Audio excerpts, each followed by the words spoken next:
War's history, right? It used to be a little more simple, but as the game has evolved and developed, there's been a lot of civs added to the game, and the draft system has gotten a lot more complicated, and the drafting has become so vital and important to the strategy, to the winning, to the execution. Everything revolves around the draft, and I was talking to a lot of the players with the current draft system.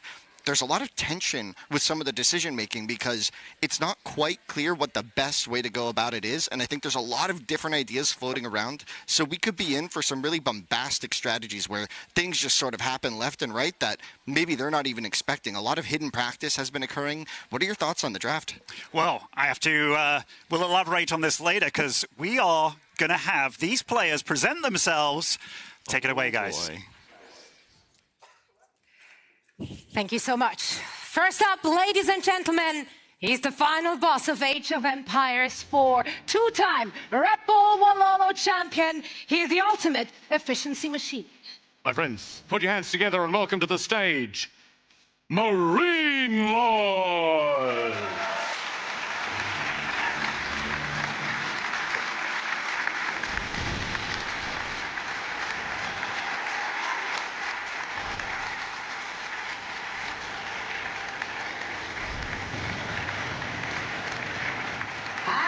His opponent, a Canadian master of the bow, the 2024 finalist here to take revenge.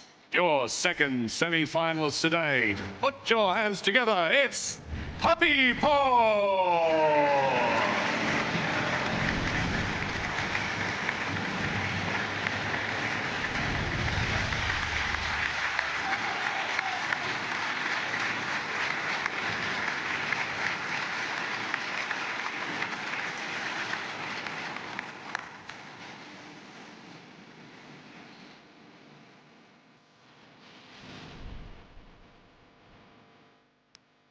Alrighty, Marine Lord going up against Puppy Paw. Now, these two players have had very different AoE 4 experiences. Marine Lord started off real damn strong and just continued that kind of line, if you will. He just hasn't looked beatable for a long time. Now, that doesn't mean he hasn't been defeated, because even this year, I don't think he won the first tournament to start off the year. We all thought, is this it? Is this the fall?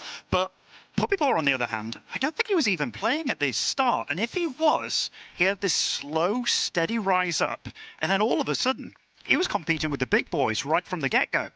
So this is going to be a fun one. Marine Lord, definitely the man with experience. You see, though, that means a lot to him. That was a big sigh there. And brought his towel for his mouth. This nice little cup.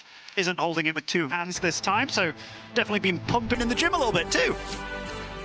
Yeah. No, we saw, man, when Puppy Paw first was on the scene, he was coming from less of like a major league RTS background. He was more of a casual. He's a lot younger, and so he was building up that experience. And yeah, Marine Lord came from big RTS experience, right? Winning or playing and competing in big lands with large crowds, and that was initially a big advantage for Marine Lord compared to a lot of the other AoE 4 players. But we've had a lot of lands now across the AoE 4 tournament history, and I think that's where Puppy Paw's experience has really kicked in. It seemed like he was, top 8 for a while, and then suddenly it was like, oh no, he's a top 4 contender, and he's here to stay. He's had times where it's like, okay, who's the best player right now? There have been times that Puppy Paw's name will be mentioned by a lot of pro players, fellow colleagues, because he is just that damn good. I mean, both the twins from Canada, it's very cool to have identical twins both be top 4 players in AoE 4 right now, making it to the LAN. But yeah, Puppy Paw is definitely a name that you will always hear mentioned amongst the top candidates. Now, you talked a little bit about the drafting system. We do have a different system that got announced to the players, I think, a week or 2 ago. So it's been a bit of a scramble up as how you go about the drafting. We do see here Marine Lord's choices on the left, going for a global ban of Mongols, of all things. Now, the global ban means that it is banned for you and your opponent, not exclusively. And on the other side of things, Ottoman and Chinese banned. Now, Ottoman and Chinese does not surprise me. The Mongol surprises me a little bit, but they are pretty darn good when it comes to the hybrid maps, the weird maps. They can be annoying on a Frisian marshes, annoying on a Socotra. First map will be Bold Land for both these guys. My map. xem chiêu để chế 4 xong rồi để bị trai thì chúng ta không bị muộn nha.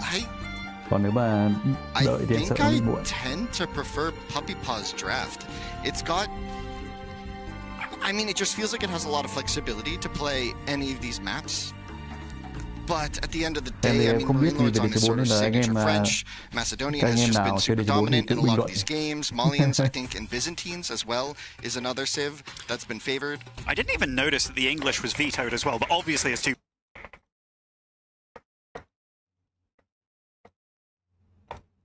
vetoes on either side, thanks to that red cross in the middle. But with the hybrid maps, picking a civ like both these players will get to choose 2 civs for each map.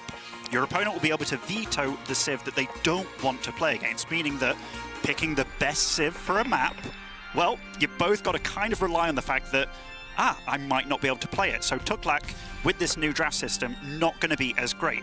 Talking about the players and what their strengths are, Marine Lord, people have called him a meta player, somebody that follows the trends, but very often I think they discredit him a lot. I've always known Marine Lord as, yes, a silly Billy, but an RTS mastermind. Very often he's the one that sets the meta of how games are meant to be played. He's very good with his archers. He'll very often prolong a feudal, realizing that there are certain goals that he has to achieve in feudal, and he's so good about making it happen, forcing his opponent to play his game. Puppy Paw, on the other hand, while he absolutely is no stranger to playing meta, he's also extremely good when it comes to multitasking. Not necessarily out of chaos, but he does make his opponent strive and be all over the map. And I think that's one reason that he has found Marine Lord to be a little bit tricky, because a lot of players will crumble at some point, and in RTS, if you crumble early, the whole situation gets out of control. Marine Lord can very often keep up and then kind of ride the wave, and we're going to get right on into it, Winston. Indeed, and here we have the big pan around the map to take a look. Looks like we even have a golden horde. And I mean, this will be Bold Land. This is a map with several deer out on the map. Some of them a bit harder to reach than others. Very often in, I want to say, slightly older metas, Pro Scout being very, very, very prolific, because there's extra deer on this map as well. So Golden Horde versus Delhi. Now, Delhi, exceptionally strong. They're good at holding the sites, getting that extra gold. They get Pro Scouts for free. They get all the upgrades for free. They even have very good cav in Age 2 with the Ghazi Riders. But one thing you have to be very careful when you go up against a civ like Golden Horde is the fact that once they get going, and this is usually you as a Delhi, once you get going, it's very hard to stop. Golden Horde's exactly the same. And their feudal-type army, given that it will consist of potentially Keshiks, definitely Torguds, they can actually go toe-to-toe with Delhi for a while. So this is not going to be easy for Puppy Paw. Yeah, I actually think that Delhi can sometimes even struggle in those moments where you're trying to find a solid counter to the Torgud and the Khan in the early game. I expect us to have a lot of really, really vital mid-maps. This could be a quick match, right? Like this could end very fast if the aggressive plays pan out in favor of one player. This could be fast, because like you said, there's a lot of resources right in the middle, and that can really dictate the pace.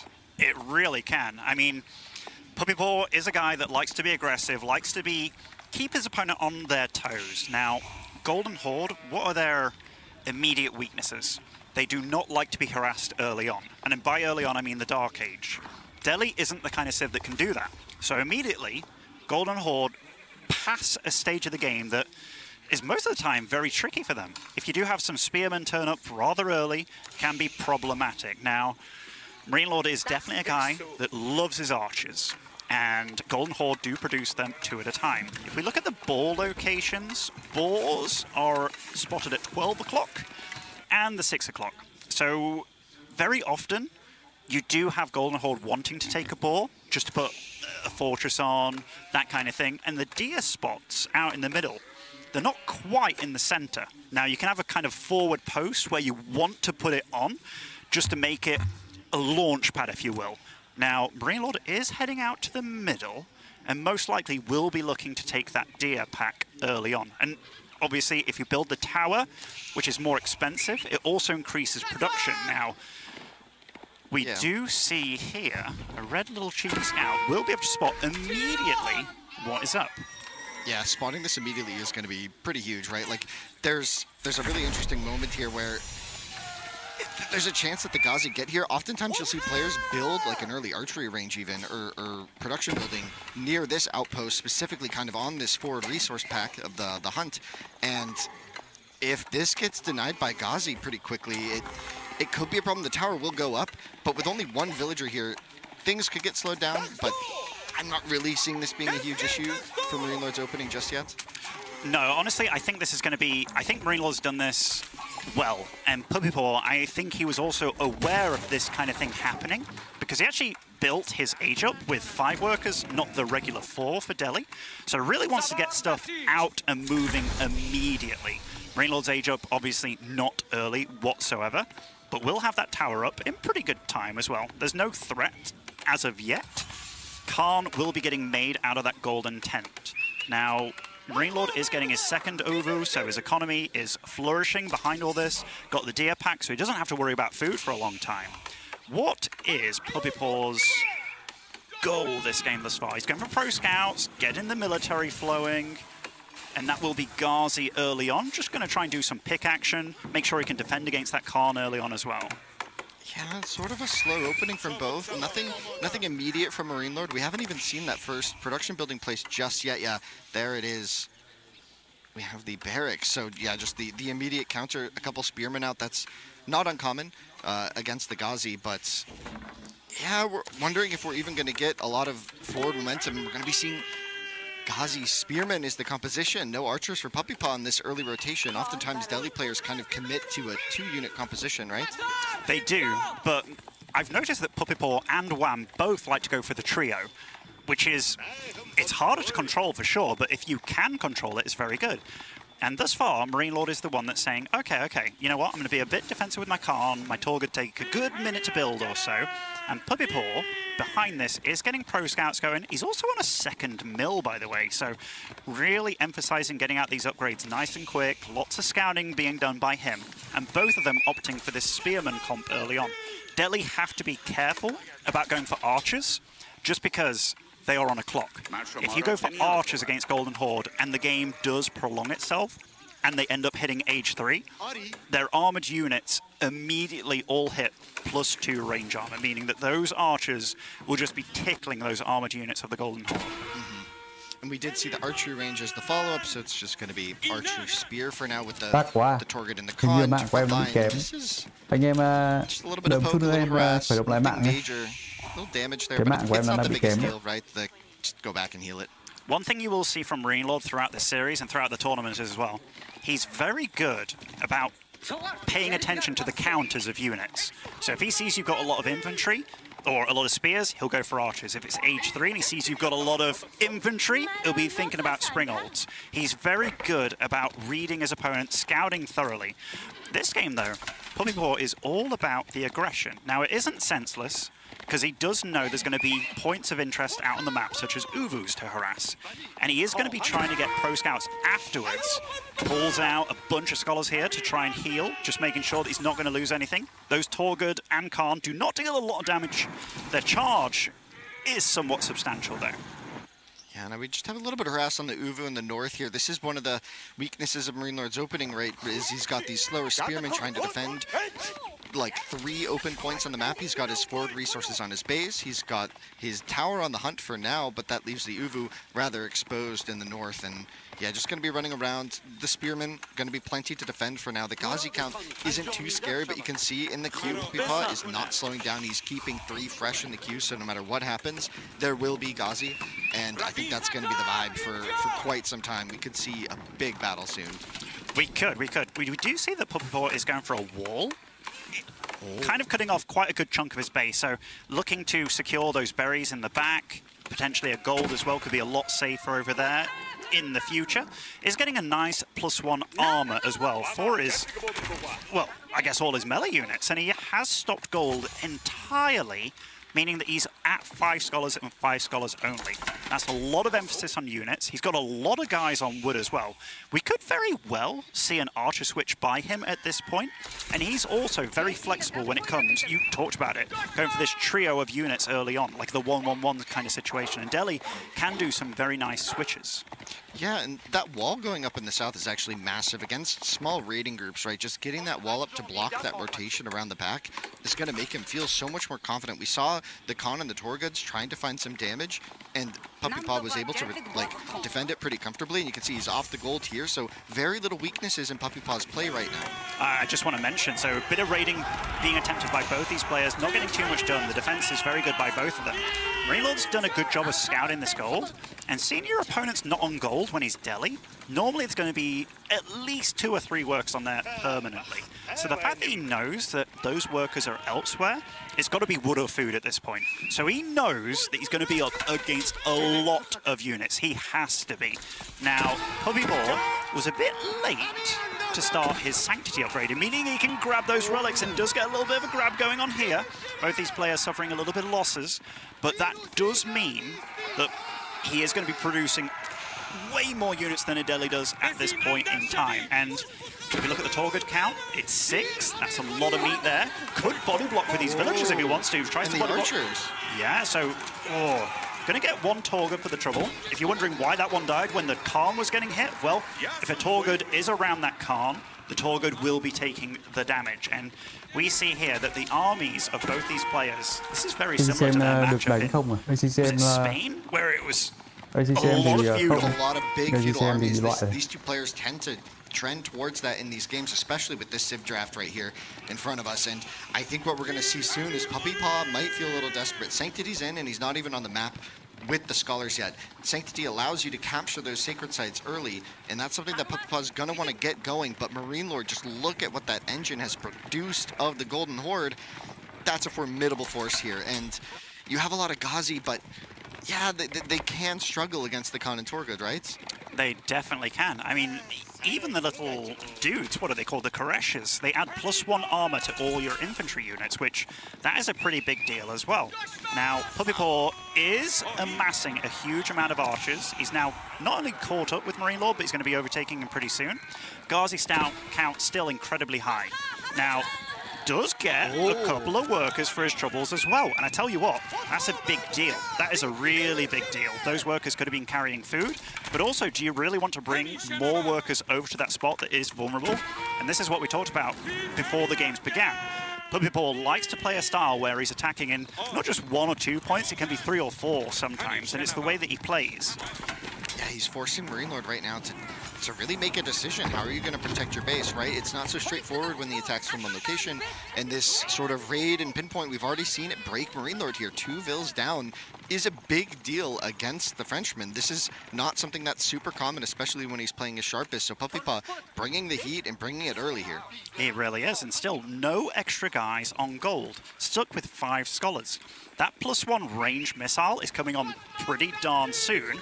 Pro Scouts is online for him as well. These Ghazi running through enemy lines here, and I tell you what, that is a lot of Golden Horde surrounding, but gonna march on through. He luckily can get back home and heal these guys up with those scholars, and we do see he's moved out into the center of the map as well. Yeah, he's forcing Marine Lord to make a decision, protect this sacred site, because I'm gonna start capping them. I expect the scholars to be just behind this, and it's like, okay, I'm gonna raid your base with my Ghazi, and you're gonna have to make a decision. Are you gonna defend your eco? Just gonna say, okay, you're gonna run through my base, maybe I can defend it, but you have nothing at home to deal with my 23 Ghazi on the field that are now about to show up on the gold of Marine Lord. At the same time, Marine Lord is diving into Puppy Paw's base, the Cav leading the charge, the archers pulling back. Demu, there's so many vills going down. There, I mean, it's 10 to 9 apiece, as close as it gets in that regard, but the spearman count has been thoroughly thinned out. You see, still so much emphasis going on to picking off these archers, and I tell you what, or rather the spearman, and if he picks off all of those while the Ghazi are heading back home, this could be a cleanup. I mean, Marine Lord, how does he get out of this situation? He's doing a really good job of picking off the spearmen as well. Lots are being produced. We have those villagers have to run away from this fight, and the Ghazi, they're going to join this fight pretty soon. Honestly, I think think Puppy Paw's got this. Not the game necessarily, but the situation. So many vills just off the back half of this. They just went down again. 14 vill kills in this raid, though, is so much when it was basically 0 before. And Puppy Paw, you could see the stress there. Not sure exactly what to do with the Ghazi. Maybe a bit of indecision in the top of the map, but now let's see the follow-ups, because we're going to have a soft reset here, maybe a few raids from the remaining tour goods. Marine Lord is going to essentially be forced to make a choice. His macro is a bit messy here. He's floating 1,000 wood. He is, but he does love his archers. He really does, so he's going to be producing a lot. He had a lot of gold before that engagement as well, which he has spent on a couple of Keshiks. And you have to remember, double production for Golden Horde does mean that a lot of the production will cost a lot. So stacking up some resources. He's on a few stockyards here. There's a lot of production at this front door. Puppy Paw, though, 26 Ghazis. One of the lovely things about Ghazis, yeah, they can kind of fight with the Torgoods and Keshiks. Granted, they aren't better than Knights at doing it, but they are highly mobile. That production point at the front, if it was to be attacked, could be in a lot of trouble. But Puppy Paw, he's looking to deal some home economic damage, and both these guys, I think it's Puppy Paw that's going to be aging up, you know. He's got so many guys on gold. These Ghazi can all be incredibly well upgraded. I am worried if he does hit Castle, that upgrades will take a long time to come out, but Marine Lord is nowhere close to getting Castle himself. He is, I don't want to say stuck, but he has to make do with what he has. Yeah, Marine Lord made an interesting decision to, rather than trying to use the food, like you mentioned at the start of this match, right? They could, maybe Golden Horde wants to get out to the boar, and that could have maybe supported this, but Puppy Paw is still just fully reliant on natural food. We see him moving a bunch of villagers to the north to grab the berries. Those are an exposed location, and it could be a weakness that Marine Lord might exploit if he spots it. You can see Puppy Paw kind of posturing his army in the north there to make sure that his villagers don't get caught off guard. But we see the stockyard. This is essentially the farm transition for the Golden Horde. He's got a lot of ills on food that don't need to be risked, right? He certainly does. An elephant being immediately produced here for Puppy Paw. He's going to try and get these upgrades flowing. He does have 4 scholars, so we can start trying to grab relics if he wants to. But now he knows this is the weakest point in this game for him. He's just teched up, doesn't have those techs coming through very quickly at all. And Delhi, they are slow to get it going. That's a very exposed gold here right at the front, and Marino's going to go for it. Yeah, that's going to be tricky. That elephant is a game changer, though. It can swing the tide. It is so tanky and does so much damage to those cavalry, but the villagers being forced off the gold means there's not much of a return on this invest, like not much coming out behind this. The sacred sites are being capped. Oh, this is so crazy. The villagers, they're just taking hits. I do love the fact he's whipped out a knight as well. I mean, it is currently running through that army, but it will buy some time. These archers are not running in. Villagers are being killed for sure. Puppy Paw still with a huge amount of Ghazi out on the map, but they're not really getting much done. And this elephant is the big boy on the playground right now. There's also going to be quite a chunk of deer under that TC. Puppy Paw did gather up not just 1 or 2 deer packs, he even gathered a few of Marine Lords as well at the front. And Marine Lord, he's now done a big switch. He's got a lot of guys on food, as we saw, but still, he is non-stop pumping units, and he realizes to take down this elephant, he's going to need a lot of spears. And what is he doing? Lots and lots of spears. But look at the right side of your screen, folks. The Delhi Sultanate, they want to get their techs. They're free, but they take a long time. We see a lot of techs coming in. The Ghazi as well with the elephant. Going to be a lot to take on the archer mass, but I mean, I feel like the elephant in the room isn't even the one we see on the screen. It's all the techs ticking in, and Marine Lord's not even close to being up to castle age. Tell you what, that was a really good fight for Ford's sake. That was a lot of these archers getting thinned out, but we do know that Marine Lord does love his archers. Have any relics been claimed thus far? Not yet, but 2 are being headed back home. Now, those can definitely make a difference. We do know that Puppy Paw has been aggressive on the map, constantly trying to deal eco damage.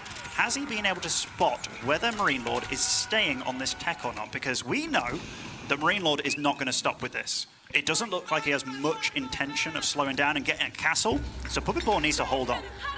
Yeah, and there's some interesting information games have been going on. There's been a scout from Marine Lord in the north of the map, and it spotted all the villagers up here, and here's the response. We do see a few units. I thought this might be some tour goods or something with a bit more damage, but I mean, 2 spears will do. It's going to be a nuisance to deal with, and it's letting Puppy Paw know, Marine Lord saying, you are not safe there. Do not stay here.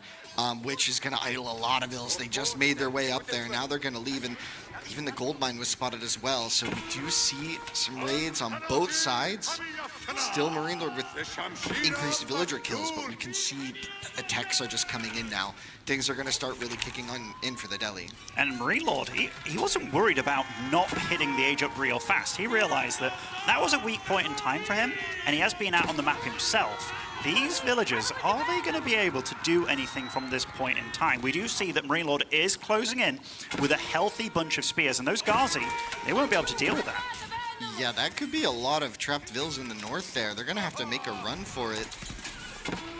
But where to? Oh, no. Going for a tower. He's got a lot of stone banked up as well, so he was thinking about this, trying to get like a fortified going. That will be incredibly hard to kill, but Marine Lord is here. Marine Lord is here. He definitely is. More relics are being grabbed by the paw, which is nice for him. These Ghazi trying to fight just the spears at the back here, trying to keep alive as many villagers as he can as well. Supply is still climbing for Marine Lord, and he is going for that big old tech, the Muscovy Yasak, meaning that all his heavy armor units will gain +2 range armor. So again, these archers, they won't be able to deal too much damage against the heavy armor units of his opponent, but there's only 4 Torgods on the field. Big Daddy Elephant coming into town. Now, this is going to be a nice little cleanup for Puppypaw. Did lose a bunch of villagers, but lost a lot of villagers. Yeah, he is still alive, still grabbing relics. He's even got 2 more coming back home here as well. The problem for him is there's no farm transition. And look, Marine Lord's still here, still grabbing villagers. And this is going to make his siege engine, his train, really slow down. While Marine Lord's back at home, he's only just begun. Yeah, the core to any army in Age of Empires 4 is food per minute. You need to have food income in order to keep producing units. And if you look at that difference, can we just pan over Marine Lord's base? What is his stockyard situation? Even more now, up to the 7. That's hard, adding an 8th now. That's a lot of villagers gathering food. It's going to be really solid. And the Elephant even on the run. Old Bessie better not go down. That's sort of been the tank in the fight. You know what's really sucky for Puppypaw? 0 food income per minute right now. And I tell you what, even though he's going to keep over here, which won't keep him alive. Oh, and even the other is taken down. I just want to look at that camera on Puppy's face right now, because seeing that your Golden Horde opponent just hit age 3, that is when a lot of problems start to arise. Yeah, and the game's been going fine for Marine Lord, fighting an age down, honestly. He's been able to keep up with the production, and now Puppypaw maybe feeling the walls closing in, has no food, barely any gold, hasn't even gotten onto a sacred site once this game. Golden Horde has seemed not dominant, but just seemed like Marine Lord was able to put himself in a good position with those big exchanges and battles that happened in Puppypaw's base. Yeah, I mean, I've liked a lot of how both these players approach this game, but this is just so much Golden Horde, and look at all those upgrades coming in as well. I mean, this, even one of the relics getting sniped here to get things going. We've got more Keshiks being added, the Karash as well. These archers will be upgraded pretty soon as well, prioritizing the +2 armor on his units, and that little Delhi army over there, that is just not enough to take this on, especially with the fact that they all just hit their upgrades like that. And now, how does Puppypaw hold on? He's got 11 dudes on food down in the south, but compared to 32 of your opponents, that's also going to be infinite food, as long as they don't get knocked off. This is problems, big problems. Yeah, Puppy has acquired a few relics, and his economy isn't as terrible. I think he's gathering a lot of wood to start doing a farm transition in the back of his base. We do see a big migration of villagers away, though, so things are just a bit messy, and Marine Lord's going to keep pushing, so it looks like we're going to try and see a keep defense, right? Just build a bunch of keeps, hold the line against these units, and buy time. Something that Delhi can do quite well. Curious about this position, though.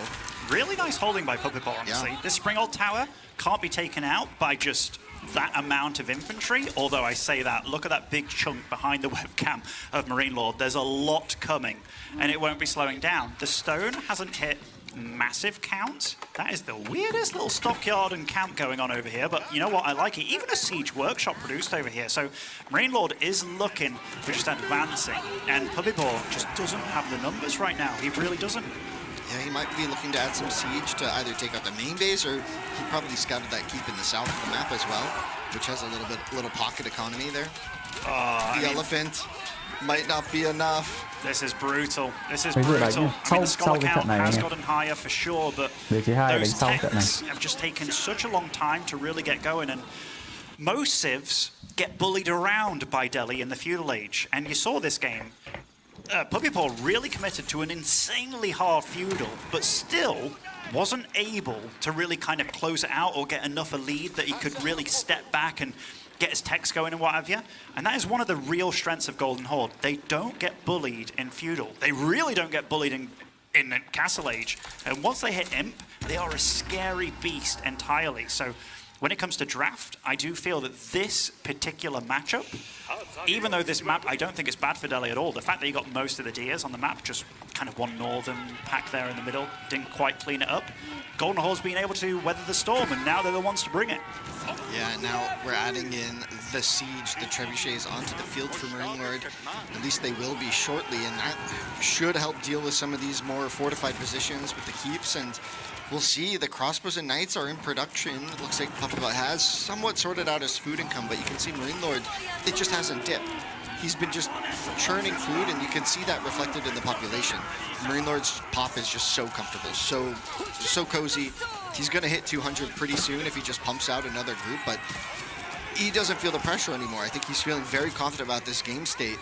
The Khan even being fully committed here, but I mean, what can Puppy Paw's armies do but run?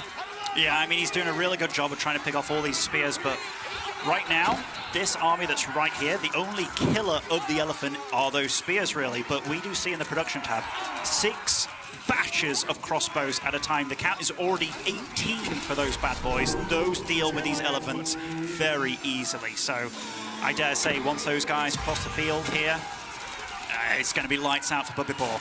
Yeah, that's some desperation Wololos at the end of the match, probably. We'll see if Puppy Paw is able to hold on any longer. Wololo one last time. The hope and the dream, the prayer, if you will. And look at Marine Lord going for siege engineering here as well. We'll be able to start really producing out a bunch of rams, and I dare say this is it for map 1 between these two players. Last few villagers here trying to run to that TC, do get there. No gold income to speak of. Does have a bunch of gold, but 64 pop. The rams start being produced as well. GG, Marine Lord with a pretty darn exciting game. Chỉ có đồ họa nó hơi khó khăn. Tại sao mà em chơi em không chơi game này? Sẽ vui gì phải giải thích được, nhưng em lại rất là không giải thích được rồi nha. Wasn't looking to age up. We knew.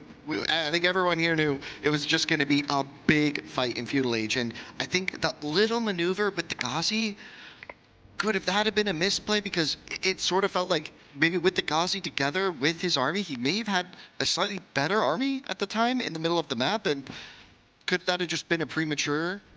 Actually, I don't think there was any faults in either one of their plays. Like, if I think about it, Marine Lord, I talked about it very early on. I was like, Golden Horde want to be out on the map. If they can grab a boar, great. But these ones are a bit too far away. It's nice to have this launch pad where you can get production forward in your opponent's base.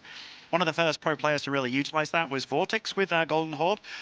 And Marine Lord did that well. We saw a few villagers die early on. And the way that Puppy Paw approached the game was, I'm going to go for a very fast H2, slightly faster than normal, and I'm going to stop producing scholars at 5. I'm going to focus massively on producing a lot of units so I don't get rolled over by Golden Horde. But Marine Lord was so damn careful about not taking the bait, not taking too much eco damage, which was a big deal. That's actually incredibly hard to do. So given that the plan was to make sure you don't get bullied and do a little bit of bullying yourself, slowing your tech down, your gold income.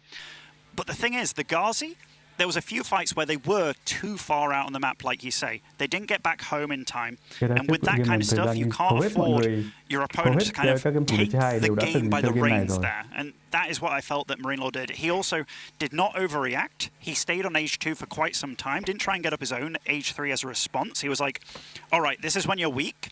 This is when you're going to need more food out on the map. I'm going to do a good job of making enough units to shut that down. And Puppy Paw just wasn't really allowed to truly utilize his age 3 with a big eco behind it. He really exhausted the map, used all the resources he had to get out as many battle units as he had. But Marine Lord did a slow little transition, managed to weather the storm, and he looked very good doing it.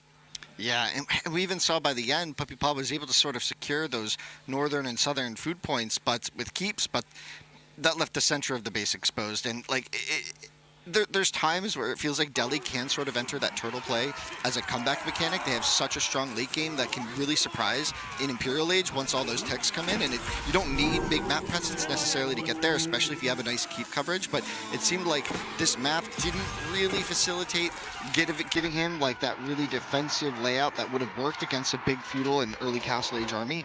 And it just seemed like he just kept diving. It did. And I mean, that matchup on paper, it is one of the matchups that's actually tricky for Delhi. Yeah. If you're against big tanky units such as Torguts, you need Spearmen to deal with them. Your Ghazi can somewhat, but when you're up against bigger, heavier horses, it's hard. So they both paid very good attention to what units their opponent was making, but maybe there was just a bit too much emphasis on the attack with the Ghazi being out on the map. But as I said, that kind of stuff, you can't plan for your opponent defending so well. So I don't even hate it. I actually think it was a nice little twist on regular Delhi to have a bit more oof behind it early on. But Marino just responded very, very well. Yeah, look at him calming himself. Nerves of steel, it seems. Yeah, and still, one hand for that water. I think those memes about him using two hands for the bottle, I think that really changed his ways. That's his head right now. Yeah, absolutely. He's thinking like, man, my friend Benny, he's casting. Every time I drink some water. Yeah, I think he's definitely thinking about that now. I don't think Wow, or rather, I don't think Puppy. Wow, they do look alike. I don't think Puppy can be too annoyed about that game. You can definitely say like, oh yeah, I could have done this better. He put it into action. You could see how it made sense. But it isn't the best matchup for Delhi, and I really mean that. So you can look at that and be like, all right, you know, I didn't really want to have Delhi against French. I didn't really want Delhi against Golden Horde, but, you know, that kind of happened. I do wonder what the Civ choices were for both of them, because that was a bit of sniping going on. Yeah, probably. So I don't know if it was like French and Golden Horde being picked there for Marine Lord. It was like, oh, I don't really want to play against French, or Byzantine potentially. Byzantines. Both those Civs are very good there. And I also don't know what the first Civ choice was for Puppy, because Ayabid's very playable there, Zushi very playable there, and the rest of the maps in the pool as well. I am interested in how both these players are thinking about it, because Frisian, if you're Marine Lord, that's a tricky one for this draft, actually. Like, French kind of like making dogs, sure, they like being aggressive with their knights and what have you, but what are his plans there? I mean, Malian can be played there, actually, and they almost play a game where they ignore dogs entirely. Jean is a funny one to pick, because a lot of players don't rate Jean that highly. No, not at all. And we've got King of the Hill, and if we're looking at it from Puppy Paw's perspective, where does he use certain civs? I mean, Socotra is actually not bad for Zushi at all. It's got some very juicy Mediguardian locations. It's very much a feudal-centric map. Ayabid, they prefer a bit of a bigger map. They don't love King of the Hill here. No, but let's have a look. See. Frisian, and we got. And you saw the French. Yeah, French against Zhu Shi. Now, this is a funny one, and I say that because Zhu Shi against most civs really like pro scouts. This is not a pro scout map. Puppy Paw has been utilizing a lot of Zhu Shi on this map, and one thing that makes Zhu Shi very good on this map in particular, and Puppy Paw was the first one to do it in the recent tournaments, is the fact that you can boost your barracks and make sure that you definitely win a feudal age, or rather a dark age game. So if you're Marine Lord and you're playing French and it's like, well, I don't really want to go head to head with that with French. And you see, he's already out on gold a minute into the game, 3 dudes on gold, and he's like, you know what, we're just going to go for a feudal. So I like this choice by him. He's going to be maybe economically behind early on, but I am very curious how he wants to go with it. But the thought process from him is solid, because going toe-to-toe with a Civ that can be very good in Dark Age, don't do it, avoid it, and that's exactly what he's doing. Do you think Puppy Paw goes for Prof Scouts here? Because no. I don't think you get the timing, right? Like, it's just too slow when you have the dock. Yeah, I don't think you need it, is the big thing. Each one of these ponds, if you will, contains 1,800 food, which is a lot. Had a little buff in one of the most recent patches. He's going to get a lot a lot of sheep out as well. And seeing this early maneuver on the gold, I think that's something that Puppy Paw most likely expected. Like, these guys are both smart. They're going to be looking at the Civ's strengths, their bonuses, how to engage it, and they're both so far reacting in a way that is very solid. I'm just curious how many docks Puppy Paw will go early on, most likely stopping at 1, then working on his own age up. Are there any real juicy locations for a Medigard on the map? I mean, I suppose, like, potentially Berry, Stone, Gold. Yeah, kind of right in front of his base. Yeah, not too aggressive. Doesn't want to move out too far with villagers. This looks like he is going to be going for dock? Multiple docks. And I mean, if your opponent will be most likely going for knights, you do have to think, all right, he can produce a lot of spears and he can produce them very quick as well. And how long will this villager be allowed to stay out on the map against knights? You have to be careful. So this guy, I almost want to say he has an end date to some degree, which he does. Unless he walks his way home. Unless he walks his way home. But even then... You want to keep adding the docks, yeah. You want to be the little greedy. Maybe they won't find it. Yeah, and... But they always do. Marine Lords put a lot of guys on wood. 2 guys on gold. And we do see that that number is moving around a little bit. And we do have French being able to make docks that are also a house. Meaning that dock's technically worth 200 wood when it costs 150. Also wants to go for docks. So I like his reaction that he skipped Dark Age entirely, meant that his opponent didn't do anything like that. Puppy Paw on his side of things, yeah, he's gone for a double dock. Might even go for a third. He is on gold himself right now. I like everything that's going about this game. I don't know how it's going to go, and that's the kind of AoE 4 that I really enjoy. Yeah, this is going to get pretty messy pretty quick, right? There's going to be a lot of interspersed action, which is going to have grave consequences for how the rest of the game can go. Like, these villagers out on the map are very exposed, but very vital to growth, right? Like, you need to kind of keep grabbing the pawns, and oftentimes you see players trying to grab at, you know, maybe even 4 pawns, 5 sometimes if they can. But oftentimes those villagers are denied, and then you maybe try and send another, and that gets denied, and then your eternal food and your base starts to run out, your sheep run out, and then you try and move out to the deer, and everything just sort of gets stretched. Like a big, it's a big issue when your eco gets that stretched, and raids can be really scary, and that's where, I don't know, Marine Lord Earth French, I feel like in big S tier moments, it's a Civ where the simplicity is just something that he appreciates and comes back to, and you called the spot for the Medigardens there, but that simplicity is just something he comes back to time and time again, and he just dominates with a really clean French play from the French. You know, French has been a Civ that it maybe had one patch, one moment in time over the past 4 or 5 years where it wasn't the best or wasn't that good. But when it has been good, Marine Lord has been second to none at playing. He got enough gold to produce a knight. The timings were very clean by him. He does have wheelbarrow. He got it incredibly early, as French do, so he was able to get a villager out, build the dock. Puppy Paw has stopped at 2. And we did talk about, if you are against knights early on, having a villager out there, he won't be able to be out there for long. Going to go for a tower here as well. I like that. He's going to get a lot of stone that will keep things fairly clean over there as well. And we do see that Marine Lord is going for more docks as well. So doing a little bit of a leapfrog technique here. He got his dock later, but will most likely be able to get more out. Did he just barely miss that knight? Like, now surely he's going to scout for the knight. You generally want to track the knight so you know what to do with your Vil. I think they just passed by. Maybe he spotted it.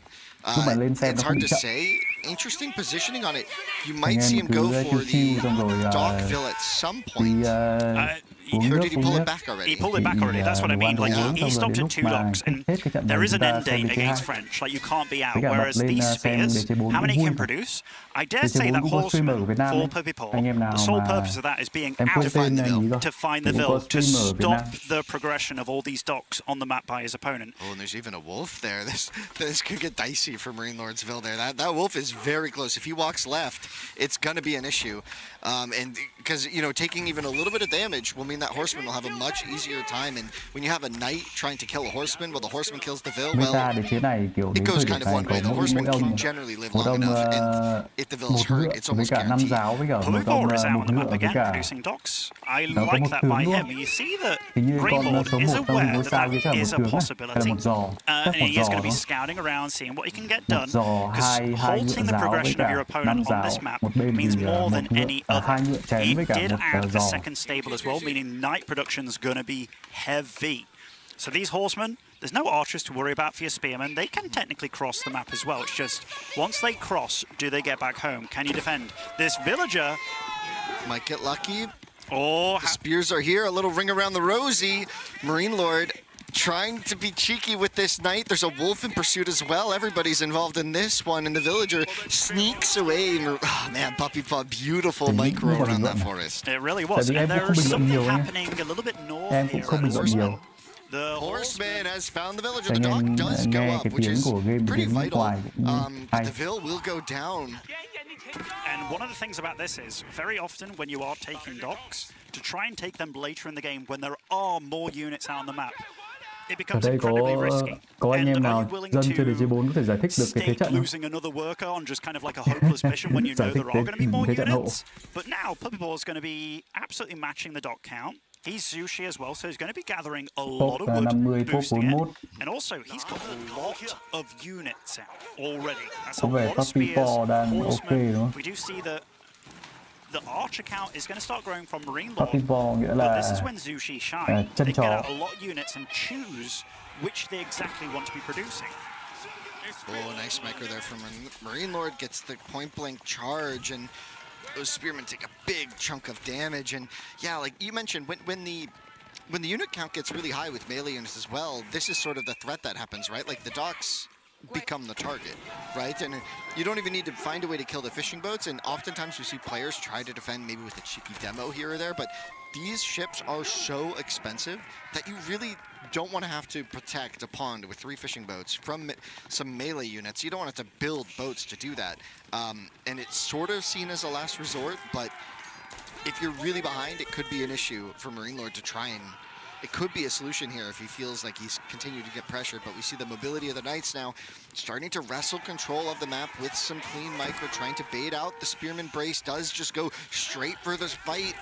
A lot of damage onto the spears, but a lot of damage onto the Knights. Chivalry surely in queue now that we have some hurt Knights that will heal those Knights up over time. It definitely will be, and only one Zugnu was joined to the field. I dare say that might change fairly soon. And we do see here, more docks are made by Puppy Paw. I don't see any villager moving out on the minimap right here. 4 docks for Marine Lord. Still, he did produce quite a few more fishing boats now. Well, 14 for Puppy Paw, 11 for Marine Lord. This game, much emphasis on feudal. Like, a lot. These horsemen do have to be careful, though. And I mean, okay, there is a vill here, so Marine Lord being careful. He's the one that has to be a little bit careful about these horsemen. And this is something that a lot of players don't necessarily think of, how to slow down your opponent. Puppy Paw constantly thinks about it. And what is the best unit to harass with? It's a fast one. Yeah. So if you can't make knights, he makes horsemen. He does a lot with that. We saw it in the first game with Delhi, and we see it in this game as well. And that spearman count is still very scary. Yeah, we're even seeing Zugnu in queue here. At least one has been produced. Interesting. These horsemen a bit brutal there. I don't think Puppy Paw was expecting Marine Lord to still be there. If you have a unit on the map, you want to be active with it, you want to do something. We do see here, there are units absolutely all over the map, trying to deal damage, trying to defend. Now, there is one thing that Marine Lord has to be careful about, and I think he's already thinking about it. He just moved a lot of dudes over to gold. Because if your opponent, Zushi, hit castle, they can upgrade all their units immediately, but one thing they can also do, whip out a lot of knights. No longer are they the one with an inferior army. Now, Marine Lord, he's very good about balancing, so making sure he's still got enough of an army out in the field. He does like his long feudal situation. That might be the first villager going down for Marine Lord, Puppy Paw's villager. And yeah, it's definitely not getting away there. I like both their situations. I don't think one guy is in a clear lead, It really depends on what Puppy Paw does in the next minute or two. Because right now we see a bit of production, a bit of cancelling as well. I saw his food go up to 700, then 300, then 700 again. So a little bit indecisive. But that is also because how often are you in this kind of situation? You haven't been able to deal damage, but it does look like he is going to go for that castle. Marine Lord has to be on top of this, and we do see that he is producing nothing but units right now with all his res. Yeah, and we're going to see Mount Lu. Here it comes. Yeah, and yep, so the Knights trying to find this damage. I don't know, man. It's looking challenging. Like, Marine Lord's age up, it's so far away. We're going to start to see the Knights, or the Lancers rather, from Puppy. So Marine Lord needs to be aware of what's happening. Because if he knew this was... Well, this is the thing. Does he know? That's still a lot. And Zushi, given it's been a bit of a weird game as to when your opponent gets a dock or not, Marine Lord would love to be right now in his opponent's face. Is he in his opponent's face? He's dealing with the eco. But now that Puppy Paw's hit this, Marine Lord, yes, he can take out dogs. Yes, he can hurt the eco a little bit. But back at home, lovely grab and surround on those Knights. And right now, Marine Lord, he's going to be cut off from gold. The 2 golds, very exposed. He knows the Night Count's going to start getting higher. Puppy Paw's got himself into a very nice little situation. I do love that he's immediately started making a demo here. That could be something to really get him back in the game. Yeah, those surprise demos can be quite the punch. I think the dock ended up going down in the north there, but yeah, this is... this could be rather challenging, right? Like, what? Like, what is Marine Lord's follow-up going to be? He's just going to fight full feudal here for quite a while. We saw this last game, but Jushi do not have that weakness like Delhi does right at the start of Castle Age. We've got to remember, this is totally off plan right now for Marine Lord. Yes. So anything that he's doing right now is because he's being forced to do it. This, most likely, he wanted to get an age up. He wanted his opponent to respond to this army of his being out on the map. Puppy Paw didn't do that. He didn't fall for it. He knew that this was a timing that he doesn't want to be at home. There's not enough archers here to deal with that number of spearmen. We could see the engagement. The Knights are there, and they are scary, but the Horsemen going to trap most of the archers. Oh, this is some very tricky... I mean, being all wrapped in there, that's about the best fight that Marine Lord can hope for. Wow. Those Horsemen getting picked off on the front line. These spearmen, not all of them can get in the mix, but there are 10 Lancers already out for Puppy Paw. Marine Lord will not be able to stay around here for much longer. I mean, the nghe người ta kích động các thứ, thôi em lại bật DT2 em chơi tí vậy. The food count definitely a little bit problematic. But that is so many Lancers, and remember, they're bigger, better, and stronger now. Their one weakness, they can't regenerate like the French can. But I tell you what, Puppy Paw is going to be very happy with these little engagements. Nãy giờ kiểu vừa chơi vừa nhìn chat nên là vào bị cây nên phang cho nấu hết cả người. Well, Marine Lord will pick up this fight at what cost? Once again, his entire archer mass has been wiped from the middle of the map, and the reinforcements came in time to save, but I think Puppy Paw is okay with trading armies in the middle of the map here where it's not bài ép đời rồi. setting the tempo in his base. Now, Marine Lord does have a Chắc phải healthy 3-4 tháng rồi mới chơi. right now. His military is still frankly much larger, but you mentioned the quality T2 vẫn là cân bằng nhất rồi. Cái bản remake làm tốt chứ. Phải nói là bản remake nó làm tốt. Chứ bây giờ anh em nhìn lại mà sâu lại đề chế 2 Woodley thì tầm này tiêu chuẩn hiện đại cũng khó xem lắm. Các anh em nào mới vào thì trận đề chế 2 nó sẽ sau trận này nhé. Ban tổ chức họ sẽ chiếu đề chế 4 trước. So he is fighting knight on knight. The knight count is much higher for him now. He's actually winning this fight, and those archers redundant at this point in time. Yep. All the spears knocked off the map. Only 5 knights remaining for Marine Lord. He is stuck between a rock and a hard place here. Does he stay in feudal where he's making inferior units? Does he tech up and his opponent just has more than him? It's very problematic, but it looks like he has bought himself a little bit of breathing room here. What's he going to be able to do with it?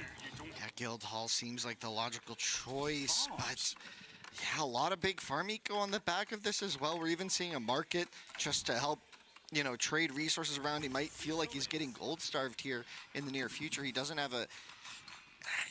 I mean, this could be attacked at any moment. We see Puppy Paw swinging over here now with the Lancers.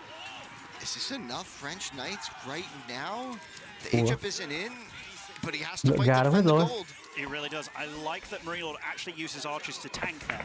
They are not doing anything. He needs to keep those knights alive, but I think this is too little, too late. Puppy Paws now got 26 guys on food. The villagers on the gold. And those gold, yeah, it's not going to be around for a long time. And now the villagers do start getting taken apart. This night count totally being reset for both these players. We've got 10 military units on the field apiece. Puppy Paws seeing that age up, he's not phased. He's got quite a window here where he is still the big lad on the playground, still can bully. Marine Lord going to go for AoBs as his response. I love that. He can play very defensive with them. They don't cost as much gold, which is a big deal. He's got the market, too, to help exchange some of this food, because he does have that big food eco. Look at his food per minute. It's still great. That's a lot of food income, and if that's able to maintain, he might be able to recover here, but he did take a lot of losses on that front. Like, it really feels bad to age up his French the moment you hit Castle Age and you have, what, 4 knights? That feels terrible. You really want to be upgrading that mass and getting all of your crazy cool upgrades and getting everything glowing and flowing, and it's just not right now. But Arbalest switch, you were mentioning Demu. What's like the key tactic here? How can he leverage those to win? You said defense, but this map is so mobile. We've been seeing engagements everywhere. Is he just going to be trapped here in his base for a while? He is going to be trapped for a little bit. And I mean, AoBs, they're slow. They can't really move out like the other units can. What he needs to focus on right now, getting that gold online. So that's the first point of interest. Marine Lord's very good. He's going to see that the relics aren't being taken on the map. Zhu Shi, they do rely on little timings like this, and seeing how heavy his opponent has invested into this, he needs to get that gold, and he needs to get it. That's the only thing that's keeping Marine Lord in this game right now. So if he can somewhat clench that, nhưng mà then he's kém got cấu a hình máy chance. ấy. But Đúng, đế chế 2 DE mà nhiều anh em đã thấy em thấy là kiểu khó chơi rồi, vì đế chế 4 thì đúng là nó cấu hình như thế thì nó cũng hơi khó tiếp cận. Sorry, I just tripped on the chair. What do you think of Medigarden on yeah, the he stone? put the Medigarden on the stone, sorry. And he now just has enough stone to build the town center. And it could be a way to maybe sneakily try and build an additional advantage. Could be, like, if he aims for a slightly longer game here, that could be the trick. I'm not quite sure. We do see a play for the relics now from Puppy as well.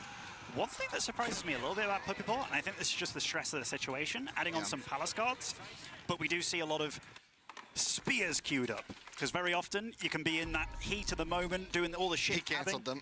Yeah, okay, cool. Didn't even have the upgrade, right? So they were still feudal units. Yeah, exactly. So, like, making those would have been not so good against the AoBs, but the Spearmen help tremendously. We do see that he's got a ton of gold. He is starting to grab relics now as well. He's got 2 monks on the field, so he can start grabbing maybe the peripheral ones there on the map. But Marine Lord as well. We're going to have a bit of a relic battle, and we talked about that mobility. The Arbalists, are they going to be the best at contesting this relic situation? So right now for Marine Lord again, it wasn't about anything but getting that gold online. And I mean, he is going to suffer a few villager losses here. Nice, cute little raid. Cute raid. Spearmen being produced massively. That stone going to be utilized to catch the boars on the map. I really like that by Puppy Paw. And we don't see Tang Dynasty being changed by him, but later on in this game, we might see some Song coming into play for a farm transition. Might see some... Oh, nice little grab there. But here comes the reinforcements. He's like, what did you just do to my friend? The defensive Wololo just going to buy a little bit of time. These Lancers are sure to feast soon. Oh, Springwall Tower here, though. I really like that. It's a bunch of spears now as well. And remember, the upgrades for Puppy Paw. Oh, going to lose that little villager there straight away. The AoB count is scarily high now. But it's just tanking the fight. He's just having them tank the initial charge. It is mostly spearmen in this mass. The Lancers have been sniped down to very few in this fight. I think a lot of the Lancers, though, are wrapping behind, and we're going to have a counter charge from the rear. Feeling blood in the air. He's going to come in from all angles and try and take out this Arbalest mass. We talked about the mobility. Is it going to be enough here? Marine Lord slowly retreating. These Arbalists have to crawl back home saying, no, not me. Get this guy instead. And the gold, once again, is exposed, Demu. It is exposed. You see he's going for the stone as well. And you do see this big square open in front of all this production that's right on the front. Sacred sites are claimed by Puppy Paw while all this is going on. He's still got a chunk of gold in the bank. He can produce anything he wants, but he is flooding spears across the map. AoB health count still decent, and they don't do too bad against spears as well. I think he does have the +5 melee armor on these guys available.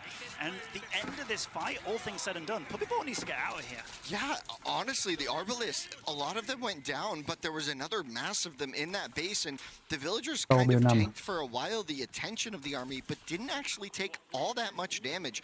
I don't think a single worker went down there. 7 was the number that Puppy Paw had a few minutes ago, and he still does now. Now Marine Lord has enough resources for a keep, probably right on that front, just to defend, like you said with the Arbalist before. I just need this bit of gold to go my way for a few minutes so I can get Puppy Paw off my back, and then maybe start to look at the other resources. We see some blue going out to the right, as well as the villagers still kind of frontlining for the Arbalist here, as there's nothing else, only 3 knights on the field. This is one of those situations where Puppy Paw knows his opponent's weak for gold, massively so. So would he have taken that fight in another situation with the keep right there?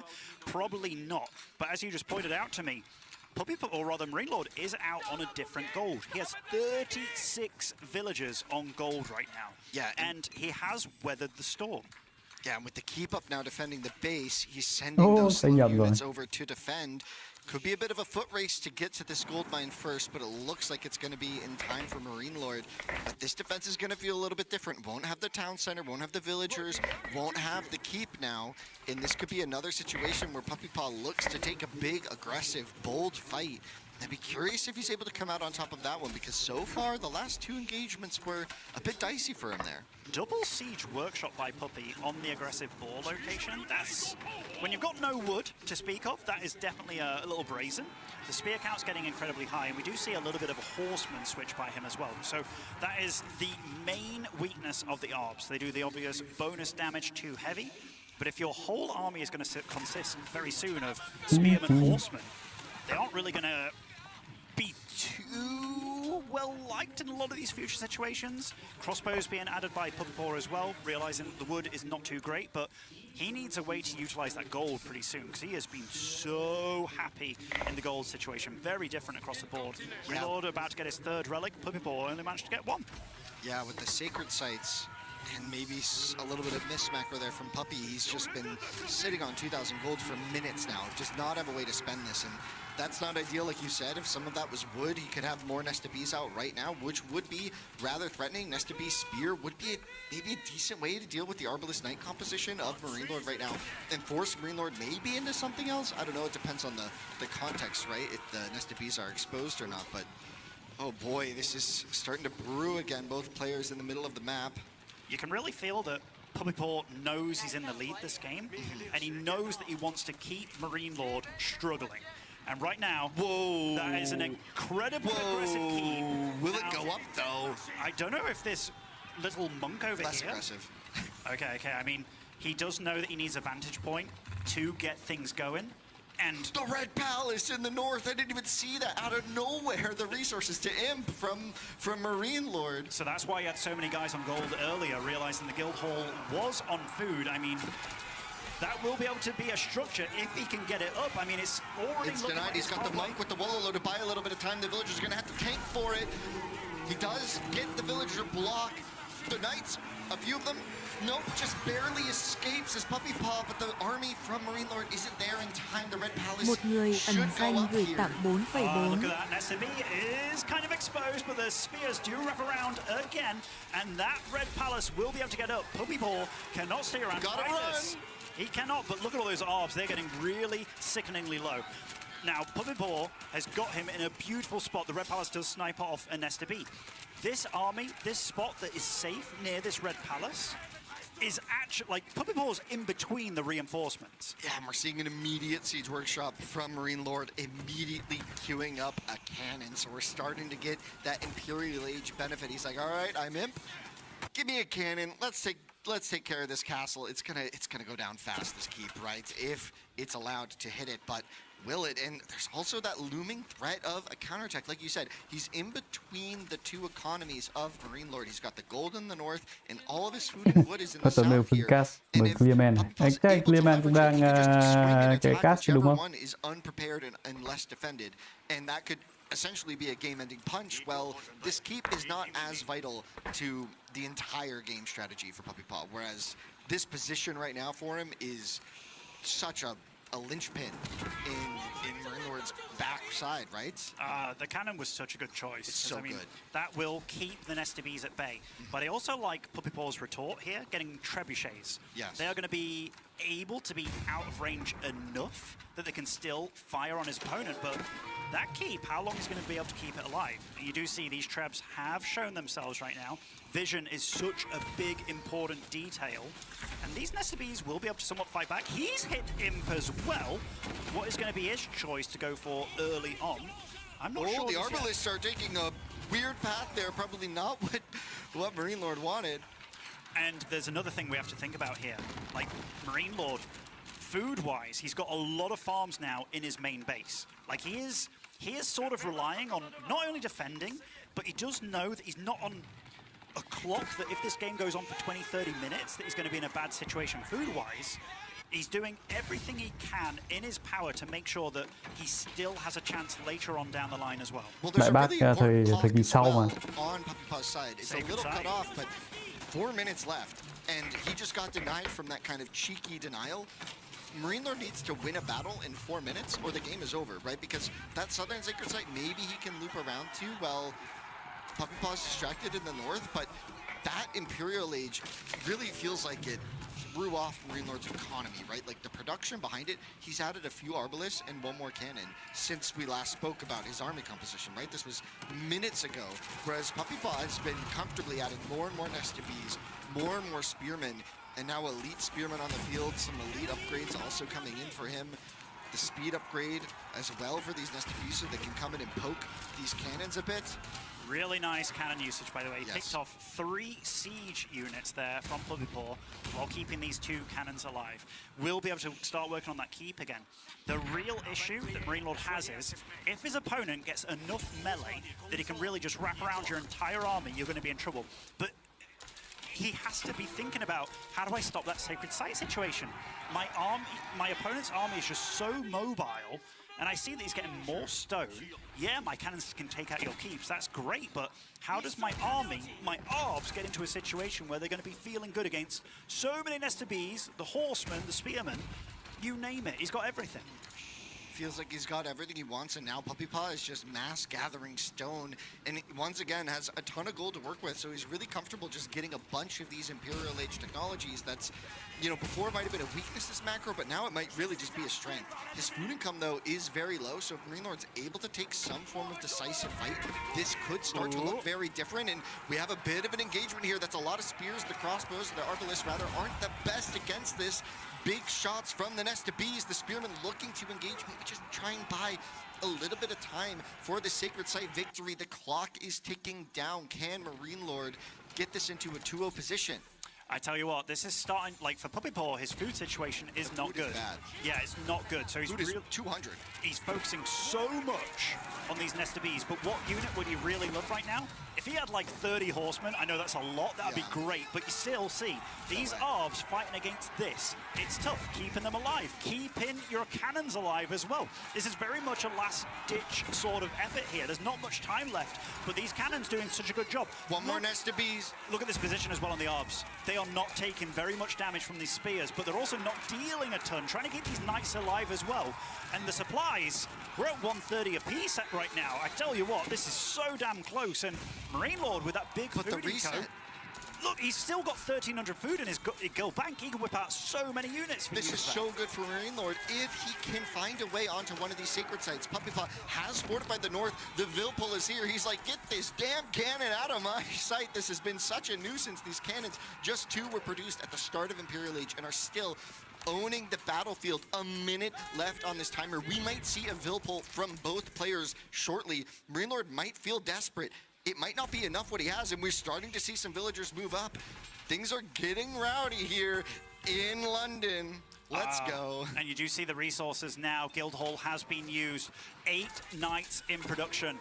And they do produce a little bit faster for French, thanks to that H2 landmark. Still, quite a few Nesta Bees on the field. Only 1 cannon on the front line right now. These Nesta Bees also upgraded with the extra shots here. Can Puppy Paw hold? He's got 3 guys on food right now. Food is shot. He is relying on a very much King of the Hill style here, going for siege only. And the second cannon does join the fray. 30 seconds remaining. This is everything. PuppyPaw has no income. He's got nothing. Just a single nest of bees in queue and a few spearmen. Meanwhile, another string of knights is coming. And that might be enough. There are 5 nested bees on the field. That could be enough because it's been tricky with the villagers repairing. It has been difficult, but now we will see the desperation. Marine Lord will try and plant villagers strategically on the sacred site. This pauses the timer from counting down. 10 seconds to victory is PuppyPaw if he's able to keep this sacred site clear of blue units. I don't know, can he do it? I don't think he can. Marine Lord now with a 50 supply lead. He has taken control of the site. PuppyPaw does not have a leg to stand on. He's no longer got any spearmen alive whatsoever, but Marine Lord has to be careful. He has to stay on stay on the site. Stay on the site. Everybody stay calm. Keep your hips in order. Stay on the right spot. And wow, down goes PuppyPaw, but what a battle. What a fight for the sacred sites there. It really seemed like Marine Lord, when he hit Imperial Age, it seemed like his economy wasn't in the best shape, but the follow-up Imperial from PuppyPaw, he bankrupted his eco, and the fish must have just all capped out, all the natural foods tapped out, and things just got rough for him there. And you could see maybe a look of relief on Marine Lord's face that he didn't lose that one, because that was insane. That was insane. And this man, I don't know how he does it. Like, that, for all intents and purposes, looked like a win for PuppyPaw. And you really felt that if these were boxers, Redbull was up against the ropes for a long time. He was going full Muhammad Ali, doing the swinging, tiring out his opponent, and then eventually, all the things that he went into, such as the farms behind it, really allowed that to flood through. And that's one thing that Marine Lord does so damn well. He walks this fine line of staying alive and knowing what I have to achieve, but also thinking, well, if I achieve this in 5 minutes' time, will it get me anywhere?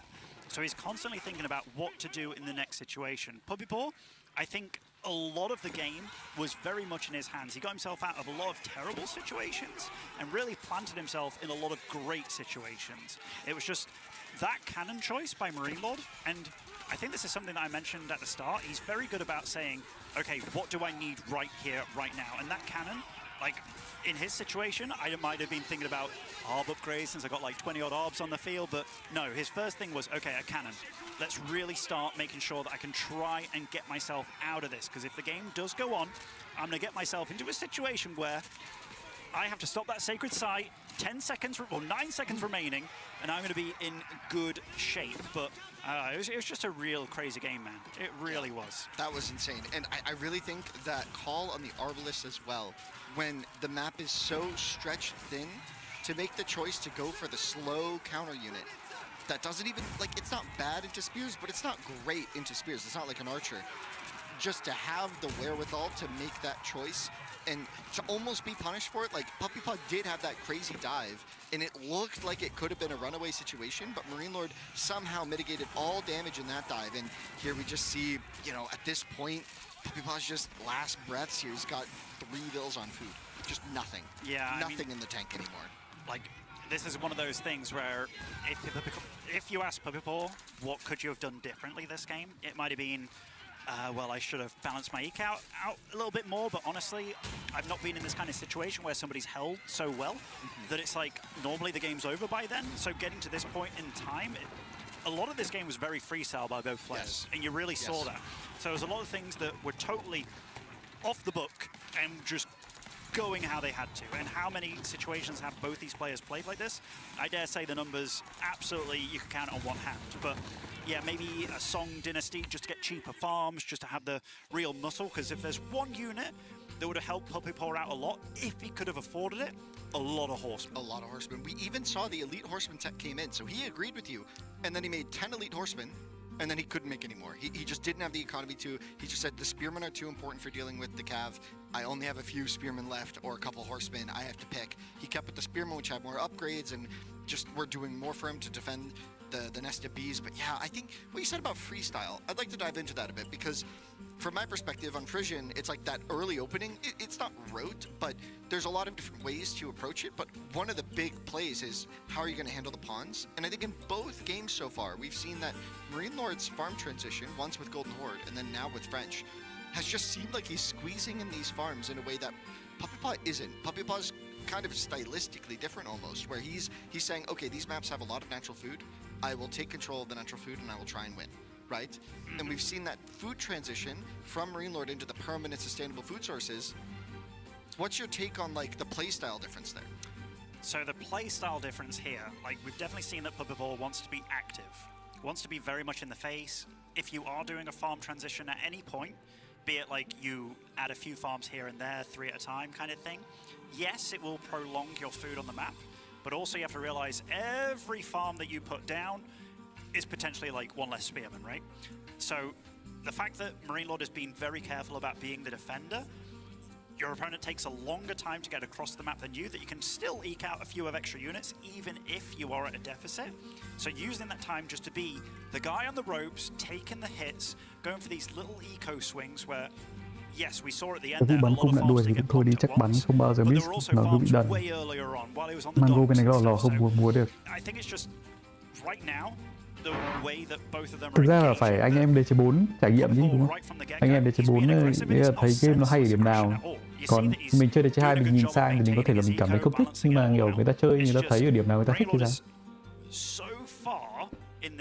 Chơi mà ý em là em chơi thì em kiểu nó không chắc là vì mình chơi DC1 xong mình chơi DC2 xong rồi DC4 nó kiểu nó đơn giản quá hay sao? Sau cái set này, sau cái set nếu anh em bảo BO5 thì là sau trận này tắt caster Tây đi ác quá, bật để anh em xem mà tại vì em cũng đang ngồi chơi, DC2 anh em kiểu xem mà kiểu không có tiếng nói gì thì chắc không chán. And then it doesn't happen, and then you have to rethink it all over again. So I do think they've both been playing incredibly well. I don't think either one is. Lúc mới ra mà em mua luôn rồi mà anh em. Playing badly by any means. I think they're both chứ không phải là em chơi trên DC4 đâu. Nhưng mà kiểu mình chơi xong một thời gian mình không cảm thấy có cảm xúc ấy. Nên em không cố chơi, kiểu game mà còn phải chơi làm sao để mà mình cảm thấy thích nữa thì hơi khó. At the start of the set, he looked a little more nervous. I think he looks a lot more calm here. He looks a lot more collected and ready to just execute on this. And Puppy Paw, I don't know. Does he look a little? I don't know. He looks. I think he looks pretty focused. I think he looks focused. I think he looks very focused. And you know, these games, I said it. I don't think he's played bad. I've really liked a lot of his ideas going into it. Realizing when he can't do things, realizing that Marine Lord needed gold so badly, and putting so much emphasis on making it awkward, because for a lot of that game, it really did look like it was his to take away. Just maybe a little transition here and there that could have gone a different way. From the map and the look, it does look like this will be front range, and that does look like it will be a Byzantine on it as well. Indeed, Macedonian dynasty. Macedonia. Cái này có DC1 không à? Năm nay lại không có. Năm ngoái thì có. Giải này nó có bình thường với tất cả DC4 nhưng mà năm nay nó lại không có DC1 đấy nha. If he went across the map to scout initially, or just kind of being like, whoa, Japan's obviously going to open up with the barracks, right? And that is something that you have to kind of decide very early on. That gold as well can't have that many villagers on it right now with the way the wall's set up, but it's also a very tiny gold. Yeah. So it's something that, you know, won't 1,600 gold. It's gone before you blink. It feels like most of the time with these maps with the small golds. One of the issues on this map is you don't want to pick civs that are too gold reliant, right? It can be sort of a problem early on if you're like, say, French and you're trying to make all these knights and then suddenly you have to move out to another gold. This could be a big issue. But here we see Japanese versus the Macedonians. What do you think about the matchup here? Who do you think came out ahead? I'll be super honest. I would always give Japanese a small edge, given that they are one of the few civs in the game that have a cav unit in H3 that can actually contend with a Riddery. But I am so perplexed by this one guy on stone early on. Granted, it is a super forge between anh em mà kiểu xem live chia sẻ mà mua DC1 thì năm sau là lại có DC1 để xem. Đơn giản là vậy thôi. I don't know, horseman aggression early on or something else entirely. But I'm already looking at this because Marine Lord anticipated something, which both these players, you have to think about what your civ's good against and what it's bad against. Making sure that you don't get harassed early on, he did that. His opponent's very good at harassing early on, and he didn't go for it. So already, I'm very curious. Yeah, we do see something new on this map. If you haven't tuned into AoE 4 since the last Red Bull, we now have points of interest on the map. They're these small little capture points here. We have a lot of abandoned outposts, which just give vision. You stand in the circle, grab it, and so you'll see that Puppy Paw has already grabbed one on that left side of the map. This is giving him just a little bit of vision, and yeah, so your opponent, Marine Lord, would have to come through and decapture it and then capture it himself to get the vision. It's just a nice little game to play there. We see a lot of players trying to make moves towards that north side of the map later in the game. It's not usually the most relevant right away. Sometimes on front range, we see Japanese go for some early plays on the hunt like we did here because it was really close. But maybe even onto that boar in the center of the map as a follow-up in the feudal age, but not sure we will here. No, I mean... It's a bit forward. Yeah, like Japan in general, they're pretty happy with their food income. The Kura storehouse helps a lot with that. They're pretty good on berries as well with the Cái upgrades. Ubu Microsoft hợp tác hơn nhiều quảng bá. Đấy là chắc mình đoán chứ, em biết cái đấy làm sao mà mình biết được nhỉ? They do have the towers that they can enable on their Varangian strongholds, which is very nice. And I do think the timing for this is just to get a very fast daimyo. Now that could mean that That's a lot. TC? This is TC, something I wouldn't have expected here, or is this just a little buying time? He's going for the boar. Yeah, tower for the boar. I mean, that definitely makes sense. Like, a lot of the things that Puppy Paw is doing here, when you look at them, it's like, oh, the boar being that close. You know, you get a lot of passive stone from the gold mining. Doesn't want to lose that scout, and you see that he pulled it away. Not even close, baby. He pulled it away at a very nice time. But yeah. Japan, all civs have to be careful against Macedonia, because that hippodrome, it's terrifying. It is the landmark that's definitely going to come into play. Nobody makes the Grand Winery with these guys because it's just not as good. Getting out free units and free Em chơi đến 4 được hơn 70 tiếng, thấy phần lên đời của nó vẫn khá hay, nhưng cảm giác khá là trai mất phần đồ họa cho cảm giác muốn chơi hơn. Đúng là có lẽ là do cái cảm giác thì nhiều hơn. Nhưng mà không có bắn đuổi bắn chặn, không có những cái yếu tố khu phòng nó cũng hơi buồn. Their horsemen, when they get the super horsemen coming out, buffs all your horsemen. What does the Uma Bannerman do? Buffs all your horsemen. So you can potentially play a game where you are not at a deficit with a mobile army early on. Because you both have buffed horsemen. Exactly. So already, like, as the game goes on a little bit, you can tell what Puppy Paw's thinking. And it's good thinking. It's good thinking. I like it. And if it wasn't scouted before, it will immediately be scouted now by Marine Lord. The first unit out of the Hippodrome is just a huge scout. Lots of vision on this guy. So he's going to immediately see that the boar's been taken.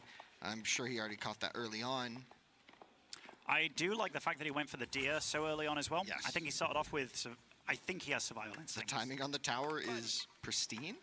Shows up, the tower finishes, and the horseman is in range of the tower. So the villagers are safe. Marine Lord was very quick to adjust what he was making. So he does have a stronghold available because he has been making a spearman and an archer here. He's also working on the silver. I think that is that a black... Okay, it is the blacksmith, the Varangian arsenal next to this structure. Did get rid of that wall there as well so you can have more guys on gold and place the blacksmith right next to. But I don't think either one of these civs really is too scared about spending a lot of time in feudal, especially if they're both getting the boar. It's just that Puppy Paw's had it so much earlier than his opponent. We have a move out here to the other boar, but there is the Uma Bannerman there, and this will maybe just beeline for the Vills or get trapped. Getting trapped would be horrible. He just goes for the Vills, though. A little ring around the rosy once again in the early game, and the villager will trying to block, but the scout pristine micro so far from Marine Lord to keep this alive. Ooh, and the Vill goes down. I'll tell you all what. That for nothing, but the Bannerman did take a lot of damage. The nice thing is, it's about the same cost as a knight. Has this guy done what a knight another could do? one. It's done a lot more, I feel, because I remember this is so much lost gathering time. Yeah. And even if this guy dies right now, you just reproduce it. He's bought enough time to get over here. The horseman on the back. And the spear. The archer's gonna go down. Maybe there's a lot of horsemen here, though, from Marine Lord. Once again, the villagers on the run. The Hippodrome hasn't had enough time to pull out that the horseman Bannerman, the horseman Hippodrome. And all that accurate just out of range to save the Vill. Oh, he does. Oh, he does. That was a nice crouching tiger hidden spearman over there. Oh, but he finds him. 3 villagers to kick things off here. That is not how Marine Lord expected that to go. He was trying to get to the board, to these berries, to the food in the center of the map. That is what front range does. It forces you a bit into the middle. It does leave into question maybe the hunt to the right side of his base could have been a safer choice, but players really want to get onto that contested food early if they think their Civ is strong. So maybe not expecting this build order from Puppy Paw with that fast Uma Bannerman. We saw the Bill on stone. We saw that switch to stone. It seems to have worked so far for Puppy Paw brilliantly. That is a well-done early game, and here he's back. You just mentioned it. He's back. He's like, I had a pretty good time last time. I think I'll come say hello once again, and it does get spotted. This time, there's a lot more units, though, to defend. There's a lot more units to defend. Does start with deflective armor. Does immediately... Oh! Okay, I think he saw that low-health archer thinking it was actually a villager, but does decide to pull away a little bit. Now, Marine Lord has got quite a few spearmen out. Now, the spearmen of Macedonia do benefit a lot from more spearmen being made. And given that there's quite a lot of emphasis on cav here from Puppy Paw, having that large number of spears is going to be tricky. He's just taking the fight against the spears, though. He's just going all in here. Marine Lord going to dive under the tower, which is garrisoned with the villagers, so that is a little bit of idle time. And the spearmen are just going to go down from Puppy Paw. He might have been thinking that Puppy Paw wouldn't, or Marine Lord wouldn't be this crazy. And now the villagers under threat here. Puppy Paw, what's he going to do? He's got to bring the Uma back, but there's that gear here. I like what Puppy Paw is doing here, though. Yeah, like, baiting him out. You saw that he thought that fight maybe wasn't going to go as bad, or maybe that Marine Lord wasn't going to engage as hard. Marine Lord does have +1 armor on the horse units, meaning they can actually tank the tower quite a bit better. Longer. But I tell you what, Puppy Paw is going to be feeling pretty good about surviving there, because if he lost that tower, if he lost those 5 villagers as well, all that hard work that he did before totally reset. And now the villagers are somewhat exposed again. There's only a few units to defend, and we saw what that Uma Bannerman did before, and he's once again hitting villagers. Oh boy, Demu, this game is getting so close. You could feel Puppy Paw trying to stay in this tournament. This is essentially it. This is match point for Marine Lord. If Puppy Paw doesn't find a way to close this out after securing a bit of a lead, that would be so devastating. But we talked about the farm transitions before, right? I mean, what a better Civ. Career Storehouse helps give you that. It helps simplify that, it streamlines that whole process. That could be one of those little factors that comes into Puppy Paw's benefit later on. There is definitely one situation that we haven't talked too much about, is when the Hippodrome Redari comes out, because that is a very, very tanky lad.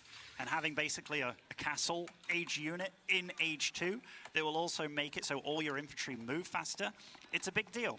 And that's something that Puppy Paw has to be aware of. So even though his enemy's horseman count isn't crazy, does have to keep on producing those spears. And he is the guy that's actually going for 3 different types of units here: the horsemen, spearmen, the archers, and he's not going to let up.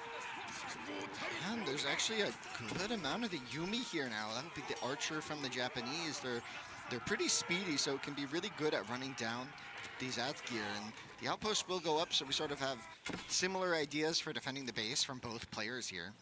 I would not be surprised if Puppy Paw at some point in this game actually decides to lose that Uma Bannerman on purpose.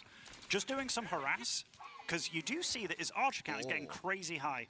This is a great move out from Marine Lord, just with 5 workers, made a little wall, realizing that deer pack is safe. Now he's on 2 deer packs and a boar pack. The Redari is here. This is when it can get really scary, especially if you follow this up with the Castle Age and match that with some Redari. This is when Macedonians start to really feel scary. You mentioned the Redari champion before, this Hippodrome Redari, I mean, and yeah, the follow-up here is when it just gets really, really, really insane. We now see the movement speed on those spearmen to help them navigate the map. It looks like Puppy Paw was maybe thinking about aging up. He's got a lot of food. Not too many units queued up. He has been supply blocked for a little bit of time, focusing on that gold as well, quite a bit. And he's out on the map again. So this feels a bit same old for Puppy Paw, where he wants to make sure his opponent stays at home. And what better way to do that? Horseman. And you do see that the Uma Bannerman is very low. He's going to look for weak units wherever he can find them. He's going for the archer upgrades behind this. He's also got the armor upgrade online. Now, will he be able to get home with this bunch of boys? Maybe most of them, probably not the Bannerman. Well, Bannerman goes down. Is that the archer Bannerman that he's got queued up here? Oh, if I get this right, Winston, I am clean. I believe that is. Oh, I'm clean, Winston, I'm clean. So this was a lot about... He's clean. This is so much about buying time for him. So much about buying time. And here, with this army, he's got, like, decent map vision. I don't know if he saw those villagers move out, because I don't know if he had that watchtower outside his opponent's base. But the way that puppypaw is kind of handling this game, I like it a lot. Now, what's his army actually weak against here? Right now, not much, actually.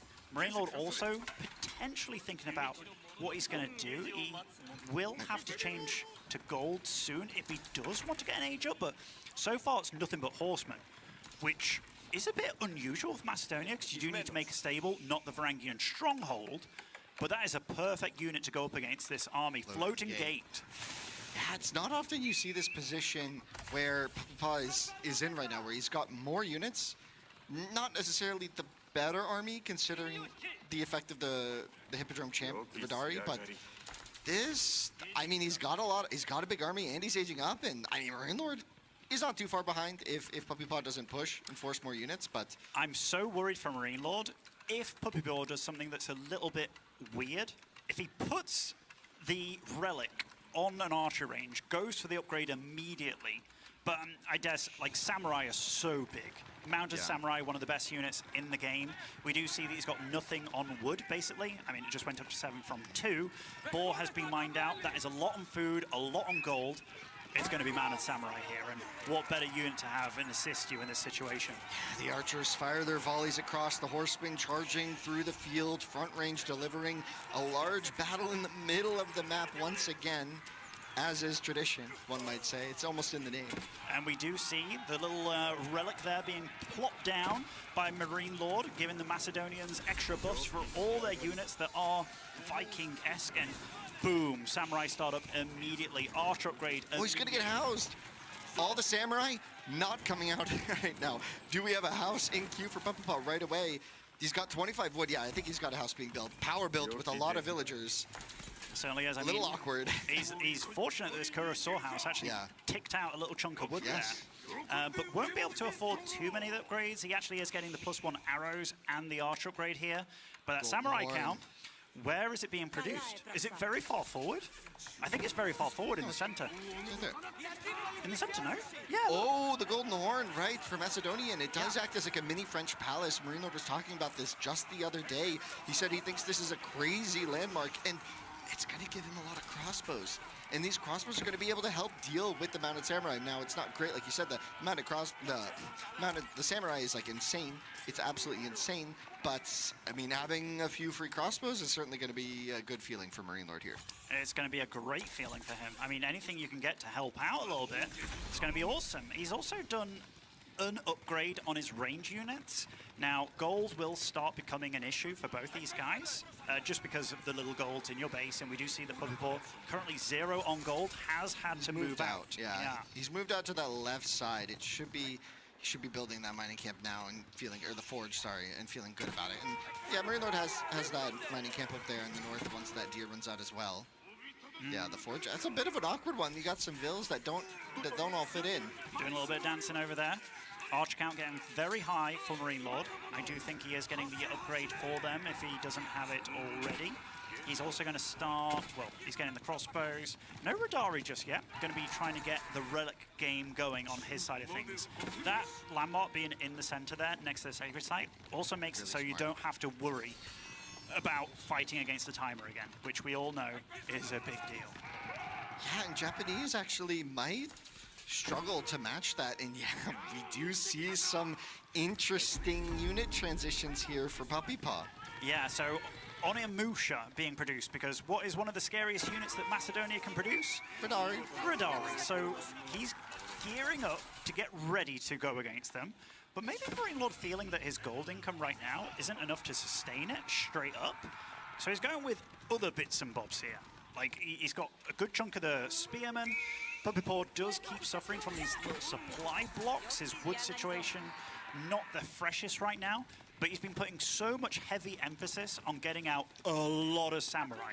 Now the Radari production starts after Marine Lord has secured himself some pretty darn good gold. Yeah, and the Varangian war camp is also set to Radari, so if a lot of these archers and spearmen and horsemen get cycled out, we would see those slowly replaced by a Radari mass as well. I mean, it's not a ton, but it could be enough to swing the fight. And yeah, the Onamusa switch is interesting. It could be really good. I mean, mobile archer that's good against heavy sounds great against the Radari, but there's also a lot of archers already on the field for Marine Lord. It's a bit scary. Where is Marine Lord grabbing his gold right now?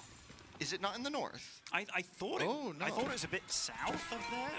Oh, he's still got one in his base. Yeah, because where the mounted samurai are about to find. Yeah, Puppy Paw has been looking for this. He found him. He's Everybody been run. looking for Everybody this. run. But there's the army right here. Oh wait, where's the army?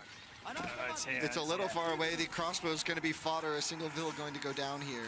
Picking off these archers, or rather the crossbows, is pretty nice, but doesn't want to lose these samurai for free. But from range, it's the kind of map where yes, you don't want to be worried about your side of the map defending, because if you're in the top left or the top middle, if you're a Marine Lord, you're leaving a clear road to your main base. One that's making your life easier. Yeah, and that's why I love the placement of that Golden Horn Tower. It's like essentially a mini keep, right? And that position just being a little more fortified in the center, it gives him some relief, knowing that there isn't just a threat of an army coming right, a group of horsemen just running straight down mid and finding his wood line.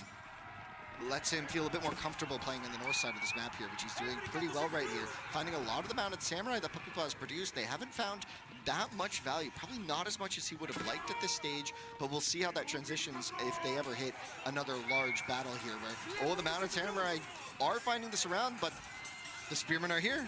The spearmen are here, and I tell you what, Puppy Paw doesn't want to stick around here. Whoa, trapped units! Losing quite a few, and Marine Lord's doing a good job of battling with very little, but the right amount of units, and these spearmen do move faster because of that super riddery over there. Walls being produced by Marine Lord on his side of things as well. He's got a huge swathe of, I think, villagers over there moving on to the next gold.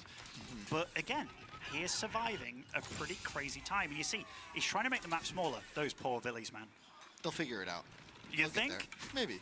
Eventually, I mean... You give them enough time. How many do you think is on that little blip in the top there? They got to get the dances in. It's got to be at least 20. They're filming a TikTok. 10, 15. Okay, I mean, 23 on the goal, but lots of them can't mine. I'll tell you what, yeah, they'll figure out. I'm sure they will. Marine Lord's food, very healthy. Gold could be healthier for sure. Golden Horn Tower will be under fire. So again, cháu bác em là Clean Man AoE nhé, em không phải Clear Man. And Marine Lord being the guy that's, I'm not going to say he's comfortable in this game, but he is the guy that's feeling sitting back a little bit. But that Radari count, he's done a good job of just thinning out these samurai. And he's actually up to +2 armor on his stables. Wait, the wall wasn't finished. I wonder if Marine Lord knew that wall wasn't built. He had units defending up there and never actually built that wall that we saw on minimap. DLC nhưng mà có tặng nhầm người. He's so lucky that he's not spotted that north spot because thực ra anh chưa mua vì anh chưa có hứng thôi chứ không phải là chơi được mấy trận. Để chơi hai mệt quá. Mà chơi để trai dạo này mắt kém, chơi trên màn hình laptop. Nghe mắt. Remains at 5 though, so Marine Lord, you just see the excellence there. There were units all throughout his base last few minutes. Not losing vills, can I just say that's dang impressive. It's really impressive. Again, like, if you are a player like Puppy Paw that thrives on multitasking, you can see that Marine Lord has just been making the map smaller for himself.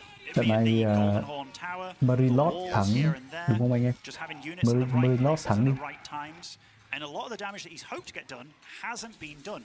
And very soon we're looking in a situation where the Radari count's actually going to be higher than his opponents, which em làm dân là truyền thông bây giờ đang nhìn lại trong con. All those Yumi archers, they start to become so redundant. But Marine Lord does have to be careful. Does he really want to be taking a fight here? I mean, he's got a lot of units coming back there. He's going to try and nestle himself through this little, the little mountain pass. Does find a way out from most of the Trận này không biết là BO mấy. Chắc người ta phải để BO 4 chứ đúng không? Em nghĩ nó phải là BO 7. Chứ còn nếu mà trận bán kết của BC4 mà nó chỉ có semi-final không thể khán giả. Mình nhớ em nói IT. Không, em chắc là do em nghe giống IT. Em cũng đúng chạm IT thôi chứ em không phải IT. That'd be so detrimental. Oh, and we finally see a bit of a counter raid, just a single lonely Varangian guard finding his way all the way down here. How the hell did he get here? But he's made his way, and that's going to be very annoying because those berries. I mean, can we check Puppy Paw's base? Is his only farm transition? The Ghost Outsource added. He's added a few of his own. One. And by a few, I mean one. Those on Amusha, though.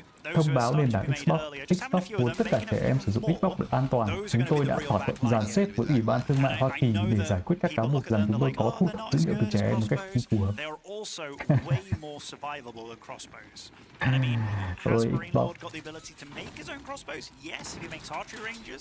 But he has been strapped for wood a little bit this game, and honestly, that is so many Radari now. 22, soon to be 4 more out on the field. He's getting a few upgrades on his side of things as well, just making sure that his barracks also have the tower emplacement. That Yumi count so huge, but the only thing he's going to be good against, really, is the crossbows or the spearmen. And I tell you what, those numbers are not big on either side of that. I do like that Puppy Paw has been adding spearmen into the mix as well, because that is one thing that will help out a little bit, cost for cost against the Thực ra Radari. vì cái đế chế 4 này, cái timeline nhiều khi nó không giá trị lắm. Tại vì cái kết quân của nó đôi khi không cần nhiều quân nên là kiểu timeline nó đôi khi không ý nghĩa. Nhưng mà timeline về dân chắc vẫn ý nghĩa luôn. Trò này em không quen được. Đấy là vấn đề đấy. Trò này làm người ta làm thế nào để cho nó... Thực ra bản chất là người ta muốn nó mới mẻ hơn đế chế 2 mà, chứ người ta không muốn là làm lại một cái trò đế chế 2. Nên em hiểu được cái quan điểm đấy, nhưng mà làm nào để nó để người ta thích nó thì đúng là khó. Puppy Paw's got to be thinking about making a move pretty soon. A dive under the Trebs. He's got the big army advantage. He's got almost 40 more units, and here's the fight. Or was it just a tease? A mango tower from downtown over there in the south, and the longer this game goes on for, even though Puppy Paw can obviously get a tech, Marine Lord is the one that can catch up on supply a lot. And do you want to be fighting against those Radari right now? I mean, there's a lot more samurai. No Umabanaman with them. As well. It was more mounted samurai, but the Radari are just so dang good that he might just come out even in this exchange. We see a little bit of a retreat here, but we see the HP bars. It's not too bad for Marine Lord there. The one thing I will state is that the economy, the income, just has been favoring Puppy Paw massively for the last few minutes. Đánh đi tra một tí lại nghiện. Đánh thua nhưng mà cứ kiểu thích vào đánh tiếp đi. Em là em phải cẩn thận với đế chế 2. His transition now has been a bit awkward for him. It's been very awkward for him, because you can see that his military count is dwindling. The food, the wood, it's all better. Marino did a really good job of being the one to get the relics, though. Yes. I got to give him credit there. 3-1. He did get his monks out a little bit later, given that you spawn with 1 for free for Puppy Paw. But Puppy Paw's army, he's about to approach 200. Yeah. All his resources, he's spent it all on battle units right now. What's he going to do? Where's his play going to be? He really wants to break down this front door. That would really open up the floodgates. It has been an expensive siege. Like the Golden Horn Tower has been sieged by these Trebs for, what, 10 minutes now maybe? Like 8 minutes? It's been a long time of just trying to repair, and we see the crossbows taking the fight against the Yumi. Doesn't really matter how this, like the Yumi just trading away the pop, maybe trying to make space for more impactful units here. It's actually, granted, it didn't look pretty, but it wasn't the worst. It picked off a couple of workers just enough to get down this Golden Horn Tower. Em nghĩ là nếu mà không có thuốc lá không nên uống không nên uống cà phê với cả đồ tăng lực. Redbull với cả cà phê nó có phải đi với thuốc lá.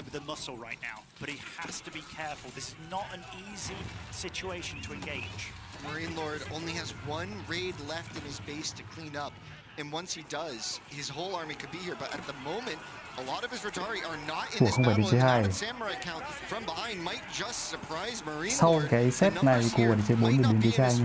Mình không biết là nó bắt đầu lúc nào. This fight is not going to work.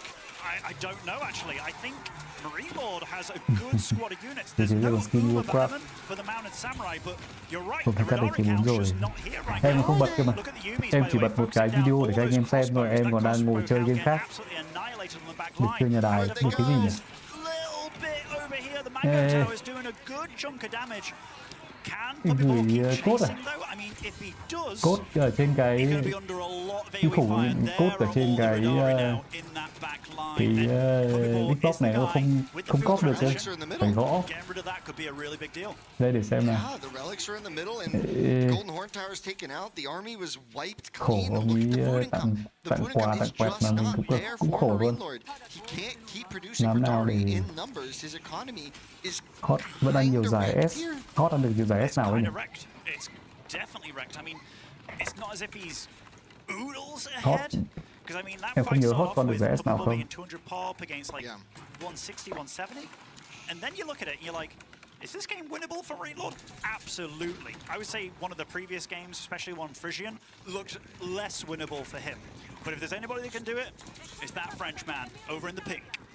I don't know, it just feels like Puppy Papa has such a clean understanding of how to win this game. He's distracting up in this north where that precious economy is saved, and the stonewalls are going up. That is going to be a big game changer, but it's not the full stonewall. So all these villas, the farm transition is up here as well. Puppy Papa does not want to be knocked out of this tournament right now. He is going to run in with the Mounted Samurai and find so many villagers up here. The whole army of Marine Lord is coming up to defend that, leaving the center completely exposed. Now there's going to be a run in from the Yumi in the middle as well. This is why this map can be so darn tricky. And I tell you what, the Onimusha, being able to be mobile aggressively, this is one of the best uses of them I've seen to date, where it's like, all right, you want to deal with this army over here, you're going to have to bring something that can deal with those Onimusha cost efficiently. And right now, having the floodgates open at the front, he's going to be able to lose relics. Yes, he's really fighting to try and get a stone wall here, which it does look like he's going to be able to start doing, but he's going to attack at the front. Run-ins on the front. Front range is delivering. Puppy Pot, could he make this happen? I tell you what, if he does actually win this game, that is such a sigh of relief for him, because he has yet to win a single map against Marine Lord when it comes to Wololo competitions. And Marine Lord, hands off the keyboard, taking a big swig with that one hand. Going on for the first time in many years in Wololo history. Xong chưa? Xong chưa? Chắc là Puppy Po thắng này. Trận vừa rồi chắc Puppy Po thắng.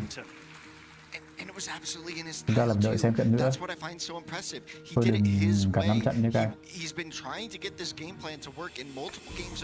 Thôi, xong rồi nó còn bắt mình gõ phốt vào chứ. Tackle Marine Lord from the front with a big army when the position isn't there for Marine Lord. And that has happened not so well for Puppy Paw in the first two games, but in this game it worked to perfection. That fight without the Radari was just not going to go his way. The Radari were not there, the Mounted Samurai were there in droves, and they drove nhưng mà em không tặng được anh, that front line. Tại vì em là tài khoản Xbox Nhật Bản rồi. Hoặc là do tài khoản của anh là tài khoản gì đó, nó không thể redeem được tại vì khác vùng.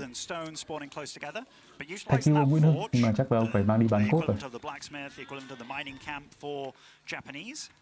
Cảm ơn rất nhiều. Cổ tay.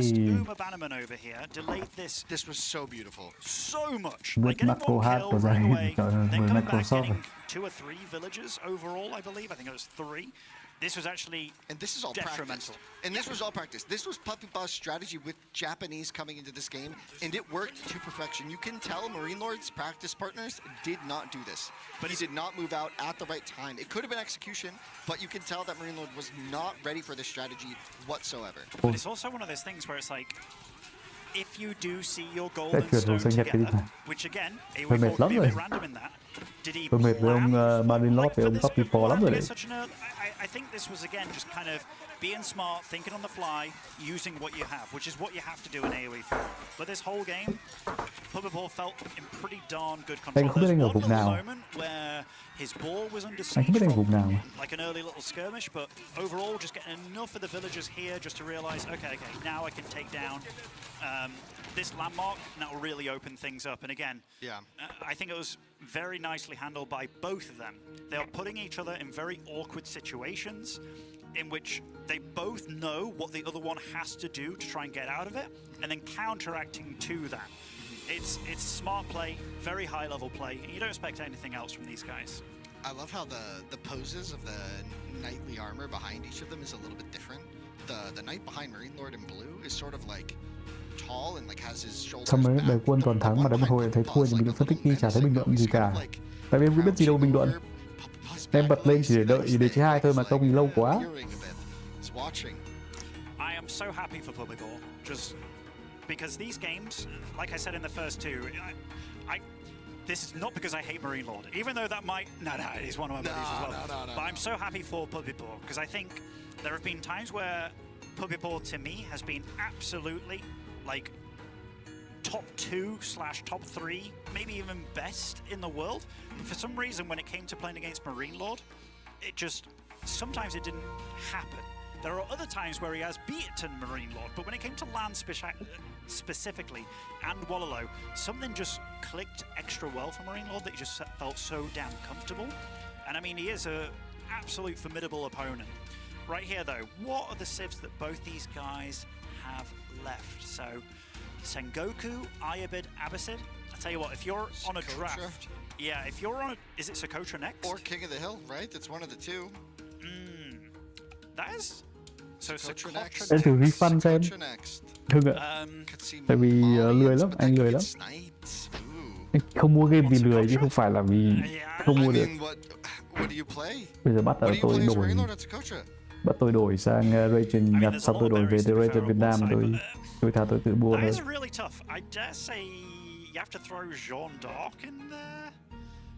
Because the snipe is going to force your hand, like it's going to be your second pick. It's like refund được mà đi bán. I don't know. But this is one of the troubles when you only để sau nhé, để sau stream thì anh thử xem. Tại vì cái thằng Microsoft mỗi lần vào làm cái gì là nó bắt phải login bằng cái two-factor authentication của điện thoại ấy. Mà anh làm cái đấy nó cứ bắt ra phải upload trên điện thoại suốt. Thua vì chất quân map vàng quá, con Nhật có thể tạo ra vàng thụ động. Còn skin mới mà nó chơi thì tôi đoán là không. Mất 3 cái thành tích hết vàng, không đẩy được nhỏ nữa, không lấy gì chống được nữa. Đúng rồi, các anh phân tích đi. It's going to be very awkward for both of them. Yeah, this could get dicey fast. Abbasid actually wouldn't be a terrible pick here, just because of the military wing, being able to... It's a very feudal-centric map. You also have the cheap dock, which just makes it easy if you want it. If you do see like a gold mine on the coast, you just send out one little ship, say, hey, what's up? Oh, hello. He did go for Abbasid here. By the looks of it. Or he got sniped. So what would have been the other choice? I mean, Sengoku, are you? Abbasid for a while has been looked at as one of the weaker civs, but if there is a map that they can play, Socotra really depends what they're up against, man. Like this is so matchup based. Like at this stage of the draft, it's not much else than Socotra execution matchup. I tell you Malians. What. So yeah, you talked about Malian here. Yes. One thing that can really suck for Malian is your first gold mine, your pit mine. You can't get all the houses. You can't. I did it the other day on ladder. I got one house and a mining camp. That was it. PlayStation. Sony bảo gíp lên nó làm gì có chuyện đó. Thực ra cái gíp kia này nó rất bị abuse mà. Like Donso Jav just feels so hard to refute with any civ, and here he got a decent gold mine. It is on the coast, so this could be a context where you send a ship around as Puppy Paw. Nó dễ kiểu bị lạm dụng để bán lại game. It's an option with the cheaper dock, early feudal age. Like you see a couple bills on gold, you just send an extra ship around and say, hey, you can't mine this, right? Super funny thing about this map and these civs, neither one of these civs really play on this map. Yeah, really ever. They both ignore the ball. They can't gather it. So you don't have to worry about your opponent doing it. So this is maybe one of the first times Socotra is played where the ball is entirely ignored. It does not play anything. And realizing that you can only have 4 houses around this and a mining camp, the build changes a little bit for Malian, meaning that you get a mining camp on it. Now, will he use that straight away? He might do, but it's going to be a lot of scouting, a lot of getting the sheep on the map. Now, there is one matchup that Abbasid has always been not bad at. Even when Abbasid has been totally down in the dumps, one thing they've been surprisingly alright against is Malian, which is super weird to say. There is a build where you open up military school, or rather not the military school, military wing, and you either throw down a barracks or a stable.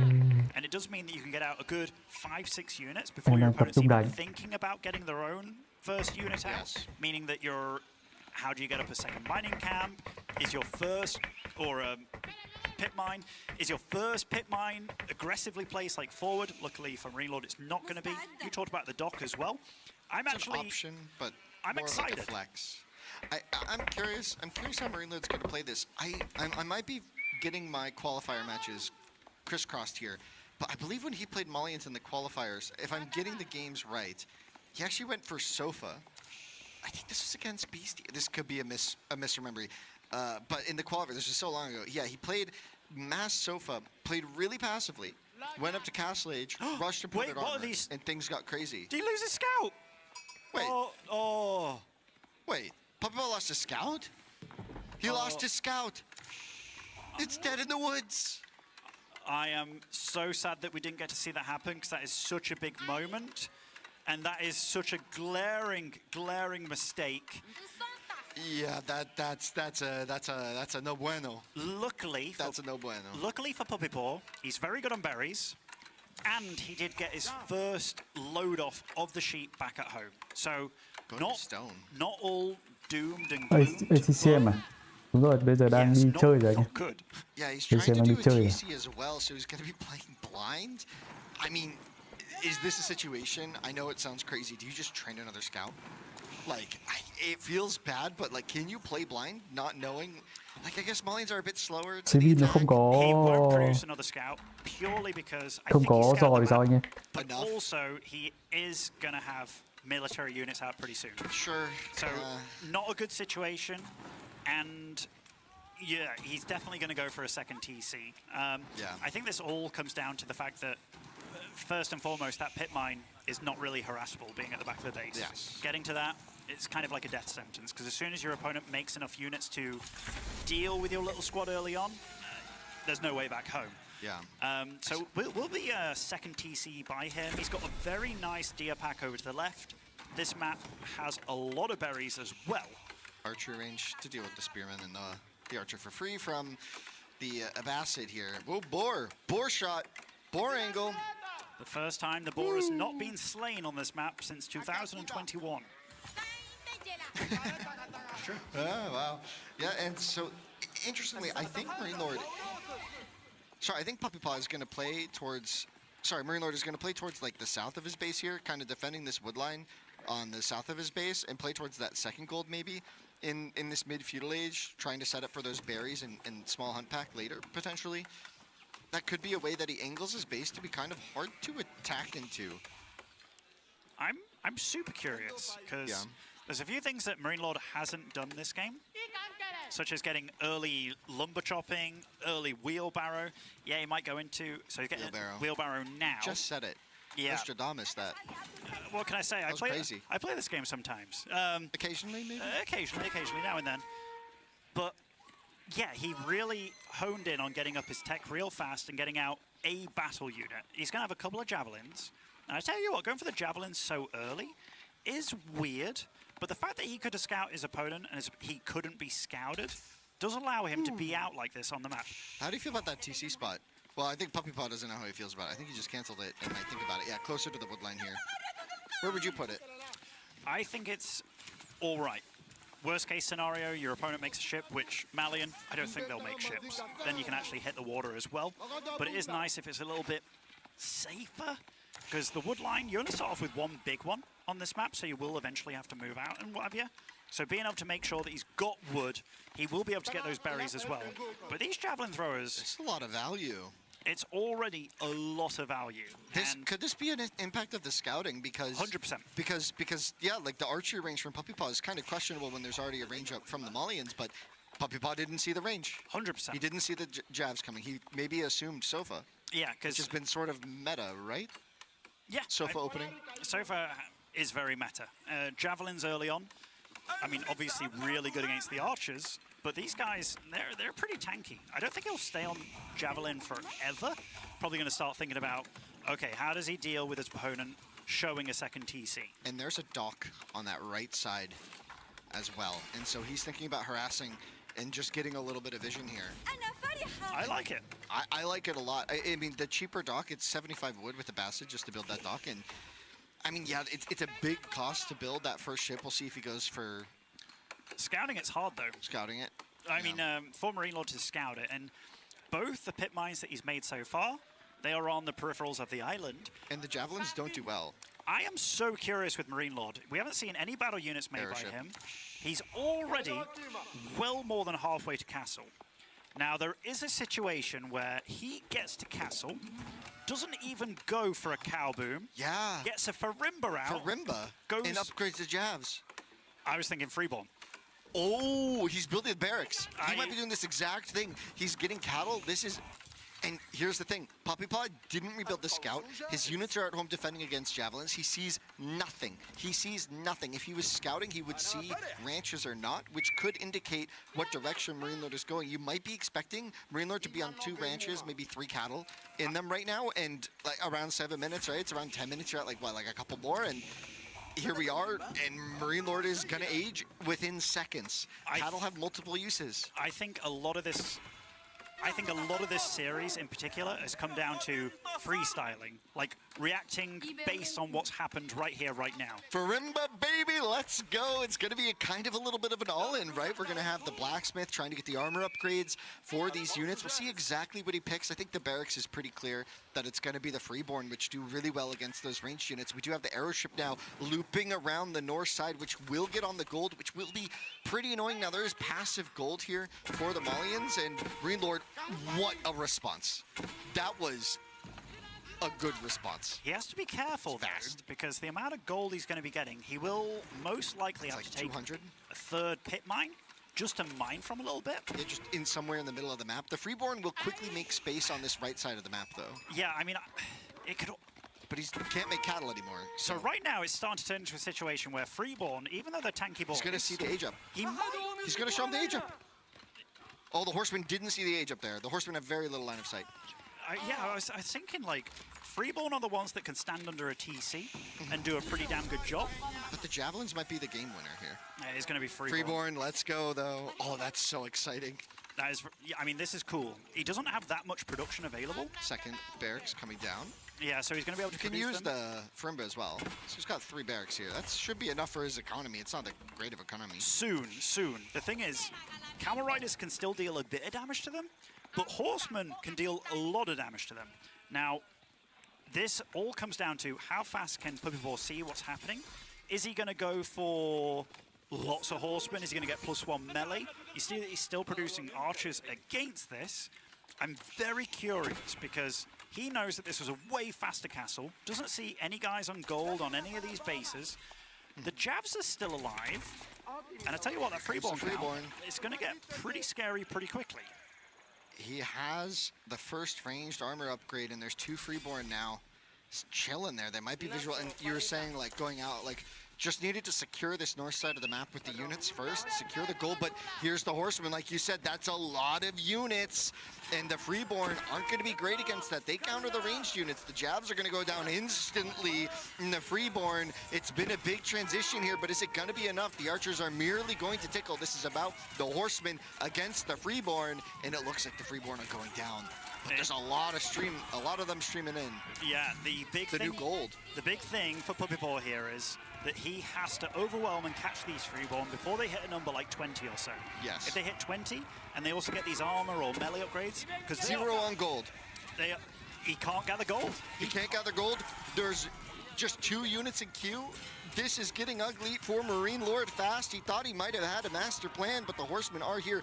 The archers, though, kind of useless here, except for the threat against the Vils, I guess, but not helping much in the fight itself.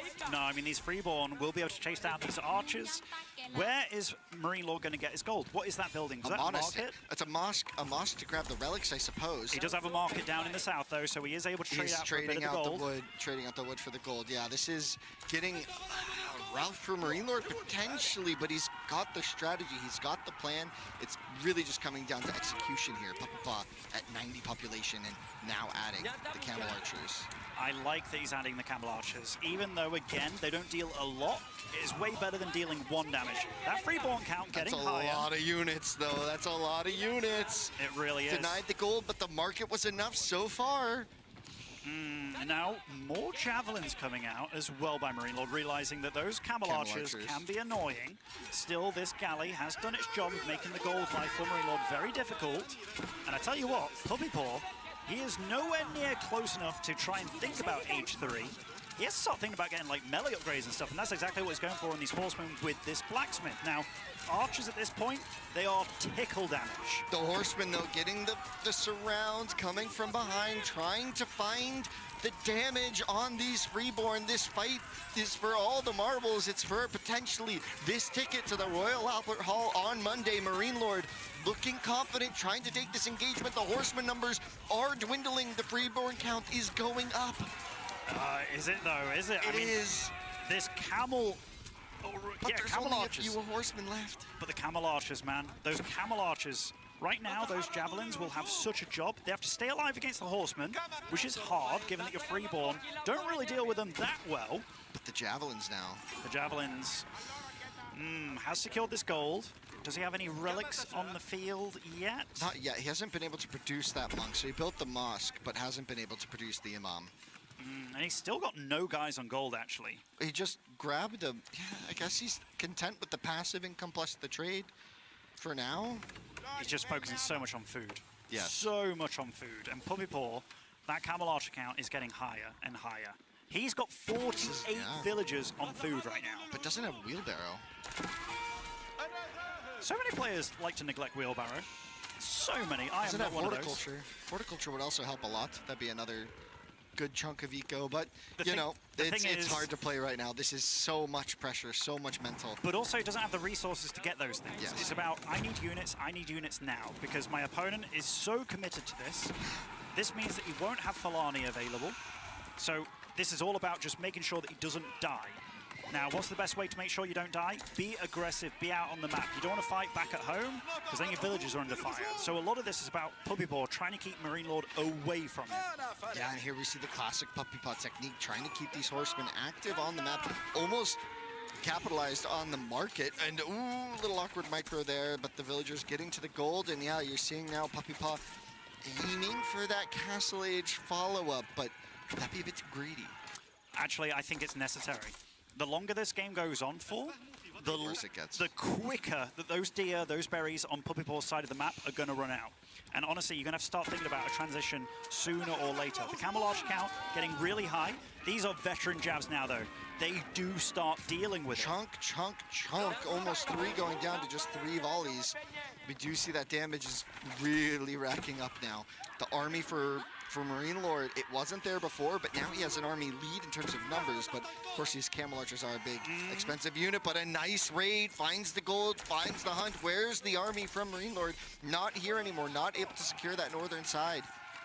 No, I mean, these archers, like, he hasn't made more of them, but you can see how redundant they feel against every unit that Marine Lord's making. And now Marine Lord, his supply is actually closing in pretty massively. Oh my, this could get ugly quickly that for left Puppy spot, Paw. That left spot on the map, what is on that? Oh my god, that is so many villagers on gold. That is half of the economy, but it is not spotted by Marine Lord. If there's one unit that Puppy Paw can make when he hits castle that will annihilate most of this, it is going to be like Lancers or what have you. Lancers, yeah. But if these javelin throwers do get their range damage upgrades, they can still somewhat compete a little bit. Yeah, that, and this pressure on this northern side for Puppy Paw is more than the pressure of the Freeborns. The Freeborns did not have the mobility to find the economy here. Did not have the vision, did not have the foresight, and now Marine Lord forced to retreat back, so kind of caught off guard twice now in a row in the last few minutes with his army sort of going for an engagement and not quite getting it. Culture Wing is almost in, and a lot of resources in the bank for Puppy Paw. He can produce a lot of different things here. But can he? I mean, 800 food, that's not going to get you too far in the grand scheme of things. And I mean, these camel archers, he's going to need to upgrade them, but they're on a clock. That's 35 idols. I am so scared for Puppy Paw right now. Yes, Tối nay không có đề chi 2 tối nay phải đợi cái trận này kết thúc. Camel archer upgrades and regular archer upgrades is nice. That archer doesn't feel like the option when you only have 5, but there's a lot going on. Maybe you just need some knights. The villagers on the run, going to be taken out here. There's some little bit of hope left for Puppy Paw, is trying to find some lancers here. That's it, right? That's it, but his food's gone. No villagers on food anymore either. And now there's enough defenders at home for Marine Lord. The counterattack is not going to be enough. The camel archers aren't going to be there in time. And now the exposed economy once again under attack by Marine Lord. The situation is getting crazy and fast for Puppy Paw. It's out of hand, it's spiraling. 7:30 mà bây giờ 10 giờ rồi mà nó chưa xong 4 trận. Puppy Paw still on 80, but now Marine Lord's the one on 100. His army's better, it's stronger. There aren't going to be enough lancers coming out of the field. Chắc là do mình kiểu xem Empire War quen ấy.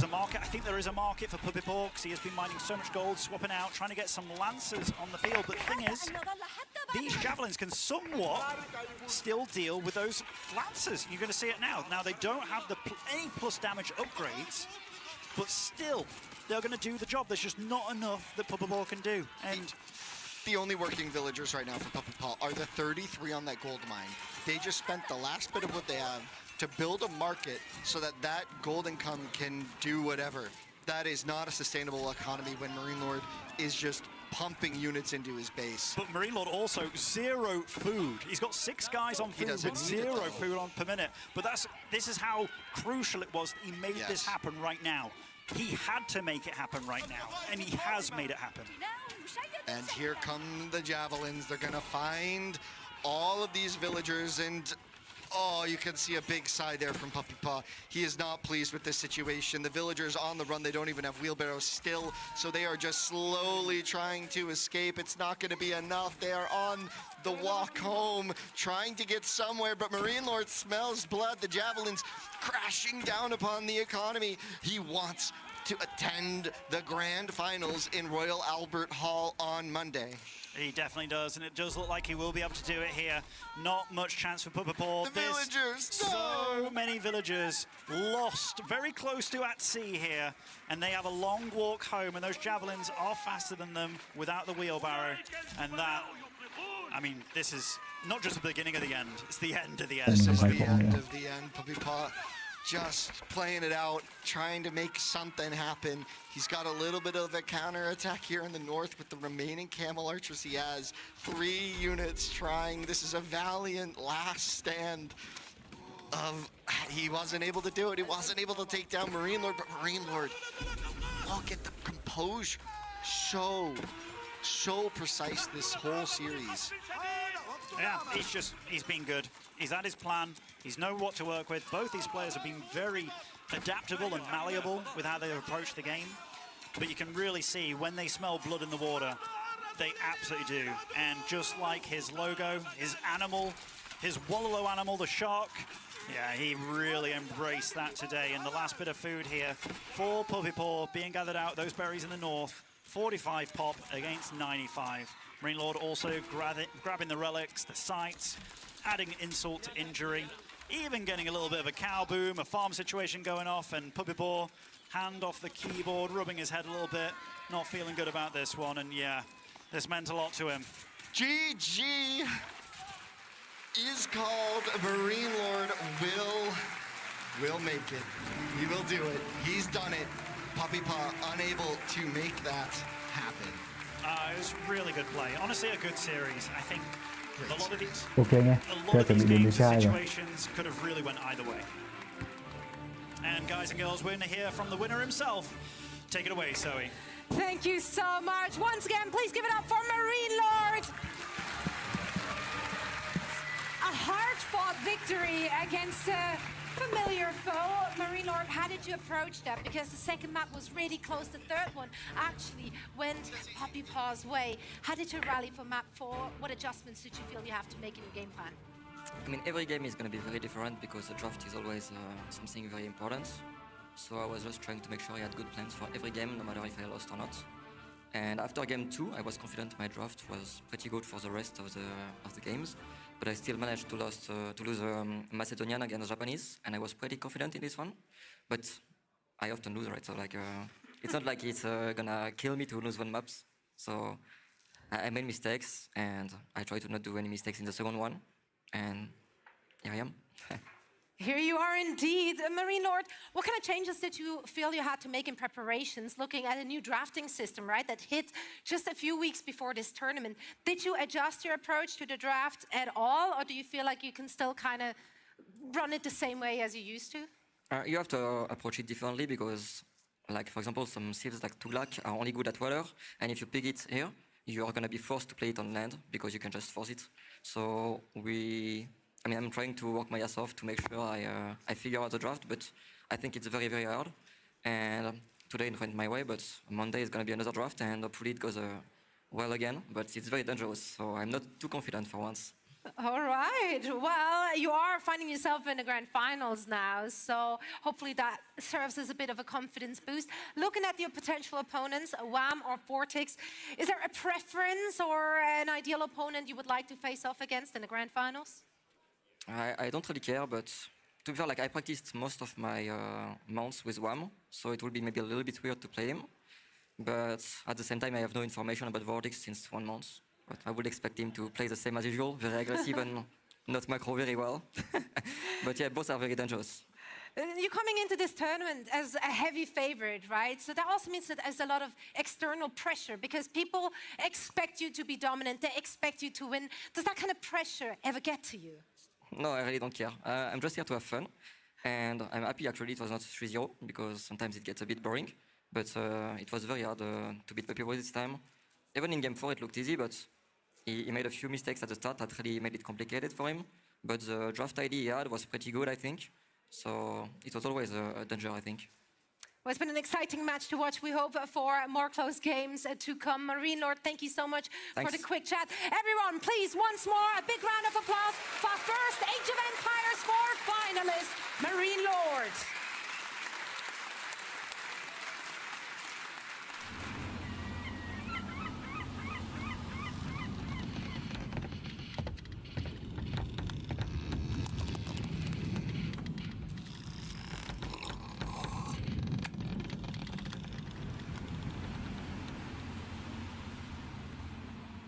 An intriguing story, this, of Yu Fei, the great hero of the Song dynasty. Yu Fei's career unfolded during the later years of the Song dynasty, when the empire was prosperous, cultured, and under considerable pressure from its warlike neighbours. Rising from modest origins, Yu Fei proved himself a capable and disciplined commander in the wars against the Jin dynasty to the north. He distinguished himself as a general of great discipline and persistence, winning a series of campaigns aimed at recovering the Song's lost lands. His army became known for its effectiveness, as well as for the somewhat inconvenient fact that it just kept winning. This unfortunately placed him at odds with a court faction more interested in negotiating peace than continued success on the battlefield. Consequently, Yu Fei was recalled, arrested, and executed on charges that were, even at the time, widely regarded as a little dubious. The subsequent peace secured short-term stability, yes, but in the long term, it was Yu Fei's historical legacy that truly flourished. Even today, he remains a symbol of loyalty, patriotism, and an enduring reminder that doing your job too well can have unintended consequences. The story of the Song dynasty ended long ago, but the story of Yu Fei is with us still. Generals, swiftly march your armies to Lucian.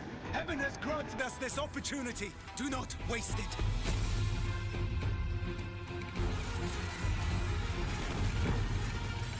Spears ready!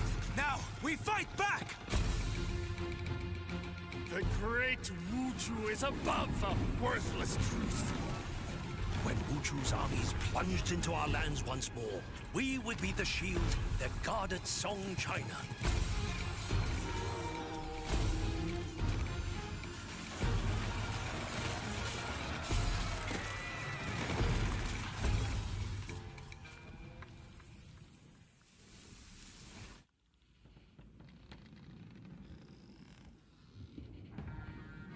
Day 43. The HMS Londinium sails on. We've passed strange lands where the aftermath of battle shows stones vastly outnumbered by the bodies around them. Islands occupied only by archery ranges. And shores with villagers standing idly, doing nothing. Regardless, the fleet grows thinner. 6 empires remain. 2 have already earned safe passage. But 4 fates remain unwritten. 4 empires who must still fight for their place at the captain's table. All right. Now then. Captain! Captain! Captain! The Spanish are bringing total, brutal domination.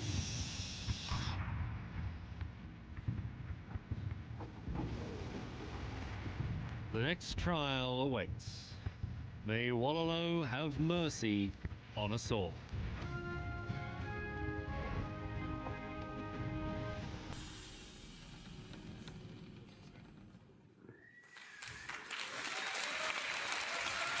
All right.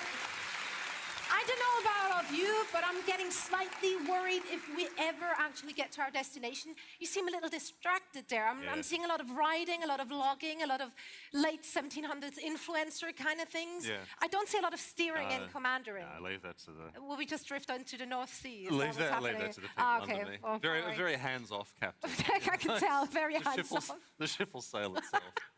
Yes, indeed. That's why you hired the likes of me. That's right. That's right. what Yeah, I'll get it done. You go Don't off worry and do all about the it. chores and that sort of stuff. Anyway, thank you so much, by the way, for laughing about that archery range joke. I was very worried it wouldn't land. I appreciated the polite chuckle that went through the room for that. I wrote that joke myself. Thank you very much. She's very anyway. Yeah, thank you. Thank you. All right. We move our attention now from Age of Empires to Age of Empires 4 to Age of Empires 2. And I know people are very excited to get stuck in. Yes, indeed. The energy, palpable in the room as we turn now to Age of Empires 2. Let's have a look at the bracket, Zoe, and see where we stand right now. Talk us through what we're looking at in terms of the matches we're going to see today. Yeah, right. Okay. So we're heading into the round of 6. Of course, Hera and Lyri, they're already qualified for the semifinals, and they're waiting, sitting there prettily to see who they will be facing off against. The Viper and Yo will be our first round of 6 game, and then Hearttt Sebastian. Actually, we're starting with Hearttt Sebastian. It's going to be so close. These players have not met, as they are coming in from the opposite groups, so we haven't seen them. Facing off against one another. So we didn't quite see them testing their strength yet. Yes, indeed. And we saw the fortunes of these players wax and wane throughout the group stage. Some very convincing performances. Some of them earlier on still kind of struggling to find their feet, but finding that momentum. But then again, this is something we talked about with them yesterday.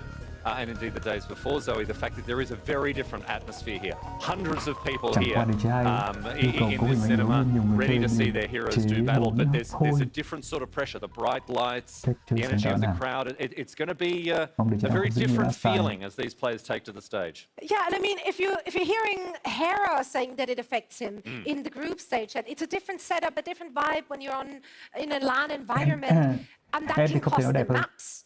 So imagine what it is feeling like in front of a crowd on the biggest stage. Yes, indeed. While obviously we have had players triumph, Hera Lyri through to the semi-finals tomorrow. We'll see our worthy contenders take to the stage today. But my friends, why don't we put our hands together and congratulate our fallen heroes, both MBL and ACCM. They came and they played their guts out. They put on quite a show for us. Across the group stage, unfortunately falling short of making it here on the stage today. But all the same, I think they're around. So if you see them, make sure to go and say good day and tell them that they put on a hell of a show for us all. In any case, we are drawing ever closer to our first group of 6 match here. And I understand that our casters are standing ready. So we may head up to the rigging right now to check in with Mem and Nilly. I wonder if they're up there ready to get stuck into this match. Let's go up and find out. Nearly are you there? Đợi tí. We are more than ready. We are so hyped. Anh phải mua thêm cái dây để sau đấy chuyển sang tao cả. Nhưng đỡ bơ tiếng. Còn cái phần mềm nó kiểu nó bị giới hạn đấy. Kiểu nó phải xử lý qua phần mềm, nó mà âm thanh là phải xử lý qua phần mềm, nhiều khi nó rất là lỗi. Để tra lịch sử 25 năm rồi nên nhiều người chơi hơn chứ để chơi 4 năm. Hy vọng là nó cũng sẽ phát triển. Thực ra thì cả hai tựa game đều không nhiều người chơi đến thế. Để mà phải so sánh với nhau anh ấy.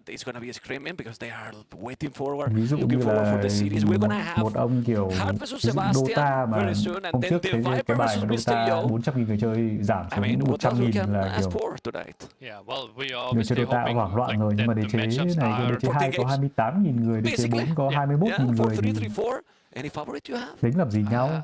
I would think the Viper is my favorite for the second set, but I also see it being close. 4-2, 4-3 feels likely. And in a Hearttt Sebastian match, I really liked how Sebastian played. Actually, he played really well against ACM, and even in his losses against the Viper and Leary, he looked like he put up a great fight. My advantage, my favorite there is Sebastian. Okay, let's see. Well, let's see, and we're going to see what we are going to see. I think we're going to go back to Norway. We are indeed. So, it is time to meet our players. He is on a constant upward trajectory, having improved his game every single day. He's arriving today looking to repeat and exceed his previous Redbull Wololo run. Thực ra, my friends, please welcome to the stage. Our first nếu mà gọi là game kỹ thuật thì cũng phải nói cho StarCraft đúng không? Không thể nào cái gì bằng StarCraft được nói về đây.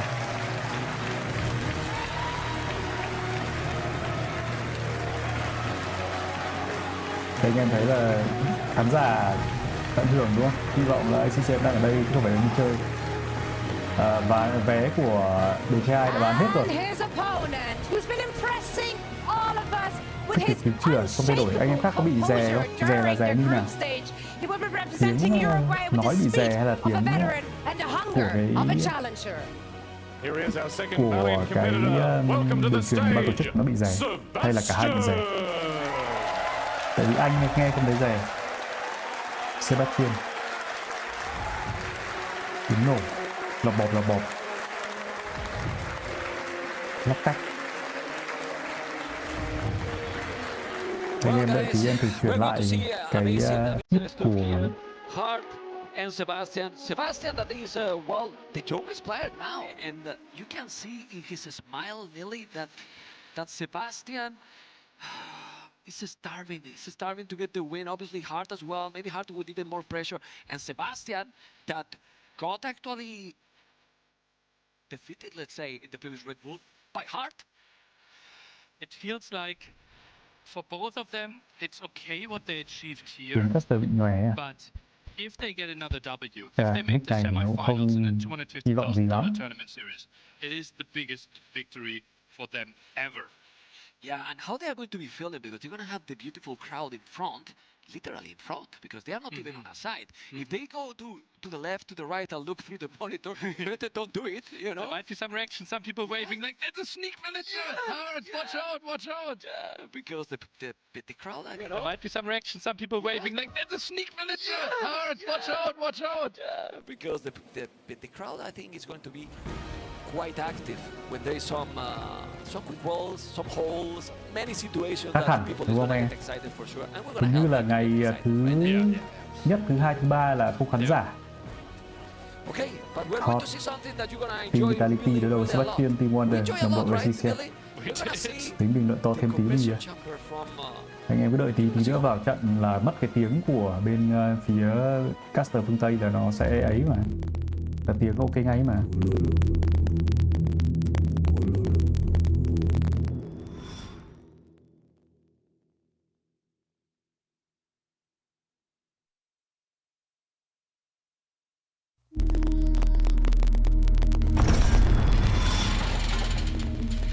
You stand before the conversion chamber. Conversion chamber. Three questions will be asked.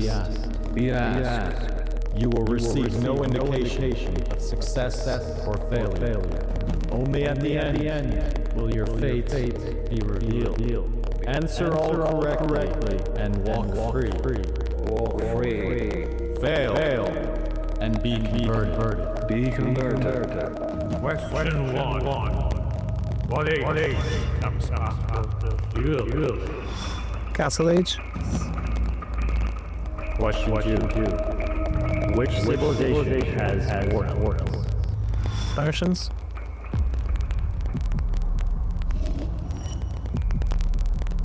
Question 3. What is the ace people's or latest discovery? 1.52, I guess. Not sure. We have heard enough. Hear the know.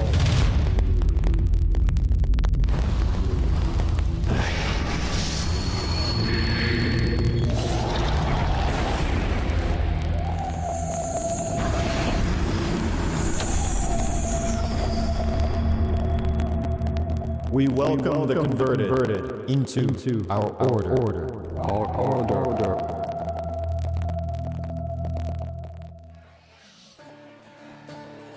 Well, it's very hard to now explain that we're professional casters. You know, after those, Cái bên kia vẫn rẻ nhé. complicated to keep going with the casting, but we will do the fourth. For now, everyone has been converted in LA. Yeah. So Yeah, far. 3 out of 3. 3 out of 3, 100%. Let's see how we continue, Yeah, man. let's see how it's going to be. We're gonna see the draft soon from Sebastian and Hearttt, and it's gonna affect the stage. So ACM nhiều tuổi nhất trong 8 người. Đúng rồi, ACM nhiều tuổi nhất. and if it looks so serious and so on, It has to be, right? Both players might struggle with nerfs here, especially Hearttt, who was on the verge of having some really great performances, some semi-finals performances in the big S tier tournaments. And he Có didn't tuổi really trái have tuổi the chả liên quan đến anh em ạ. being Le on the Viper stage. cũng có tuổi rồi vẫn tốc độ hàng đầu, liên quan đến cách cái rèn luyện thôi.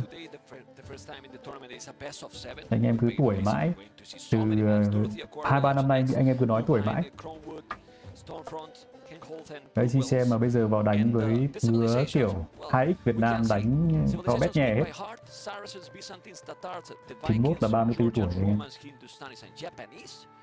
Franks, Italians, Dravidians, Hans, Malians, Ethiopians, Tupi, and Khitans. And you can see that when I say now Dravidians, I say in a different tone. You know, I'm starting to appreciate this civilization. 34 tuổi ở các tựa game khác thì làm huấn luyện viên hết rồi. Joseph tổ chức Trung Quốc đang hút thuốc. Nhìn chung thì hối các cái giải đấu chuyên nghiệp thì họ đều không cho hút thuốc. Thuê lột đột Mino bảo. Bóng gô. Giờ thì khó. I still think that in that map we have seen it, and it might be played there because they have good economy with Wheelbarrow, but the low Giờ thì khá là khó, tại vì thật sự là anh không nghe thấy tiếng nổ bóng gô gì cả, nên là không biết là cái gì nó đang làm. Khởi động lại stream phát nhanh nhé, khởi động lại stream xem có được không trước khi trận đấu diễn ra. Latest early Castle Age, and then we have a stable game. Both players should get into this one quite nicely. Typically we see something like Vietnamese here, but that one is banned. Yeah, yesterday we saw here Hindustanis versus Magyars with Sebastian and What a great ACM. game. What a great game. For sure. Might be maybe now Hindustanis for Hearttt, and then if that's the case, what is Sebastian going to pick here? Caster bị khàn, giọng em đang khàn thật, cho nên là có thể là giọng em đang khàn thôi. I don't think you need, like, the thing is, balancing is typically designed around Arabia. Yo cũng không được hút thuốc của vận đánh bà. The closest to Arabia. Most of the time we see actually the late picks being picked for Crownwood. So I wouldn't be surprised to see something like. Thực ra nếu không nhầm là bên Trung Quốc họ hút thuốc cũng khá nhiều. Bên Trung Quốc.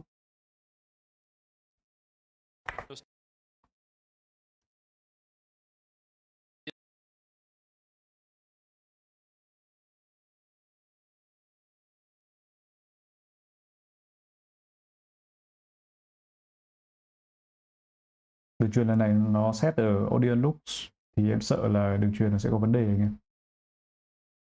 Chúng ta đợi xem tạm tí. Bên phía bên Anh là có vẻ bật đường truyền 2K 4K là không chạy nổi.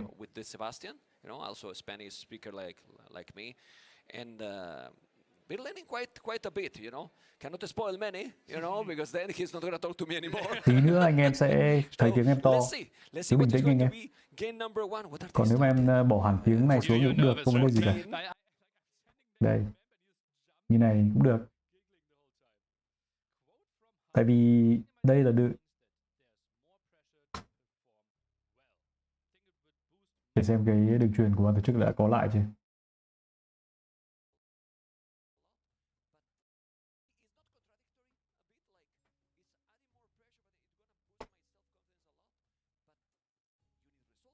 Hôm nay accm accm bị loại đấy anh em nhé.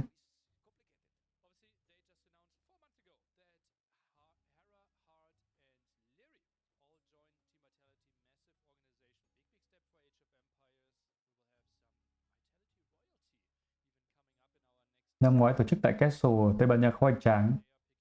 Nhưng về mặt em nghĩ là về mặt công tác tổ chức nó sẽ khó. Tại vì những cái khu vực mà tổ chức thuê lâu đài đấy nó đều là nơi khỉ ho có gáy. Mà anh em không tưởng tượng được là về mặt điều kiện kết nối ở cái nơi khỉ ho có gáy cho nó kinh khủng nào đâu. Anh em ra khỏi mấy cái thành phố lớn mà anh em ra mấy cái làng, xong rồi anh em ra thậm chí lâu đài nữa anh em set up chắc là bét nhè. Cái đấy nó chắc là phải nhiều tiền hơn hay là gì đấy. Cái giải ở Đức cũng tổ chức ở lâu đài Heisenberg khỉ ho có gáy, xong rồi đường truyền kết nối lên chạy không nổi.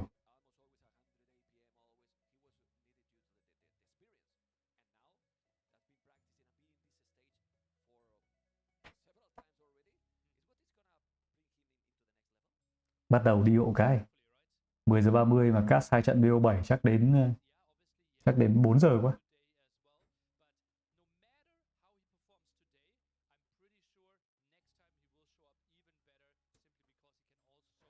Ok anh em. Đây là tiếng của khán giả. Hôm nay có tiếng của khán giả. Đương nhiên là cả hai game thủ đều sẽ đeo tai nghe giống rồi. Và hot game thủ của Vitality. Cả ba thành viên Vitality đều đang có thành tích rất tốt tại giải Redbull giải đấu lớn nhất của DG2 năm nay. Và Sebastian thể hiện phong độ ấn tượng sau một năm 2025 có phần không có nhiều đột biến, thì đến năm nay vào giải Redbull và đã vượt qua đánh bại accm để đi tiếp vào vòng này, đồng đội của accm. Đáng tiếc cho Team Wonder đấy là hai người phải loại nhau. Nhưng hôm nay chúng ta sẽ xem Hearttt và Sebastian. Ở trong trận, ở trong set gọi là playoff này thì sẽ là BO7 nghe, tức là chạm 4 nhé. Ai thắng trước 4 trận thì sẽ thắng cả set. Và người nào thắng ở trong trận này sẽ đi tiếp gặp Lery. Đây là nhánh dưới là của Lery, nhánh trên là của Hera. Trận set thứ hai trong ngày hôm nay sẽ là giữa Viper và mr.yo. Người nào thắng sẽ gặp Hera ở nhánh trên. Hearttt cầm Jordan, lợi thế sẽ là ngựa thịt sẽ được hồi máu. Ngoài ra thì có sẵn thêm cái con Sela trong thể thức Empire War này, nó không quan trọng lắm. Quân Jordan có tháp khỏe, có những con Monarch Spa, và em thấy các game thủ chuyên nghiệp dùng rất nhiều. Nhưng bản chất là Jordan từ hồi nó mới ra so với hồi nó mới ra thì đã bị nerf rất là nhiều rồi. Nhưng mà họ vẫn tận dụng được những cái lợi thế của loại quân này. Và Sebastian là cẩn thận cắm một cái tháp lên và ăn một dân. Hearttt ăn được một dân của Sebastian. Và đây cũng có cung của Sebastian rồi, nhưng lao đã được chuẩn bị sẵn đến từ Hearttt. Thi đấu rất chủ động. Và với Tupi thì em phải mở phao tay nhé. Quân Tupi của Sebastian sẽ có khởi đầu với thêm 25 tài nguyên, tức là tất cả các tài nguyên được cộng thêm 125. Dân sẽ có thể trốn vào trong cái trại của cái khởi đầu này nó không tốt lắm cho mấy loại quân như Tupi, tại vì nó không khởi đầu bằng trại, mà nó lại khởi đầu bằng những cái bãi đá, bãi vàng, bãi gỗ. Cho nên là vừa rồi là Tupi không trốn được vào đâu cả. Chứ cái loại con Tupi này thì cái lợi thế của nó là khi nó xây trại đến loại công trình thay nhà chặt gỗ, nhà đào vàng, đào đá với cả nhà thu hoạch thực ấy, thì nó có thể trốn vào trong đó. Con Tupi này còn có lợi thế là dân lính chết thì hồi lại 15% giá trị, và nhà cung và nhà lính bộ sẽ được giảm chi phí, và các nâng cấp được giảm 50% chi phí thực. Có cung Blackwood, cung cái đây gọi là gỗ đen cung gỗ đen, và có thêm EB Rapema. Lính EB thì nó sẽ là loại lính có đánh xuyên. Con này còn có công nghệ để giúp những con champi và những con slinger đánh nhanh 25%, và công nghệ để những con cung trong lâu đài, những con cung bộ và những con cung cho lâu đài bắn ra độc.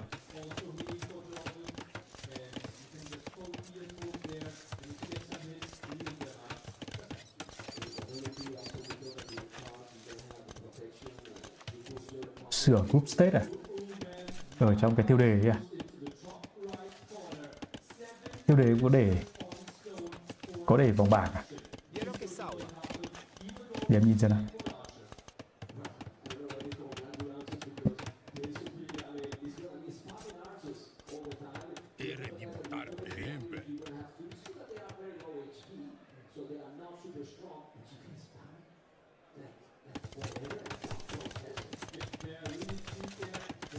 Không có để cái gì đâu nhỉ.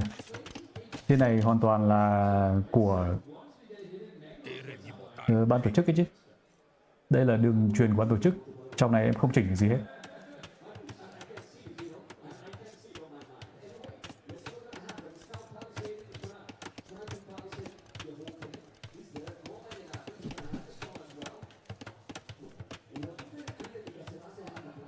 Nó biết đầu tay thua nên hot, nên bo kín và cắm nhà cắm tháp sớm này.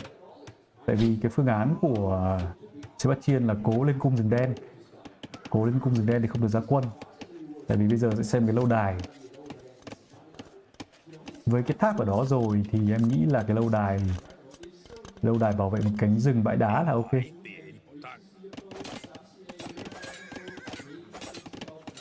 Không có nhiều cơ hội cho hot để công vào thời điểm này. Nhưng hot về mặt kinh tế thì sẽ tốt hơn. Macro của Sebastian quả thật là rất chuẩn trong thời gian gần đây. Em thấy lên đời cái cô tốt quá. Như vậy là lâu đài phía mặt trước luôn. Lâu đài phía mặt trước để bảo vệ không cho đối phương đi xây một cái công ca dễ dàng đấy. Hợp lý. Lâu đài mặt trước không cho công ca. Sebastian xóa nhầm dân anh em ạ. Và vừa rồi xóa nhầm dân. Khá là vô duyên. Anh em có thể thấy cái sự căng thẳng của cái người trẻ người Uruguay, và mà chúng ta sẽ ít thấy trong những giải đấu bình thường.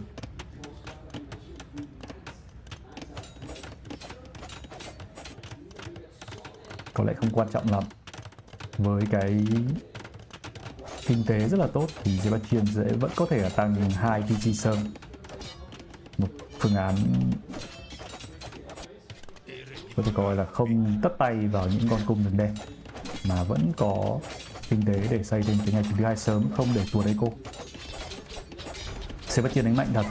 Thì những cái pha mở đầu này thôi cũng thấy là cái sức mạnh của Sebastian rồi.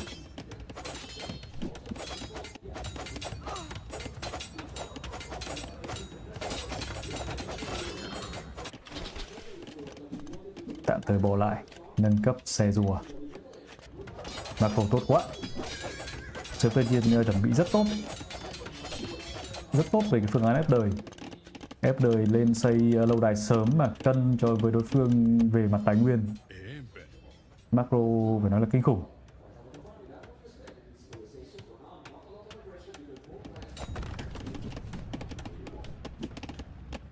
Mà có cả xe, đã có cả tạp rồi, không có phương án, và bây giờ sẽ công vào nhà của hot.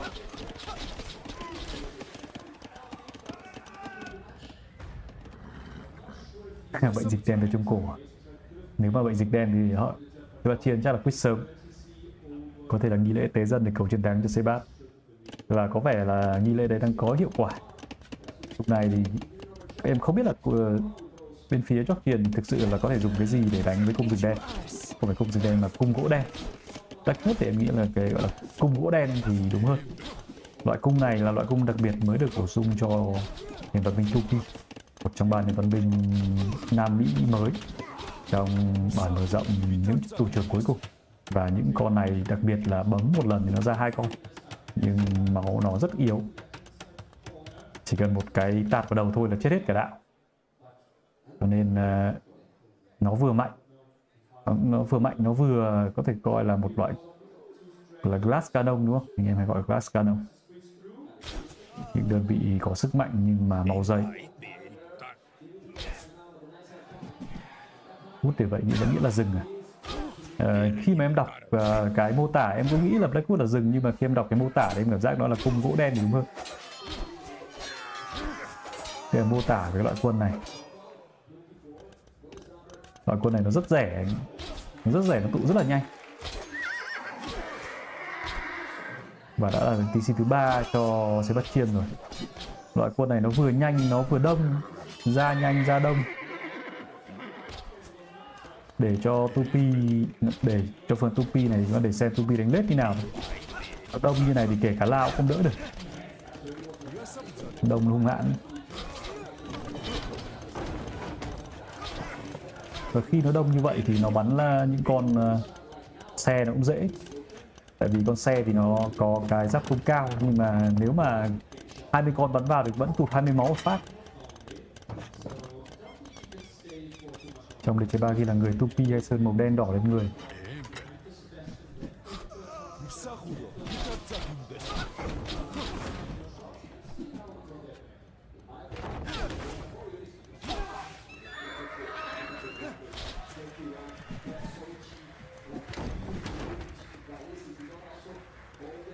Và nâng cấp bản chính xác, dâng một cái lâu đài lên. Vẫn như là trận thi đấu với ACC, chủ động quản bản đồ đến từ Sebastian. Một pha điều tạt tốt của những con cung Tupi này, thật sự nó không sợ tạt anh em ạ. Tại vì nó di chuyển nhanh hơn cung bình thường rất nhiều. Nó di chuyển như là con cung của Mayan vậy.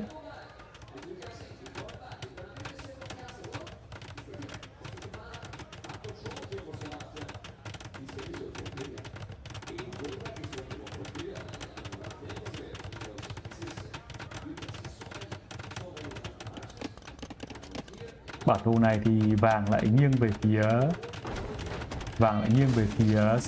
hot nhé. Nhưng mà với cái sự chủ động của Sebastian em nghĩ đây sẽ không phải vấn đề. Giao thủ đã có lâu đài. Và nếu mà lỡ đi con tạt lên thì lại mất không con tạt.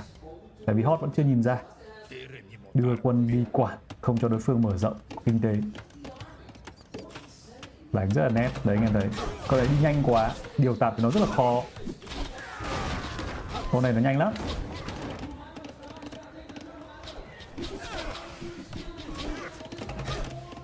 Mà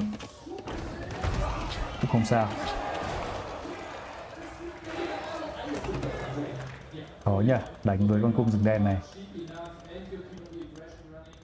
Con cung rừng đen này có nên lên cho nó một vài giáp không? Em không biết là lên vài giáp thì nó có đỡ được một phát tạt của cái tạt không nữa.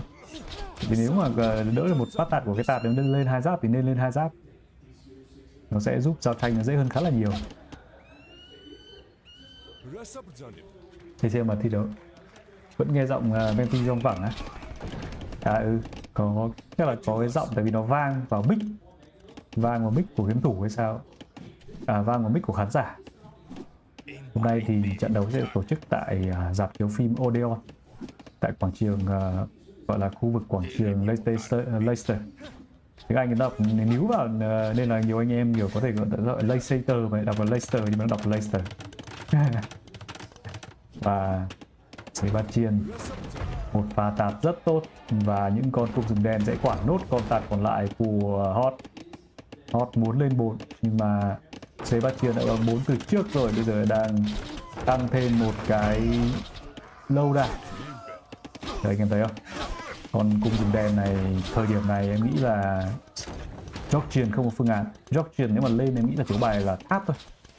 Bài tháp, cái tháp bắn xuyên của Georgian thì có thể là phương tiện để giải quyết con cung rừng đen này. Với cái kiểu quân đông này thì những cái tháp bắn xuyên Georgian có thể giải quyết được, nhưng mà vấn đề là sẽ còn rất lâu nữa Sebastian mới có thể lên một trận thi đấu đầu tiên áp đảo của Team Wonder.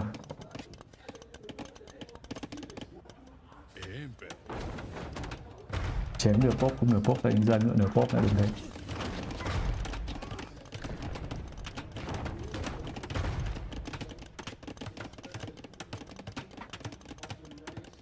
Và lâu đài cắm vào trước mặt, giải quyết hot sơn rất khó. Cái thế đánh mà đối phương nó lên 4 trước, nó có 3 lâu đài này rất khó. Và cái lâu đài này chủ yếu là để bảo vệ những con cẩu anh em ạ. Cái lâu đài này chủ yếu để bảo vệ những con cẩu. Tí nữa những con cẩu nó lăn lên đến nơi thì những con cẩu nó sẽ được có cái lâu đài bảo vệ. Và Hot sẽ bay toàn bộ eco. Hot muốn ra lao nhưng mà Sebastian không cho phép. Sebastian đã xin phép chưa mà xây. Tầm này thì Sebastian là người quản lý bản đồ. Hot muốn xây cái gì thì xin phép anh em ạ.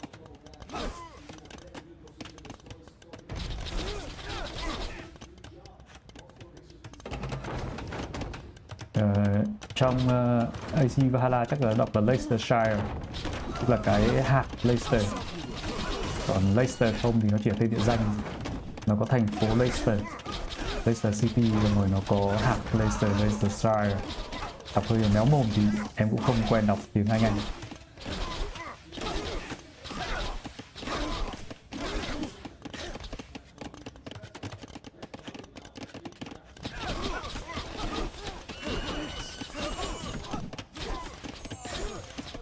Dùng màu giấy mà đồng thì vẫn ngon, không như mấy con chém mã la chỉ giết dân là ngon tí.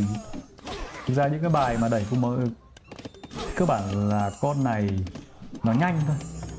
Bình thường cung bình thường nó chậm. Nếu mà con này đông ra đông mà nó đi chậm như là con cung. Con dân nó vừa ra phát anh em thấy là với số lượng đông thì nó có thể bắn cả công trình luôn đúng không? Con này em nghĩ phải giảm cho nó một đam. Con này giảm nó một đam. Tại bản chất như thế này nó bắn nó vẫn bắn rất là mạnh. Tại vì nó bắn theo số lượng mà. Nó không cần đam nhiều đến thế.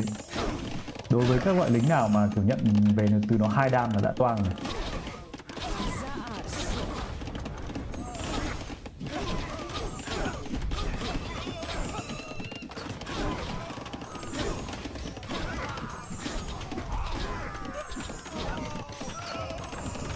Rồi nó còn có cung độc nữa, chuẩn bị có cung độc.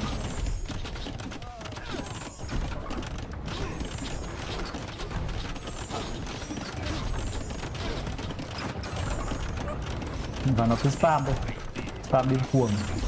Bên kia thì lúc này Sebastian có lẽ cũng đang hơi căng thẳng. Marco hơi ít những cái gọi là dân làm gỗ. Và có sửa nó bắn cả lao luôn anh em ạ. Lao biết gì là đều bắn hết.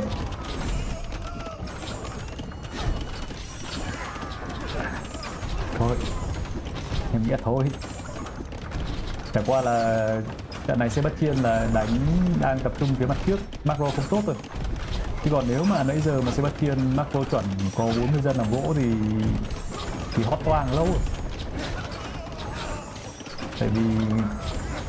Tại vì Sebastian không có gỗ để ra quân. Rồi vàng quá, rồi đến 1000 vàng.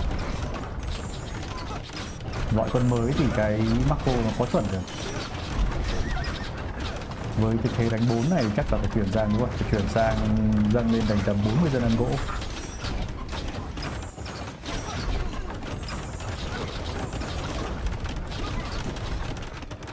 Không có lực mà ra con khác.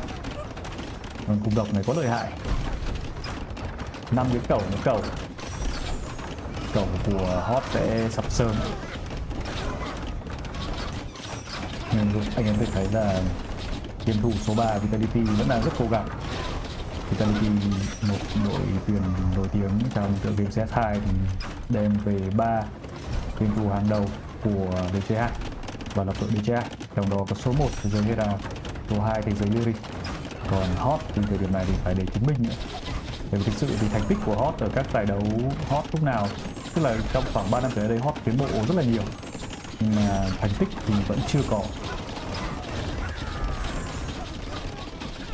Chính ra những con cẩu nó lại thành cái bảo vệ cho những con lao ấy nhỉ, cho những con cung tupi luôn nhỉ.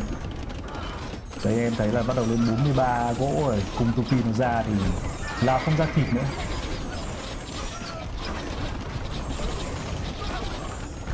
Để mà chống được Skull thì nó phải nâng cấp cái vương miện vàng. Vương miện vàng ra độc, em nghĩ là con này thì một là phải giảm đam nữa, hai là cái nâng cấp cung độc của nó phải đắt thêm một chút, đắt thêm nhiều quá thì không ổn, nhưng mà đắt thêm một chút.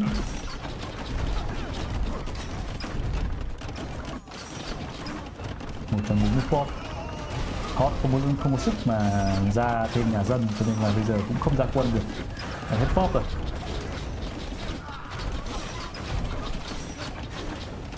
Sebastian đang tập trung là hạ những cái nhà cung của đối phương xuống, không cho đối phương kịp ra nhà cung. Giờ nâng cấp ra quân nhanh. Marco chuẩn lại rồi. 60 dân làm gỗ hơi nhiều, em nghĩ là tầm 50 rồi. Bây giờ bắt đầu lại thành dôi gỗ. Vậy vì bắt đầu ra Champi thì không cần nhiều gỗ, đến 72 dân làm gỗ.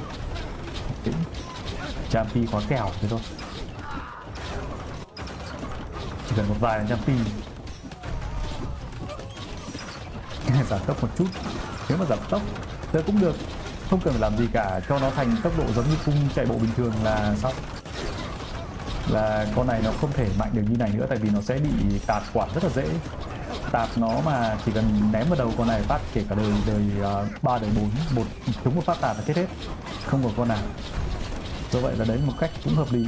Nhưng mà còn nó vẫn sẽ mạnh hơn lao, tức là ở cái thế này em thấy là nó vẫn sẽ mạnh hơn lao, nhưng mà thực ra lao thì nó không phải là quân vàng, hoặc có thể tăng nó một chút vàng. Sebastian mạnh chứ anh em xem cái hôm vừa rồi, anh em xem em từ những ngày đầu em bảo là accm hơi đen khi mà gặp Sebastian, tại vì Sebastian hiểu của accm quá rõ, mà cái sức mạnh của accm là ở chỗ là đối phương họ kiểu có những chiến thuật mà của accm đối phương không đỡ được ấy. Nhưng mà chiến thuật của accm thì Sebastian tập với accm bao nhiêu lâu rồi.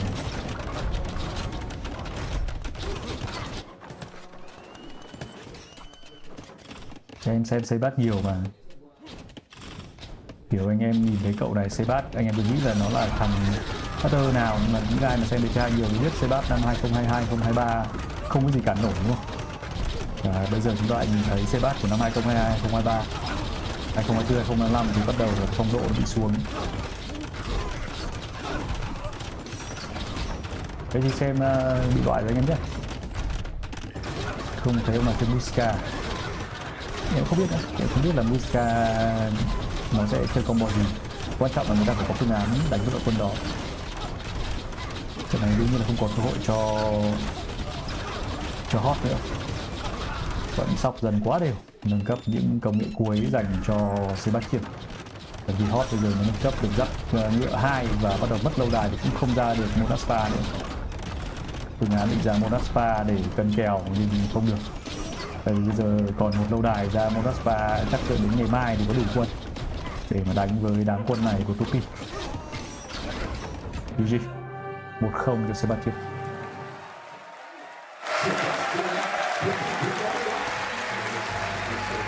Khán giả đang rất hứng thú với chương trình trẻ Sebastian. Rồi, thế là bị loại rồi không? Thế là vẫn đánh tiếp, thế là đầu bảng A. True showcase of strategy and execution, Crownwood, and taking that game number 1. Yes, to be so happy going through this one. Interesting to see what's up next. We can take a look at the score here in the end. Sebastian obviously with quite a nice score. KD was better for Hearttt, but as we remember, he got a lot of half units. But that's kind of usual, right? Like if you are playing with gods, usually it's gonna have always a negative one, you know. Anyway, 6,000 resources collected more, and we can see some highlights. Em đi uống cốc nước em nhé. Đợi trận sau bắt đầu. Xin phép anh đi uống cốc nước.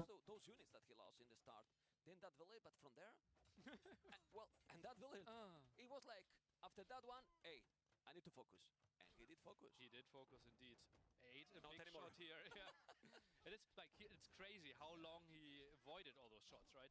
Because those units are so small and have so little HP. It's so easy to eat some shots there, but dodge most of them. But have you noticed how we are now in the playoffs, best of 7? How many times we have seen 2P during the group stage? I think not at all, right? Not at all. So incredible preparation by Sebastian. Like holding some specific civilizations and then use it now in the first game of this series. Sebastian quote, maybe you get nervous or you are on back foot, so you start making more mistakes. But that's my idea, to get an advantage and maintain it. Or keep it the aggression always, that as well. I love that. It's what he did. Indeed, that's what he did, right? It was the, okay, I go for the aggressive approach, like he did in the start, then walled up, the defensive castle, and from there on, it was only forward. How can I affect this first game to both players? In a positive, in a negative way? Well, Sebastian has to be super happy, right? Multiple factors. Late pick civilization pick against medium civilization pick. Skilled map also leading 1-0. This is the dream start. You know what I want? I want his doing push-ups in front of the crowd. I mean, can we tell him? Both of them. Yeah? Well, if Hearttt is doing push-up, I'm scared. Oh, yeah. Look, he's strong, man. He's really strong. How many push-ups do you think Hearttt can do? Too many. Too many. You can't count that high. Look at that. Yeah. Those. Good moment, you know, to show his arm, you know, too many push-ups. Not sure how he got through security with those guns. Well, you can imagine how. You can bye-bye security. Anyway, let's see what is going to be now. Game number 2. After this one that has been, what you said, like Arabia one, in quotes. What it can be. We're gonna see the map now. That looks like Alpine. Yes. Me like it. One of the maps that was played the most in the ladder, right? Tree line in the middle. We can chop through Wonder there. Villagers are starting next to foxes, collecting gold for them. There are extra resources spread around the gold, the berries, and extra stone. We start surrounded by walled terrain, so therefore it is tricky to fully be walled and to farm around your town center. Oof, this matchup is so interesting.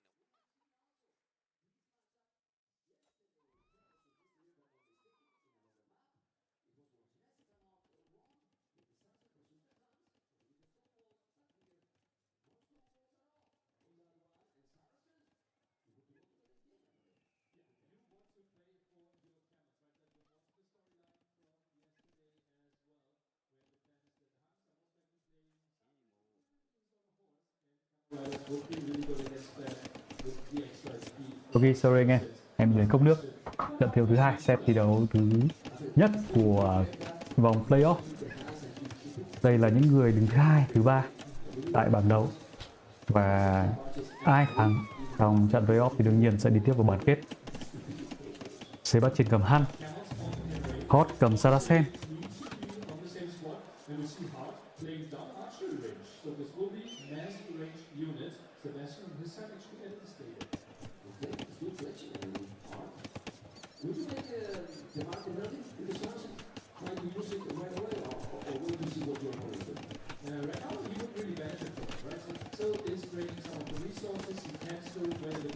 Và Sebastian đẹp thế nhỉ?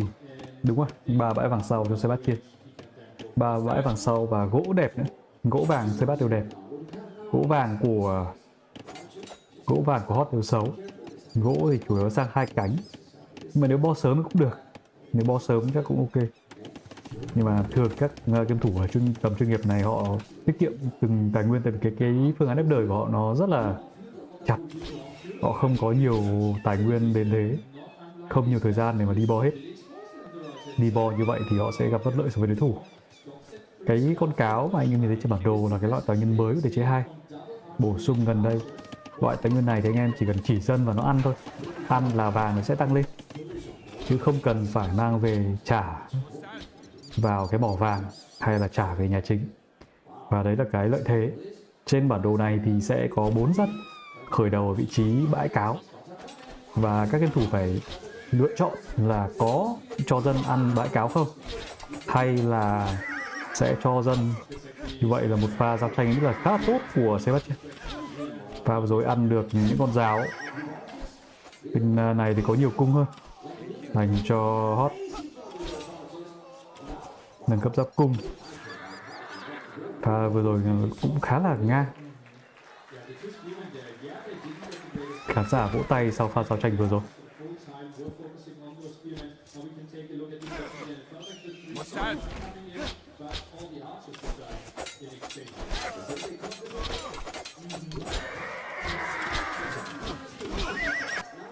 Và anh em thấy khi mà không có con giáo bảo vệ thì những đơn vị cung của Hearttt sẽ không dâng lên được.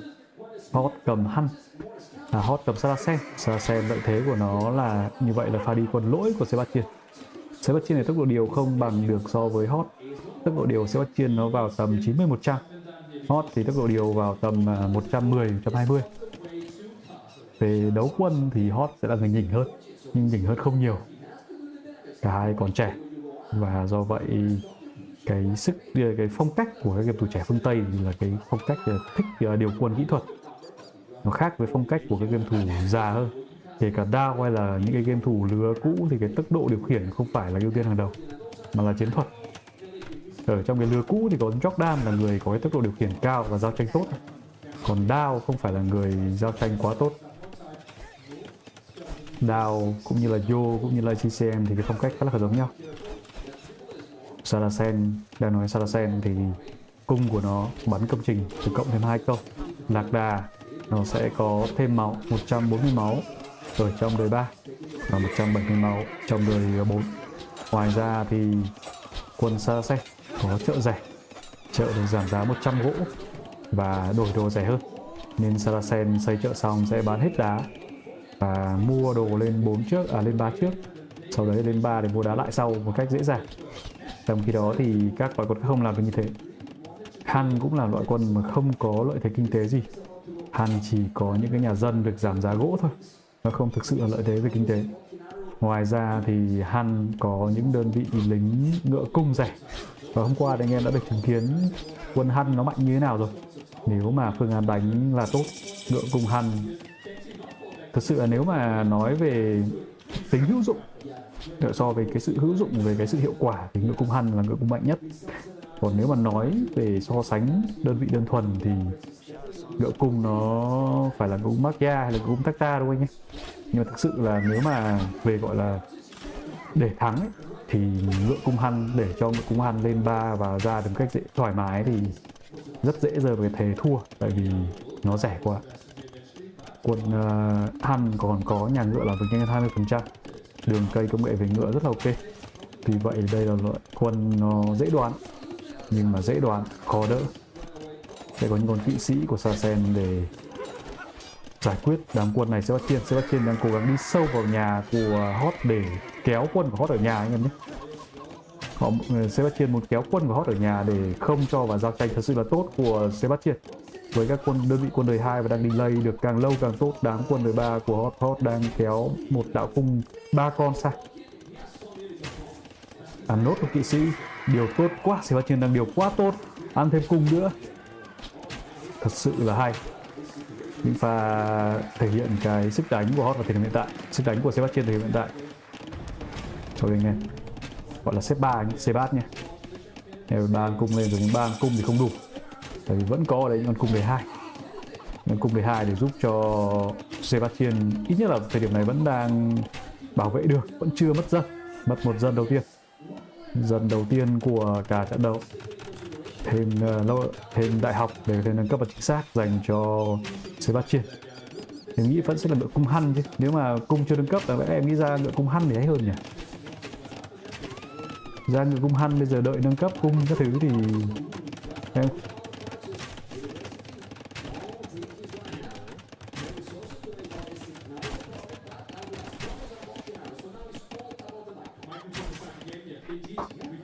lực không đủ sao. Ngựa cung chắc là khởi lúc nãy không kịp nâng cấp máu ngựa nên không dám ra. Bởi vì có ngựa cung Han để mà đấu với cung thường nó phải nâng cấp máu ngựa nữa. Còn nếu không thì máu nó không khác gì con cung này cả. Con cung này 40 máu, ngựa cung 50 máu. Con cung này có tầm bắn xa hơn, nó sẽ dọn ngựa cung. Ngựa cung ra lâu hơn nữa. Ngựa cung thì phải nâng cấp bắn, gọi là nâng cấp cái máu ngựa để cộng thêm 20 máu thì nó mới đấu lại tốt với những con cung này.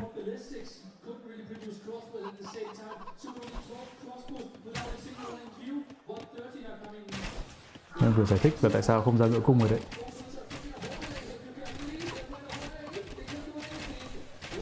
Như vậy thế đánh ở thời điểm này vẫn tạm thời là đánh được. Vẫn đánh được dành cho Sebastian. Vấn đề là phải tập trung giao tranh như pha vừa rồi. Những cái pha giao tranh cực kỳ quan trọng. Tại vì thế quân là ít. Sebastian điều rất tốt anh em ạ. Hearttt có runner, tức là một nhóm quân đằng trước để mà chạy và nhóm sau bắn chùa, nhưng mà không đủ. Sebastian đang tập trung điều rất kỹ. Cứu pha này, mất 2 dân. Nhưng mà sẽ có thêm một tơn cung nữa của Hearttt đang đi lên từ bên phía cánh phải. Hearttt cũng đang mải điều nên không ra cung, anh em thấy là bắt đầu rôi gỗ. Rôi gỗ rôi vàng. 14 cung cho Hearttt đang chạy sang. Và khán giả vỗ tay.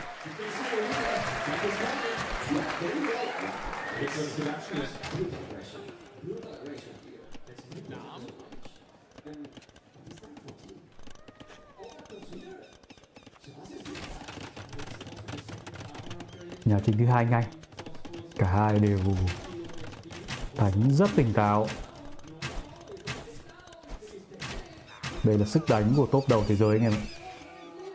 Thời buổi này không tập đấu quân với đội này thì thua thôi. Buộc phải đấu quân anh em thấy không? Buộc phải đấu quân. Có những cái tình thế trong trận đấu nó buộc phải đấu quân. Nhưng không phải lúc nào chúng ta có thể có cơ hội để mà tránh đấu quân với những cái game thủ top đầu. Và đặc biệt những game thủ top đầu. Và Sebastian làm tốt. Dù rằng như đã nói là về lý thuyết thì Hearttt là người điều quân hiệu quả hơn.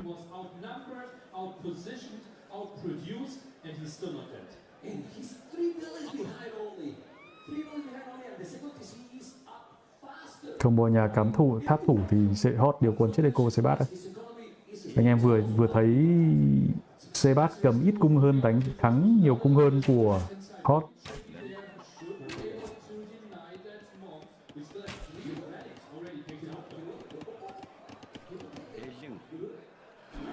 ACM chỉ cần ACM vẫn phải cần cải thiện tốc độ.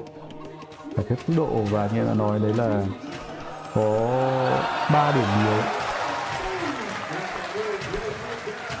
Ok. Tách ra làm 3 đạo. Tách ra làm 3 đạo để điều vào. Điều 3 đạo anh em ạ.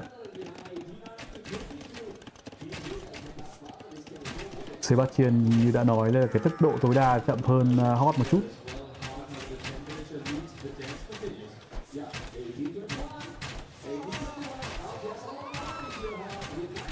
Không ổn nữa rồi. Đến đây cái lúc mà cái sức điều nó thể hiện rõ nhất. 51 dân. Bây giờ phải có một tơn ăn dân lớn Sebastian. Phải có một tơn ăn dân lớn. Và cơ hội cho Sebastian khi mà cung của Sebastian đang chạy ngay rất gần vị trí tăng nhà chính của Hearttt. Và có cung ở nhà để thù. Bên này ăn lại dân. Những pha trao đổi cực kỳ đắt của cả hai bên. Đó anh em thấy không? Trận đấu nó chưa kết thúc đâu. Rồi cung vào. Mở cửa cho cung vào. Bên này Sebastian thủ nhà thành công. Tiếp tục là múa. Phải múa. Vị trí nào cũng phải múa, không được bỏ cung. Rồi bây giờ còn 2 con này không cần múa. Lại tách ra thành 3 đạo. Một đạo nhà thủ, một đạo công mặt trước, một đạo công mặt sau. Và bây giờ là cánh rừng của Hearttt chết. Cánh rừng của Hearttt chết. Khán giả đang rất hứng thú.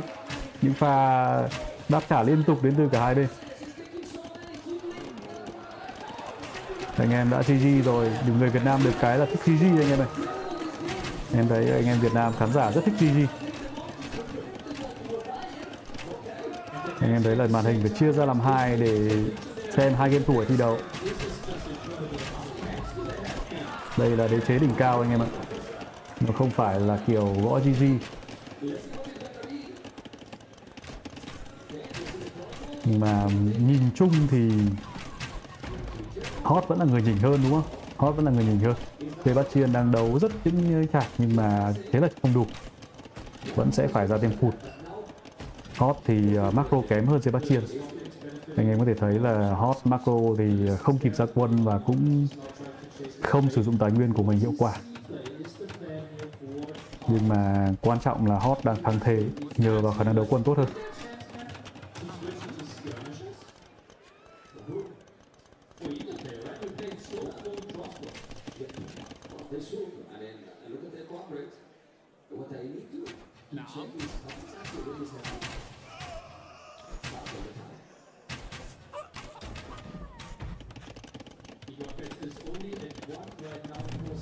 Nhà chính thứ 4 cho Hearttt, 2 nhà chính Sebastian, 4 nhà chính của Hearttt.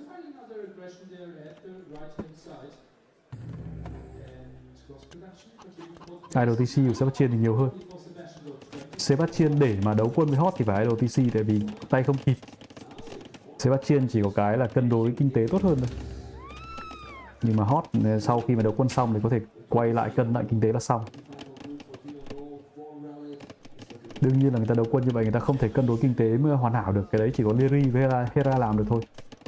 Cái khả năng mà đấu quân vẫn thắng đối phương mà vẫn có kinh tế hoàn hảo ấy thì thực sự là chỉ có Hera với Lyri thôi.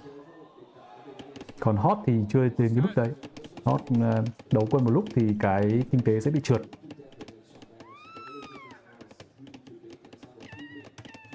Sebastian thì để mà đấu với Hearttt thì phải kiểu tay phải bỏ kinh tế ra một tí. Và sẽ là pha đi công. Sebastian hiểu rằng là mình bây giờ phải gây rất nhiều tổn hại lên kinh tế của Hearttt. Tại bây giờ mà có đuổi về dân thì cũng không đuổi kịp nữa rồi. Phải là những pha thắng quân liên tục và phải pha ăn dân liên tục thì mới có cơ hội dành cho Sebastian. Và đây là một trong những pha như vậy. Nhưng bên phía bên kia thì sao? Phía bên kia là một pha điều quân không tốt như anh em đã thấy.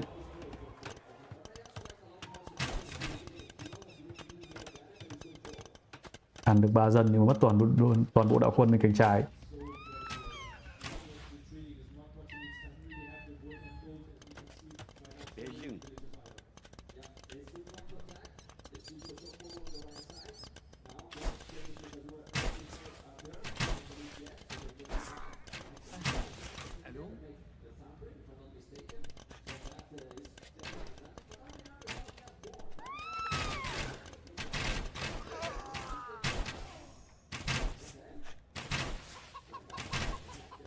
Chuẩn bị đến 4 cho Hearttt rồi.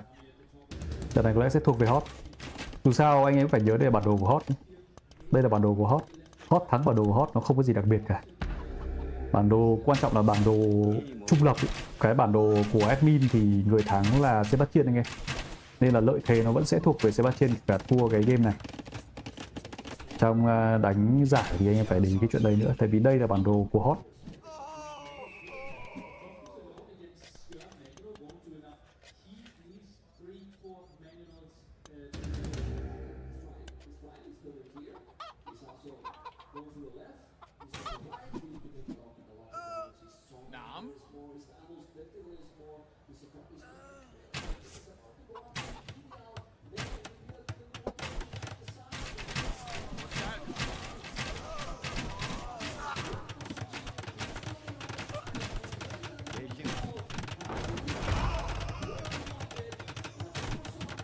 Chưa chắc ăn đâu.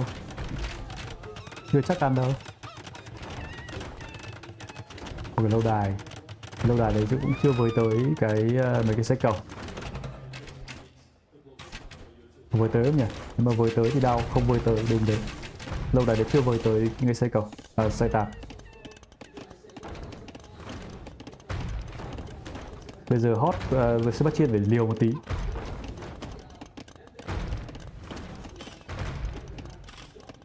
Hơi đen. Và rồi mất công tạt thì hơi đen.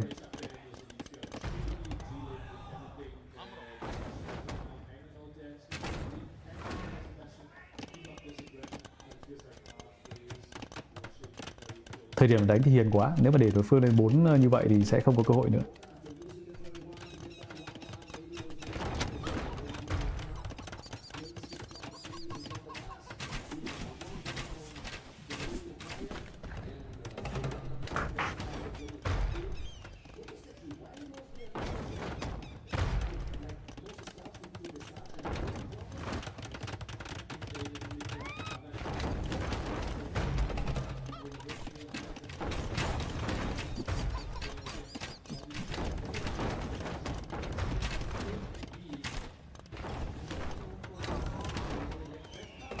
Nhà vẫn có tạp thủ.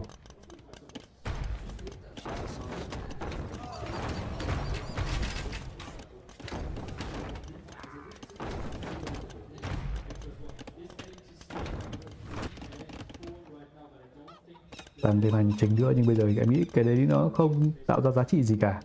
Tăng hai nhà chính với 14 cái ruộng thì nó mất thời gian thôi. Nó mất tay điều. Anh em thấy là 14 cái ruộng. Thế chế 2 thì 6 dân, 6 ruộng thì nó ra được 1 dân. Nên là 14 cái ruộng thì ra được hơn 1 dân. Hơn 2 dân. Nên là có tăng thì cũng không ra được dân mà. Mình cũng không có tay điều để tăng ruộng.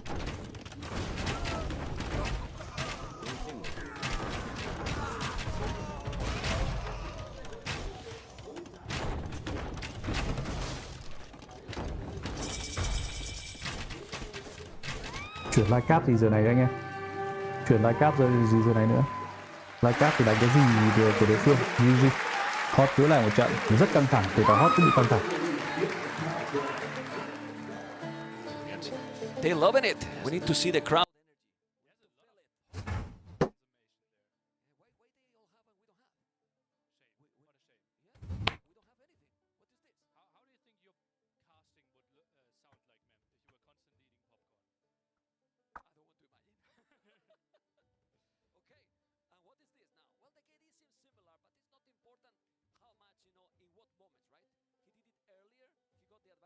Đang đánh ở đâu không? Đây là cái dạp Odeon ở quảng trường Leicester.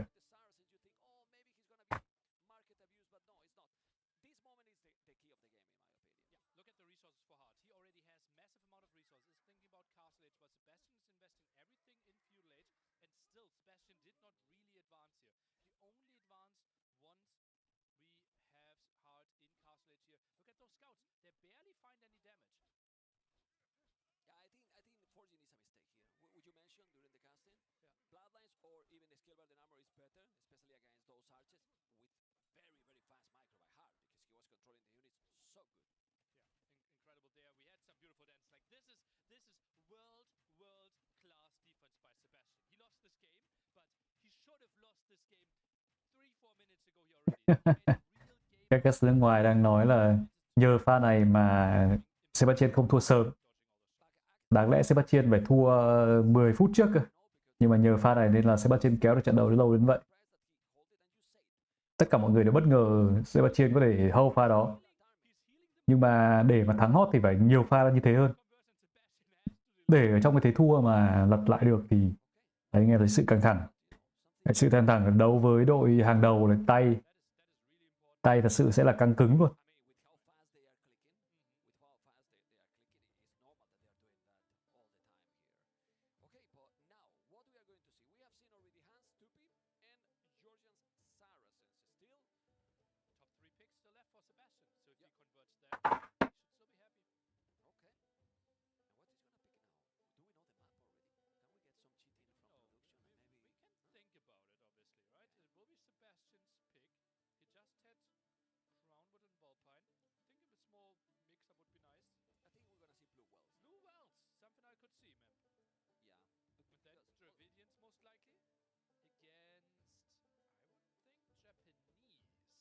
Bây giờ sẽ là bản đồ của Hot, bản đồ Sebastian.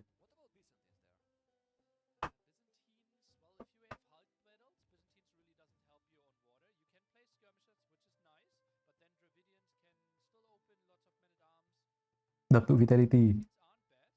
Thấy quay Sebastian hơi nhiều. Quay cả hai bên đấy chứ anh em. Cái đấy là đạo diễn hình nó sẽ quay cả hai bên thôi. Đó, bây giờ anh em có thể xem Hot. Game thủ của Peru. Hai người cùng khu vực. Một người Peru, một người Uruguay. Đối với cộng đồng Nam Mỹ, thật sự là cộng đồng người trai Nam Mỹ nó cũng rất lớn. Tại vì họ nói tiếng Tây Ban Nha nên là nhiều anh em có thể là không để ý. Chứ thực ra cộng đồng người trai Nam Mỹ nó cũng rất là lớn.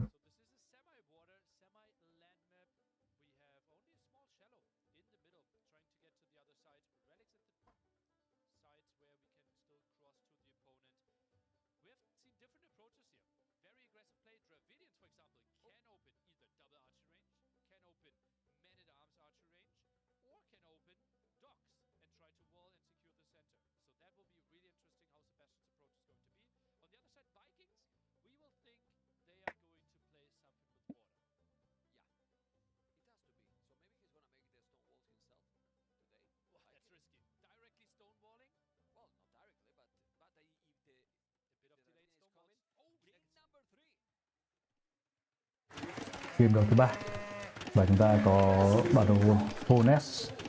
Đây là một trong những cái bản đồ được bổ sung cho giải Red Bull này. Những bản đồ được đặt tên theo địa danh tại Vương quốc Anh. Và Honest là một cái hồ ở bên phía bắc khu vực Scotland. Và anh em cũng đều biết đến cái hồ này rồi. Hầu như ai đọc Doraemon thì đều biết đến hồ này. Với con thủy quái hồ Loch Ness.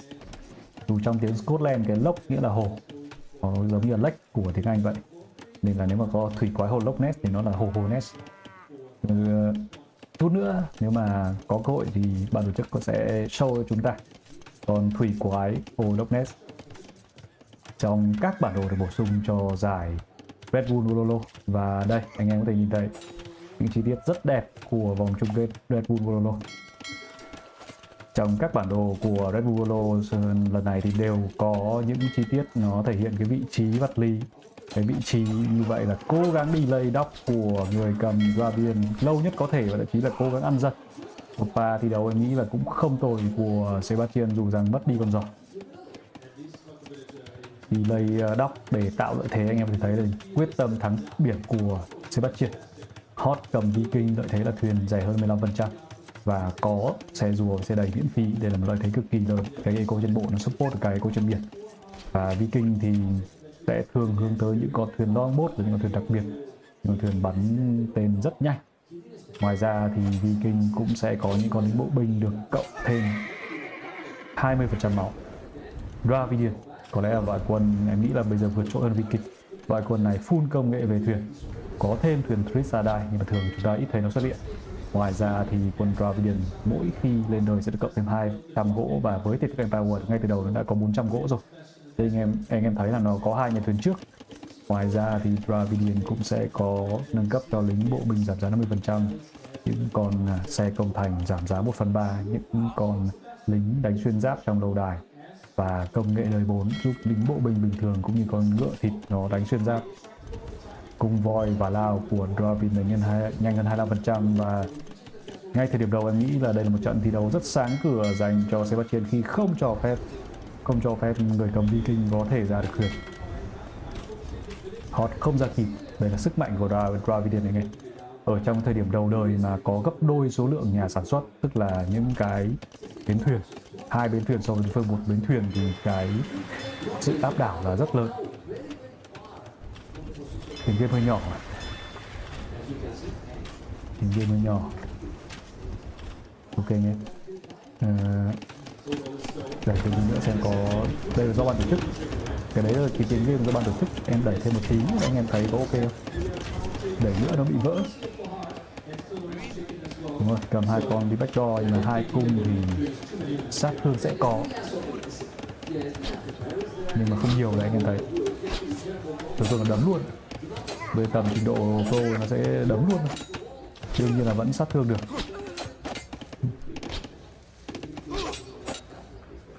Sebastian vẫn sẽ tập trung đánh trên kia rồi và bắt luôn. Đó, 2 cung với tầm pro này nó không là gì cả. Đương nhiên là nó sẽ khiến cho ảnh hưởng khá là nhiều. Chúng ta cảm giác như là thay đổi về đánh biển nó chưa từng xảy ra vậy với phương án đánh này của Sebastian. Thuyền lửa kẹp thuyền cung và áp đảo. Nhưng mà thuyền xì thì đây nó dùng cộng công để công trình này thì ồn quá, to lên thì ồn quá. Anh em khó tính lắm.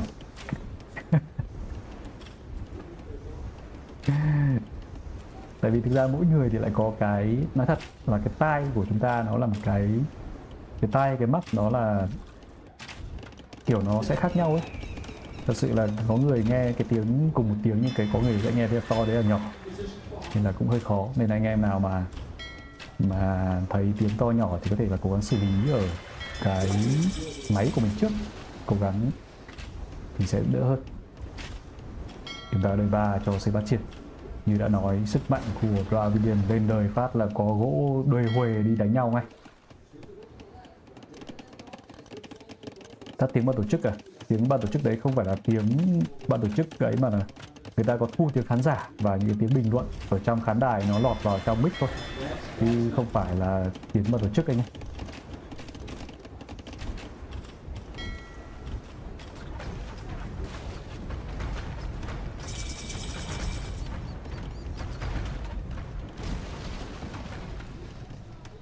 Như vậy đã thắng điểm Sebastian và có nhà thứ hai ngay. Sebastian có ra thuyền cá không? Thắng biệt xong không ra thuyền cá thì cũng như vậy là vẫn có một cái nhà thuyền đi đánh nhau tiếp và tách những con thuyền ra để có thể quản. Nhà chính thứ hai cho Sebastian ngay lập tức. Cái trận đang là rất sáng. Về nâng cấp kinh tế thì Hearttt có ruộng 1 và có bánh xe 2. 3 nhà chính sẽ cân lại bằng lợi thế về kinh tế trên bộ.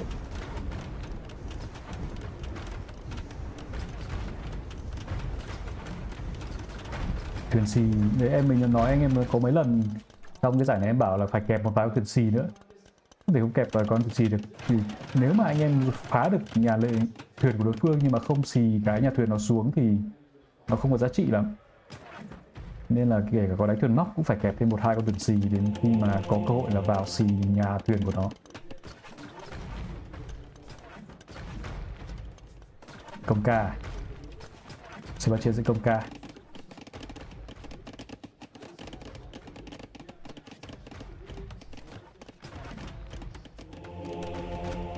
Hai lao đi sang bên phía cánh trái. Bây giờ hai bên sẽ đến lúc mà cạnh tranh những cái thánh tích. Ở bản đồ này thì thánh tích nằm ở góc 3 giờ và góc 9 giờ của bản đồ. Mỗi bên 3 thánh tích. Lao Sebastian sẽ dâng lên nhà chính phía trước mặt. Họ chưa nhìn thấy những con lao đó. Lao nó vào eco luôn.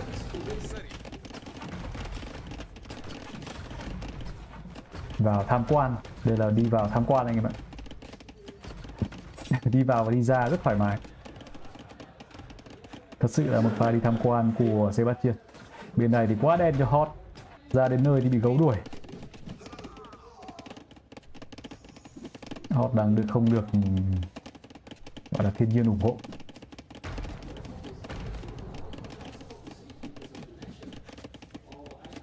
Hai con gấu đuổi luôn.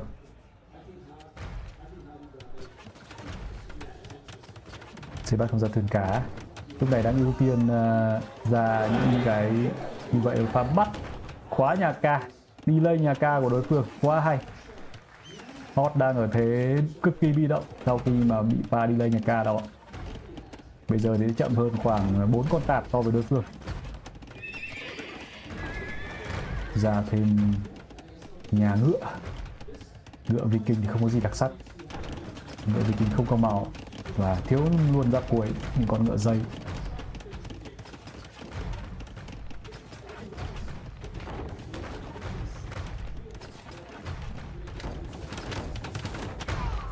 Queen.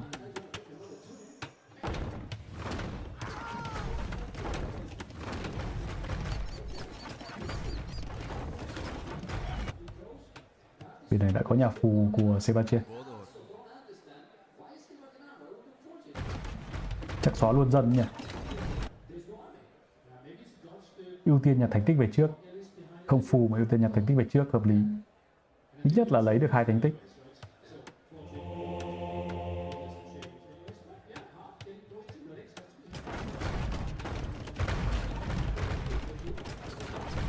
Chờ đợi xem pha thả ngựa. Pha thả ngựa nếu mà chưa kịp có phù của Sebastian thì Sebastian gặp nguy hiểm. Nhưng mà đã có phù rồi, như vậy là vẫn ok. Công ca phù. Sau khi mà đã có lợi thế trên biển thì chuyển sang công ca phù. Thuyền cá thì lúc nào có thể bổ sung sau thôi anh em ơi. Và thực ra trên bản đồ này thì biển nó nhỏ, anh em bổ sung em nghĩ là 6 con thuyền cá hoặc là 5 con thuyền cá là ok, không cần bổ sung nhiều đâu, nó hết nhanh ấy.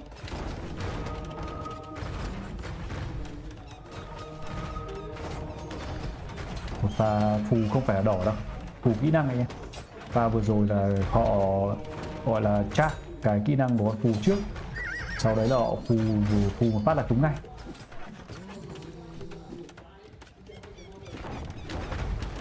Cho nên là Hearttt chỉ ăn được một con tạt thôi. Pha xử lý rất tốt của Sebastian trong pha đó.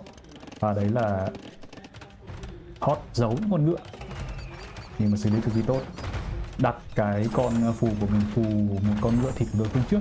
Ngựa thịt thì nó kháng phù, do vậy là sẽ không phù được, nhưng mà chỉ cần nhìn thấy cái bóng ngựa vàng của họ ra thôi, quay ra phù ngựa vàng thì cái thời gian phù nó vẫn sẽ tính, vẫn sẽ tính giống như mình cái phù con ngựa thì ngựa vàng từ lúc đầu vậy.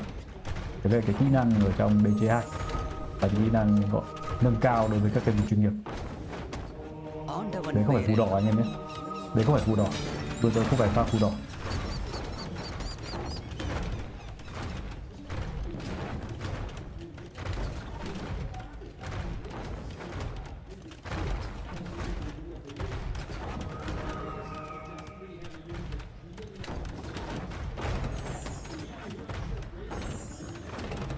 Đã có tạp rồi nhưng Sebastian, vậy Sebastian vẫn để ý và cung voi quá hay và khán giả vỗ tay. Đáng tiếc là cái mic của khán giả nó lại bị dính với cái mic của ban tổ chức nên là ban tổ chức họ không dám bật tiếng khán giả to. Và cung voi sẽ là bài đấu không bất ngờ của Sebastian. Chúng ta nhìn thấy bài cung voi quá nhiều lần trong giải đấu này rồi. Kháng phù sẽ là nâng cấp tiếp theo. Đời 4 dành cho Hot, nhưng mà Hot có sống nổi không đã? Hot có sống nổi sau khi lên đời 4 không đã? Một pha thi đấu phương án là đúng. Tại vì thế thua như vậy thì phải lấy cái đời 4 để mà gỡ lại. Nhưng mà bây giờ cái nhiệm vụ của Hot là phải sống qua phen này.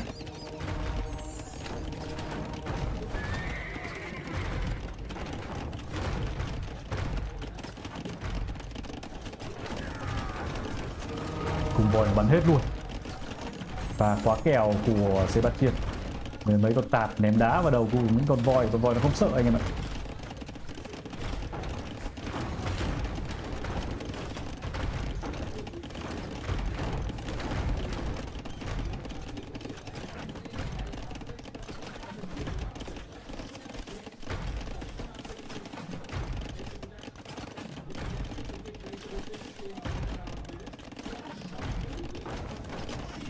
Nhưng nói chung còn kinh tế thì Sebastian còn đấu thôi.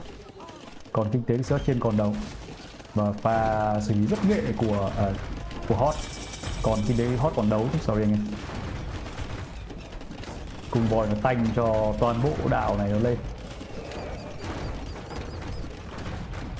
Nghĩ Sebastian có thể cân nhắc nâng cấp công nghệ Redemption, công nghệ để giúp cho những con phù của Sebastian có thể thu phục được những con xe công thành của đối phương.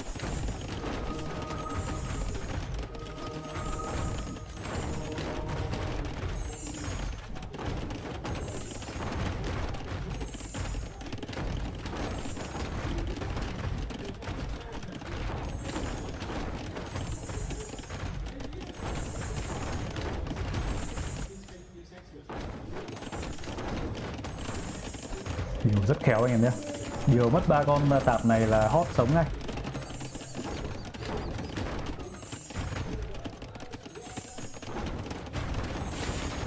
Wow. Nhưng mà đây là 1 đổi 2. 1 đổi 2 nó vẫn chưa giải quyết được vấn đề. Em nghĩ là Sebastian có cái sự, anh em nhớ hôm qua không? Viper với cả Hera chơi cái bài cung voi này nó cứ vào thôi, đứng giữa chỗ này nó bắn thôi. Và Sebastian, cái phương án đánh cung voi này Sebastian mới là học theo thôi chứ không hiểu được cái ý của cái bài cung voi đấy. Cái bài cung voi này là voi vào đứng luôn, không có sợ gì cả. Nhưng mà có lẽ là Sebastian đánh theo kiểu cẩn thận.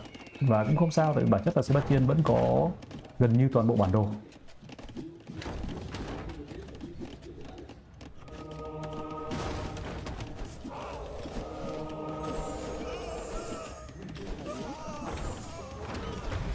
Thế không? Mấy con tạt này, tạt cung voi có làm gì đâu.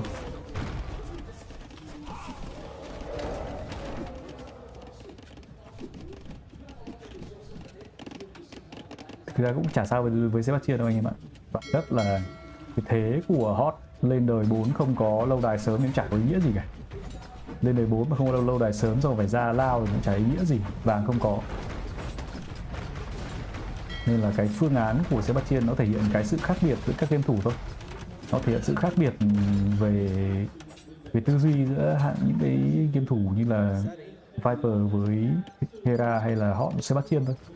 Sebastian thì đánh từ xưa đến nay đều có phần cẩn thận hơn, không có những cái pha theo kiểu là đánh liều, hay có thể gọi là liều cũng được, mà gọi là quyết đoán cũng được.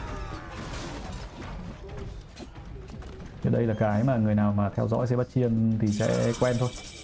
Phương án đánh rất chắc, đánh theo kiểu chắc. Nhưng em nghĩ là nếu mà Sebastian sẵn sàng lao những cái cung voi lên thì sẽ thắng sớm hơn. Về nhiệm vụ của Hearttt là trở lại biển thì mới có cơ hội, nhưng mà em nghĩ rất khó khi mà trên bộ cũng vẫn là ra quân, chứ cũng không phải là có thể free được.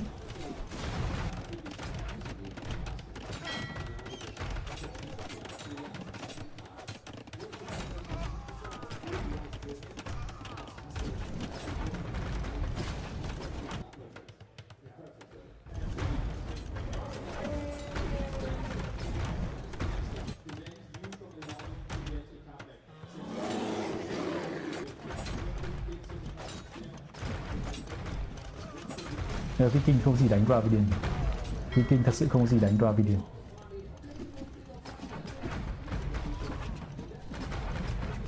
Viking chỉ có duy nhất lên đề 3 mà full long bot thôi. Đề 3 full long bot xong rồi sau đấy lên bot sơn. Đấy là phương án đánh duy nhất của Viking, nhưng mà phương án khắc chế của Sebat hiệu quả quá.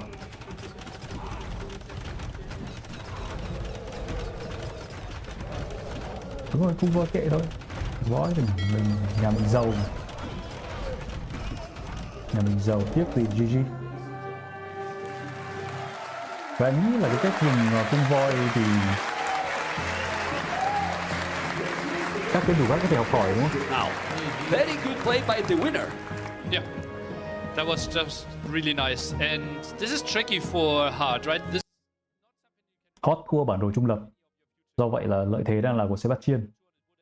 Sebastian thua trên bản đồ Hearttt nhưng lại thắng lại bản đồ của chính mình rồi. Bây giờ cái thế là thế Hearttt phải thắng ở trên bản đồ của chính mình. Sebastian nếu thắng tiếp thì sẽ lợi thế cực kỳ lớn, tại vì chỉ cần thêm một thì Sebastian sẽ có set point, đúng không?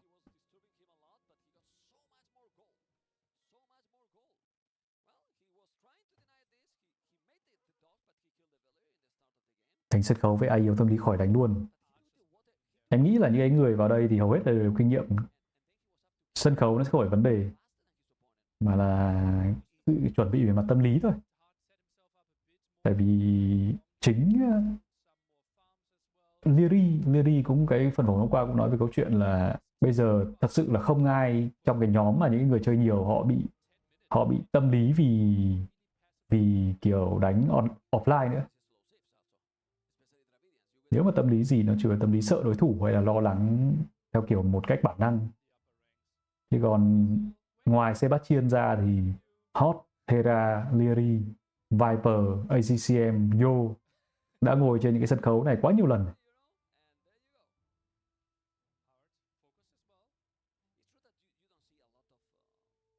Mà Sebastian quá chững chạc.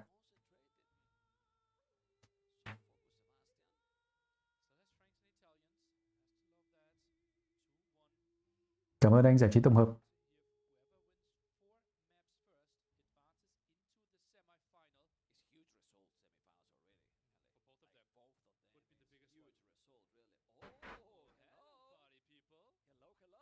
Rồi Hearttt phong cách thích đội mũ.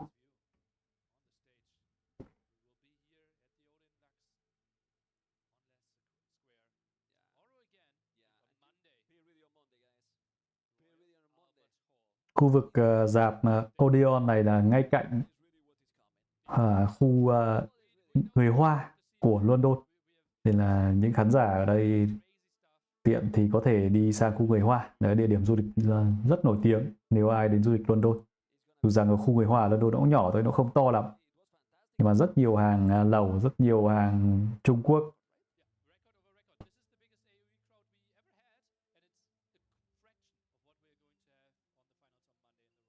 Hearttt đầu trong cái hói gì mà trong nhà đội nón. Em thấy Hearttt hình như là vẫn full top mà.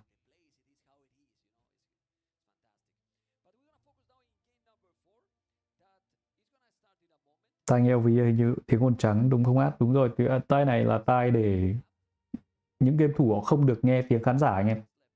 Tại vì khán giả có thể có những người gọi là không biết quy tắc và họ kiểu nhắc game thủ ấy.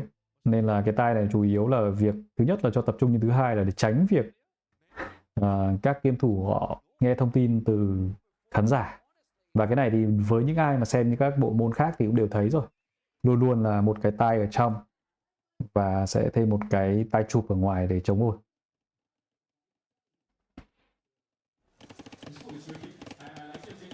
Trận thi đấu thứ 3, trận đấu thứ 4 và Sebastian đang có lợi thế. Nếu thắng thêm một trận nữa thì Sebastian sẽ có set point. Và lúc đó thì sức ép sẽ là cực kỳ lớn. Tên hot, thành viên thứ 3 của Vitality. Team Vitality, một đội đã rất nổi tiếng trong DCI, trong CS2 thì bây giờ lại thêm một bộ môn có số 2 nữa.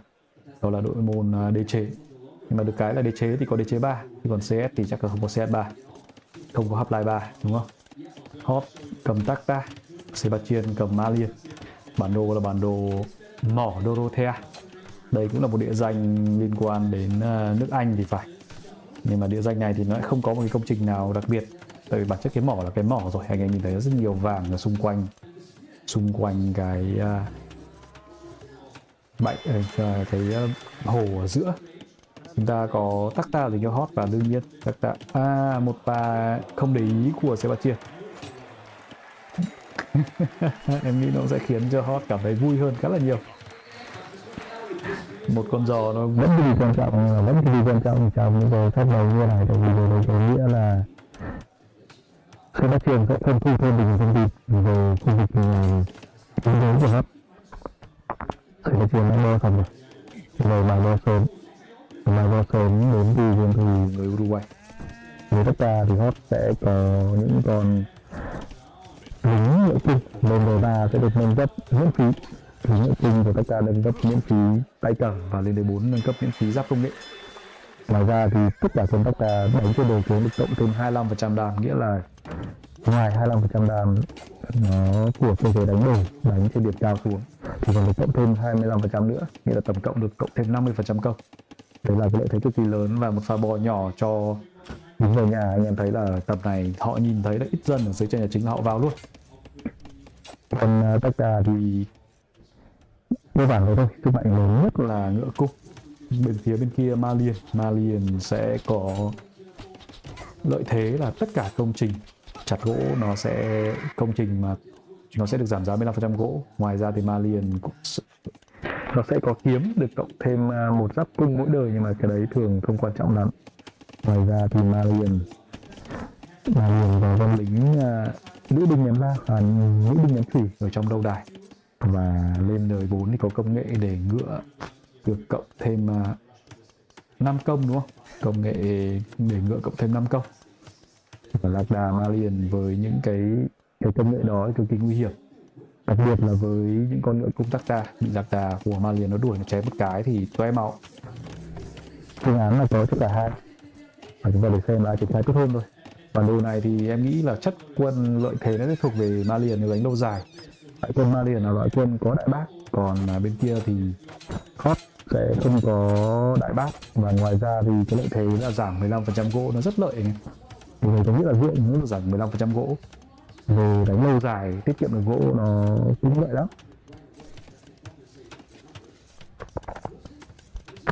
Không được comment á.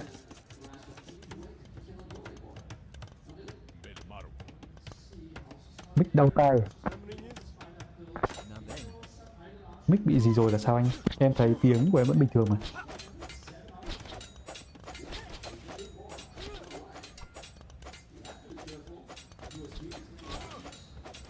Mic lỗi à? Khó nhỉ? Alo, 1, 2, 3, 4.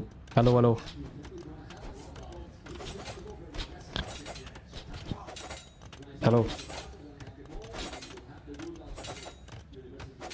Mic này mic cắm USB mà. Mic này mic cắm USB cho nên là em không nghĩ là nó lỗi như vậy.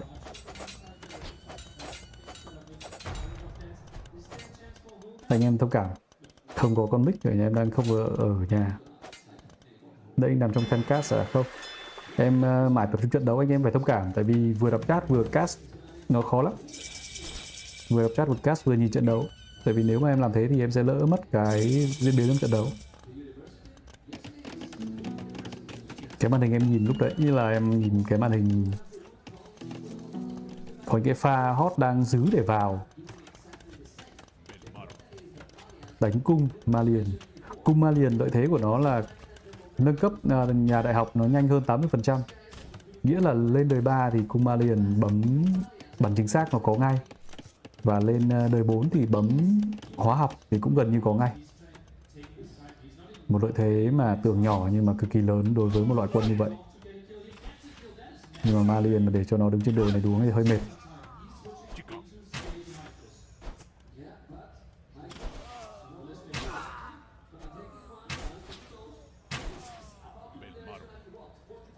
Đi tiếp thôi. Đánh cắt bị sặc.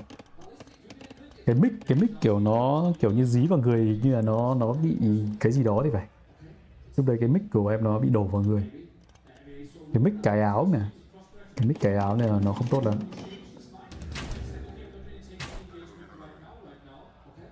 Nhưng anh em thông cảm nhé, thì đúng là anh em nào cứ donate thôi. Đùa chứ donate nó không hiện tiếng, em chả bật tiếng donate.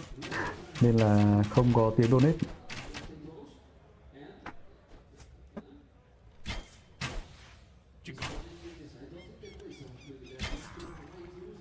Vậy là không được cấp bật chính xác trước.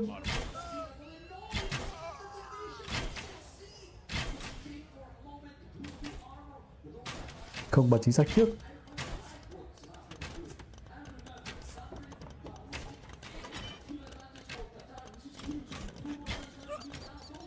Thôi.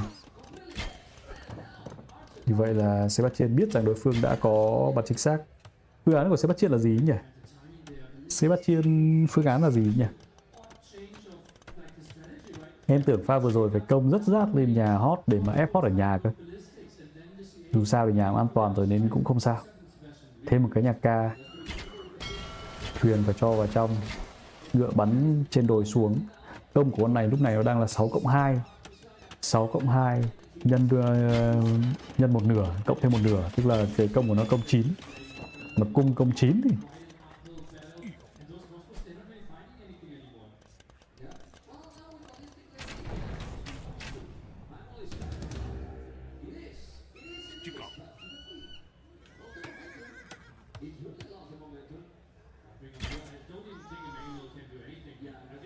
ngần này cung của Malian đánh không nổi.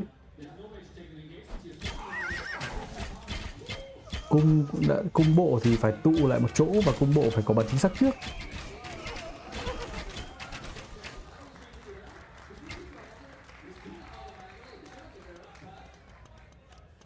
Rồi nó chạy lên đồi. Nó chạy lên đồi nó bắn xuống toát hết đầu.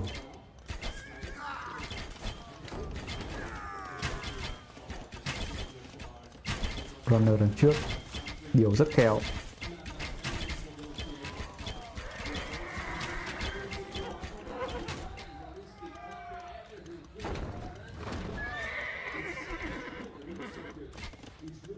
Lao có gì à? Lao thứ nhất là nó đắt. Và thứ hai là nó không dùng để đi công được. Và Lao không thực sự dùng để đi công được nhé.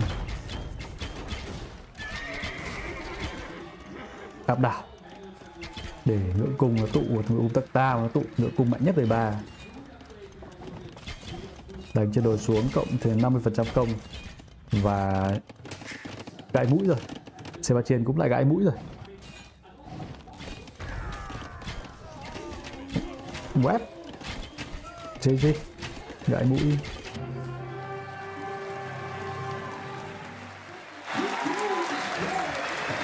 Em khá bất ngờ với phương án này của Sebastian. Cái phương án Sebastian nó phải là bắn chính xác sớm. Bắn chính xác sớm nhưng mà xong rồi cân bằng những con cung bộ với những con cung của Takta và phải chiếm đồi cơ. Cái ý tưởng là đúng. Nhưng mà đúng rồi. Caster nước ngoài đang bảo là delay ballistic để mà có nhà ca trước. Sai lầm lớn luôn. Sai lầm cực kỳ lớn.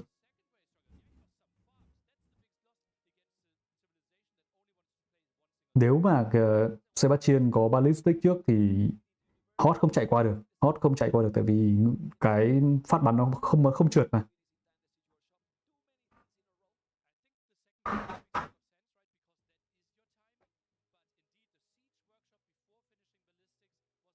Hello Liêm.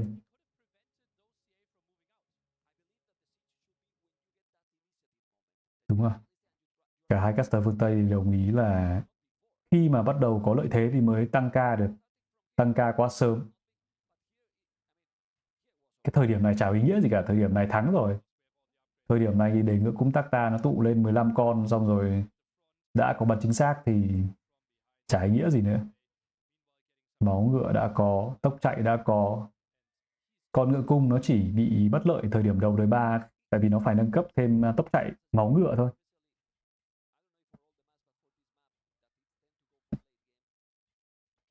Khi mà nâng cấp máu ngựa xong rồi nó 70 máu thì nó thoải mái đấu với những con 60 máu nhỉ. Nó 60 máu thì nó thoải mái đấu với con cung bình thường.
ACM bị loại đấy anh em.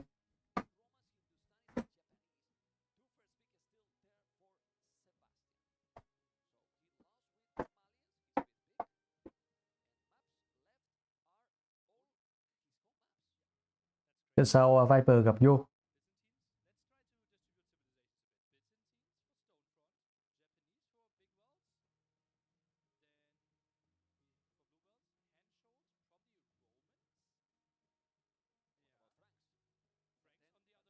Ở lại hết giải chứ.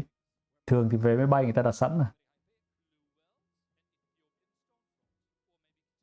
AGM đang xem chung chúng ta không chừng.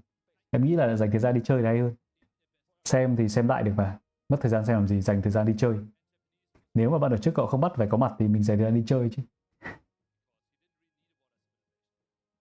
Có thể đi chơi ở đây xong rồi ra khỏi phạm vi London. Thực ra nước Anh nó cũng nhỏ. Anh em đi chơi kiểu như là nếu mà có khoảng 3-4 ngày ACM thoải mái. Khu vực miền Nam nước Anh.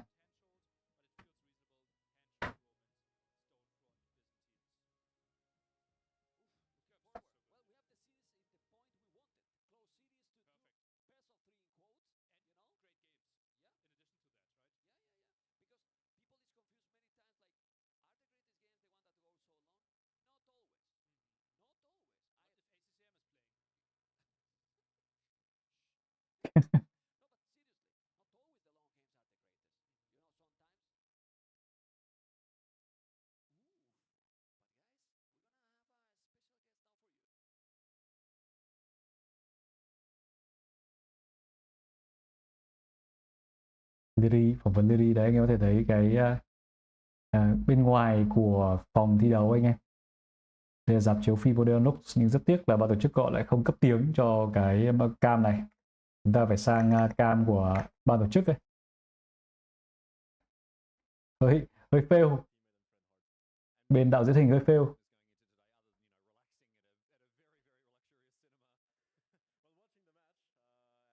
Lyri thì đang xem. Và Lyri bảo Lyri xem cái trận này và tập chơi một chút để mà cảm thấy quen với không khí của khu vực thi đấu.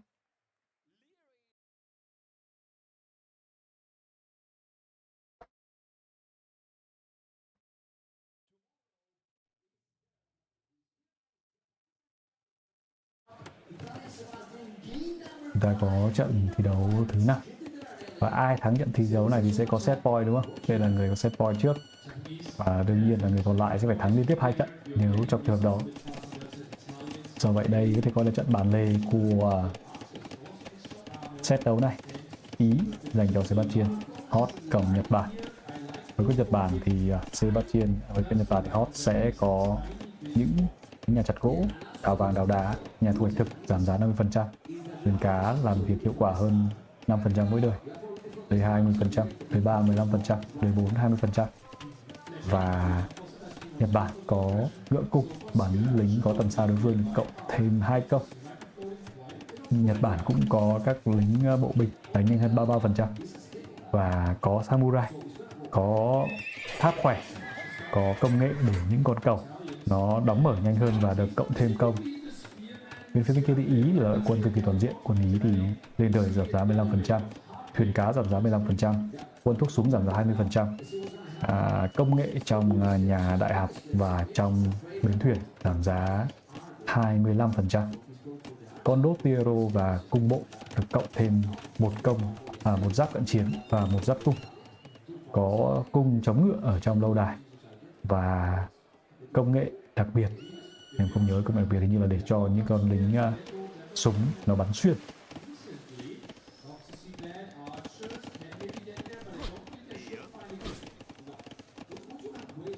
Trận này Hearttt tỷ lệ thắng 70% á. Em quân Ý trận này trên bản đồ này nó hợp lý hơn nhiều. Nếu mà quân Nhật nó không tạo được lợi thế sớm thì quân Ý là loại quân ưu hơn. Điều rất tốt đến từ Sebastian. Thủ lao không thành công rồi. Thủ lao không thành công, bây giờ lấy gì ra đỡ, phải ra gấp giáo.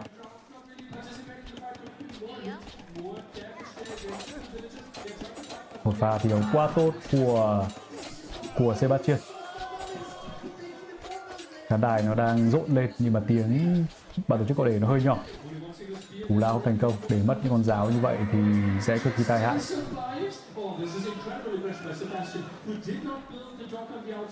Kể cả bên phía các sân Tây họ đang nói to lên nữa.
Thì đấu tốt quá. Sorry, em vừa nhắn vào trong cái Discord của ban tổ chức là làm ơn hãy tắt tiếng của các caster phương Tây, tại vì đây là cái mic của họ để họ thu tiếng của khán giả, nhưng mà cái tiếng đấy mình không nghe thấy mà toàn nghe thấy tiếng của caster thôi, nó hơi khó chịu.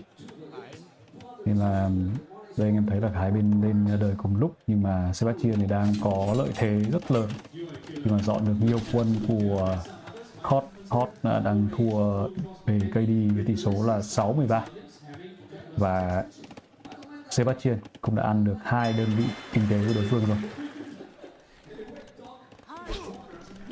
Anh làm công nghiệp quá. Em nghĩ là tổ chức ở đây nó là do những cái lần trước cái công tác tổ chức nó khó khăn, vì tổ chức ở những cái nơi địa điểm nó hơi xa so với trung tâm, lần nào cũng gặp khó khăn về mặt kỹ thuật. Cái đường truyền đến các cái khu vực bên ngoài Như vậy là một pha bắt, pha này pha bắt rất đẹp của Hearttt.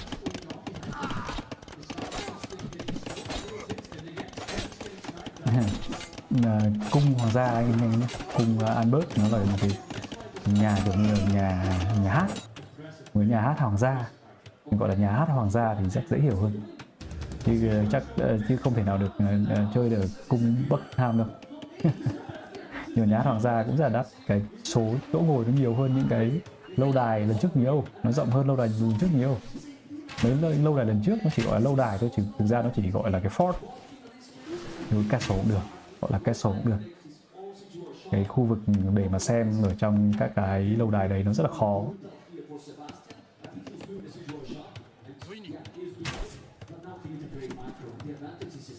Chưa có giáp, Lào chưa có giáp, Sebastian đánh rất tự tin, đúng rồi. Chưa có giáp, phang chết luôn.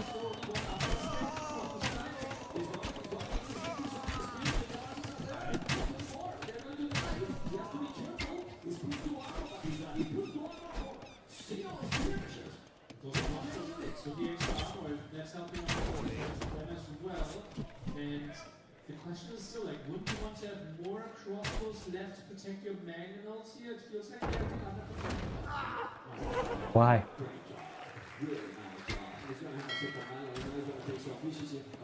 Cung đứng cạnh cũng được, hoặc là lấy ca ra quả chỗ bến thuyền đối phương cũng được.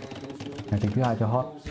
Cái phương án của team Vitality là cứ vào thế thua là sẽ tăng TC. Phương án này Hera bày cho đấy. Cứ vào thế thua là các ông ý gọi là ra quân chỉ đủ thôi, rồi ông ấy đưa ra TC.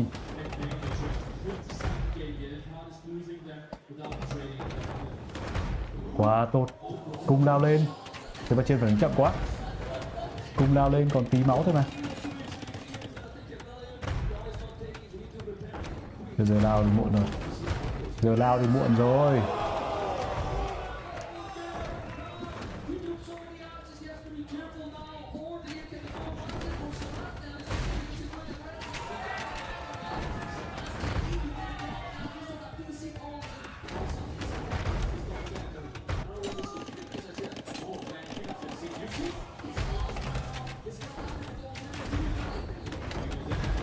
Ăn được một dân, hoặc là lại một dân bằng con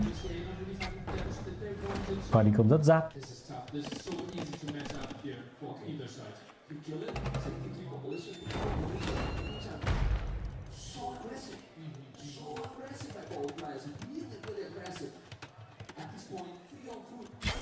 Rồi pha đi counter, bỏ lại không kịp, hở rừng.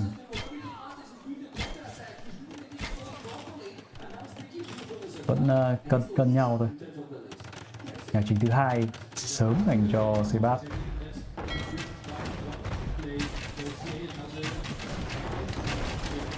Công vào, đúng rồi, công vào cái nhà đấy.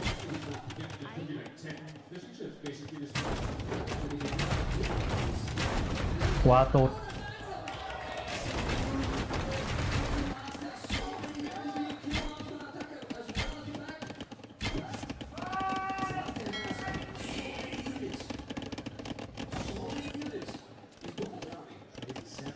Sebastian 27 quân và nhà biến thuyền thì nó không nhiều máu đến thế.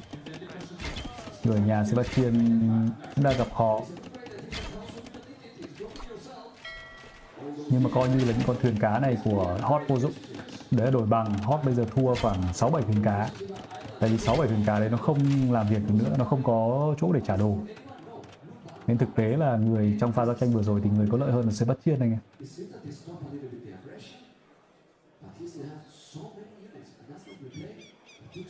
Trận này át cổ vũ cho ai? Em không thực sự cổ vũ cho ai. Em đế chế 2 thì thường nếu mà có đao đánh thì em sẽ cổ vũ cho đao, tại vì ông ấy giả. Xem với cả đao vui tính em thích xem. Nếu mà có game thủ Việt Nam cổ vũ game thủ Việt Nam. Còn lại thì thường là em sẽ thích xem Leary. Không phải là vì em cổ vũ Leary mà kiểu Leary đánh nhìn rất là thích. Thế ra đánh thì có phần cái kiểu là nhiều khi đánh lì cũng không hẳn, không phải lúc nào đánh được như Leary.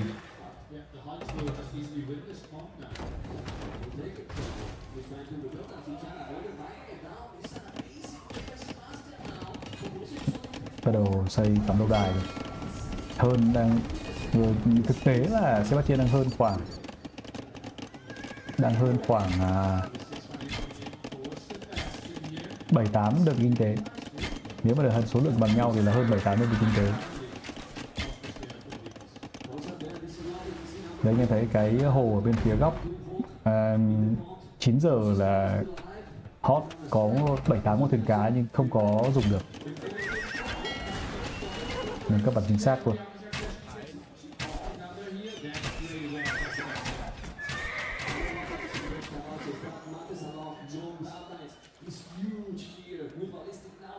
Hot còn chưa có lực để mà nâng cấp máu ngựa đấy. Đuối quá, kinh tế của Hot đuối quá. Và em nghĩ là set point thuộc về Sebastian. Tại vì càng đánh về late thì Nhật Bản càng không gì đánh với quân Tây Ban Nha cả, quân Ý cả. Quân Ý tí nữa nếu mà đánh tiếp tới ngựa cung nó bổ sung thêm cung Genoa nữa là tịt. Nó kẹp thêm cung Genoa vào khi mà bắt đầu có lâu đài thì Ý sẽ hết bài. Cung Genoa nó cộng thêm công khi mà đánh bất kỳ cái đơn vị ngựa nào.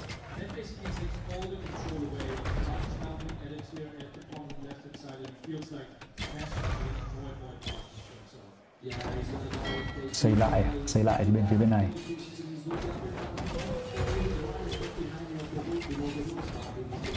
Không đóng được cái bây giờ nâng máu ngựa, không có lực của nâng máu ngựa anh em.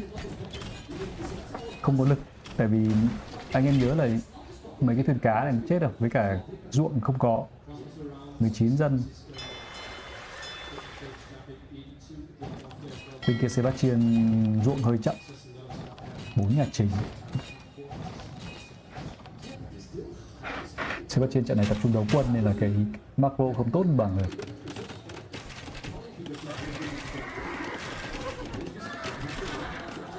Thuyền cá thả vào trong nữa. Nhiều khi mà bản năng các game thủ bây giờ vẫn quên là thuyền cá bây giờ có thể chui vào trong nha, vào trong nhà thuyền ấy.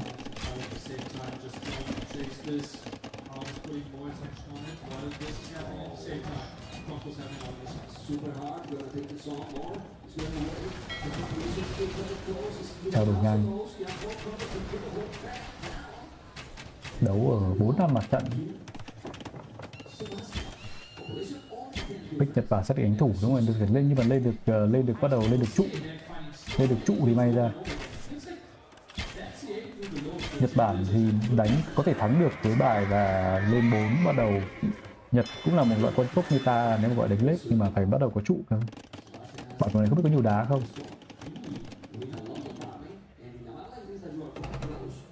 Và thực ra Ý thì nó không sợ lắm. Ý nó có ngựa thịt.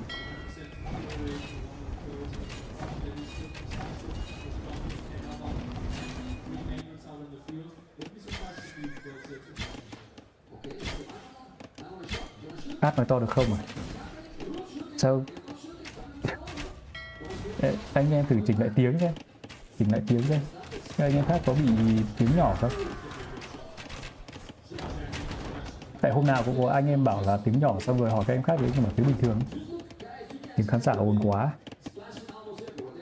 Đây thì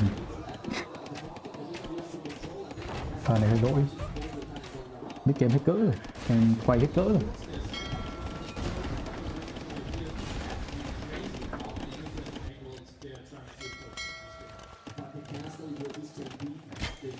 Sebastian bị hot xé thành từng mảnh với đám ngựa cung. Sebastian quay về đánh thủ định lên 4 là đối phương nó đè chết ngay. Sebastian đánh ở cái thế công thì vẫn đánh được hot. Nếu mà đây không phải là hot mà đây mà là Leary thì bọn này nó là bằng 4 rồi. Cái sắc điều của Sebastian không đủ. Nói sắc điều không đủ nghe bảo rồi Sebastian đánh kém nhưng mà thực ra sắc điều của ông Sebastian này kiểu như nãy giờ anh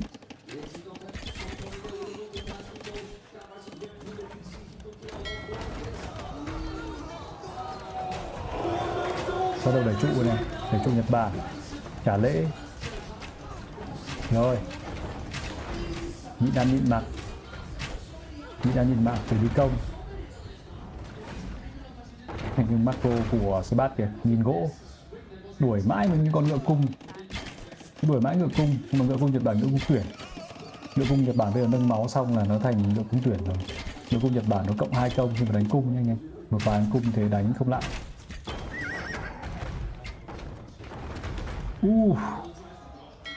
Pha vừa rồi game hơi lỗi, pha rồi trúng đầu rồi.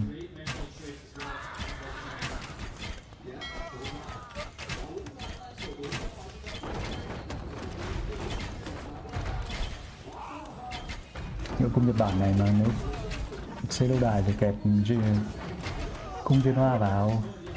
Bây giờ thêm lao với điều này ông thua chặt. Ông Sebastian bị cuống rồi. Ông thêm lao nữa, bây giờ thì ông bao giờ ông lên 4.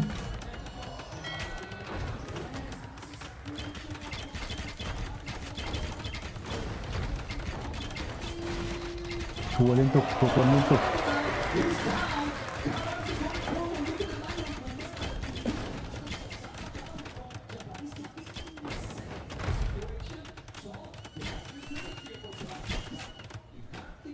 Sebastian không phải ẩu mà bị ép.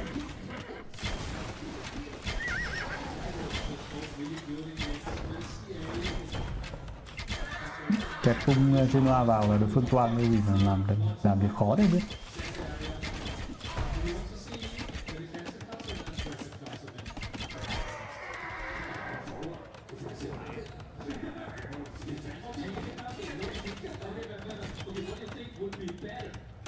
Vẫn đều về số lượng. Nó chết nhiều lính. 3 con cung thì không có giá trị gì cả. 3 con cung không giá trị gì cả.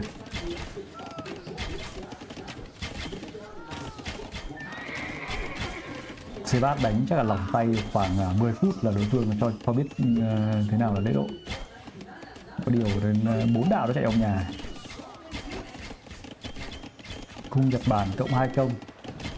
Cộng 2 công thì bắn những đơn vị lính có tầm xa của đối phương. Và lính có tầm xa thì nó không nhầm cũng tính là cả con viên móc này cũng là lính có tầm xa đúng không? Trừ con lao thôi. Trong mô tả nó sẽ trừ con lao ra. Còn bây giờ mà nó cộng 2 công thì đánh lao thì nó bá quá. Trận này không cử có Sebastian rồi. Nếu đánh theo cái kiểu đánh để thắng thì thậm chí là cắm lâu đài ở nhà sớm.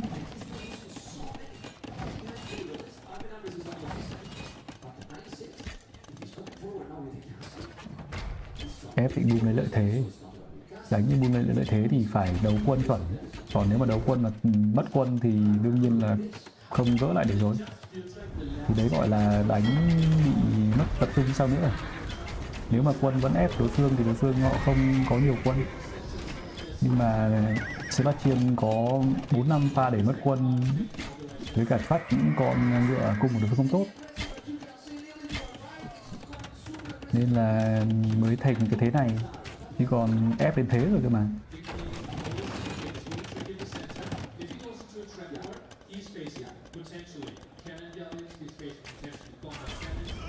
Thực ra có hai hướng là đúng là lùi quân để ép, với hai và vẫn phải ép đối phương không cho họ ra khỏi nhà nữa. Thực ra những cái pha đi của Hearttt cũng hay, pha đi counter Hearttt cũng hay. Quan trọng hơn là Sebastian không có lực, không có sức để mà theo được những con ngựa cung của Hearttt. Đấy anh em thấy phản ứng rất là chậm. Phản ứng của Sebastian rất là chậm so với kiểu thời điểm gọi là đầu trận. Tại vì bây giờ cái số lượng cái vị trí phải quản lý nó sẽ nhiều hơn. Những cái bấm 3 và nếu mà Sebastian kéo được thì em nghĩ là Ý vẫn là loại con tốt hơn. Nếu mà kéo được đến đời 4 thì Ý vẫn là loại con tốt hơn, là cái cơ hội nó không phải là cái lâu đài của Sebastian nó đang ở vị trí đẹp nữa. Đấy, những cái pha như này nếu mà những người khác họ sẽ phản ứng nhanh hơn.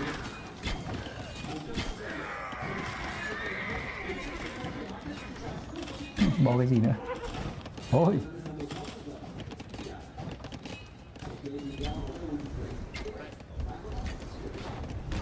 Tại sao trận này không bỏ kín nhà? Nó rộng. Những cái pha lọt và những pha lọt cái rừng nó bị hở chứ không phải là do Sebastian boy. Cái pha lọt ngựa đầu tiên là pha lọt vì bị hở rừng. Những cái đấy phải để ý nó rất là khó.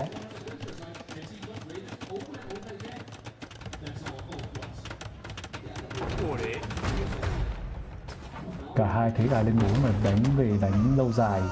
Cái hồ ở giữa là hồ nó khá là giống Gold Rush, người nào chiếm được hồ ở giữa thì thắng lâu dài. Và lúc này người có lâu đài ở cạnh cái hồ đấy đang là Sebast. Nên là đối với Hearttt giữ lại được, nhưng mà Hearttt phải tìm cách.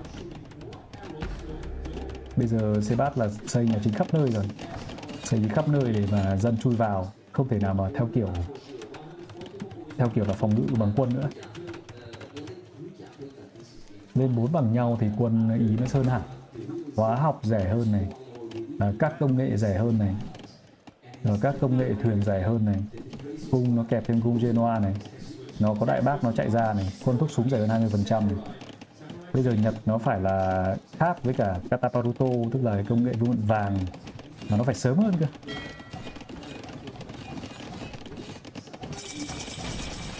Xong rồi con Ý này nó còn có cả nhựa thịt cuối, cái nhựa thịt cuối không công nghệ. Nhưng mà thế của Sebastian là thế đuối hơn một chút.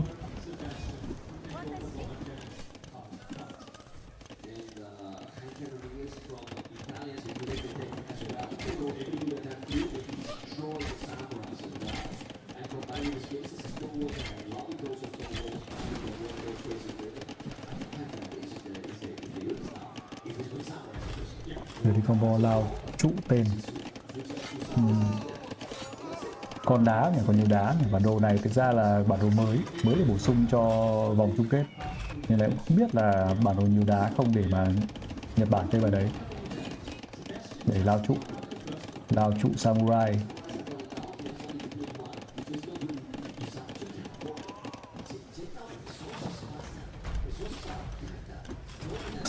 Samurai nó không phải là giải pháp. Samurai nó là cái loại quân mà để kết liễu trận đấu thôi, hoặc là trong trường hợp đối phương ra quân đặc biệt của Ý là cung Genoa, nhưng mà nó là khung. Samurai thì cũng không chơi được. Samurai bây giờ nó sửa, nó thành có cái kỹ năng ban đầu là kỹ năng gọi là gì, lúc mà mới bắt đầu một cái trận chiến xong rồi lao lên thì đấy gọi là cái hành động gì anh em nhỉ? Dù sao thì con Samurai này trong khi mà nó trước khi nhắc chém đầu tiên của nó thì nó sẽ đi rất nhanh để lao vào quân đối phương. Sebastian là có 2 thành tích: shipwright và chơi thuyền pháo. Thuyền pháo cũng sẽ rẻ hơn 20% cho quân Ý. Và con thuyền pháo thì đối phương không dùng, vẫn có thuyền thôi, Hearttt vẫn có thuyền. Pha đi thuyền móc hay quá, thuyền móc của Hearttt hay quá, chơi cả hai thuyền pháo.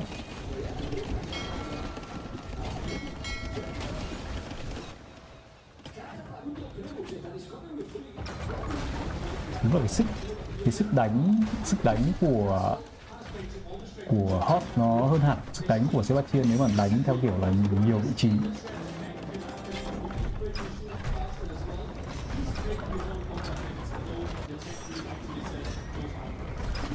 Có đá đâu mà sửa.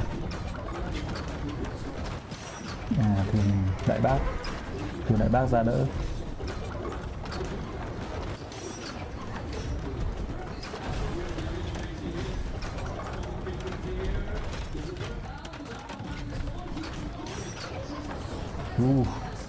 Vẫn đổ.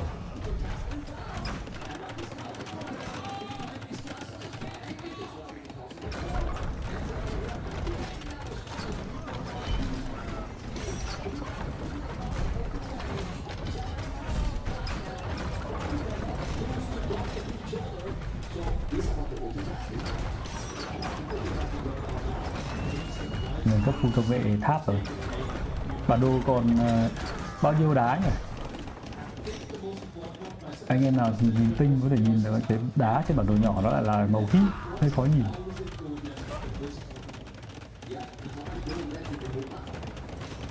Ở giữa lâu đài của Sebastian bị dọn này. Đây rồi.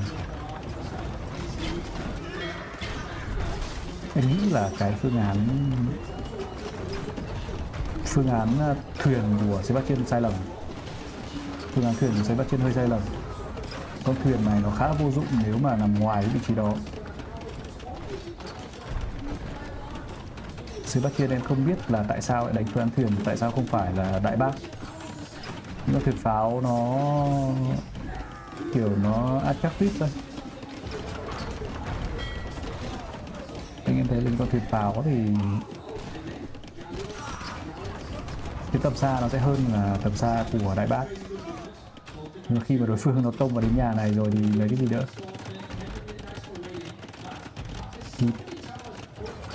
Đây là cái thế đánh 4 của Nhật Bản, thế đánh lết của Nhật Bản và thế đẩy tháp. Thế đẩy tháp đẩy thêm, và nếu mà đã có Caparuto rồi thì nó sẽ là những con cầu thuyền nữa. Những con cầu bắn đam rất đau và thu và mở nhanh, thu mở được nhanh nữa. Lâu dài.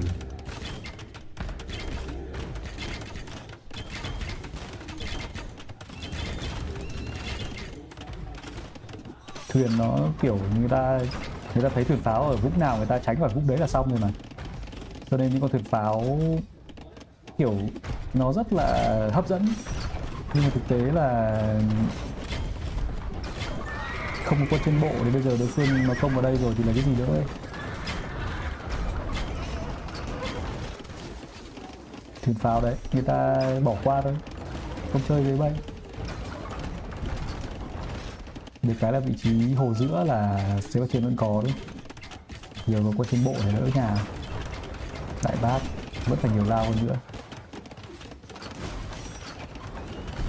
Sebastian muốn dùng thuyền pháo quảng vàng. Bên kia còn vàng hot không nhỉ? Hot thì bây giờ cũng đứng được, tại vì hot là hết vàng. Hot hết vàng, cái vàng chính ở giữa đấy, đại bác của bên này nó vài con ra là chạy bắt dép.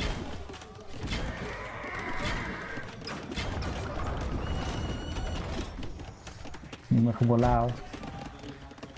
Tiền ra thuyền pháo rồi bắn cái gì? 4 thuyền pháo một vũng nhỉ?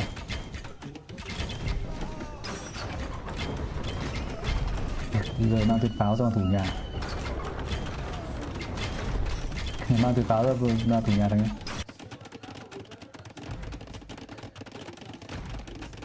Thuyền pháo đừng chả biết bắn cái gì nữa rồi.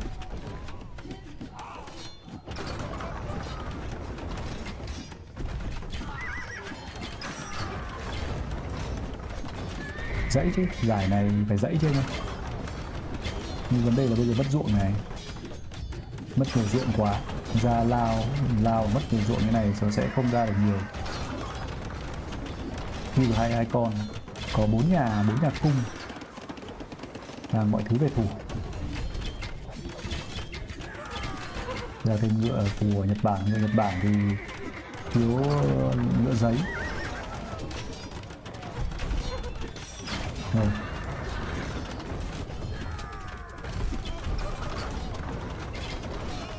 Hot không kẹp bằng lá cáp, người ta phá vào đứng dư trận tận ruộng này, còn lai cáp thì đấy anh em. Làm gì có ruộng và lai cáp. 27 cái ruộng đang ra lao thì làm sao mà cáp thì mình cáp. Không phải lai cáp mà là paper cáp. Nếu mà muốn ra lai cáp thì phải tầm 40 ruộng. Mà nếu mà ngựa thịt kẹp lao thì phải 50 ruộng, 60 ruộng.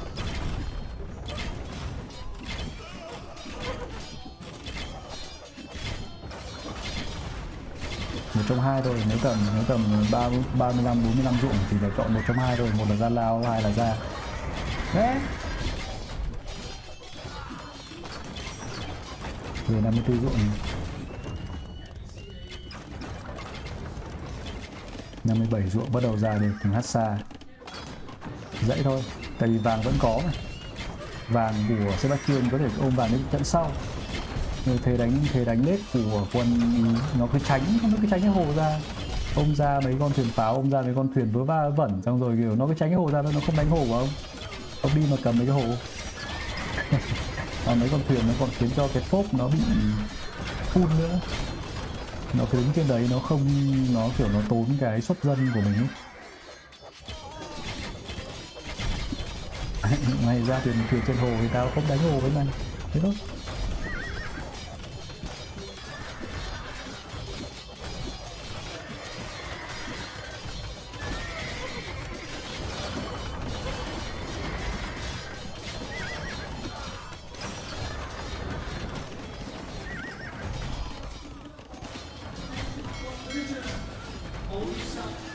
Phá tan của cô vẫn phải quân bộ. cái lâu đài ở giữa là đủ rồi, cái lâu đài ở giữa là quá đủ rồi, giờ là lẽ là phải là ra quân trên bộ, ra đại bác kẹp với quân gì đó cũng được. Thực ra em nghĩ là thứ nhất là pha vừa rồi là lên là hắt xa thủ thêm cung thiên hoa và đại bác.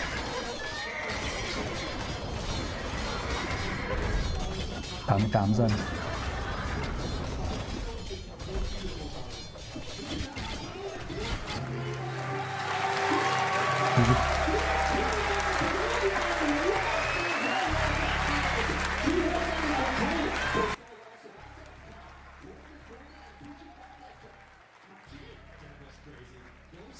They should all get medals. So many villagers died there. I have no idea. Like it was looking so good for Sebastian. ủng hộ cổ vũ có gì đâu anh em chửi kinh đấy. Chứng tỏ không chỉ mình cái xem thua là bị anh em chửi cho vác mặt. Nhưng mà vẫn đã kết thúc đâu anh em, còn 2 game nữa cơ mà. Đúng rồi. Đây rồi đấy. Mọi thứ sẽ thay đổi.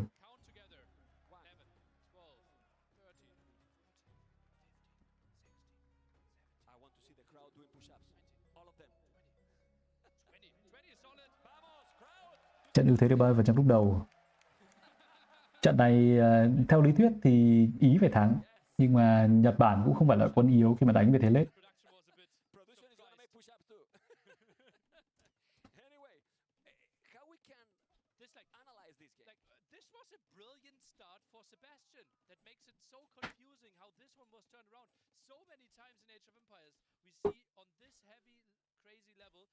Đấy, pha này hở rừng này anh em. Pha này Sebastian bo rồi nhưng mà không kịp để ý hở rừng. Đúng rồi.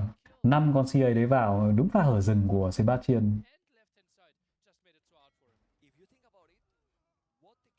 Sau đoạn này là Sebastian mất quá nhiều quân.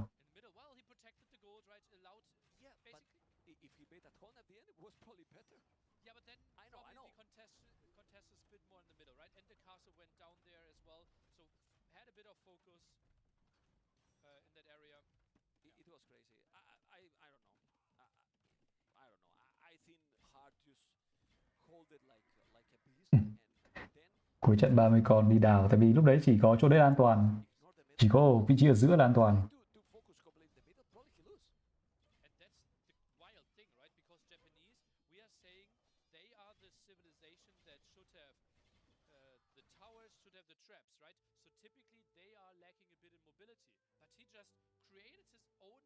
Samurai chọt tuyệt á, ý ra sai nhiều đổi chọt. Nếu mà ra thế thì thua.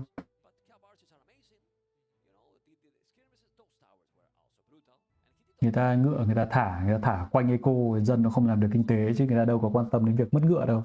Cái sức của cái con ngựa hắt xa, những con ngựa thịt là cái con ngựa đấy nó chỉ để thí thôi, chứ còn người ta sẽ không bao giờ trực tiếp đấu quân cả. Nên là ra chọt nó còn vừa tốn gỗ vừa tốn thực nữa. Cái con ngựa nó chỉ tốn thực, nó trong cái thế đánh lết nó lợi hơn nhiều anh em.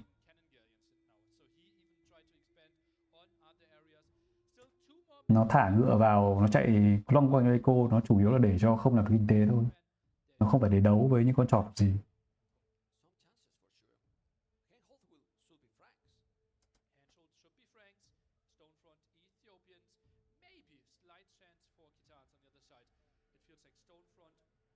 Như vậy là vừa rồi đánh bản đồ của Hearttt à. Sebastian vẫn có nhiều ship lợi đúng không? Handhold với cả Stonefront. Stonefront bên kia có Hindu nhỉ? Hindu Roman, Byzantine. Như vậy là Stonefront Byzantine cho Hearttt. Còn trên Handhold sẽ là Hindu để khóa bài Frank.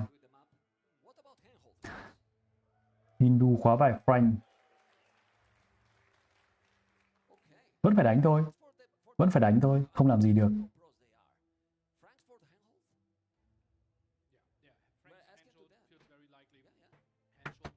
Frank Handhold thì bên Hearttt nó chọn Hindu, nó khóa bài Frank.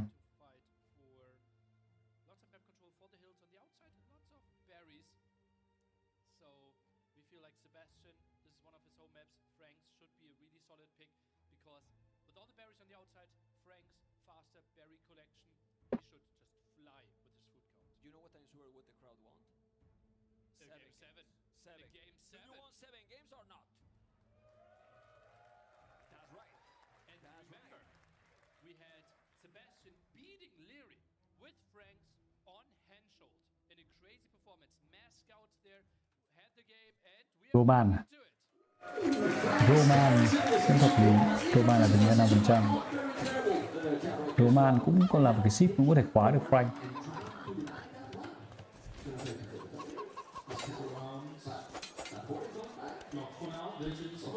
And it is an archer range opening for Hearttt. Behind this, oh wow, reverse wolfman. Sebastian is opening Frank's men-at-arms. Oh wow, did not see that one coming. Men-at-arms is Frank đánh được khung đời hay ăn. Frank bản đồ này top beta mà anh em. Frank bản đồ này nó ăn quả nhanh hơn bao nhiêu nhỉ? Không nhớ Frank quả nhanh hơn bao nhiêu, 20% à? Bản đồ này full quả. Roman cung giáo. Frank thì đương nhiên là Frank cũng chơi bất ngờ với bài chém chuyển cung. Cũng được, ý là chém chuyển cung thì lên 3 sớm. Chơi ngựa không lên được 3 sớm, như vậy là cái hướng của Sebastian là gây bất ngờ. Đối phương đoán là mình đánh ngựa nhưng mà mình đánh chém chuyển cung thì mình sẽ là chơi chất quân gỗ vàng để lên 3 sớm. Chứ không đánh ngựa chơi chất quân tốn thực thì sẽ bị delay lên 3. Nên là macro của bên kia. Rồi. Đấy, gây bất ngờ. Hot không nghĩ rằng là nó sẽ là bài chém của Frank. Đây là cái tư duy của top đầu anh em ạ. Hợp lý quá. Và đương nhiên là con chém nó quả luôn với những con giáo rồi. Coi như là những con giáo ra là không có ý nghĩa. Và cung Frank thì đánh đến rồi 3 vẫn đánh được, không vấn đề gì. Người ta sẽ nghĩ là kiểu quân Frank thì phải đánh ngựa ấy. Thế chả có cái luật nào mà Frank phải đánh ngựa nhỉ. Tận dụng cái lợi thế ăn thực nhanh và đánh quân gỗ vàng cũng là một phương án.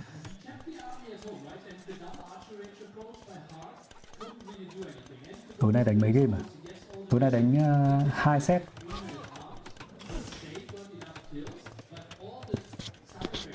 Lỗ à? Có thể, ý là phương án là như vậy, triển khai tốt không là chuyện khác. Kẹp thêm lao này.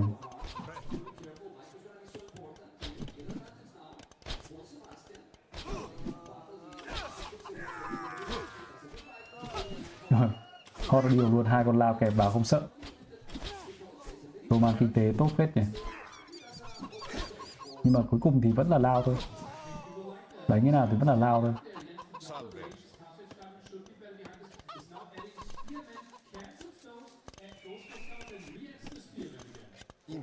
Lỗ nặng à? Roman bằng eco của Frank không thể nói là lỗ được. Phải ra thêm con ngựa.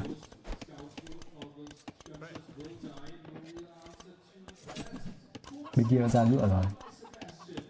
Kết cục vẫn phải ra ngựa.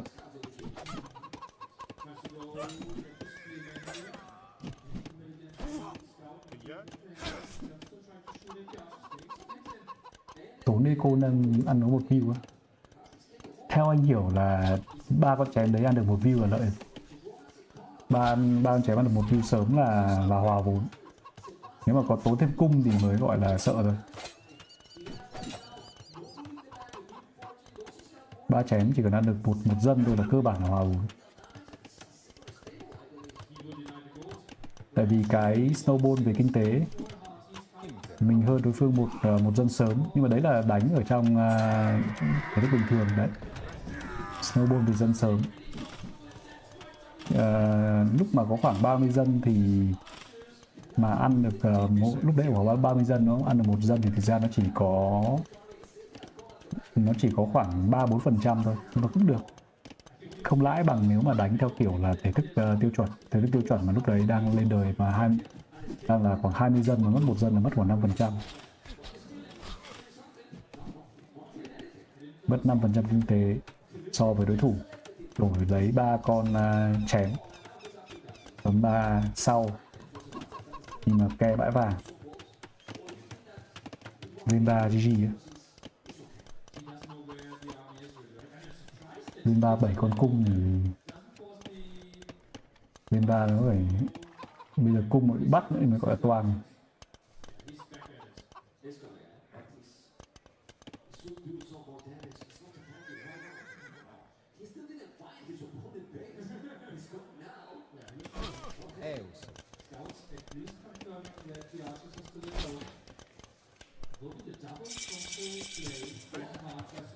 Nói chung là lỗ, nhưng mà không lỗ như thế đâu. Ăn được một dân thì không lỗ như thế. Không ăn được dân nào gọi là thực sự gọi là lỗ. Rồi khi lên đời lại bị đối phương bắt. Quá hay. Sebastian quá hay, Jack quá hay. Toang ở đây mới gọi là thật sự là lỗ này. Đây là xuống lỗ này. Đây mới gọi là xuống lỗ này anh em. Jack hay quá. Pha đấy là nhìn thấy, nhìn dùng ngựa giò nhìn thấy cái bóng rồi. Nhìn dùng ngựa giò nhìn thấy cái bóng là ra mang lao ra bắt ngay và bây chuẩn ngựa không thể nâng cấp lao được.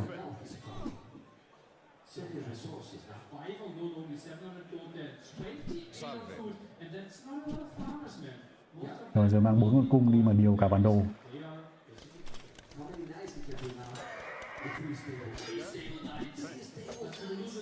Lao bỏ nó.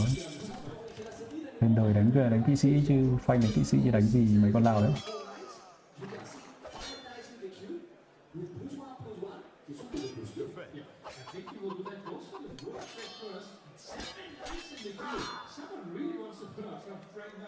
Sáu con cung thì kiểu kia người ta đánh ba nhà ngựa cơ mà đúng không? Hình như là đấy nó dính cho ngựa Roman chưa có máu, ngựa Frank thì nó auto có máu, ngựa Roman không máu lên đây, Roman không máu không công lên đây nó chém nhau. Hành trình thứ hai giờ lại bài delay đấy, nâng cấp lao rồi em thì không thích nâng cấp lao lắm.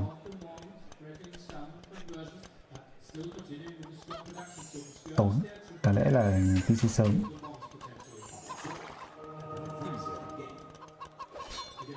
Bài của bọn Vitality này nó luôn luôn là bọn nó dọa xong rồi bọn nó quay về và nó tăng PC trước.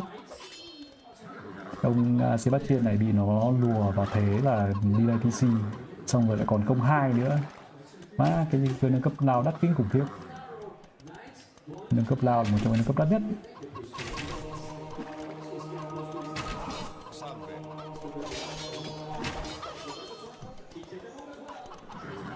Giờ mà thắng được tên quân này thì này ra ngựa bên kia vẫn chưa có máu.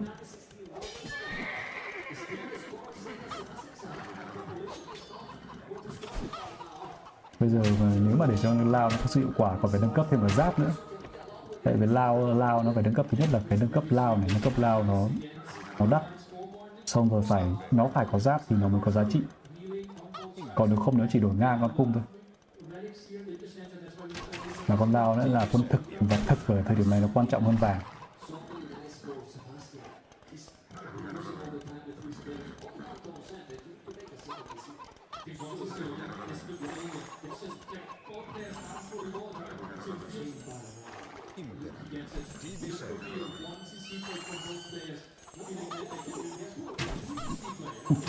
Lao không giáp nó bắn nhau bắt đầu rồi.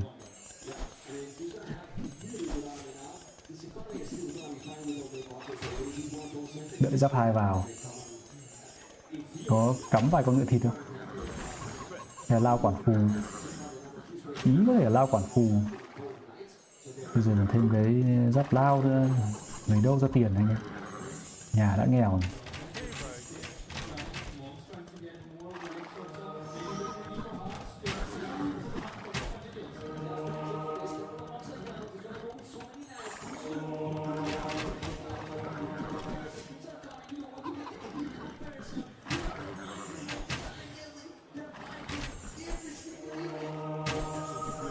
Đợi xem là ai phù được thì vào đấy. Thằng nào phù được thằng đấy vào ngay này.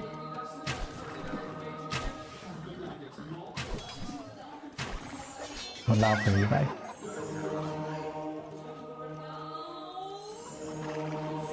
Rồi, vào được rồi, vào thôi. Chém nó.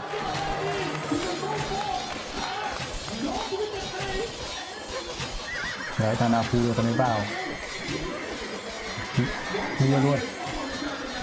Ngựa giáp 2. Full clear. Có full clear được không? Ngựa kiểm cơ bên kia. Được. Full clear. Căng.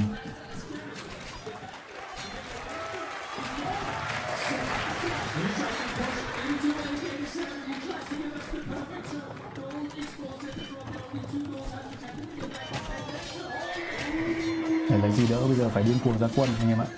Bây giờ bên phía hot là phải điên cuồng ra quân, mà điên cuồng ra quân không làm gì được. Thôi để cho attack đi, không đừng có stand drop patrol nữa được không? Vừa với chứ đối phương còn gì nữa mà mình phải stand drop patrol.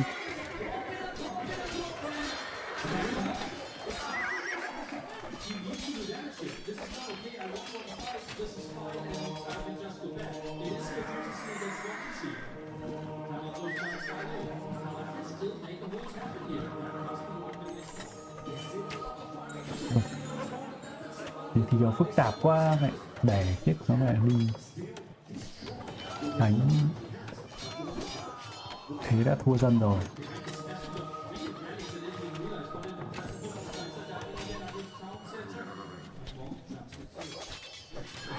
Nhưng mà thế cứ thả bé ngựa vào, cứ cắm cờ vào nhà nó mà thả. Ngựa giáp 2 rồi cắm cờ vào nhà nó mà thả.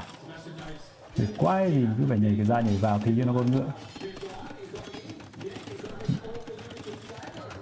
Nó là kiểu bản năng của cái vùng chuyên nghiệp ấy, bản năng gọi là bản năng giữ quân, cái đấy là cái kỹ năng họ rèn được. Mày cứ thả ngựa vào thôi, đấy cho mày con ngựa, tách cho nó con cái con ngựa yếu ấy.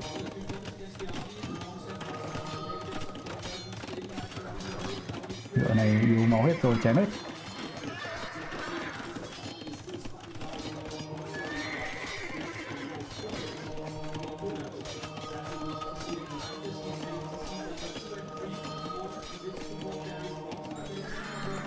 Và để thế đấy đáng lẽ đem đi đúng không? Ăn lại được là huề.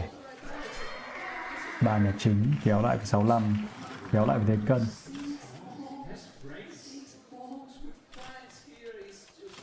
Đúng rồi, như này hot eco đuổi lắm. Sebastian người ta bung ra bản đồ rộng như thế kia, xong rồi quan trọng là bây giờ thành tích là Sebastian cầm hết. Đây pha bản lề đây. Chỉ là thằng nào nó hơn được mấy con ngựa thôi là nó sẽ vào nó ép.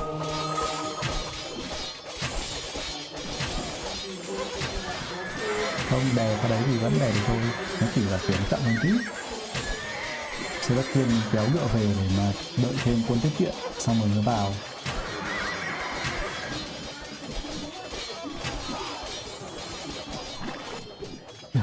Bảy phù đứng trước mặt. Đấy, Sebastian bây giờ ăn 4 thành tích rồi.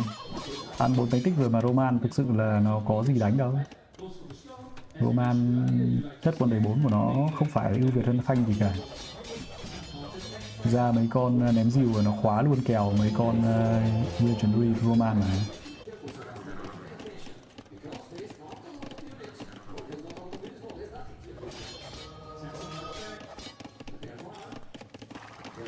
Để lại đi counter này. Nữa phải thả về.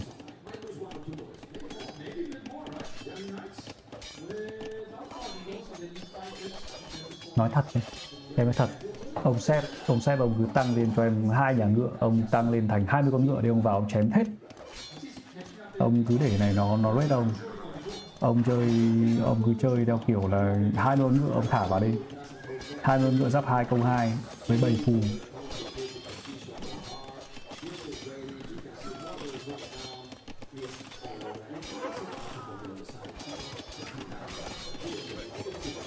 Rồi ra giáo thủ.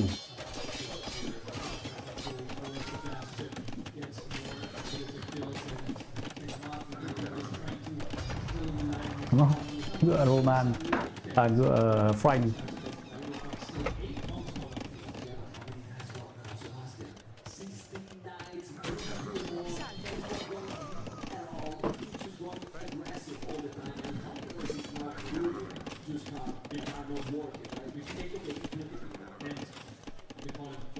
Work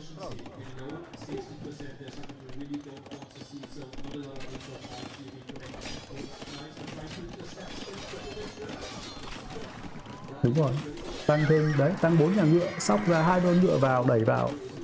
Đấy. Đi counter, không cho đi counter luôn. Như vậy là sẽ có trận quyết định. Phức tạp làm gì, tăng TC nhiều làm gì.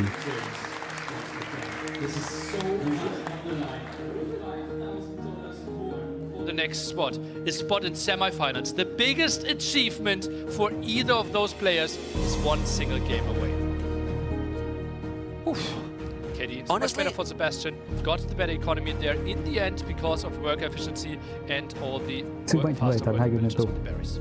I'm not surprised to see again number 7 in this series. I couldn't decide who I was cheering for or who I was thinking. Those But 3 men at arms, only getting one single villager kill. That was actually well done by Hearttt. Nice reaction there. Got the archers in. Maybe some other commitment. He could have maybe gone and tried to really commit and get this villager, but that would have been the end of the aggression, and then Hearttt could have counter-attacked with way more archers. He never attacked at home, actually, except that last attack with the 2 knights was the only time in the whole game. Because the men-at-arms, right? The opening. And this was obviously rough. Was walled between those 2 houses and lost basically most of the momentum with his archers. This could have been, without this happening and without this happening, this could have been 12, 13 crossbows before Sebastian even reached Castle Age. Well, but Sebastian was well aware. He was trying to find them. You know? He was trying to find them. Great awareness. But the key was, when you mentioned, cancel.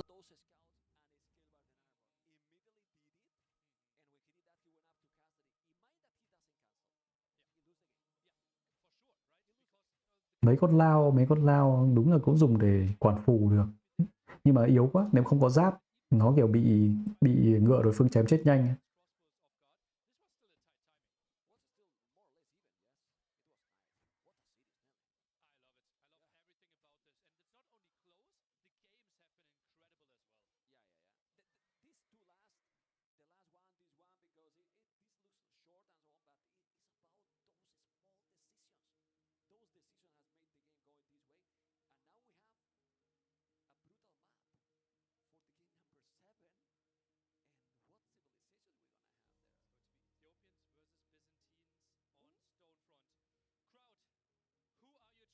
Khiết Đan hay là Tê Thô nhỉ? Crowdfund.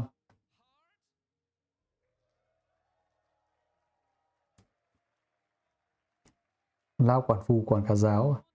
Nhưng mà không có lực. Lao đấy không làm gì có giáp. Pha đấy là pha ăn được ấy, chứ còn Lao bây giờ anh em không thấy là đánh qua đánh lại còn có 4 con Lao à? 4 con Lao đấy nó cũng đóng vai trò đấy, nhưng mà không có lực mà nâng con Lao cái giáp nữa mà. Lao không giáp, ngựa nó vào nó chém pẹp nó chết.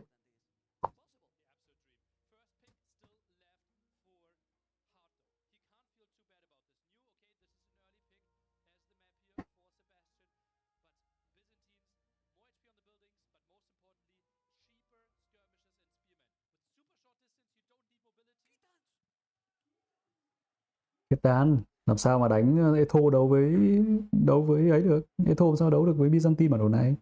Khiết Đan đánh giáp đời 3 với cả Khiết Đan đánh lết nó vẫn khỏe. Etho đánh lết Byzantine nó phang cho chết. Trận thứ 7 Byzantine của Hearttt đối đầu với Khiết Đan. Byzantine không có lợi thế về kinh tế nhưng sẽ có Lao giáo lạc đà rẻ hơn 25%, còn lên đời rẻ hơn, lên đời 4 rẻ hơn 33%, có nâng cấp là cái tầm nhìn cho công trình miễn phí, có công trình được cộng thêm máu rất khó chịu, có công trình được cộng thêm máu mỗi khi lên đời 10% máu đời 1, và một pha đi lỗi của Hearttt mất gần hết máu con ngựa giò. Hearttt cũng đang bị căng thẳng. Hearttt là người căng thẳng hơn, tại vì đây là bản đồ của Sebastian anh em nhé. Bản đồ này bản đồ Sebastian để thua trận thứ Sebat để thua trận thứ 5 là cái trận trên bản đồ của Hearttt, tức là Sebat chủ động chọn bản đồ của Hearttt thì phải. Sebat chủ động chọn bản đồ của Hearttt và để thua. Cho nên là không vấn đề gì lắm. 2 trận vừa rồi, tức là trận trước và trận này đều là bản đồ của Sebat. Với khiết đan thì Sebat sẽ có ngựa từ cộng gấp đôi công, nâng cấp công 1 được cộng 2 công, nâng cấp công 2 được cộng 4 công, có bãi chăn thả là công trình làm thực nhanh nhất của DC2. Có những con ngựa cung đời 4 trong đời 3, có liêu lao, có lạc đà ném lọ, có lao giáo và ngựa thịt ra nhanh hơn 25%. Tuy vậy thì nó sẽ thiếu mất đi cái máu ngựa, thiếu mất đi cái công cuối, đương nhiên rồi. Công cuối nó mà thành cộng 6 nữa thì bản đồ này người ta thường sẽ rào về phía giữa bản đồ, rào hẳn giữa bản đồ luôn, ít khi rào nhỏ. Hearttt thì chủ động rào nhỏ, họ sẽ rào nhỏ trước đây, nhưng mà thường sẽ cố rào về giữa. Chính ra map của Sebastian cũng hơi khó rào.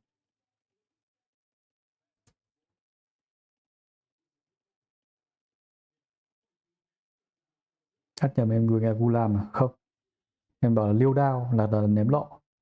Em nhớ là em không ra Gulam. Chắc anh em nghĩ ra Gulam. Hoặc là anh em phải tua về. Anh em phải tua về để check. Rồi nó có công. Chuẩn bị bao nhiêu con ngựa?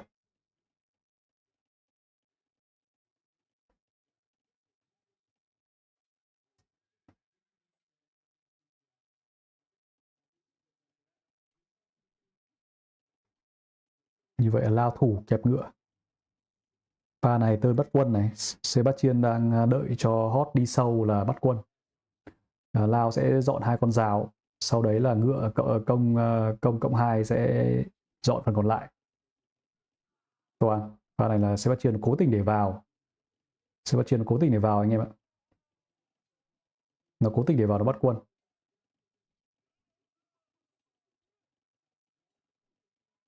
Mất toàn bộ quân của Hearttt. Vẫn kéo được về một chút. Cân về quân. KD là 7-3 dành cho Sebastian. Bấm 3 cho Hearttt. Macro vẫn kinh thật. Đội TV nó macro chuẩn quá, nhưng mà nếu mà mất toàn bộ quân đây thì Sebastian không phải lo lắng. Tại vì đối phương lên chả có cái gì cả. Và đối phương sẽ phải thủ nhà trước những con ngựa khiết đan. Và khiết đan thì nó làm thực cực kỳ nhanh. Nên là có bấm trước nhưng con khiết đan này sẽ bấm ngay sau. Bật quân đau quá. Vào chém luôn 3 mấy con cung này. Không có giáo là ngựa nó vào chém luôn đấy.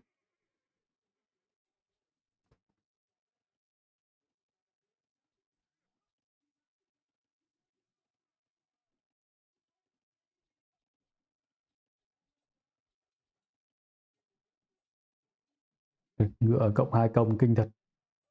Rồi, chém đẩy cung thôi. Kệ nó. Đầu quân tốt quá, cây đi gấp đôi. Quá hay. Lao lêu với khiết đan này. Byzantine này.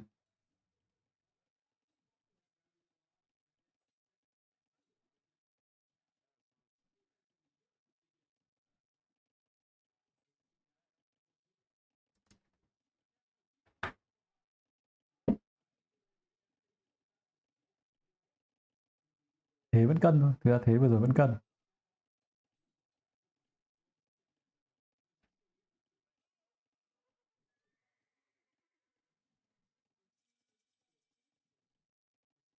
Đề bài trước.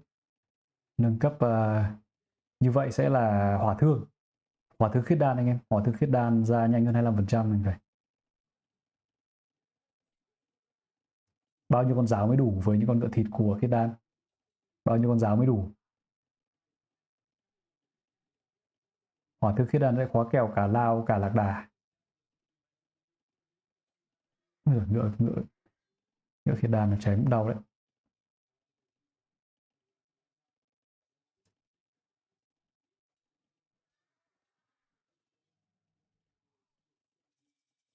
Rồi đến 3 xong. Thế cô của Sebastian cũng khá ổn. Nâng cấp lao à? Sebastian đánh kiểu hơi tham nhỉ. Sebastian đánh kiểu hơi tham. Nhưng mà sẽ là 3BB. Thiên về đánh quân.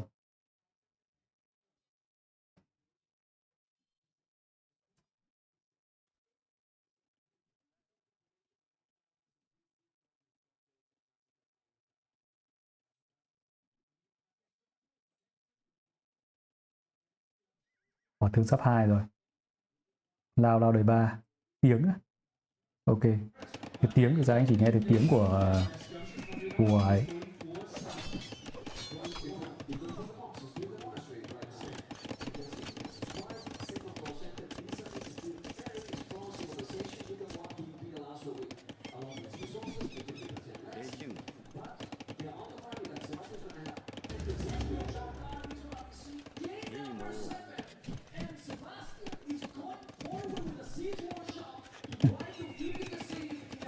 nghe thấy tiếng của caster bên kia.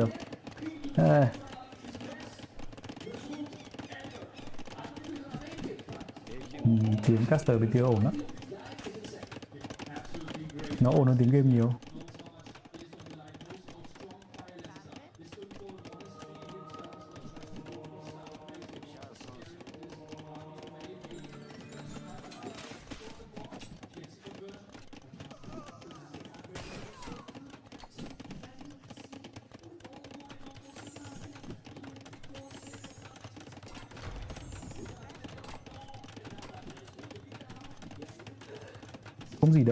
Không gì đỡ hỏa thương của Byzantine thời điểm này, không gì đỡ.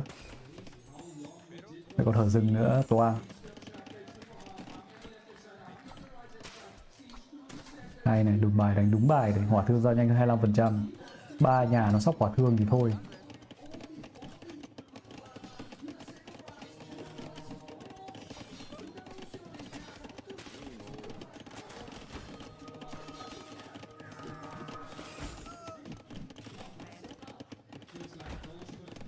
Đục nữa, thêm cả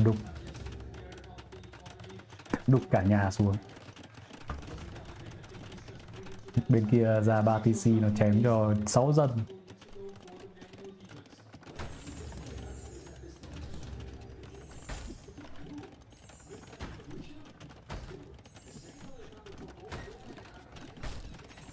Đục nhà lao, nhà ngựa nữa. Nó đục thẳng vào trong luôn. Hỏa thương vào trong eco.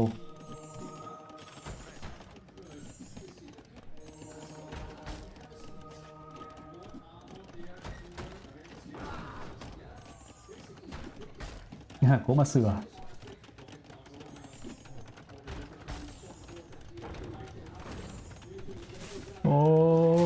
Hot ơi, quá hay.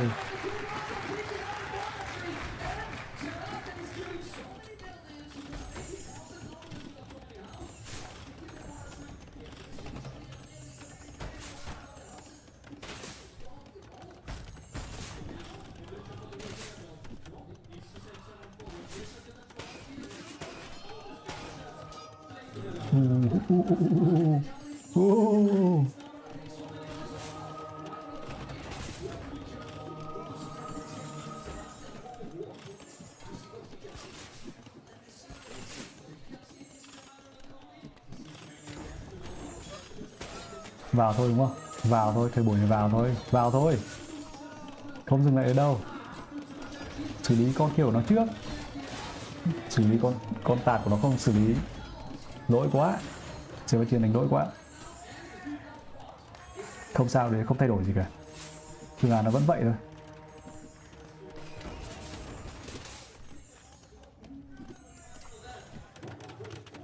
Bây giờ ông ý lại về ông quay tăng nhà chính. Vẫn như trận đánh Nhật Bản. Ông tăng nhà chính phát là cái khả năng điều khiển kém hơn của ông là thiện ngay.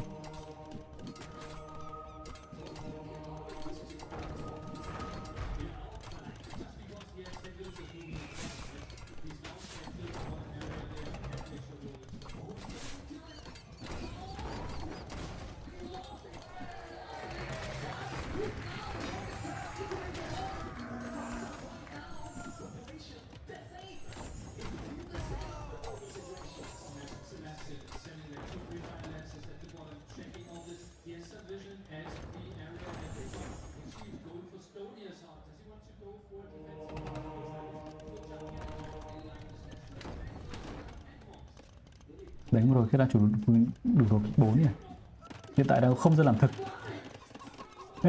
Hiện giờ đang không dân làm thực. Phải nhìn lên góc chứ được.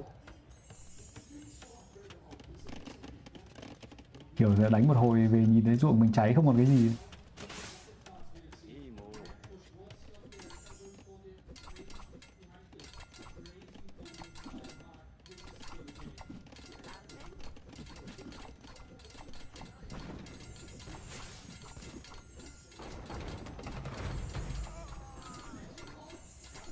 Hai ông không ai giàu nhưng mà cái hôm nay ông ấy quay về làm kinh tế phát là ở phía trước ông tan nát.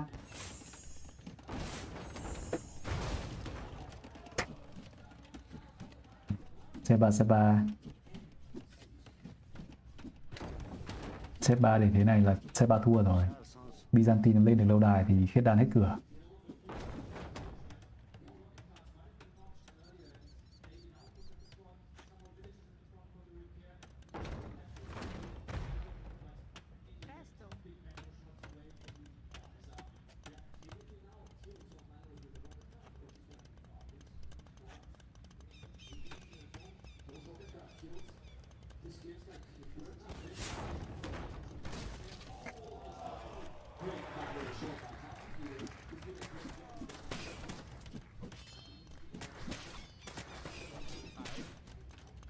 Các game thủ chuyên nghiệp họ có một cái bệnh ấy. Đấy là họ rất là ghét cái tự reset farm. Đấy, lên đầu đài xong rồi là khoảng 35 ruộng là bấm 4. Cái con Byzantine này nó bấm 4 30 mấy ruộng rồi.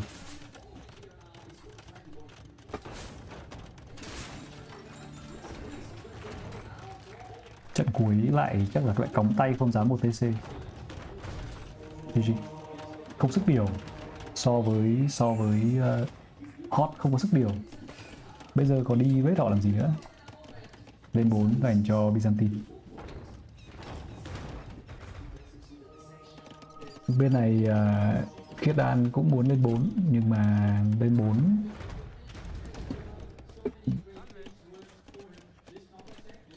4 đến hỏa thương vẫn được với Byzantine. Rồi. Nhưng mà lên 4 là không có lâu đài.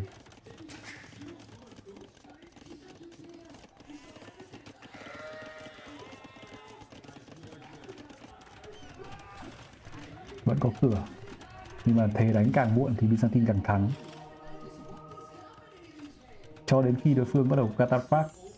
Nếu mà đối phương bắt đầu có lực để ra Cataphact rồi hết cửa.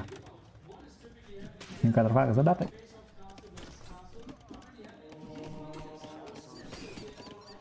Con hỏa thương Khiết Đan này thiếu công nghệ rồi.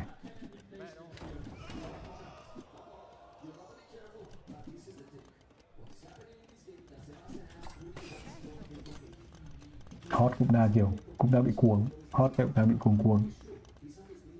Thêm lâu đài nữa. Nhìn thấy tạt của họ là không dám. Quá hợp lý. Team Vitality họ đánh rất là hợp lý. Họ nhìn thấy cái bóng cái con tạt đấy là họ lùi về, họ cắm cái lâu đài lùi ngay. Cắm lâu đài lùi, thế đánh này là thế đánh lên Cataphact khóa kèo rồi. Bên kia không còn gì đánh. Nhưng như thể ra mình thử lạc đà. Nhưng mà lạc đà không đánh được Cataphact. Con Cataphact này nó cao tờ cả lạc đà. Đặc biệt lạc đà Khiết Đan không có máu. Lạc đà Khiết Đan không máu. Liêu đao cũng chắc chắn không dùng được.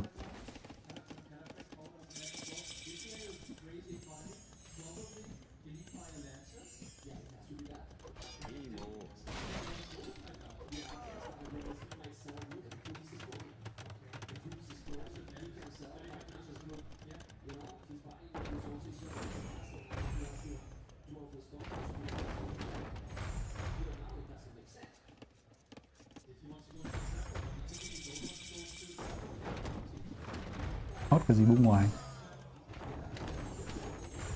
Byzantine cứ đánh thủ là nó thắng.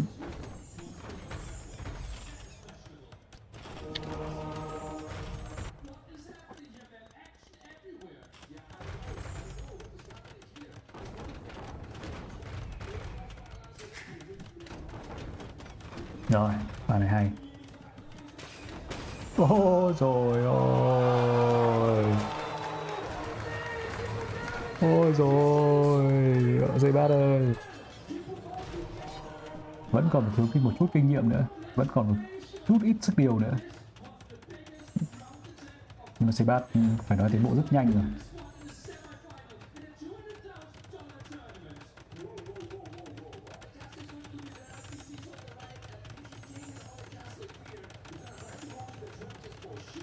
Bên này vẫn có lạc đà ném lọ, nên là về đấu lâu dài vẫn có thể đấu được. Mà thường các game thủ chuyên nghiệp không hay nhớ đến con lạc đà ném lọ. Cái con lạc đà ném lọ đấy tầm bắn cũng ngắn.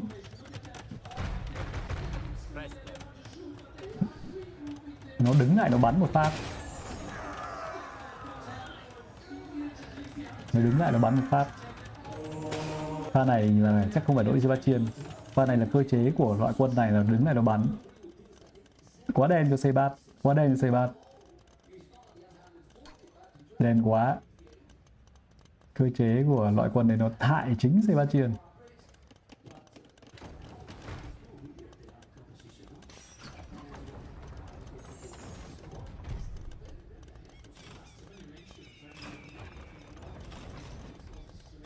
Súng này cũng hợp lý. Súng cũng hợp lý.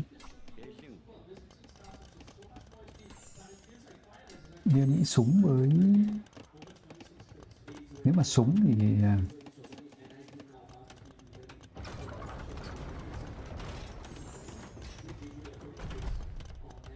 Có học chưa nhỉ? Bên này... Sẽ phát triển macro tốt thật.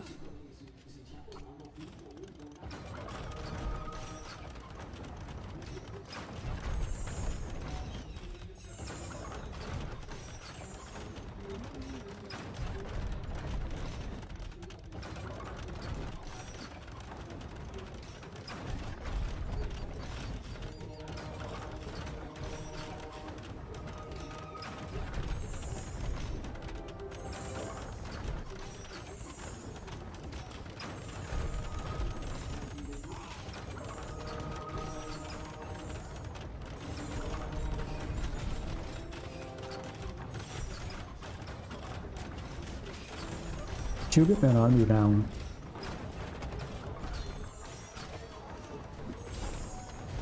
Cả hai đâu là đều sập.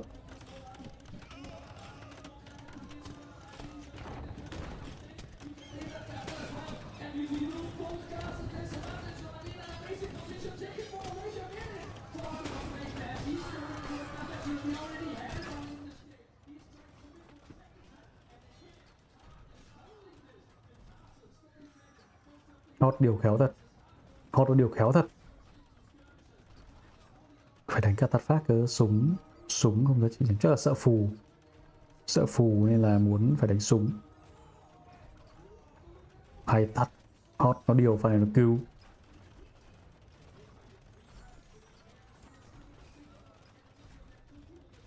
Rồi súng đầu đông.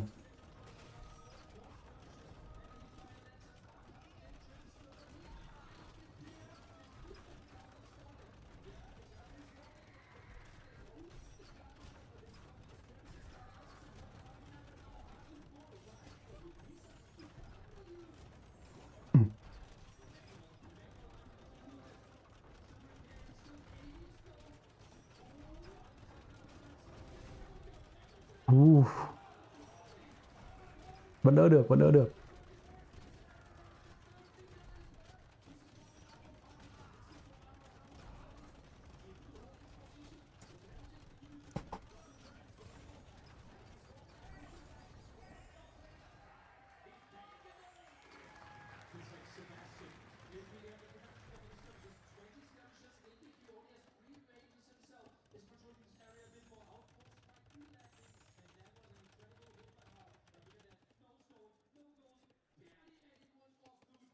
Echo của sếp sau vào dưới nát bét.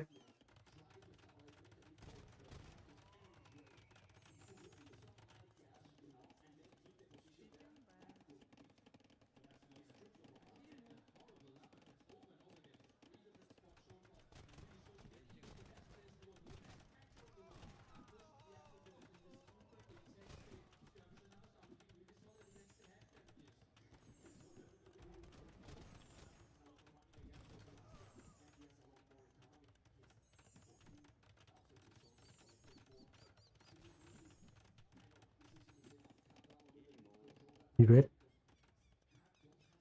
Red echo của Hot.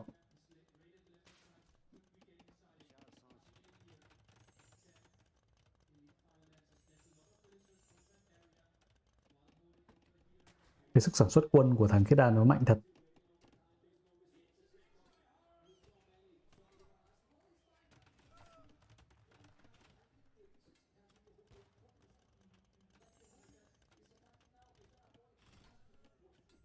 Hot kiểu đang không biết phải làm gì.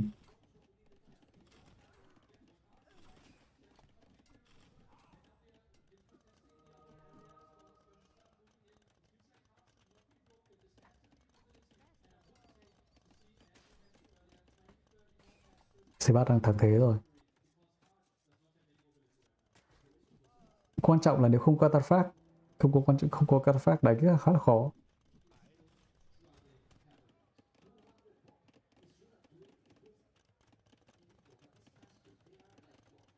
Combo lao với cả súng là sao bằng được combo lao hỏa thương. Combo lao hỏa thương nó tanh hơn hẳn.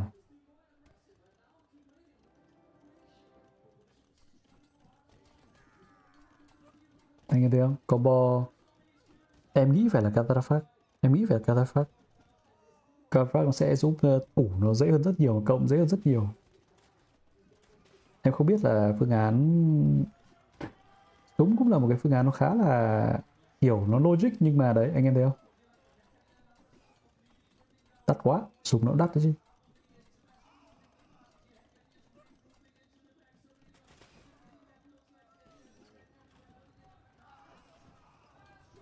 Good luck. GG. Quá xuất sắc cho Sebat mới là người đi tiếp.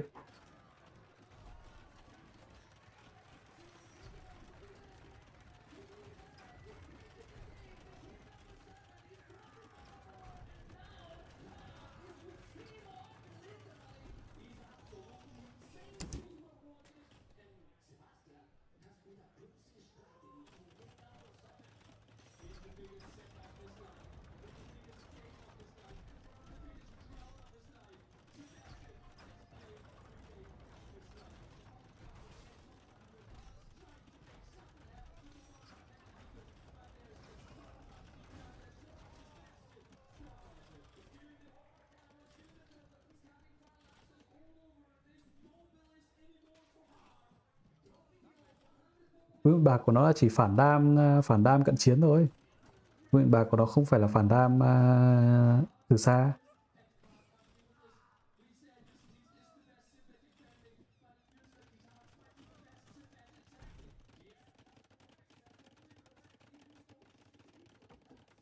Cái bãi chăn thả của Khiết Đan sướng thật, không cần phải xây vị trí ở xa. GG well played đấy. Chúc mừng Sebastian. Anh em nhìn nó mừng chưa kìa.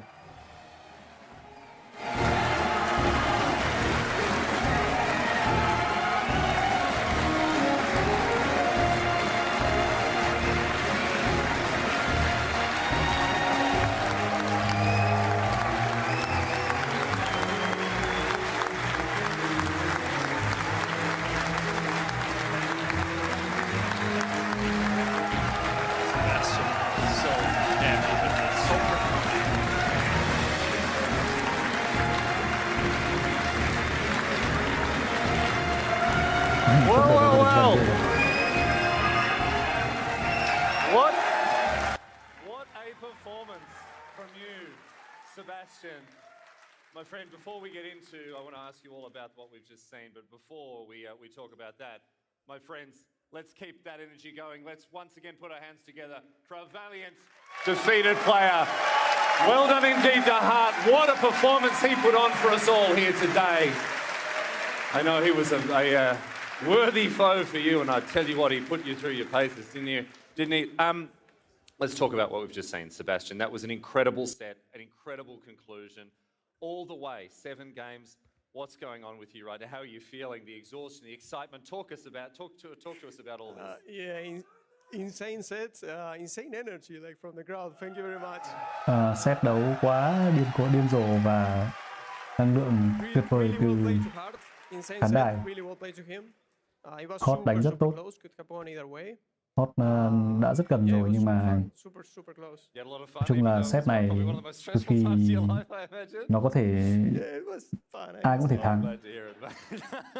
Let's go back to game number one. I want to talk about the 2P pick on Crownwood. Was this something that you'd prepared, or talk to us about this pick and the role that it can play potentially in a map like this? Yeah, it's not my idea. I think it was ACCM or Viper's idea, so I didn't have much practice. But at the end of the day, that game was super key. So I'm glad that worked, because it was kind of risky as well. It was like a defensive play on Crownwood, which can go really wrong. But they had a great map, so I think that was what made me win the game. Em chắc phải đi uống nước anh em ạ. Em đi uống nước một chút. Anh em xem tiếp nhé. Was it maybe for the benefit of the crowd? What was going on with that? There was a lot of dancing going on in game number 2. Tell us about that. Game number 2. Which was it? Game number 2, the like insane, you had like 2 different groups of people dancing, like microing at the same time. Yeah. Was that just showing off for people or what? No, it was me trying to get like any win condition, but yeah, there was none. Yeah, okay. Well, look, there seems to be another thing that you rely on pretty earnestly when things maybe aren't going your way. Dropping down to the floor, a couple of push-ups. Does that get you back in the game? Talk to us about this. Is that a little ritual that helps to recenter you or what? Yeah. Like I think it's a good idea to do some physical activity, at least some push-ups. But how do we feel about the push-ups, huh? How do we feel about the push-ups? Thank you. No, you're done? You're tapped out? Insane support. Insane support. Thank you very much. Yeah. Finally, this is obviously a massive win, right? This is one of the most incredible performances you put on your entire career. You move on now to the semi-finals. What does that look like for you? What does your preparation look like? You seem to be so collected, so calm a lot of the time. Are you nervous heading into the semis? Where are you at in your head? Yeah, today actually was pretty chill, but obviously, I mean, you get nervous with the crowd. At the beginning, I was kind of nervous, but after the first game, I was super okay. So. Yeah, found your composure and... Yeah, I actually like it a lot. Yeah, you enjoy the energy, the atmosphere? You like being in front of hundreds of people? Yeah. Oh, fantastic. Well, once again, ladies and gentlemen, here at the Odeon, a big round of applause and congratulations for our champion today. It's Sebastian! No, stay here.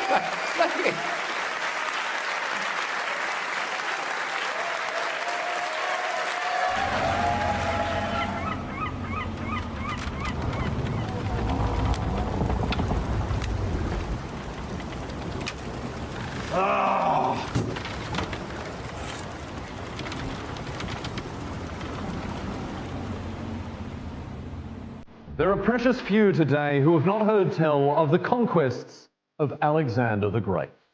Alexander was born as the son of a mighty king, inheriting not just a throne but also a vast army and an unfinished plan to take the fight to the Persian Achaemenid Empire. Young Alexander, king of Macedon by the age of 20, put his inheritance to good use.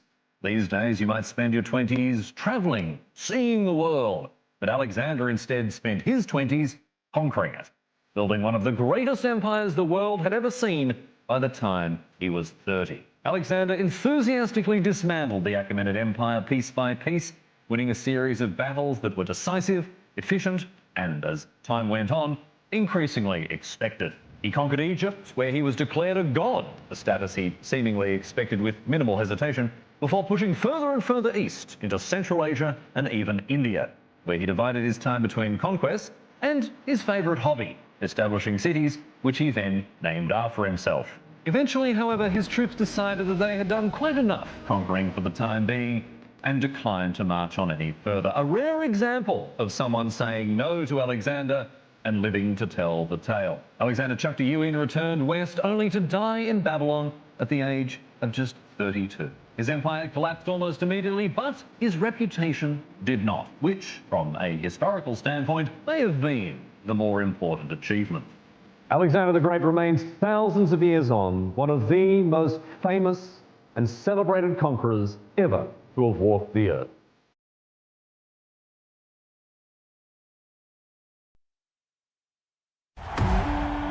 Macedonians! Have you ever seen so grand an army? Hear the acclamation that you fought beside Alexander! on the day of his greatest victory.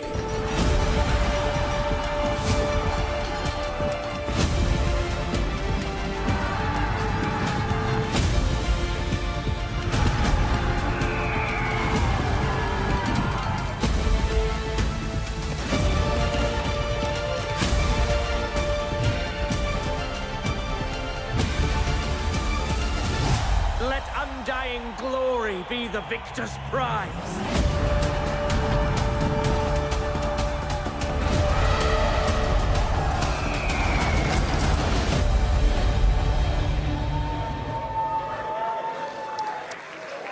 Well, I mean, you can hear the crowd. Everyone is still not over what just happened and what we just witnessed. I'm not over what just happened. No, dude. No, dude. Typically, the chills come in when casting the epic set. We were in the back room there screaming. And, I mean, congratulations to Sebastian. An incredible series, a long time coming for a short time coming for him, maybe, because he's so new to the scene compared to the rest of the talents here. But that's what competitive Age of Empires is all about, right? Like digging deep, coming back. And I felt at least, you know, one of those games he could have had earlier. I thought, I've seen it all before. He let a game slip away in Game 5. He's going to regret that for the rest of the trip. What a turnaround. It was sick. It all started in that Game 6, right? He took one great engagement. He absolutely snowballed the military. Then Hearttt was on damage control the whole time. And then Game 7, I mean, like, there was, what, 10 of us around a tiny little TV in the back. Yeah, all leaning over. Screaming. There was about 5 people who were part of the support staff, and they'd never really watched the game before, but they were locked in. And the whole entire time, because we're trying to get on cue to get in our spots here in this amazing facility. Is it going to end yet? Is it going to end and yet? We're like, I don't know. And we'd be like, oh yeah, Heartt's got this, Heartt's got this. And then they're like, all right, Heartt's got this. And then we were like, what's the status, guys? We're like, no, Sebastian's got this. They might have been very confused. But unbelievable. Anyways, it sets the stage for the next best of 7. Yes. And the next best of 7 also should be incredibly competitive. I was just looking back because Viper and Yo have played each other so many times. They've been around our pro scene 10+ years. Both players have met each other in finals, semifinals, quarterfinals, whatever. And usually the closest sets between them are best of 7s. The last couple times we've had best of 7s, it was 4-2, 4-3, 4-3 between these two players. And some of them very recently. So I'm pumped for this one, dude. Well, with one notable exception, which happened in the first Redbull Wololo final. Yeah. That was a 4-0, and that saw the end of Viper's era of dominance. He still had success after that, but maybe there's still a feeling there for Viper. Maybe he just wants really good results against Yo, because that was a pretty definitive moment in Viper's career. Absolutely, and I think at that time, there wasn't anything to really look to as far as confidence, right? And we see it from, you know, in Hera's reign currently. You know, it feels like every time he falls behind, you just think, how is he going to come back and win this? But for Viper, things change then. And I think a lot of that is once the floodgates open, once a player's broken once, people start to realize, like, okay, this person is human, right? Yep. And I think for Mr. Yo, he very much feels like he likes playing up against Viper's style. I remember an interview like 2 years ago. Yo's like, playing with Viper, he's like, it's actually less micro focused than some of the other players out there. It's a lot more like macro and strategy, and that's where Yo really shines. Well, we know Viper, we know Yo. We're ready for this quarterfinal best of 7. Let's meet the players.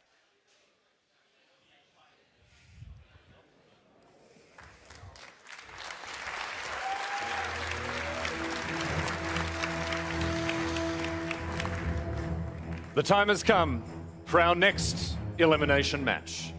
2 players stand ready. Only one will prevail. Our first player took the long road to qualify, but very quickly during the group stage proved to us that he will always rise to the occasion. He's not just here to compete, he's here to create another masterpiece. My friends, put your hands together and welcome to the Redbull Wololo Londinium stage, it's the Viper!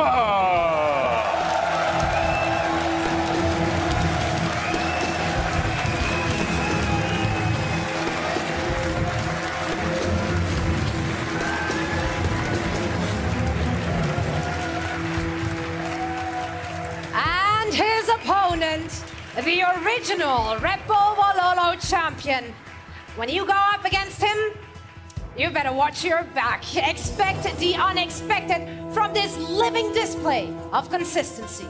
Once again, Please welcome to the stage our valiant competitor, a former Redbull Wololo champion, Mr.yo!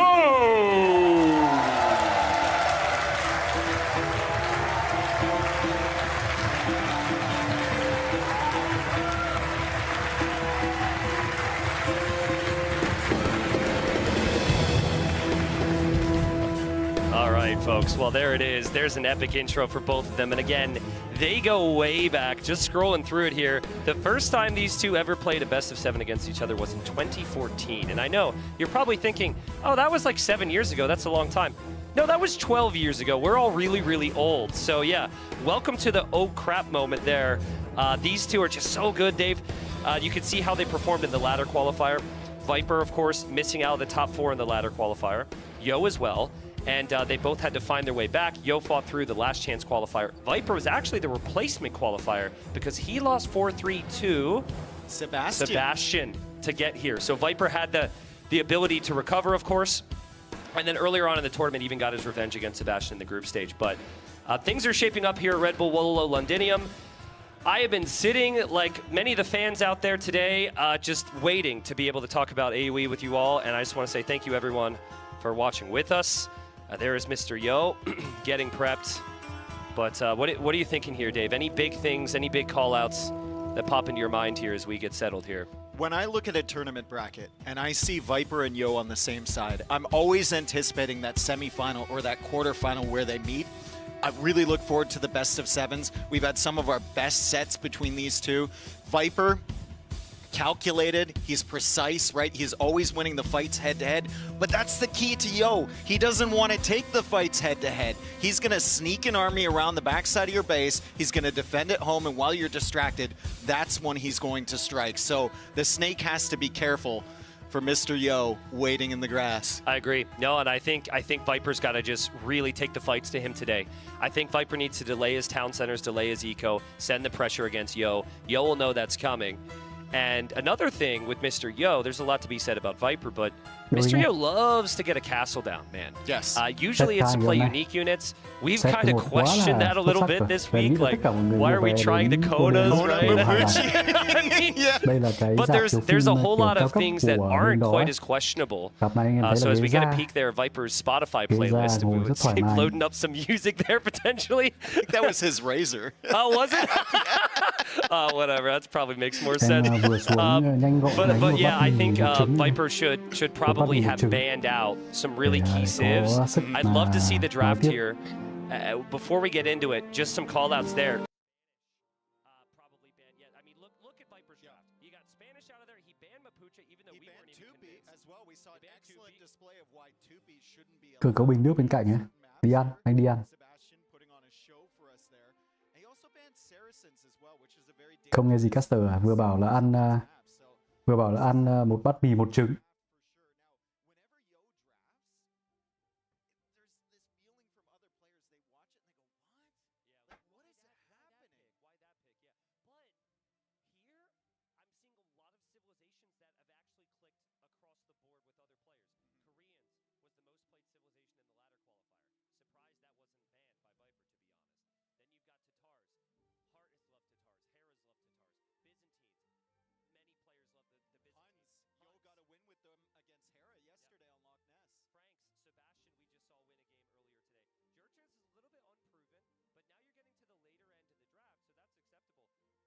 Mấy xem còn đánh không? Ấy xem không?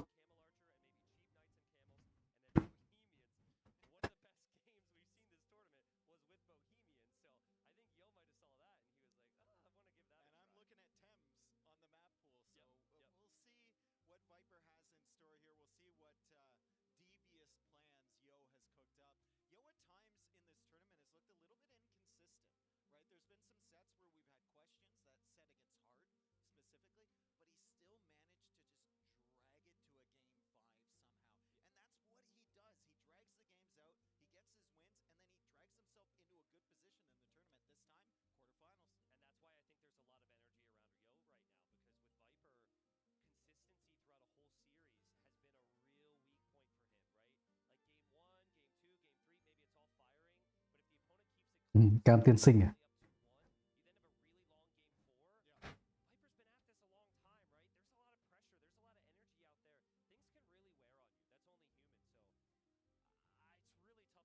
Viper pick Việt Nam á. Việt Nam mạnh mà anh em. Việt Nam chắc đánh trên Them này. Việt Nam Them. Bên kia Them thì chắc là Them bên kia em chưa đoán được. Angel Frank.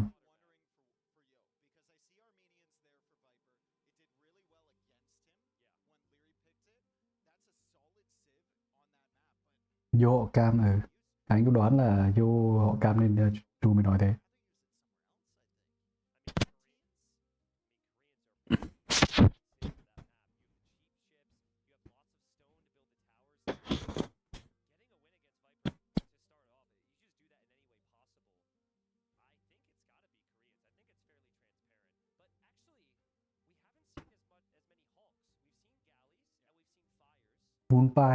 Vunpai ở trên cô Hàn Quốc ở trên Vunpai đúng không?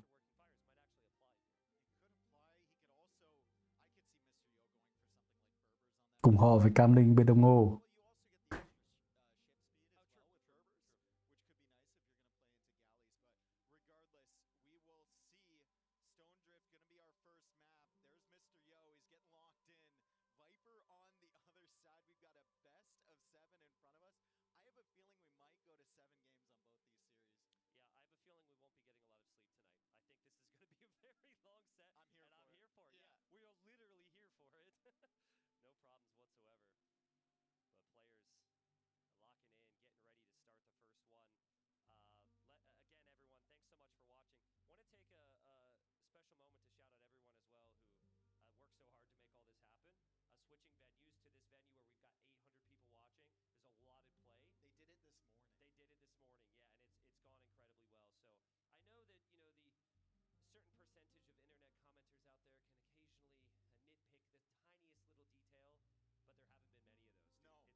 Em cảm giác năm nay ACCM là chuyên nghiệp. Em đoán sai.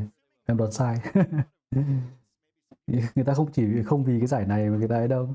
Người ta vừa kiếm tiền xong rồi. Làm sao mà lại giải này không thiếu chuyên nghiệp được.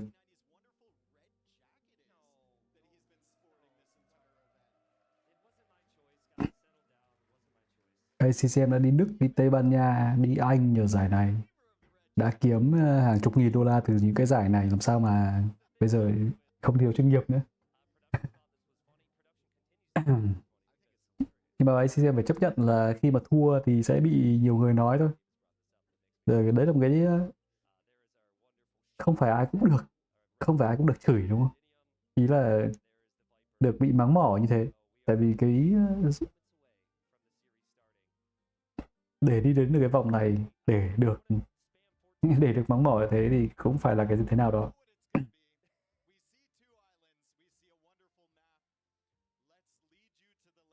Kiếm được tiền này, nhưng mà anh em kiếm được tiền bằng đam mê mới quan trọng chứ đúng không?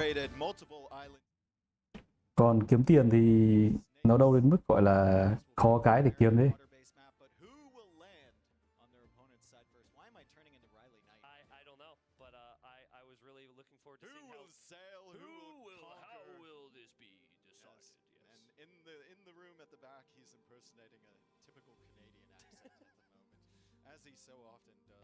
Better than my impersonation of an Australian accent 10 minutes ago. That was horrific. Thank God the microphone wasn't in front of my face. That would have been bad. But yeah, I do think draft-wise, Viper's got kind of a win-win theoretically going into this because it's a very late Civ pick. Armenians are very good. So if Viper starts off with a win against Koreans, that feels like 1.25 wins or something, right? Because you've got the lower priority Civ pick victory. So let's see what we get. Yeah, this is exactly what we're talking about. I want to hear the crowd here in London as we started off The Viper versus Yo, best of 7 to move into the semifinals tomorrow, Dave. Trận đầu tiên Armenia của Viper và Yo Hàn Quốc.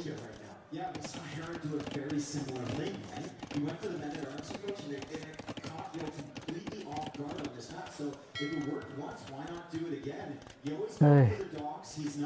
Thôi cái tiếng nó hơi mất tập trung, em thông cảm vậy. Em nhắn vào cái group ban tổ chức rồi, nhưng mà chắc là setup thế phải chịu thôi. Sẽ là Armenia dành cho The Viper và Hàn Quốc dành cho mr.yo. Với Armenia thì Viper sẽ có thuyền cung bắn thêm một tên và sẽ có công nghệ chặt gỗ đào vào nào đá được hưởng thêm 40% giá trị. Ở Armenia thì có lính chém nâng cấp sớm hơn một đời trong đời 3 của lính chém đời 4, và anh em có thể thấy là đẩy lính chém đến từ The Viper. Quân Armenia thì còn có những cái nhà phù để bắn tên được, và cái như vậy là một cái chớp nháy. mr.yo có nhìn thấy không? Chớp nháy trên màn hình với ở đó có lẽ là 3 con chém, một con ngựa giò và một đơn vị dắt. Với con Hàn Quốc thì mr.yo sẽ có thuyền giảm giá 20% gỗ, sẽ có lao giáo hỏa thương giảm 50% gỗ, giáp cung nâng cấp miễn phí, sẽ có thuyền rùa hay thuyền rồng nhỉ, thuyền rùa đúng không, sẽ có những cái tháp nâng cấp miễn phí và công nghệ cộng 2 tầm xa cho giáp và một pha bò rất là nhanh của mr.yo. Anh em thấy là thủ ok. Pha đầu tiên quá nhanh dành cho mr.yo nhưng mà có lẽ không kịp. Ok, vẫn kịp, quá tốt.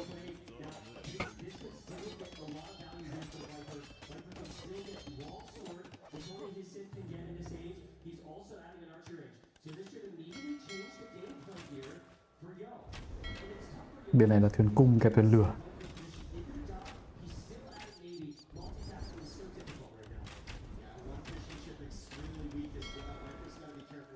Thêm thuyền lửa nữa dành cho mr.yo.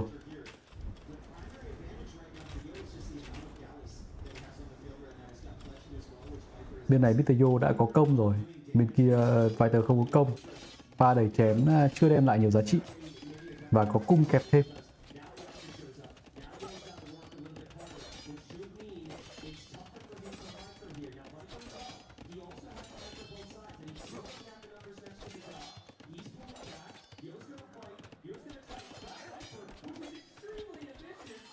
Quá hay, Viper phản ứng quá tốt.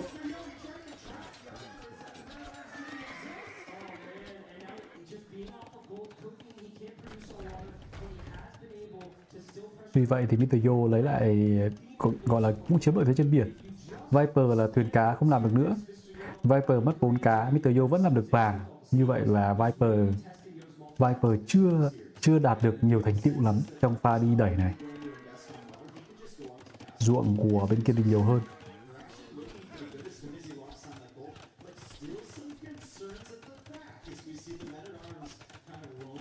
Lao với cả cung của bên này nó được giảm giá và một cái trụ dâng lên hợp lý. Và mr.yo sẽ lên lời 3 trước. Sức mạnh của Hàn Quốc có cá nó lợi lắm anh em. Bên kia không làm được cá, bất lợi. Cái ruộng nó phải xây xong rồi nó phải mất thời gian. Cái ruộng nó làm khi mà chưa nâng cấp được bánh xe với chưa nâng cấp được cái ruộng 1 thì cái ruộng nó làm rất chậm mình so với làm cá.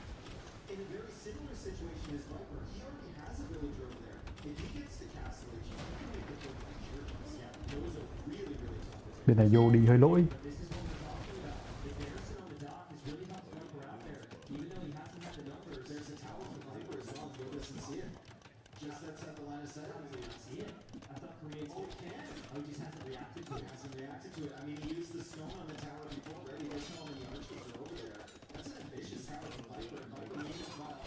mr.yo muốn lên 4 sớm, muốn lên 3 sớm, trả một cái giá.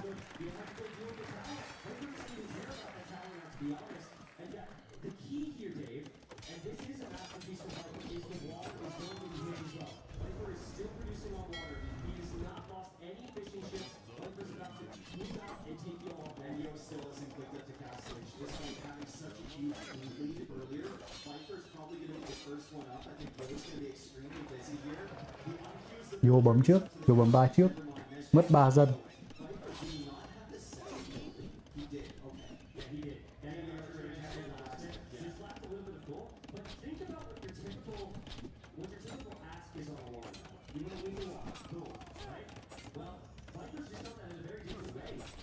Eco chạy nhông nhông kìa. Eco của Yo tốt lắm. Bên này chả giá trị gì, cái tháp đấy của Viper chả giá trị gì cả. Tháp đấy lên cái là Yo nó kéo dân ra nó đấm xuống.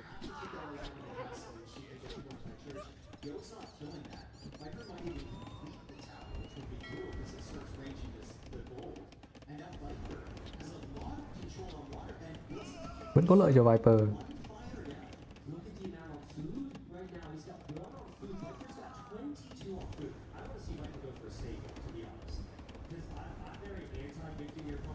Eco của Yo thì làm nào đây? Đấy, thế thôi.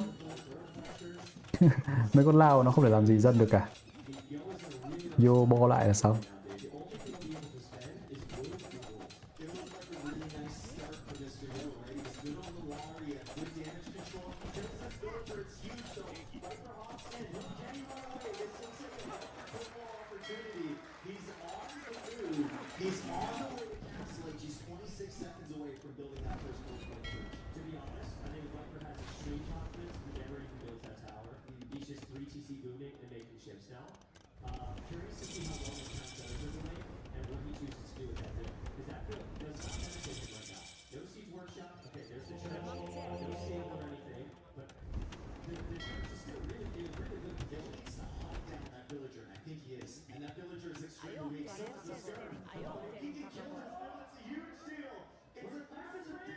Ok, ăn được dân.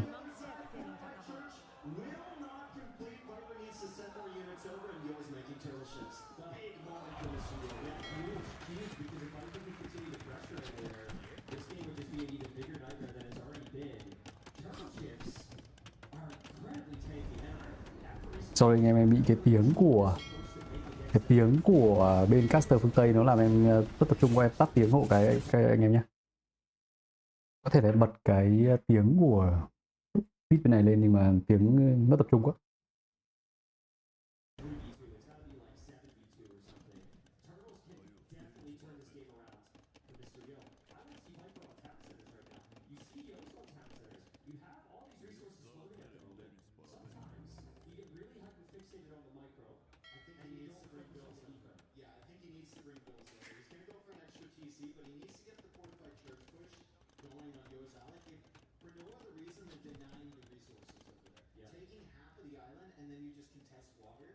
Yo mất thuyền cá hơi nhiều. Yo lúc nãy cũng dôi được nhiều gỗ. Với cả phải giết được cái con dân nó đang đi xây nhà dân.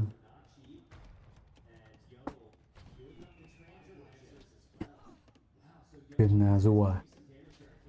Kiểu em kiểu bị đó, em cứ có cái tiếng kiểu kia nó nói to quá trong đầu em không ấy được. Mình không hiểu tiếng Anh thì lúc đấy đỡ hơn.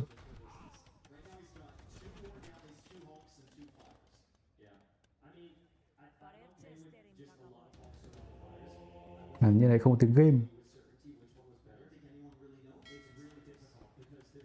Thuyền rùa lâu thuyền con nào mắc hơn à? Em lại không biết. Hỏa thương Hàn Quốc à? Đánh trên biển, đánh trên bản đồ này chọn Hàn Quốc hơi phí.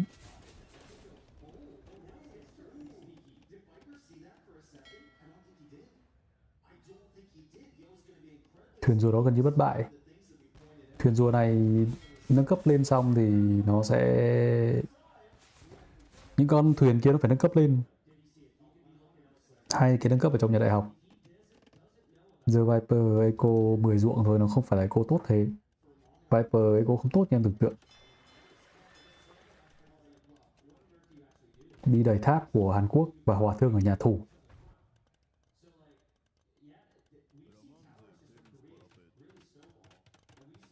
Viper xây mọi thứ bên nhà của Yo. Nhưng bây giờ Yo đẩy lên thì làm nào?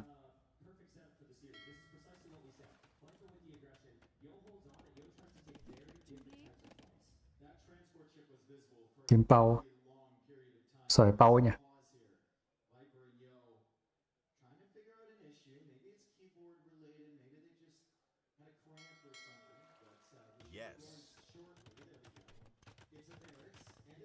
Yo chắc bị vướng cái gì đấy thôi. tiếng game hơi nhỏ em thông cảm nhé. Cái tiếng của bên caster phương Tây họ để nó lọt vào cái mic. Một pha đi đẩy đục này.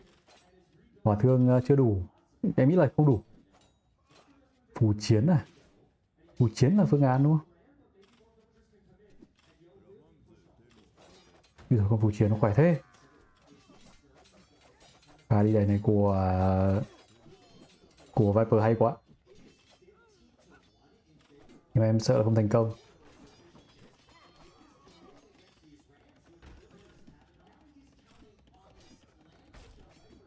Phù chiến counter những con hỏa thương.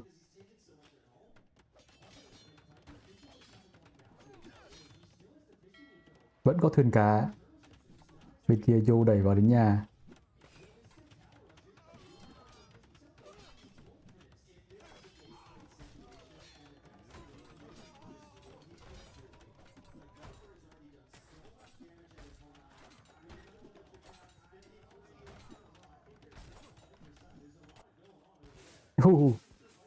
Hai bên nhà đều nát như tương, không chỉ riêng gì Yo.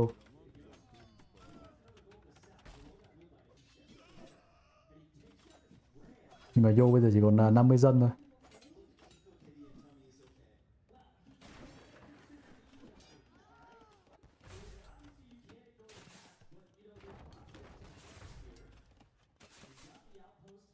Đào đá ở giữa bản đồ. Nhanh tay thật. Viper quên luôn đám thuyền của mình rồi. Xây chòi sáng công ra phía bên kia. Tiếp tục bắn đá.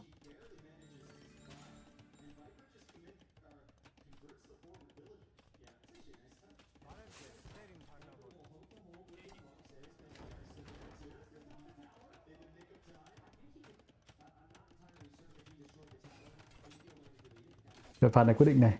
Đổi, Yo đổi Yo không đổi hay quá.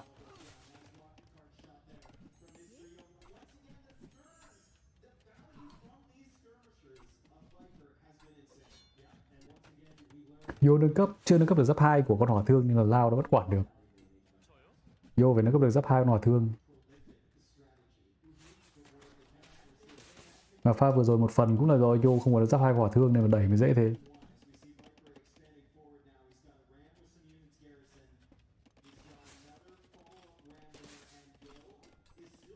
Hai bên rất cân nhau. Ăn vàng bên này làm thêm một cái tháp nữa. Kệ một cái TC không? Đẩy tháp Hàn Quốc.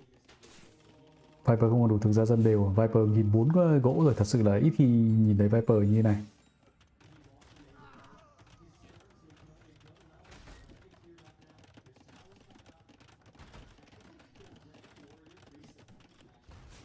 Thuyền rùa nó vẫn đỡ được. Quân Armenia bài này là bài thực ra em nghĩ Viper kiểu cố ở trên này quá. Nếu Viper còn biển thì đâu có vấn đề gì đâu. Tại sao Viper phải cố cái pha đẩy này cũng không phải không hay nhỉ? Tại vì Viper nghĩ rằng pha đẩy này đối phương một phát đè chết được đối phương luôn. Nhưng mà không đè được. Bây giờ để cho nó đẩy tháp khắp nơi này kinh tế cực kỳ khó. Quá hay. Nhiều bắn chỉ định một phát để ngăn cho con hỏa thương không tiếp cận được. 3 tháp luôn. Thuyền rùa vẫn có.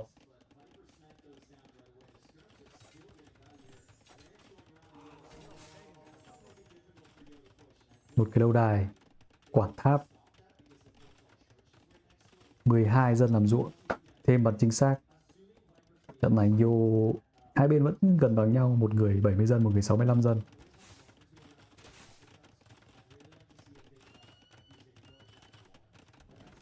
Rồi pha vừa rồi nhìn nó hơi nát nhưng mà vô thủ được như thế đúng là top đầu.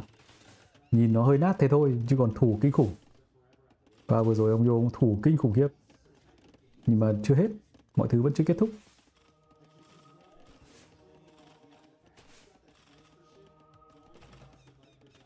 Phải ra đẩy lại thêm tháp nữa.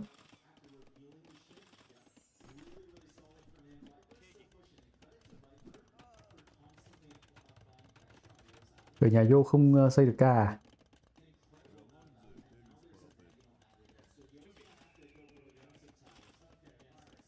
Pha này kết liễu này. Hợp Hợp lý. Chiến thuật rất hay Viper, chiến thuật này chắc là giữ cho Yo đấy, dành riêng cho Yo.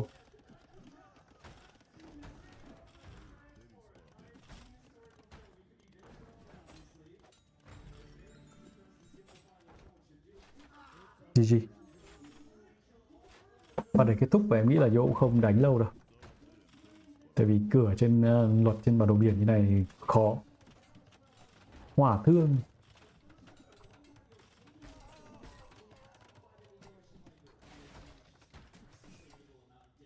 Không có gỗ. Yo, bạn không có gỗ.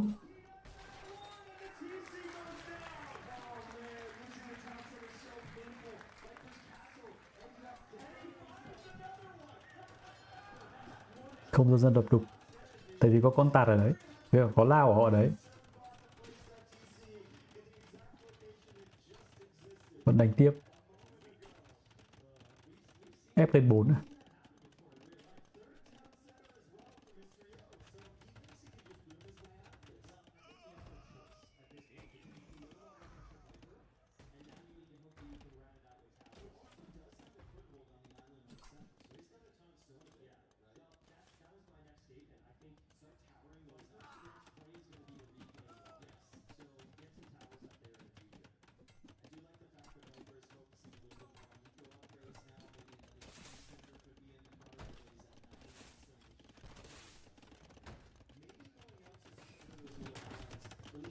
May quá. Hình như họ bắt đầu tắt tiếng ấy rồi. Em có thể bật tiếng to lên rồi anh em. À không, tiếng vẫn có nhưng nó nhỏ hơn thôi. Tiếng nó vẫn có nhưng nó nhỏ hơn. Bây giờ mình không nghe được cái tiếng caster phương Tây nữa.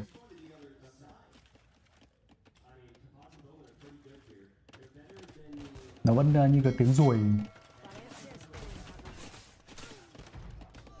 Thuyền rùa. Bên kia Viper đang cơ cấu lên 4. mr.yo kinh gặp. Nhưng mà bây giờ lấy gì nữa nhỉ? Hỏa thương nãy giờ đang giáp nhưng mà cái cục là đối phương họ cũng kiểu dùng cung bắn xuyên giáp.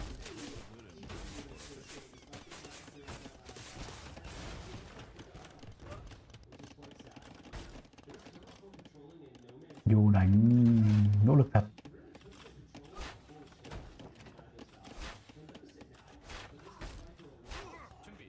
Cho dân vào trong tháp và cho dân vào trong cái xe luôn. Cho dân vào xe luôn. Ở thương bên này mà cho dân vào xe. Pro cuống như chúng ta thôi. Pro cũng cuống như chúng ta anh em ạ.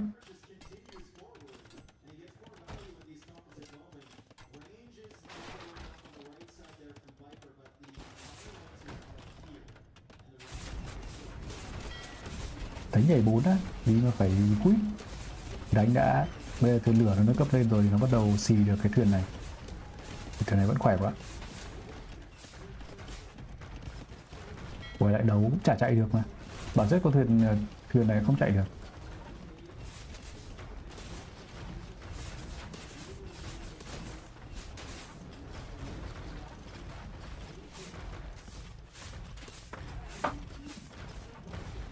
Cụ pick Hàn Quốc thì chuẩn rồi.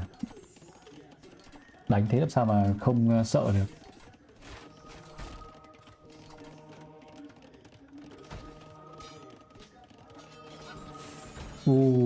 Viper phù cũng không phải là hên.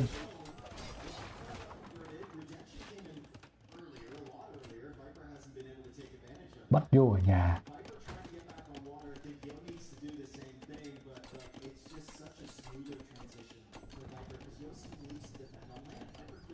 Viper sẽ đánh kiếm. Lại vừa đúng lúc. Vừa đúng lúc luôn. Vô may không mất.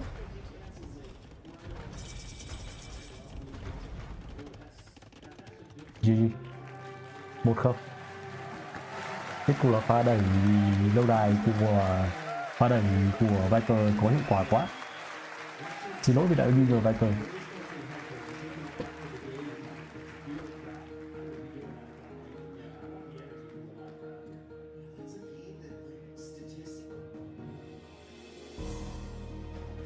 Ý tưởng pick Hàn Quốc thủ người nhà để lên mà lại quýnh quá.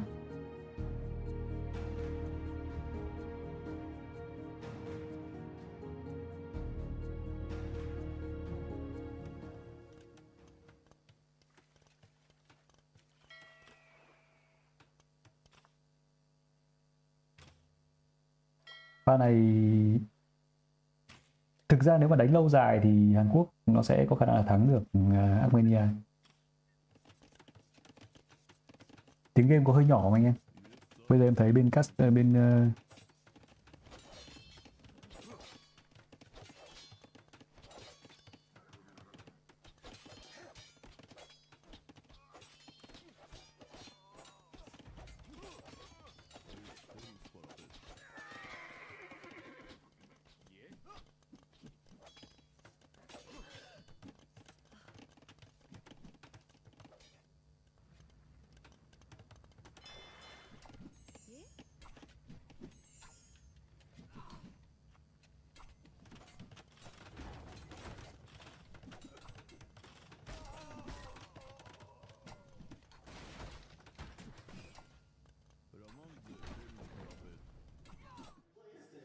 Đúng nghe rồi gì.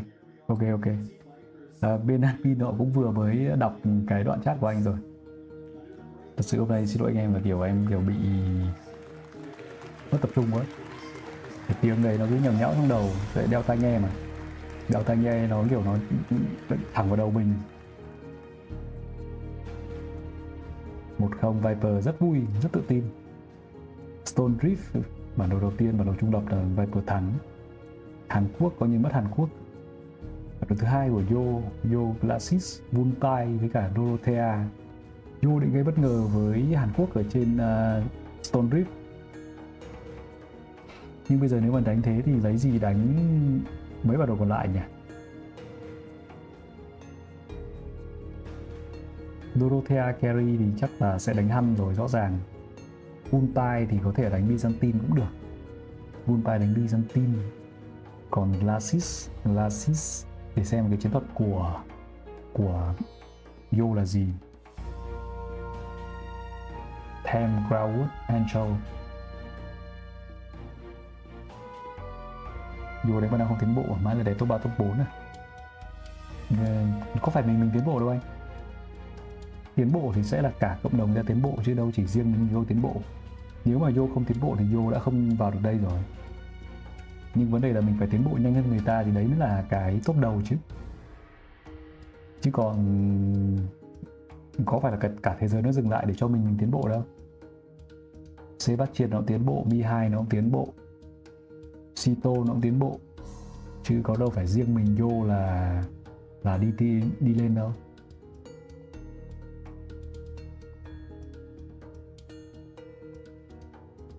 Mặt bằng chung của cái top đầu để trai bây giờ nó tăng lên rất là nhiều từ khi xuất hiện Hera với cả Neri.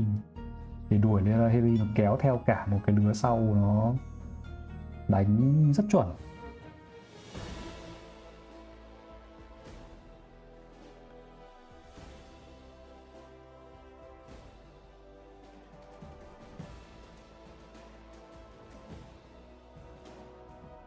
Dạo gần đây Dota 2 mới nhiều giải ngon, cụ có ra rồi cũng dáng đi mà đánh ấy. Dota 2 đánh cái game mình không thích chỉ vì tiền thì cái chính là ACM thích cái này và ACM làm nó và kiếm ra tiền, chứ còn nếu mà mục tiêu đi kiếm tiền thì mình làm cái việc khác hay hơn là chơi game mình em. Thật sự như thế. Yo cầm Hàn Quốc bây giờ nhìn mặt kìa, lâu lắm rồi nhìn thấy mặt của Yo như này. Cầm Hàn Quốc là để gây bất ngờ, tại vì người ta sẽ đoán là Hàn Quốc ở trên Vuntai hoặc Hàn Quốc ở trên Glacis, nhưng bây giờ cầm Hàn Quốc đánh ở đấy thì bây giờ đánh cái gì đây? Mà trên đấy có thể là trên đấy thì Yo định đánh cái gì nhỉ? Has to be a bounce back game for Yo, because he knows everything I know. If you lose here, you're thinking, God, why didn't I have Koreans here? You're down 0-2. It would snowball very quickly. Yeah. And I could see him playing Huns and trying to go Cav Archers here. I could see that, especially if he thinks Viper's going to play Georgians. You just kind of match them until the Castle Age, and then you outspam them with the Cav Archers. Yeah, it's a really tough map for farming, and because of that, it's, I think, perfect for Cav Archers. I think it scales towards Wood Gold comps. Yeah. Okay. Sao Redbull xanh này bán ở mình toàn Redbull lon đỏ. Em nghĩ là họ thay đổi cái nhận diện để cho dễ bán ở phương Tây hơn. Redbull xanh này nó cũng thế thôi mà anh em. Nó chỉ là kiểu người phương Tây nó nhìn thấy cái lon mà mình hay uống nó trông hơi phèn. Vietnamese.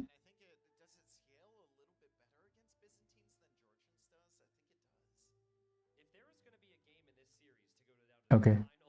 Final moment, it would probably be with these two civs. We arrive to the land of the foxes here. We have Viper very happy after winning the first game. Ở Việt Nam trên Goodbye. Viper is going to be the early aggressor, I think. I don't think Yo's going to go for that spear skirm spam right away. He's just going to open with archers. Let's see if the players pull their villagers away from the sides as well. If they're playing archers, that will then come to stay value. Nice start there from Viper. He starts it off. Here's the thing about these foxes. So you get golden come when you eat them, but you don't need to drop off the gold at a mining camp or anything. So it's very fast. And you start with 4 villagers just fully surrounded by foxes. They're exposed, but if you just run home, you're down 400 or 500 resources collected. So you pretty much got to take them. And if you're going to get the golds, you kind of want to base your strategy around getting the gold. So that's why I think we're seeing archers for gold. Yeah, really nice for Viper to take that scout from mr.yo. So he can scout the double range from Yo right away. And Yo's not going to have vision on his second range going up. Yeah, true. Ok nghe, sorry nghe. The Viper cầm Việt Nam, còn Yo cầm Byzantine. Trận đấu này giải Redbull và đây là trận thứ 2. mr.yo nếu mà đi tiếp thì sẽ gặp Hera. Việt Nam lợi thế là sẽ có công nghệ kinh tế, được miễn phí gỗ và được nâng cấp nhanh gấp đôi. Quân Việt Nam cũng có gì nhỉ? Cung, Cloud, hỏa thương cộng thêm 20% máu. Việt Nam được miễn phí công nghệ ra quân nhanh và nhìn thấy nhà chính của đối phương trước, và như vậy là một pha đi đẩy tháp đến từ The Viper với 4 dân. Không, nhìn tưởng đẩy tháp, hóa ra là đi ra ăn cáo. Lúc nãy tưởng bản đồ này nó khởi đầu với cáo. Em nhìn em tưởng là Viper đi đẩy tháp. Bên kia thì dân của Yo ăn ở vị trí góc dưới nhỉ? Có 3 con dân hình như đang ăn ở vị trí góc dưới bản đồ hay sao? Bản đồ Vultai cũng là một bản đồ của nó có một công trình liên quan đến Vương quốc Anh. Nó sẽ là công trình tháp London ở giữa bản đồ. Byzantine lợi thế là Lao giáo và lạc đà rẻ hơn 25%. Lên đời 4 rẻ hơn 33%. Có quân ở trong lâu đài chống bộ binh và có thể nâng cấp đánh lại. Ngoài ra thì Byzantine còn có những công trình được cộng máu mỗi khi lên đời và có nâng cấp tầm nhìn miễn phí, nghĩa là quân Byzantine cũng sẽ ít khi bị bất ngờ bởi những pha đi móc của đối phương.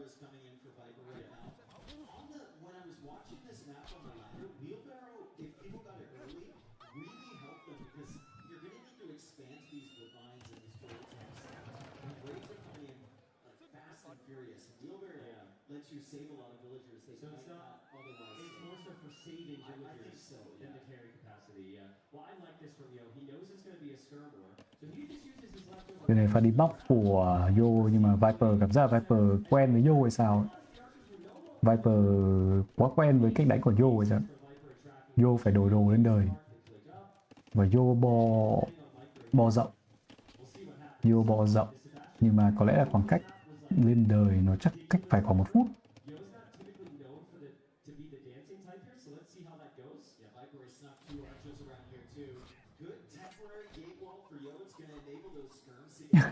Tiện thể ăn cáo luôn. Ăn được 1 dân. Và Viper chắc cầm hai cung này ra săn nút. Vô trốn ở trong góc. Vô trốn ở trong góc, xong rồi lúc mà Viper chạy ra mới chạy ra, khôn vãi.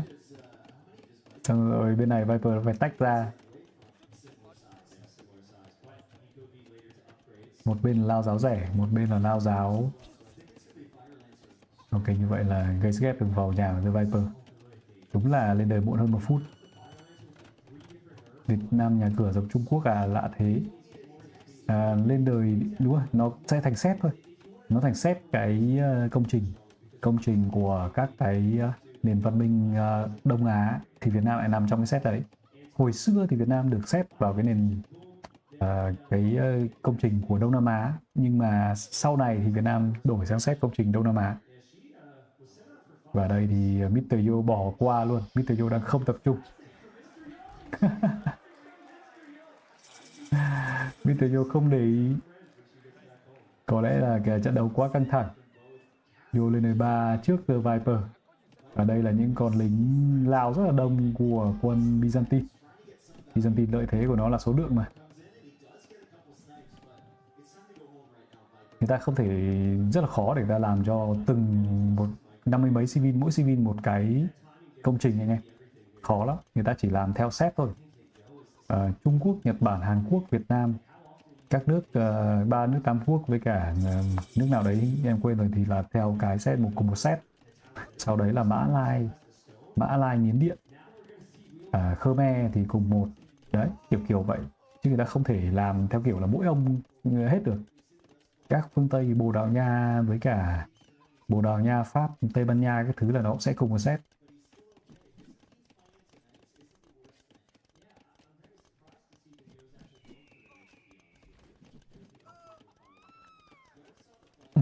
Lâu lắm rồi chúng ta nhìn lại lấy lại meta đánh lao.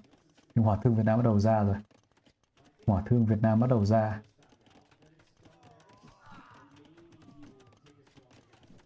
Byzantine lên 4 đường là cửa án rất cao. Em không nghĩ thế. Thực ra thì nếu mà Byzantine Việt Nam thì tại trong cái meta mới này Việt Nam nó có hỏa thương. Một pha đi ngựa rất là khéo của Yo. Tách thêm ngựa, ăn đường dân của đối thủ.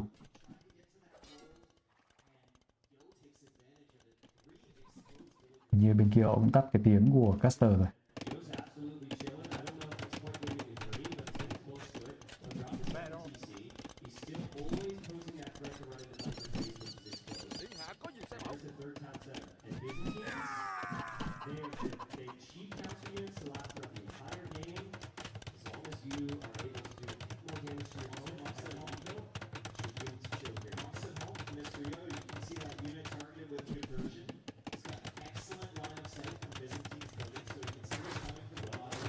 Hỏa thương tông vào nhà của mr.yo. Những con hỏa thương số lượng vẫn chưa nhiều và có phù để quản. Phương án của mr.yo đang là khá tốt với quân Byzantine. Hỏa thương Việt Nam nó không bằng mạnh bằng hỏa thương Hàn Quốc rồi anh em ạ. Tại vì vừa đánh lao vừa đánh hỏa thương Việt Nam nó không ra được. Hỏa thương Hàn Quốc nó mạnh đến thế là vì nó có giảm giá 50% gỗ. Và con lao của Hàn Quốc giảm giá 50% gỗ. Con lao của Hàn Quốc nó còn được nâng cấp giáp miễn phí nữa.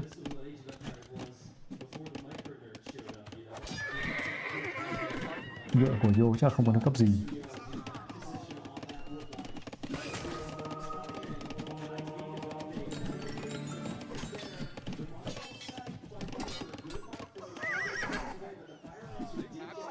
Đây Yo thua ở giữa.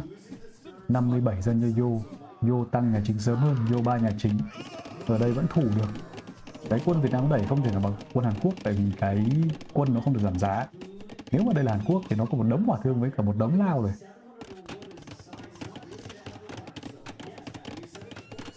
Nhưng mà nếu mà đánh lâu dài, Yo bây giờ hơn đối phương 11 dân.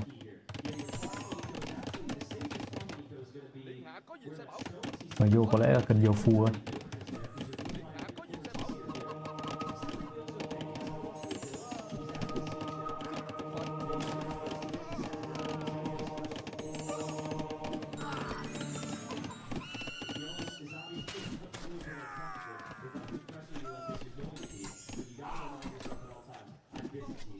Viper muốn đánh ép chết đấy, ép chết mình cả Byzantine.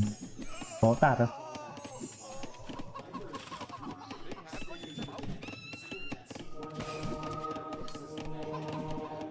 Quay lại này, ra tạt này. Vô vội quá.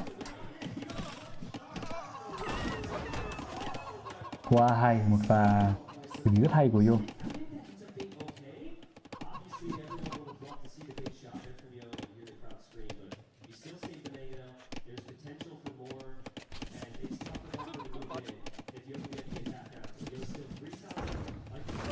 Rất tốt. Yo đã phòng ngự tốt quá. Trận này đương nhiên là nếu về thế đánh 4. Nếu về thế đánh 4 của Byzantine thì khó nói nhỉ. Tại Việt Nam rất là mạnh. Tiền giấy chặt gỗ ra vàng. Cung rattan nó dùng được.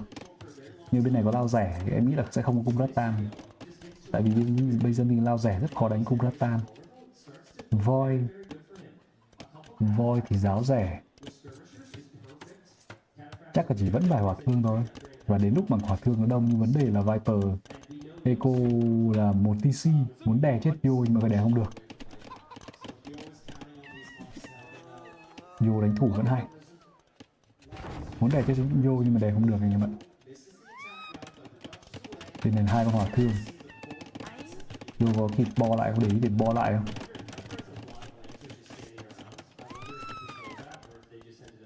Yo không kịp bo lại. Từ này đối phương ăn mất con tạp.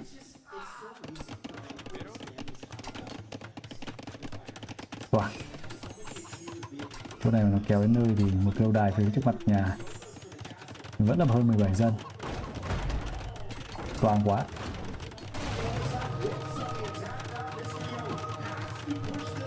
Điên mất. 79. Yo dùng những con lao chặn đường kìa, Yo dùng những con lao chặn đường. Yo dùng lao chặn đường để con tạp nó không lên được, và bây giờ thì thả tạp ra. Quá hay, mr.yo thủ quá hay.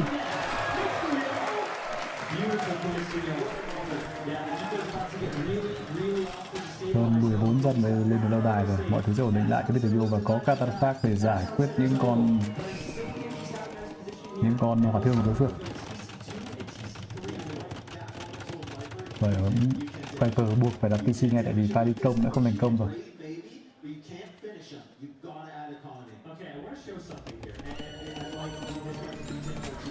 Ăn lại được con hỏa thương. Và Catapult nó sẽ giải quyết nốt phần còn lại. Ngựa cung Việt Nam sẽ xuất trận. Ngựa cung Việt Nam cộng 2% máu. Cũng là ngựa cung trỏ top đầu. Thiếu mất đi cái nó thiếu tay cầm cho công nghệ nhỉ, em không nhớ nữa.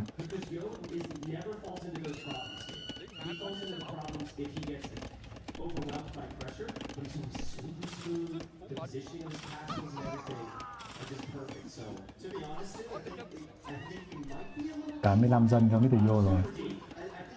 Bây giờ mr.yo sẽ tăng lại ruộng và lên. Và đi lỗi, có để mất con Catapult không? May cho mr.yo phải đi lỗi mà không bị mất con.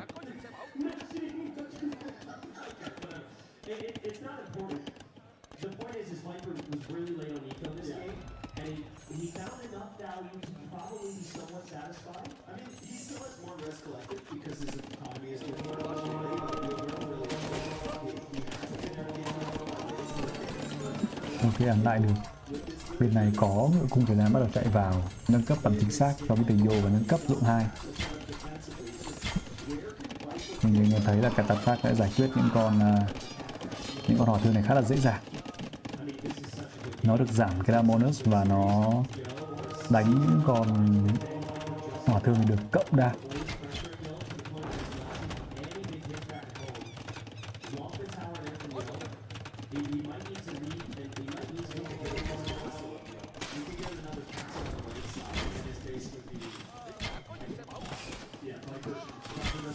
Viper bí quẫn rồi, Viper quẫn, pha này đi là Viper quẫn rồi. Viper thiêu quân, muốn tìm một cái cơ hội gì đấy nhưng mà Viper bị thiêu quân rồi, không ăn được dân nào đâu. Bên này ngựa cung không có bắn chính xác không có tay cầm. 96 dân nhưng mr.yo vẫn hơn Viper 12 dân.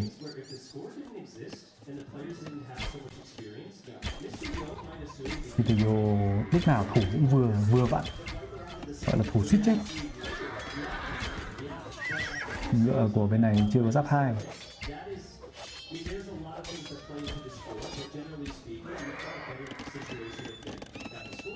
Ngựa cung là hợp lý, tại vì con Catapult có điểm yếu là cái giáp cung của nó yếu, nhưng mà nếu đi kẹp cùng với lao của Byzantine thì không phải vấn đề. Quân Việt Nam không cơ động đánh rush, không ăn là khó rồi. Cốc Việt Nam đánh về late vẫn ok. Việt Nam thì nó không đến mức. Thì xem là kỹ năng quản của bên nào tốt hơn thôi.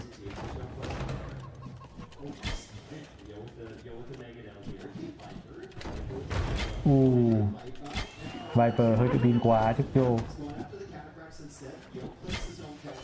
Mất nhiều máu ngựa quá. Mất nhiều máu ngựa quá, chạy đi đâu? Chạy đi đâu? Chạy đi đâu? Mất liền 6 con ngựa và khán giả lại vỗ tay.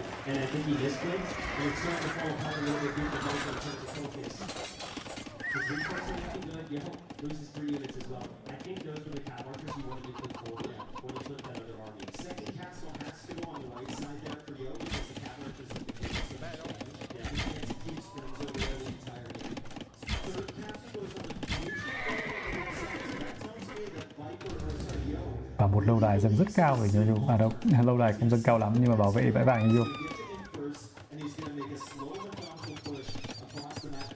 Viper đánh cũng theo cái phương án của Vitality đấy. Viper đánh theo cái kiểu là muốn đè chết kiểu như Yo với accm ấy anh em. Kiểu là bắt đối phương phải đấu quân nhiều. Cả Vitality với cả Viper hình như là đều đang nghĩ đến cái phương án. Sau khi mà nhìn thấy các cái trận đấu vừa rồi là đều nghĩ đến cái phương án là các hai ông Yo với cả ông accm các thứ, nếu mà đè quân nó là nó dễ mắc sai lầm, nhưng mà Yo nói chung là cái trình thủ nó vẫn hơn bậc, hơn accm một bậc. Cái khả năng phòng ngự vẫn đưa được ngựa vào. Mình làm tin đến 4 trước rất là sớm.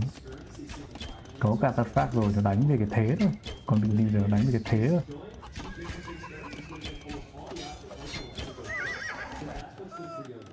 Yo cơ bản là không phạm sai lầm khi phòng ngự.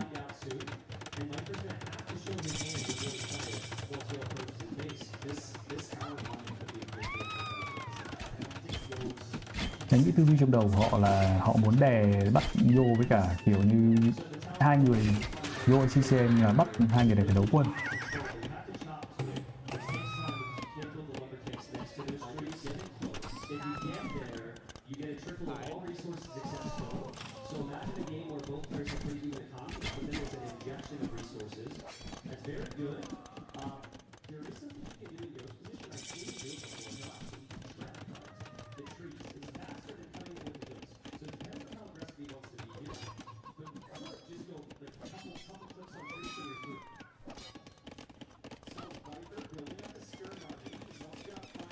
Hôm qua mình mới bảo Yo không hơn gì accm, hơn mỗi tâm lý.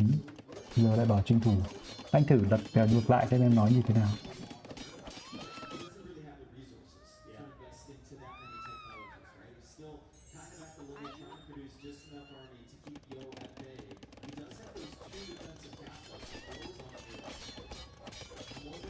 accm giải này yếu quá. Yếu gì hả anh em? Anh em kiểu bị, em nói thật là anh em kiểu bị tâm lý nhiều hơn. Người ta thua từ cách đây 2 ngày rồi mà các ông cứ nói đi nói lại mãi, nghe đến nhức cả đầu.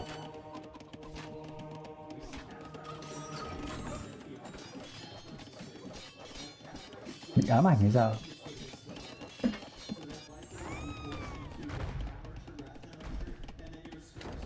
Em thì đang xem Viper với Yo rồi, anh em vẫn đi sống ở ngày hôm kia.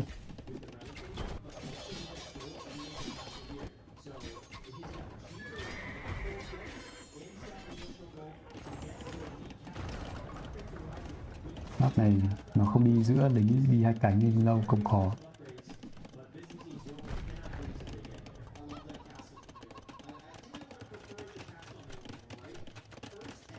Rồi thì bọn ngày xem quá đồng ý, nhưng mà 7 giờ ngày hôm kia xem, gọi là xem 9 giờ kỳ ngày hôm kia xem xong rồi.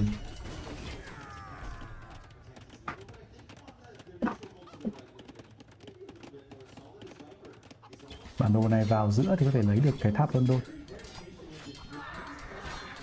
Kiểu em thấy anh em kiểu chat accm thì em cũng rất là tôn trọng, em không nói.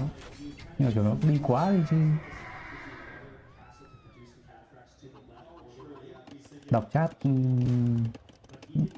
là chắc là nửa cái chat từ đây mà bắt đầu từ bao giờ? Bắt đầu từ 7 giờ 30 mà bây giờ đến 2 giờ sáng ngày hôm sau rồi các ông vẫn nói về accm.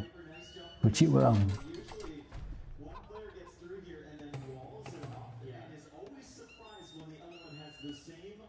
Trận đấu của người ta diễn ra từ 9 giờ ngày hôm kia, 9 giờ tối ngày hôm kia.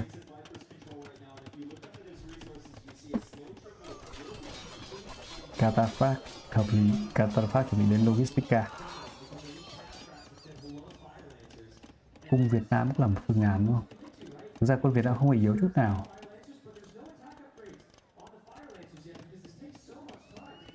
Cataphact là vào giữa và Yo cũng chặt vào trong rồi à? Yo như là Yo là dùng cẩu để cẩu vào trong hay sao? Tháp London thì nó sẽ cho gỗ, cho vàng và cho thật các em nhé, nó không cho đá thôi.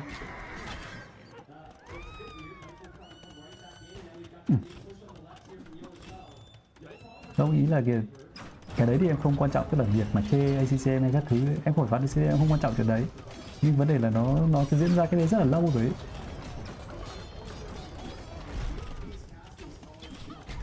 Nó diễn ra cái đấy rất là lâu rồi ấy. Cataphact lao vào, Yo đẩy quá hay.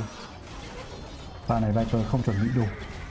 Và thực ra với Cataphact thì có thể lấy cái gì ra mà đỡ chứ. Một phát clear dọn hết luôn. Pha đẩy như nhát dao luôn. Đẩy một tơn là hết luôn, không cho đối phương cơ hội đỡ.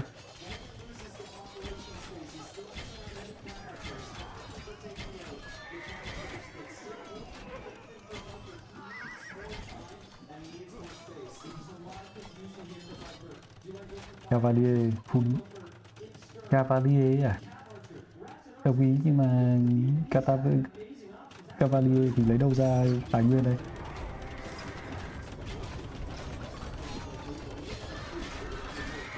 Nó ngang cơ thôi chứ nó không giải quyết được. Với cả em nói không thể đỡ, đây là không đỡ được cái pha đấy. Cái pha đẩy lên ấy. GG. Không gì đỡ, giờ này ra Cavalier bằng giờ. Với cả như nói là ra Cavalier thì đối phương ra giáo rẻ là xong, hoặc là cà rẻ. Tính ra giải này cầm Việt Nam hay thua. Việt Nam đúng là giác Việt Nam hay thua. Thực ra bản chất trong đấu rank thì Việt Nam không phải là tỷ lệ thắng không cao như thế. Cảm giác điều quân thua chim sẻ. Chim sẻ vào mà đánh. Thôi anh em hơi cáu. Chim sẻ vào mà đánh.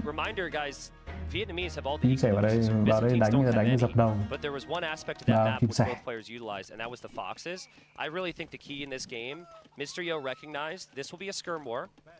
I'm going to flow gold because of all the foxes, and I'm going to use the market to buy myself to cast stage. On the flip side, Viper was a bit late on the market, and then Viper also went for the wheelbarrow choice, which may or may not have had an effect there. This was the cast. This felt like the key moment in the game for Yo to just stabilize. And the body block was so sick, dude.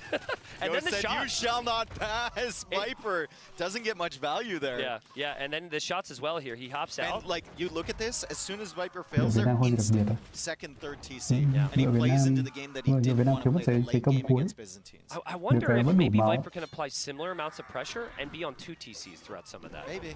Like there's the misclick from Viper. I don't know. You know, Viper won the first game through a lot of chaos. He tried the same thing here on a map that's not typically that chaotic. I think mr.yo is really liking what he's seeing right now. That was a good civilization pick, it turns out, for mr.yo. It matched up well against the Vietnamese late game. And Viper just had so much aggression early that didn't really pan out. I think Viper needs to... behind on getting the techs and getting the army. Really curious to see what Viper picks with his Civ next. Also his map. Will he want the open aggressive maps? Will he go for, I think, humans on a Civ draft, which allows the early aggression with the double archery range? Ở trong cái giải Redbull năm ngoái, nó có tốc độ là 68 APM thôi, anh sẽ small ạ. Viper's got quite a few here, sorry. Nó không phải trigger, không trigger. Em phải kéo lại cho anh cái giải Redbull này thôi. Tốc độ của ông APM của ông chim sẻ trong trận chung kết sân thứ. Giải Redbull diễn ra tại Tây Ban Nha, tại nước gì đấy. APM là 68. Sang đây mà đánh. APM thua cái GCM của Việt Nam nữa. Thì là không biết là sang đánh luyện thì lên được bao nhiêu. You know what I think would be really good for Viper here? With his style of play right now, I like to see him go for Georgians or Persians and go to Dorothy Quarry. I think it's great for Người how ta con Viper's số playing. luôn. Lots of army, lots of scouts and Tí archers. nữa nếu thấy It thích is rảnh em Yo's kéo home lại map. cho anh cái trận But I chung look kết at chia Yo's sẻ side, I sân think I know thứ exactly giải what Yo's Redbull going to năm do. He's ngoái. going to go Jurchens or Tatars. We've seen these matchups Nhiều before, khi they're là pretty các anh close. nói thì em kiểu em cũng không thích lôi đến chế một vào, tại vì em là fan chế một chứ. Because I'm excited, but we'll find out what game number 3 is here soon with the map reveal. I think I want to see Viper go to Magyar's Crownwood. Okay. Just simplify the approach with the walls. Get your walls up. Okay. Play that late game. Get the confidence back of winning in the late game because there's not much that can beat Magyar's there, and I don't see the Hindustanis in this draft. What about Berbers for Yo on Crownwood? I mean, Berbers can be good. With camel archers, with camels, maybe I mean, that's the same idea. It's always a cav archer map, bro. True, I didn't even think about that. Yeah. Có gì mà trigger anh? Em nói luôn. Anh thích trigger đến trigger em chửi cho trận luôn. Gì mà anh nói lại đến ban luôn. Cái gì mà em phải trigger? Nói cái kiểu cãi rất trẻ con. Trigger dùng tiếng Việt đi anh.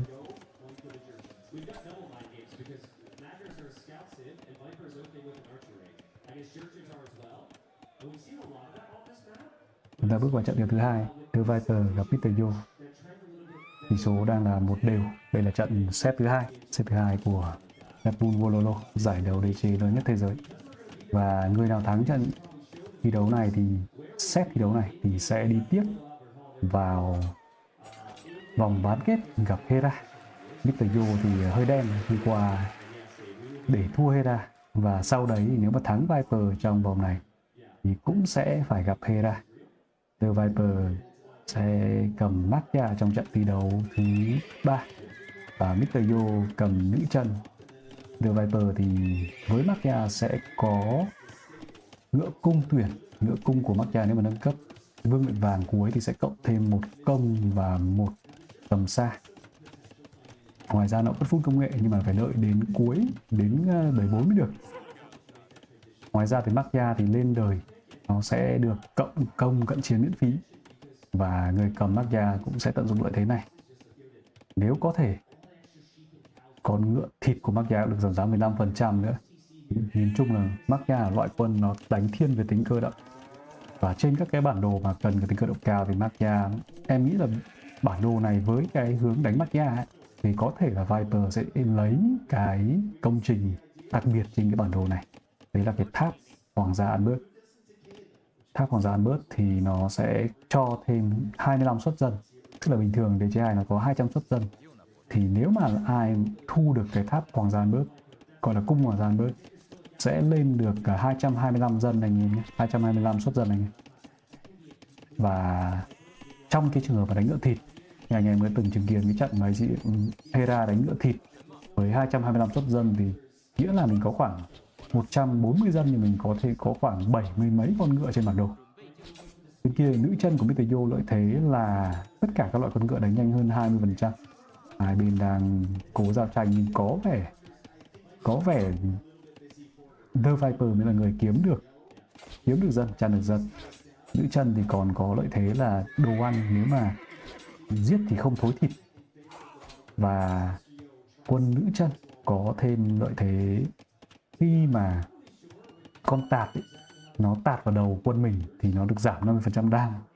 Cái đấy cũng là một cái lợi thế thú vị, em không biết là có bao giờ chúng ta nhìn thấy thực tế nó được sử dụng không. Nhưng mà cái lợi thế đó có thể sẽ giúp cho nữ chân trong một số tình huống. Quân nữ chân cũng có công nghệ vương miện bạc để hồi nó cho các công trình phòng ngự. Và quân nữ chân có thiết phù đồ trong lâu đài, một loại ngựa có thể nói là cái sức của nó ở giữa quân Cavalier và quân Paladin. Nó được chấm một nhát đánh đầu tiên đến từ quân của đối phương. Như vậy là bó kín rồi, nhưng bây giờ vô cung công lên. Đen cho nó quá cố gắng nhưng mà vẫn để cho ngựa nó vào. Đây là ngựa Magia anh em, ngựa sẵn công, nó chém dân rất là nhanh.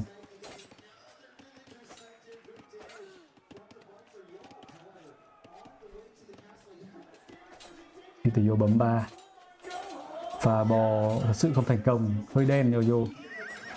Chúng ta nhìn thấy là pha đầu tiên lỗi của Yo. Không trách được. Nhìn ZCP lấy cụ Viper ngon hơn. Hơi khó đoán. Phương án của Yo lên 3 sớm là để làm gì? Tại vì bản chất là anh em nhìn thế này thôi chứ Yo vẫn đang lên 3 sớm mà. Yo lên 3 sớm sẽ hơn hẳn Viper. Bây giờ Yo gọi là kịp bo kia vào thì Viper lên 3 muộn hơn. Viper ăn 6 dân đồng ý, nhưng mà bây giờ Yo lên 3 trước, Yo sẽ tăng nhà chính trước để gỡ lại về dân. Đấy. Được cái là như này thì Yo lên 3 sớm coi như không được lợi gì. Và cái quyền kiểm soát bản đồ lại thuộc về The Viper.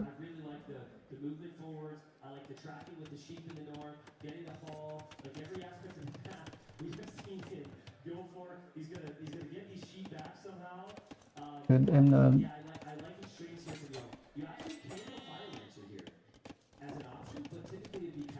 kết thúc cái đấy đi anh. Em thấy là anh em trai tập trung vào giải, chứ còn năm nay thì rất tiếc là không có đế chế 1.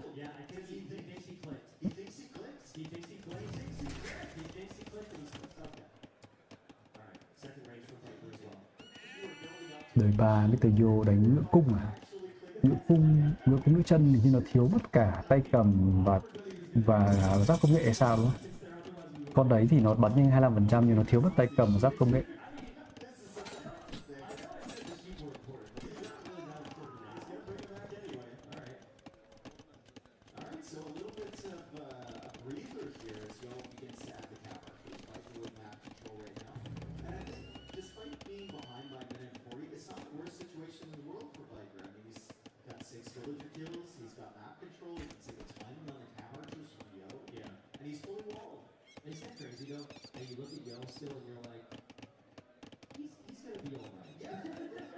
Đúng là ngựa cùng.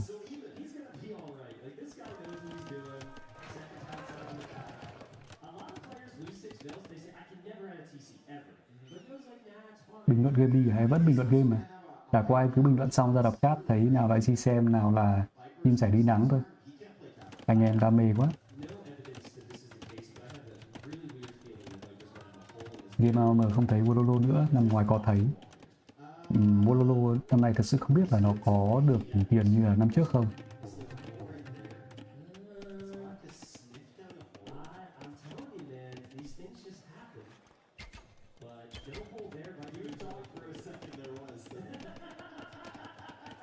Thế ra trước chuyển qua để chỉ 4 vài tháng đã vô địch được giải Thai S.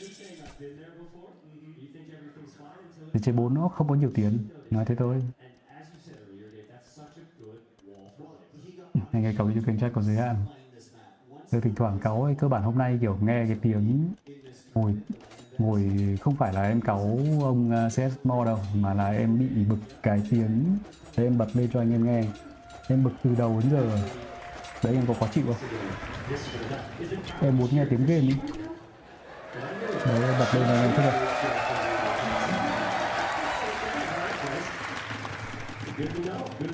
Em bị bực cái này từ đấy. Ông ấy cái trigger chắc trẻ con nên là cái tiếng game nhắc mãi. Không có cái tiếng game thì nghe cái game nó không được vui.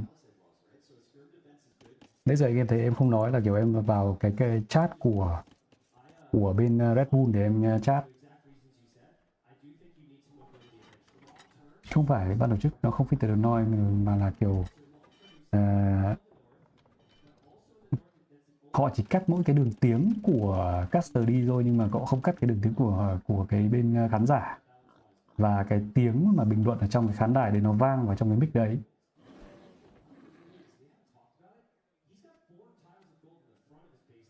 Nên thành thử nãy giờ là ngồi xem game không một tiếng.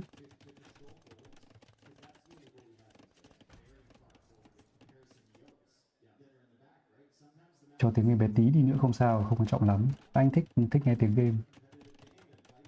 Với cả kiểu một phần là mình cũng quen nghe với các cái âm thanh cảnh báo trong game ấy. Khi mà mình không nghe thấy âm thanh gì kiểu mình hơi khó để mà nhìn trận đấu. Kiểu nghe thấy tiếng kẻng các thứ xong rồi là mình sẽ nhìn trên bản đồ nhỏ xem là nó có diễn biến gì không. Như thế này cast sẽ mệt hơn. Nghe thấy tiếng kẻng, nghe tiếng báo động các thứ là mình sẽ Nhìn ra cái vị trí nhấp nháy trên bản đồ nhỏ. Ngựa cung bắn nhanh 25%, bên này là lao mắc da của Viper.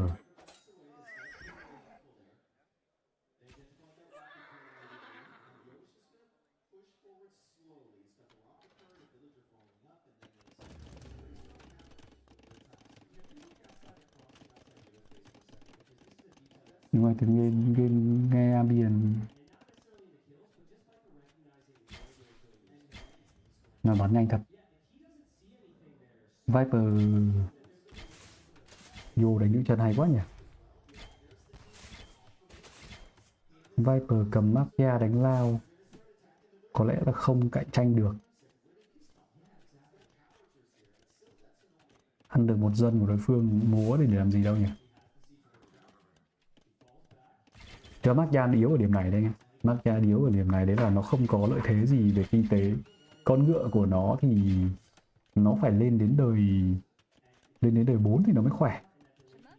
Chứ nếu không em nghĩ là Viper cũng sẽ có thể đã ra ngựa cung đấu được mà. Lâu đài ở nhà.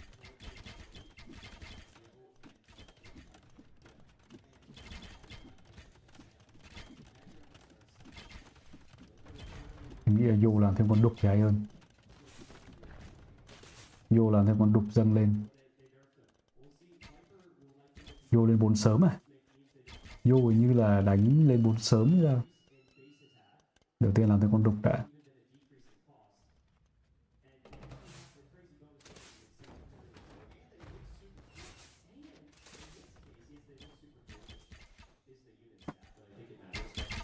Rồi. Hình như tiếng đỡ rồi. Tức là họ có một cái bản mix.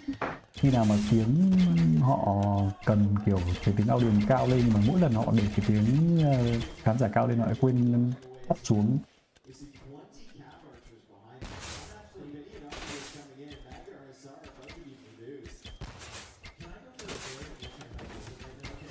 Em thì em thấy là nếu mà game mà không có âm thanh thì nó mất đi cả một nửa trải nghiệm. Engineer sớm hay quá, nữ chân có Engineer sớm giảm 75 gỗ. Rồi lấy gì đỡ đây? Engineer là hơn một tầm xa nhé. Bây giờ thì những con phụt của bên này sẽ hơn một tầm xa. Wow, mr.yo bài đánh quá hay, phụt hơn một tầm xa. Đây là cách đánh của nữ chân mà. Bên này 4 thì nó không mạnh bằng Magia. This is an excellent opportunity for mr.yo to expand his control here on the front of Viper's base. The more Viper invests in the Magor Hussars, the longer he delays Imperial Age, which this is inevitably going to get to. And the longer that Yell can secure these stones and golds, and he can hold these stones and golds, Viper has massive problems. Yo knew the castles up so long ago.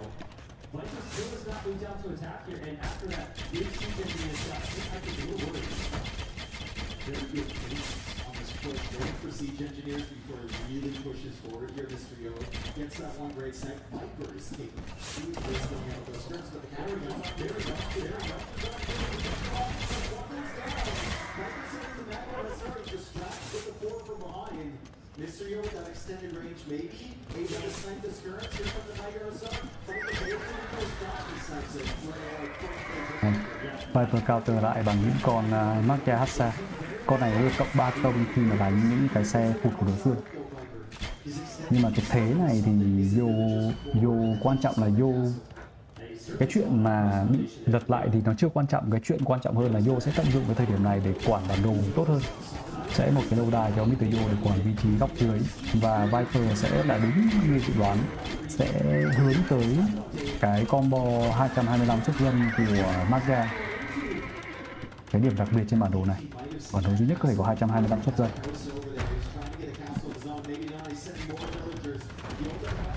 Yo nâng cấp cả ngựa. Cả hai đều bằng 4. Cả hai đều bằng 4. Yo nâng cấp ngựa đánh tất tay luôn này. Thiết phù đồ dành cho Yo.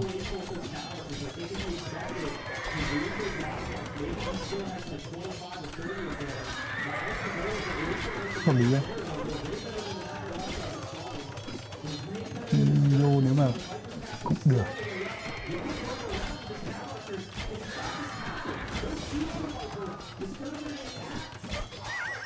Viper mất khá nhiều dân khi lên 4.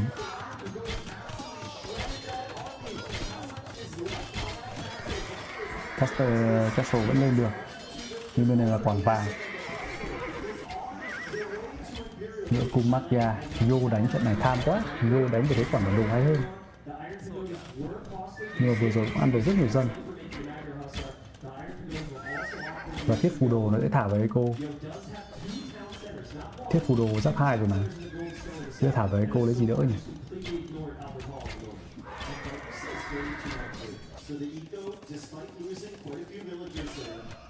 Viper hết vàng.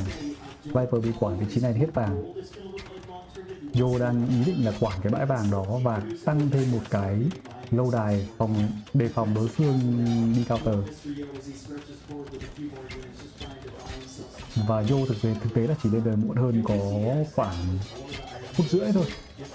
Và nếu mà Yo giữ được cho đến khi lên 4 thì tỷ lệ Yo thắng là rất cao. Tại vì Viper không có vàng quá sớm.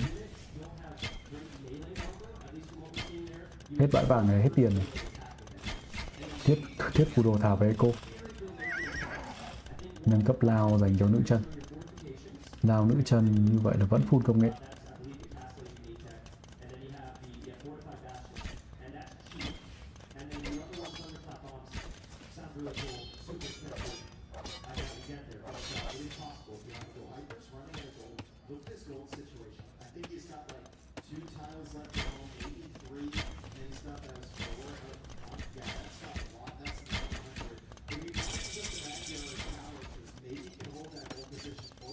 Vẫn cân, thời điểm này vẫn cân. Viper phải có một cái turn đẩy được lâu đài của bên kia xuống. Bên này nếu mà để người ta lấy lại cái ấy. Đang đi săn cái gì nhỉ? Có cộc trước. Vương miện bạc của nữ chân là những cái lâu đài sẽ hồi máu.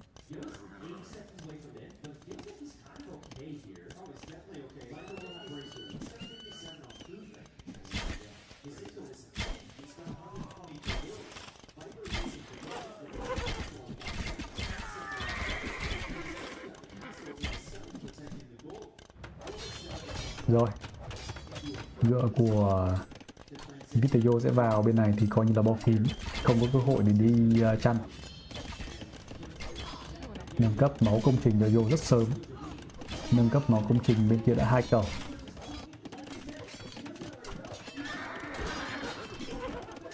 Và thiết phù đồ này thì nữa là nó thả vào nó đánh chết này. Viper chắc phải cúp vua một phát.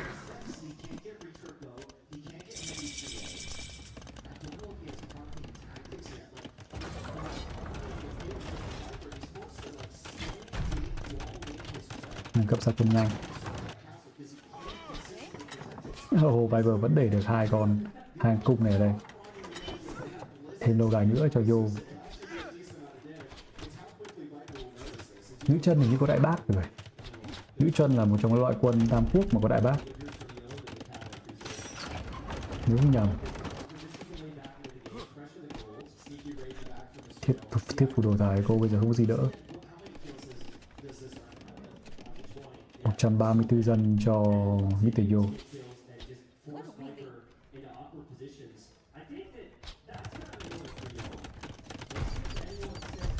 Nâng cấp cái máu công trình chí quá.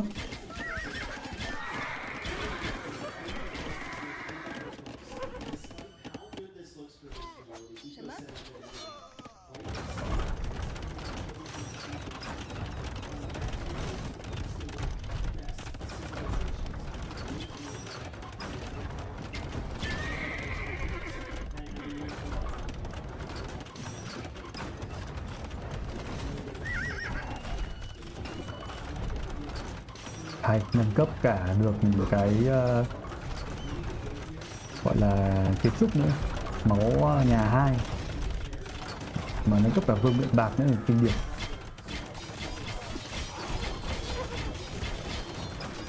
Thiệt của người lít luôn.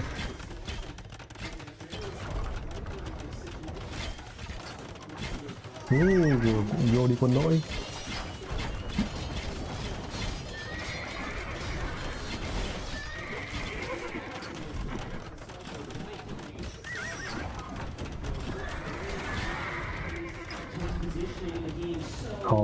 khó cho Viper.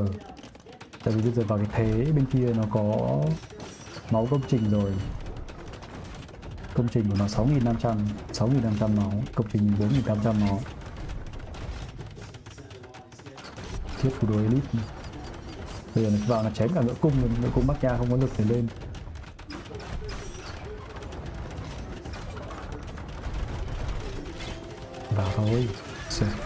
Vào thôi, tầm này sợ gì vết bẩn. Thiết phù đồ này nó sợ gì vết bẩn. 3 con ngựa cung 13 này.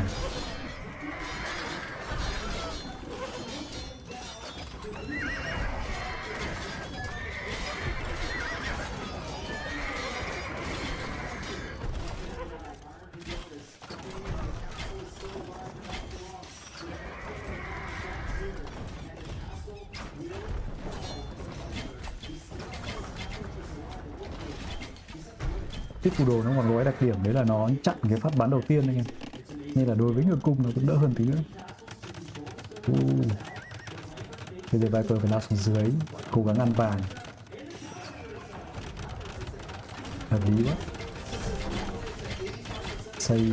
Pha xây của Yo hợp lý quá. Bây giờ tiếp phù đồ nó xuống nó ăn cái crack luôn.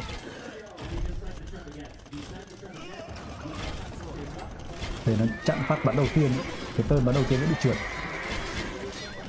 cho nên nó sẽ áp sát từ ngựa.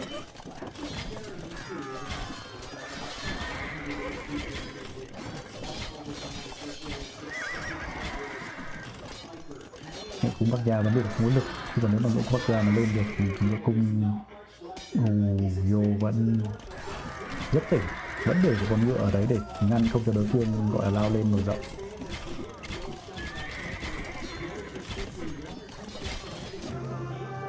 Chặn đòn cận chiến này. Em nghĩ là chặn phát thì mới đánh đầu này.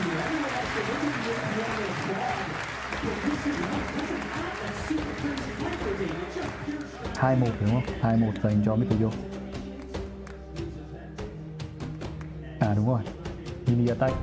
Giờ chặn phát đầu tiên của nhát chém chứ không phải bắt cung. Nhưng giáp nó là sao? Giáp nó bằng con Cavalier, ok, bằng con Paladin chứ đúng không? Giáp cung nó bằng Paladin. Giáp cung của nó là 3.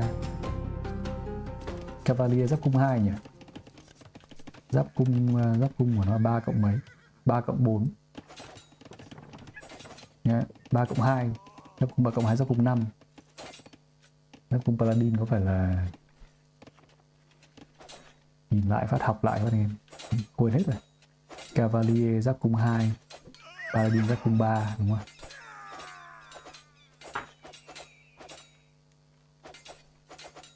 Đúng rồi, đây là dạp mà đắt tiền ở thủ đô London. Nó là Odeon Lux, gọi là Odeon Luxury ấy, viết tắt của Luxury. Dạp này nó dạp ở trung tâm, và đây là phòng hạng VIP nhất thì phải. Phòng này là phòng ghế da.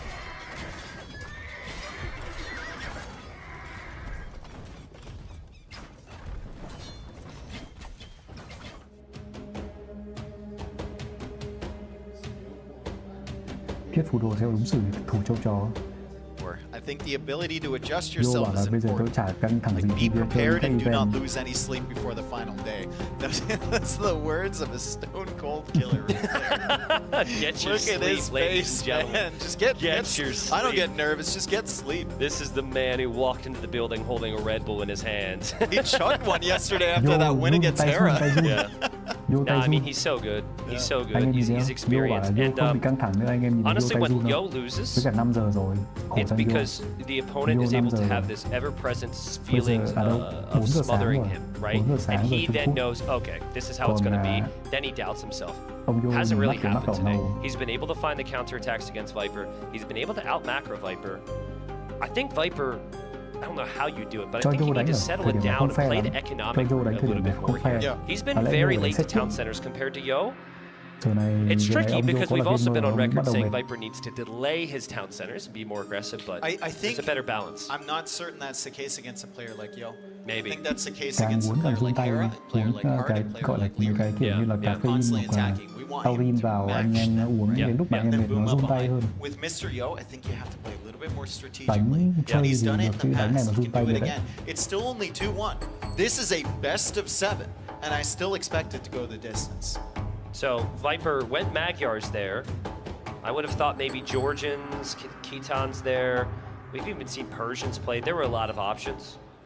We'll see if he goes for Hengehold or Crownwood. If he goes Hengehold, I would almost expect humans. He picked it very early. He used that in the deciding game in the group stage against Sebastian, right? And with the double range opening, it's looked very strong. There, I'm kind of thinking it was going to be Franks there from Yo, because we've seen Franks very frequently. Em thoải mái thôi. And hello again to our crowd watching live here. 800 people in the crowd, new record, which is insane. It's going to be broken in 2 days. Yep. Congratulations, everybody. You're part of a world New record for a live audience at an AoE 2 event. He's like, oh God, oh God, oh God, oh God. Why are they here? Why are they here? Why did I stand here? And he saved. Ooh. So, okay, I was just about to bring this up before you went to the crowd, and now you're not agreeing, but okay. I think the Berbers pick screwed up Viper's entire draft. He was thinking about picking Magyars on this map. He saw Berbers, he didn't want to do it. You look at all the other states that he has, with the possible exception of Rome. Trận thi đấu thứ 4 giữa mr.yo và The Viper. Berber đối đầu với Kuma. mr.yo dẫn trước Viper tỷ số 2-1 và bản đồ là Crowdwood. Berber với bản đồ này Kuman. Bản đồ này Berber với Kuman. Em nghĩ là 1-9-1-10. Quân Berber sẽ nhỉnh hơn một tí. Quân Berber thì đặc điểm của nó lại có con cung lạc đà. Tức là bên kia Kuman thế mạnh của nó một phần là thế mạnh ngựa cung rồi nhỉ. Ngựa cung của Kuman thì nó di chuyển nhanh. Nó còn kíp trách là còn con ngựa di chuyển, một trong những con ngựa di chuyển nhanh nhất game. Và Kuman thì ngựa nó được cộng thêm 5% tốc độ di chuyển từ khi lên đời 2. Lên đời 3 là 10%, lên đời 4 là 15%. Quân Kuman sẽ được 2 nhà chính với nhà quân rẻ. Đây là nhìn thấy tại sao mà quân sang rất là nhanh. Quân của Viper sang nhà mr.yo rất là nhanh. Đấy là cái lợi thế của Kuman. Và Kuman thì còn gì nữa nhỉ?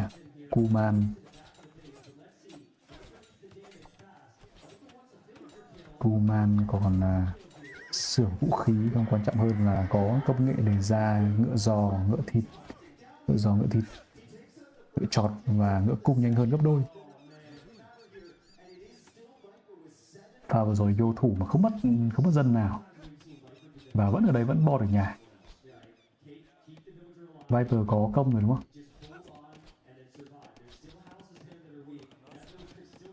Yo vẫn cố ra.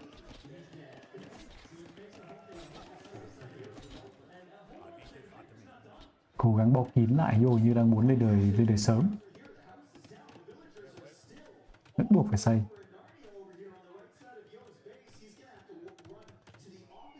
Buộc phải xây tháp.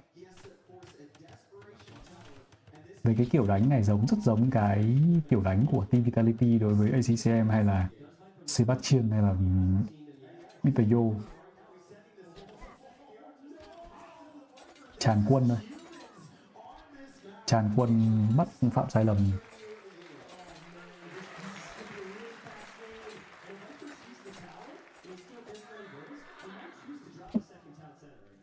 Dù sao bản đồ này cũng là bản đồ Viper. mr.yo thủ được cái trụ đấy thì chắc là cũng ok. Có lẽ là một phần là mr.yo bo hơi tham.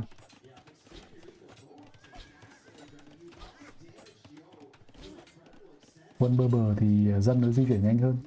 Berber có ngựa rẻ hơn. Ngựa của Berber nó được giảm giá 15% vào đời 3 và 20% vào đời 4. Dân di chuyển nhanh hơn 5% vào đời 1 và nhanh hơn 10% từ đời 2.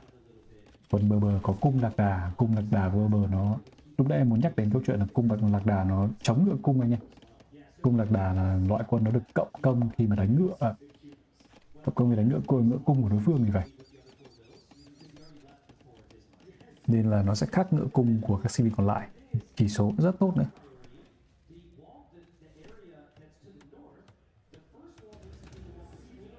Berber nó còn có công nghệ để lạc đà hồi máu. Dân nó di chuyển nhanh hơn, nghĩa là cái eco nó tốt hơn. Hai bên sẽ lên đời cơ bản là bằng nhau. Bài đánh của Viper hay, tận dụng hết lợi thế của Kuman. Hai bên lên đời bằng nhau. mr.yo nếu mà ra được khỏi nhà mà phản ứng được trước cái nhàn ca đấy thì sẽ tốt hơn. Gãi rồi. Các ông game thủ chuyên nghiệp này dù có nói thế nào có bảo là không căng thẳng, nhưng mà khi mà đã bước lên một cái khán đài lớn như này vẫn có sự căng thẳng. Vẫn có một chút gì đó. Ram đẩy ra sớm. Số lượng lao.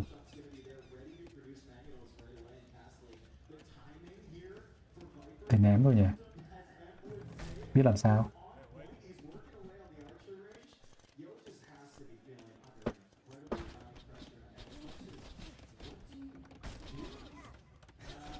Thủ nhà lại, chuyển ngựa. Bài này đánh ngựa gì? Chắc là đánh kỵ sĩ của Berber. Đánh kỵ sĩ Berber.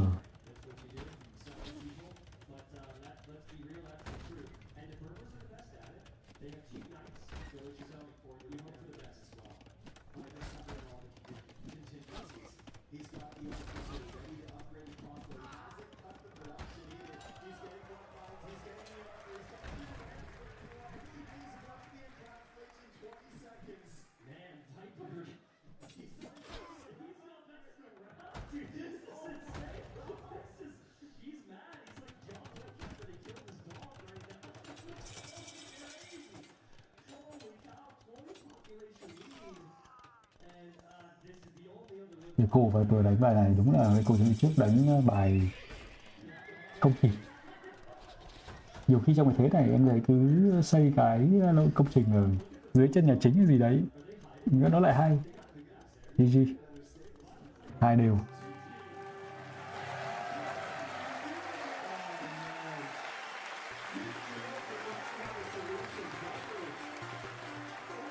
The Berber's pick. On that map, mr.yo picked it to counter so many of his civilizations. Viper was forced to play Magyars on Thames, and he looked at his draft and he said, there's no civilization here that beats the Berbers late game. Let's crush them in the early stages. Yeah, it was sick. It was sick. He used all the aggression. He did what he didn't do in the previous two games, which is find the moments with the military. He had the military. I think he had the better military at times, but he didn't know where to pressure. And he was able to get the job done there. Honestly, as perfect a game as he gets there for Viper. Chắc là trong Empire War ví dụ được. That was sick. Yeah, that went away. It was crazy. Yeah. Maybe if mr.yo like pulled Cùng the sang villagers sớm. over, but yeah, he already pulled the ones from the front. Yeah. And these archers Ở are đây here mình không at nhìn 3 thấy là minutes. Viper mấy nhà It's two cung. archers, a spearman, a scout. There's another Viper follow-up hai nhà archer there. cung. The houses Đúng were là open Kuman. anyway, so Viper would have got in regardless. Viper hai nhà cung, đấy lý do tại sao mà nó có gần này cung nó sang nhà người ta sớm. Một nhà cung không bao giờ có bài này. But also, you got to wall right away, and he walled the wrong area. And he knew, he actually scouted Viper, but I think by the time he had arrived to Viper's base, he had already placed the walls in the north. Wall the front, use the army to hold the sides, maybe Viper doesn't find the moment there. And then the Rams was brilliant from Viper as well. Sending that villager forward, making the siege workshop. He still goes up to Castle Age, but he's got that constant siege pressure before he gets there. And look at him, he's like, yeah, I just did that. Yeah, I just did that. This is how it feels to be me. That Viper's ready, man. He's got that smile. Viper's a happy boy. He's just happy to be here, I think. I think he's soaking it in. Viper's accomplished so much in his career. So much of where Age of Empires is today is because of this guy, and I truly think he's just in the soaking it in phase, which is hard to do when there's pressure involved. I want to see like the view on mr.yo now, because I think he's just completely deadpan. I mean, who can blame him, right? Who can blame him? You might be like the greatest gamer I've ever met. Oh, absolutely. Absolutely. After 8 hours of Age of Empires, he's on to play another game for 6 and then repeats. Yeah. The man's doing the scheduling for 10 different teammates for every tournament there is. But there they are, loading into the next game. I'm excited. I'm 2-2. I'm real pumped. Game 5 coming right up. In terms of draft priority, Yo is ahead. But in terms of civ strength, I think it's easy. I think they just broke each other simultaneously. So I think Yo broke Viper's draft by beating Magyar's. Yeah. And then I Anh think của Viper hôm qua broke chứng minh đúng mình hai bán hết vé view cao à? Vé của Red Bull nó bán hết từ trước khi giải diễn ra rồi anh em.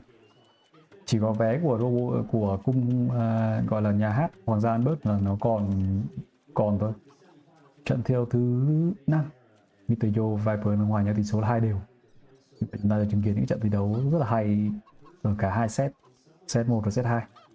mr.yo thì sợ là càng ngày càng mệt. Bohem cho mr.yo trên bản đồ này à?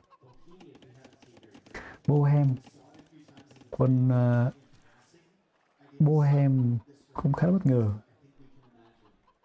Công nghệ đào vàng đào đá nâng cấp miễn phí, nhà đại học và lò rèn giảm giá 100 gỗ, giáo được cộng thêm 25% đam. Các cái công nghệ đi nhanh và máu phù nó sẽ ảnh hưởng đến cả dân nữa. Quân này có hóa học được nâng cấp trong đời 3, có xe súng trong lâu đài. Nhưng mà về eco chung của nó thì nó không phải là quá vượt trội về eco. Bên kia thì quân Persia của Viper là loại quân vượt trội về eco. Quân Persia với nhà chính, với nhà thuyền làm việc nhanh hơn 5% mỗi đời, 5% trong đời 1, 10% trong đời 2, 15% trong đời 3 và 20% trong đời 4. Khởi đầu với thêm 50 gỗ và 50 thực. Quân Persia còn có những con ngựa cung, có công nghệ mở giáp, có giáp công nghệ ở trong đời 3. Và quân này có kỵ sĩ đánh cung của đối phương, được cộng thêm 2 công, nâng cấp lên thành Sava. Yo chỉ thủ bằng thuyền thì bây giờ đánh thế nào?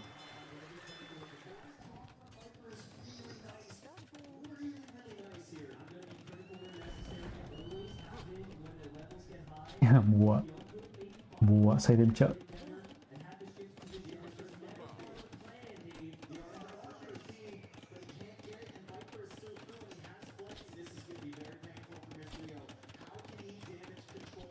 Hay phết. Yo xử lý hay phết. Vẫn chưa mất dân nào nhé.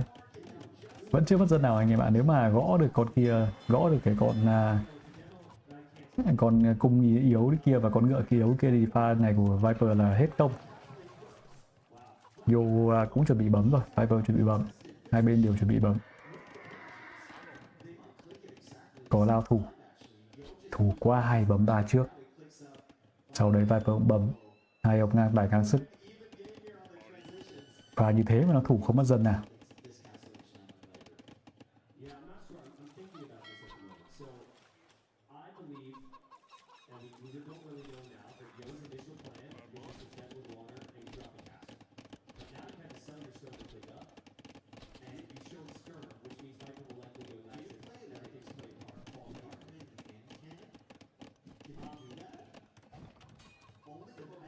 Hôm này đều có thắng thì lợi thế thêm 8 bằng điểm nữa.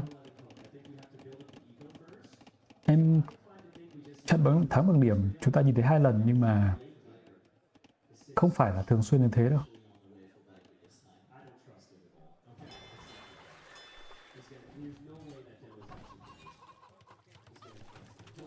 Block lại luôn. Yo là double block anh em ạ. Anh em đừng nhầm với cái block còn lại nhé. Double block. Yo là xây 2 đốc và chắn không cho thuyền nổ của đối phương sang. Như vậy Viper thì không biết rằng đối phương nó đã bo lại rồi, bây giờ không thể cho thuyền nổ sang được.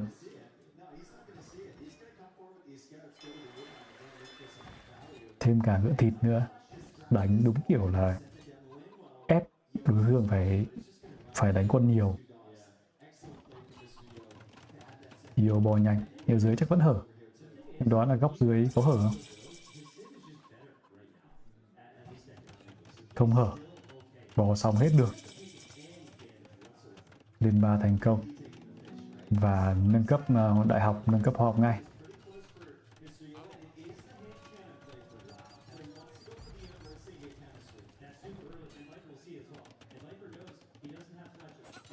Quay lại đầm. Hay thế mr.yo. mr.yo đánh hôm nay hay thế. Bên này là thuyền lửa. Tất cả lao lên. Nhưng rất tiếc là Yo đã bo rồi. Bây giờ thuyền lửa phải xì các thứ của đối phương. kỵ sĩ. Có phù để quản, hợp lý. Thủ phù. Yo nâng hóa học. Và thuyền cung đằng sau. Mất dân đầu tiên. Mất dân thứ hai.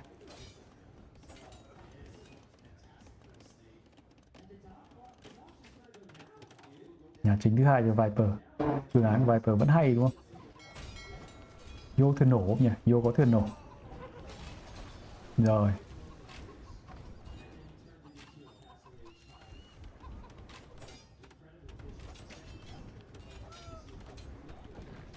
Ngựa của Persia. Bây giờ phù mới đến nơi. Chính ra pha đi công của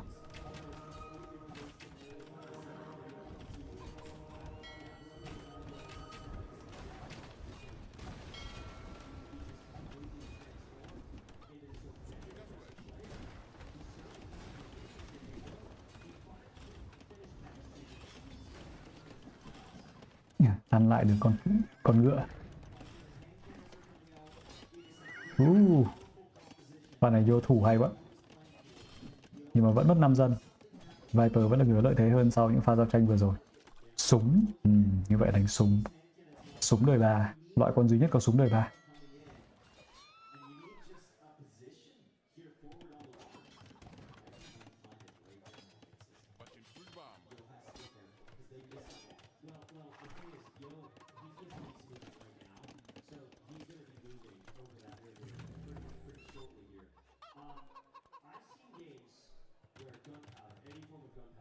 Súng và phù rồi.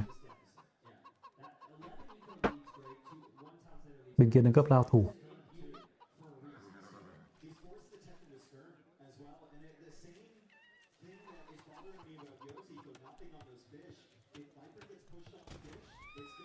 Súng đời. Nó bắn ngựa đời 3 2 phát chết. 4 con. Bắn ngựa đời 3 2 phát chết anh em ạ. Ôi rồi. Giáo ấy hả? Giáo đời 3 ấy hả?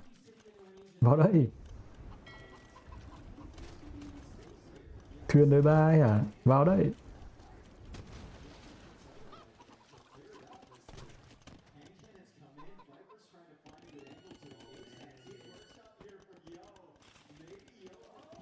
Tờ này bắt này. Tờ này bắt mất 4 con. Nhưng mà anh em thấy cái sức của cái con súng này. Chuyện là Viper thì nó sẽ phải thủ khá là rát.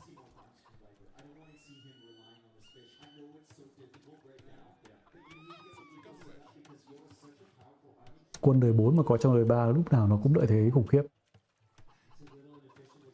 Ra săn dân.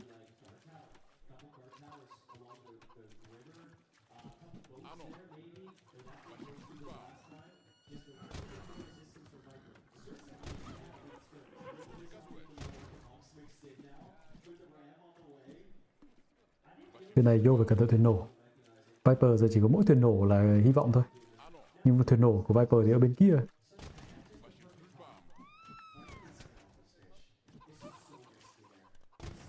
Viper không cứu thuyền nổ ở nhà.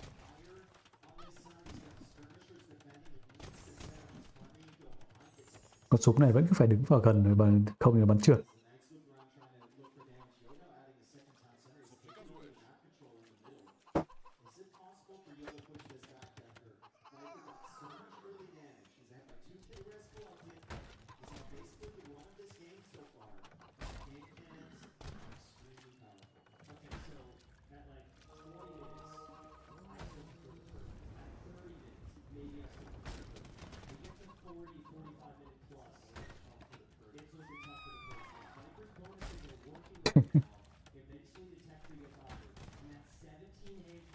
Bố em đánh súng. Thuyền nổ.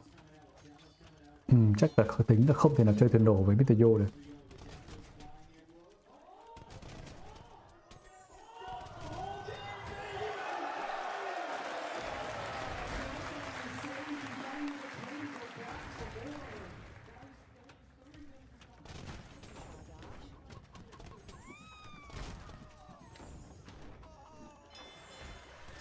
Có tạt lên quản rồi.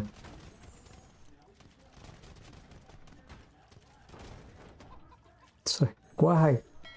Yo điều quá hay. Đoán trước cái bài của Viper. Nhưng phát này không đoán được, nhưng mà thôi không sao. Bài con kia đấy, bắn phát là nổ. Nhưng mấy cái con tạt của đời 3 này, con súng này bắn mấy phát là nổ rồi anh em. Phần này nổ đau đúng không?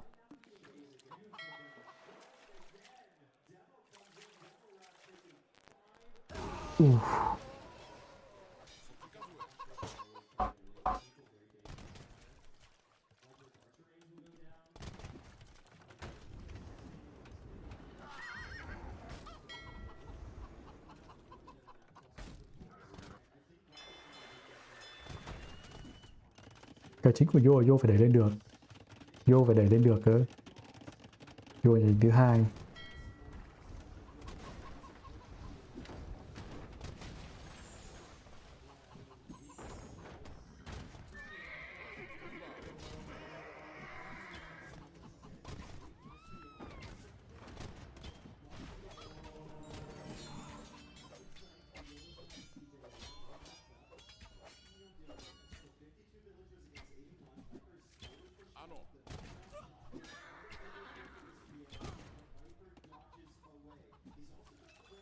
Ngựa cung à?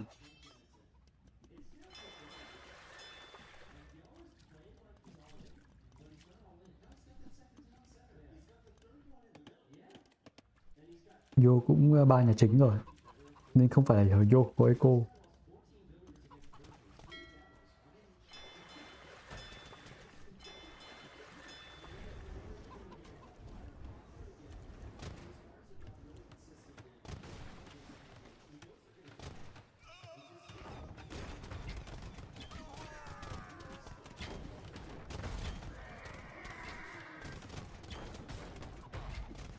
Kinh thật.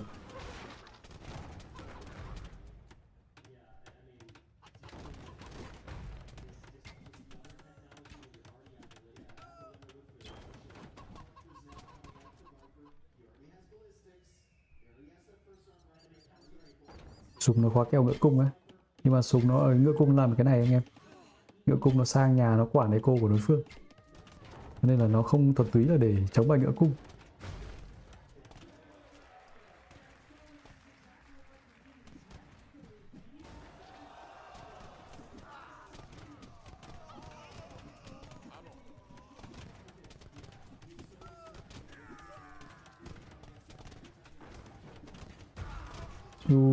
Bây giờ Yo đang không ý.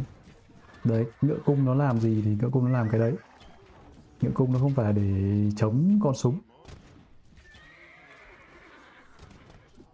Ngựa cung nó sẽ đi counter, nó đi chạy với echo đối phương, khiến đối phương mất tập trung mặt trước. Tại vì mình không công được đối phương mặt trước thì mình phải chuyển sang đánh mặt sau, đánh hậu phương của nó. Đấy, chạy băng quăng thôi, đối phương không đi công được. Ở nhà mình làm kinh tế. Trận này chắc thua với Viper. Pha đi công của Yo nó bị cái bài của Viper nó làm chậm. Còn nếu mà trường hợp Viper không lọt nhà được cái pha đấy thì pha đi công của Yo nó sẽ nhanh hơn nhiều. Nhưng mà vì là Viper ép được đời 2 nên là kiểu pha đi công của Yo nó gần như không có cái tính gọi là thời điểm giống như là bình thường.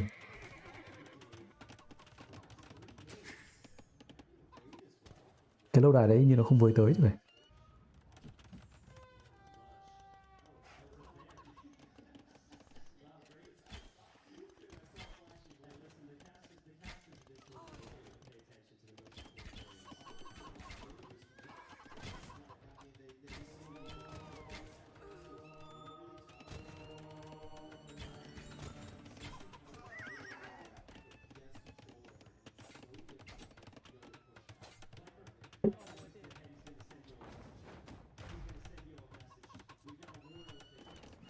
Oh boy, lâu đài không vừa tới. Ôi, Persia.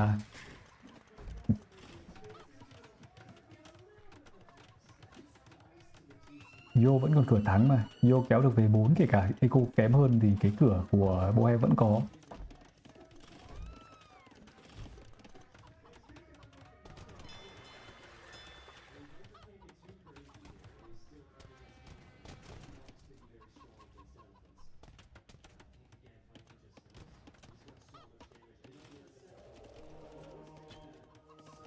Đồ đen thế.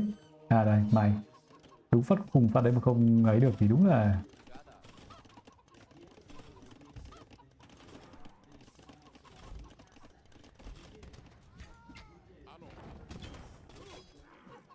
Viper bị kiểu cũng bị cuốn vào rồi đánh rồi Yo đã nghĩ lên 4 rồi. Yo nghĩ đến lên 4. Viper bây giờ cũng bắt đầu nghĩ lên 4. Hai bên hình như lên đến 4 bằng nhau.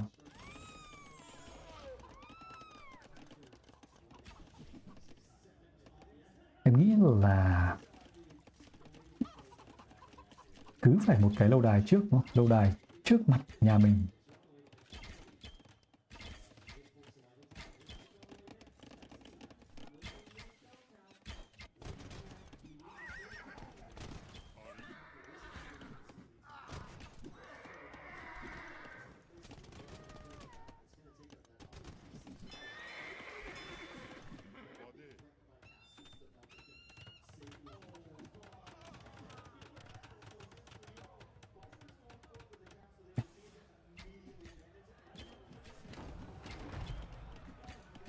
Kinh ra.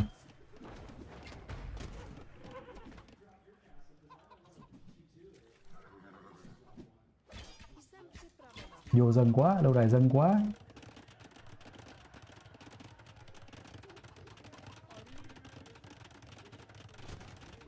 Mặt trượt hết.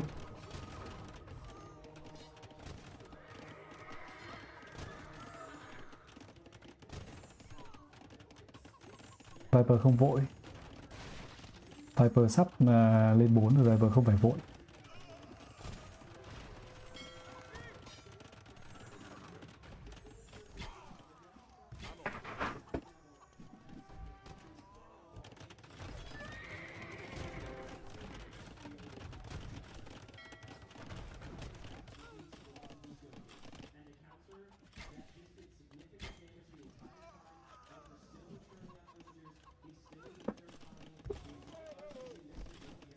Không, mấy con voi đấy nó chỉ khiến cho Yo không làm được kinh tế thôi, chứ Viper không dùng voi để đánh anh em.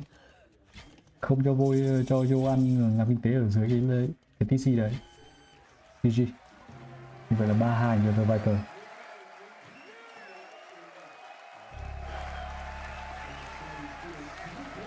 Sao cảm giác như là có ông chủ Amazon ở trước ở trong khán đài vậy.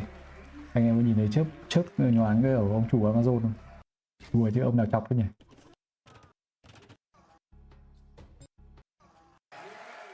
Này, nhìn có giống ông chủ Amazon không em?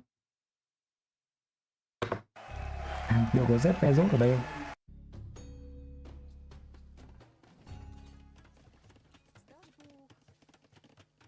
Không à?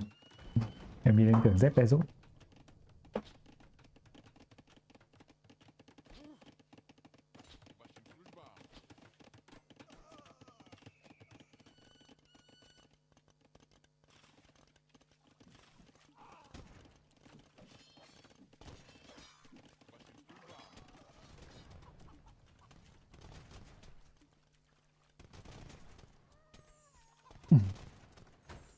Chủ thì còn hạng A bắt lên tay tuyển thủ.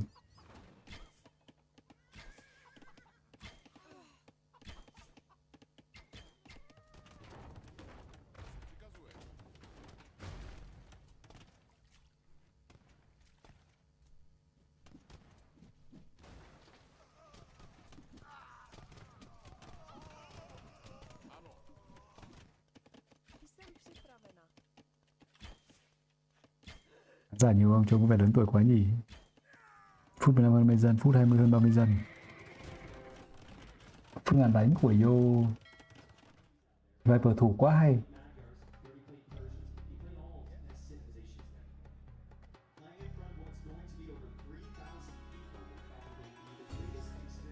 Thả nói Elon Musk mày giờ còn tin được à? Ai biết được, ý là người ta có thể đơn giản là tình cờ hay sao?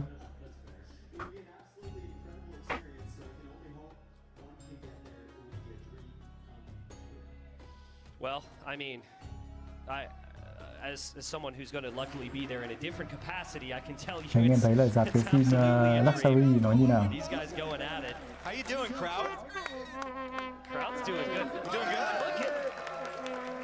I don't know. I don't know how many Cảm ơn anh esports Thoại. events there's been in this beautiful building here, but I can tell you it's an Age of Empires 2 crowd when everyone's got their legs propped up, baby. Those seats are comfy. They're like, the Age of Empires 2 fans are like, man, this place is very nice. Look, back support. Well, we need it. Yeah, well, exactly. Yeah, exactly. Well, mr.yo ready to get started. I'd love to see the draft again. I just said that Viper didn't have his best civs for Dorothy Quarry. I think I was wrong, because I think he has Georgians still. He does have Georgians. Yeah. Yeah, he does have Georgians. He has Kitons as well. Yeah. Jeff Bezos là chủ của Amazon không phải Microsoft. Final civilization. Yeah, it might just be 2 left. We'll see that. Anh And em then for nhầm Yo, he's got tên Tatars. không liên quan So I gì think đến if he Bill goes Gates. Dorothy Quarry, he goes to Tatars. We've just seen that Dạ, so Gates many hình như times. còn là chủ của Microsoft nhỉ? And Georgians. Game thứ 6 Yo cầm Tacta, Viper cầm Georgian, và hai nhà khá gần nhau. Thế thì có lợi hơn cho Viper với cách đánh kiểu của Viper. Bản đồ này là bản đồ Dorothea Carey. Bản đồ ok, nó có tên cơ bản là một cái mỏ Dorothea, và Yo sẽ cầm Tacta, Viper cầm Georgian. Tacta đánh trên điểm cao xuống thì sẽ được cộng thêm 25% công. Tổng cộng là con ngựa Tacta, bất kỳ cái đơn vị lính nào Tacta nếu đánh từ trên đồi xuống thì sẽ được cộng 50% công. Ngoài ra thì những con gia súc gia cầm sẽ ăn được thêm 50% thịt. Nhà chính khi mà xây lên thì sẽ cho thêm 2 con cừu nữa. Và loại quân này thì có ngựa cung có thể coi là mạnh nhất tới 3, khi mà ngoài chuyện nó bắn từ trên đồi nó sẽ cộng thêm 50% công.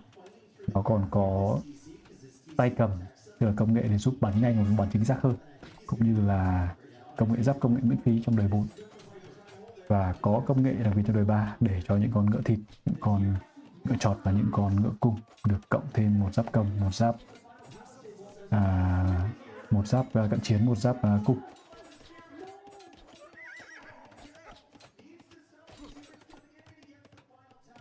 Idol tự tin quá. Em thấy các game thủ phương Tây hầu hết bọn họ đều khá là thoải mái khi đánh với trước khán giả. Mà dù sao thì đây, The Viper sẽ có công vào phá thủ nhà thành công. Ngựa thịt của mr.yo và do đó sẽ đi sang bên kia.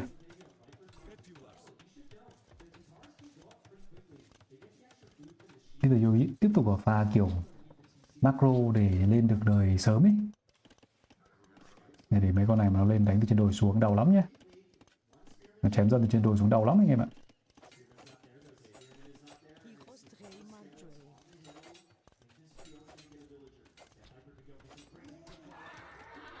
Ui rồi The Viper. Khán giả rộn ràng. Điều không nghĩa gì cả. Không có nghĩa gì với Yo cả. Láo này. Yo cay không? Thực ra là nếu mà Yo thì em nghĩ là quen với cái kiểu đấy của The Viper rồi. Yo bấm 3. Đúng như là dự đoán, Yo chỉ ra quân gọi là cho vui thôi. Nâng cấp thêm cái trụ hợp lý. Trụ để bảo vệ tương đối tốt cái cánh bên đó. Yo bấm 3 luôn. Còn Viper thì sẽ gần như dừng ở đời 2. Đây, 2 con dân đi đâu đây? Đúng rồi, đến phát cuối thì thêm phát nữa. Bên đấy thì xây với chợ. Bên đấy rất là cái chợ.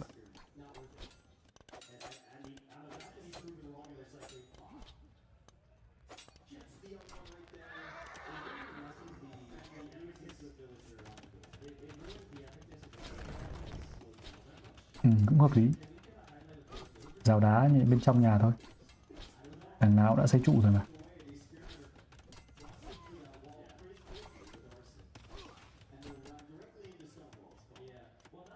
Yo lên 3, lên thẳng 3 đánh cái gì nhỉ? Người ta không để cho em nhìn là Yo lên thẳng 3 đánh cái gì.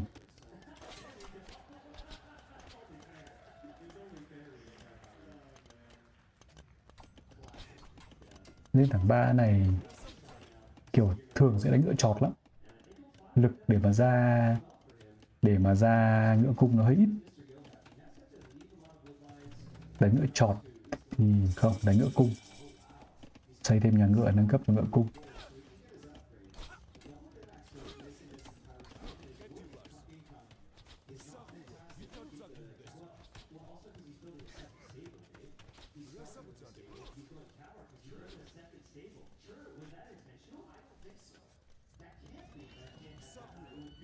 Bắt đầu tụ 2 ngựa cung rồi, công 2. Cũng ăn gần hết bãi quả.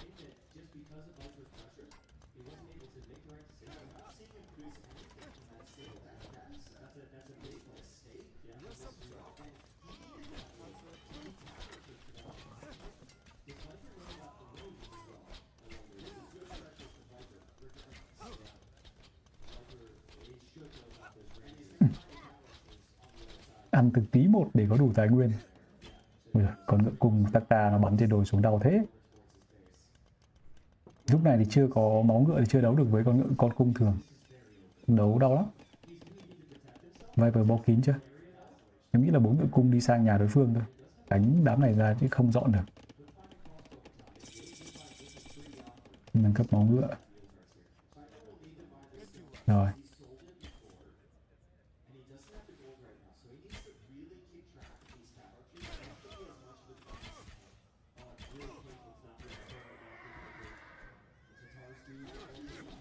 Chắc vẫn phải phủ.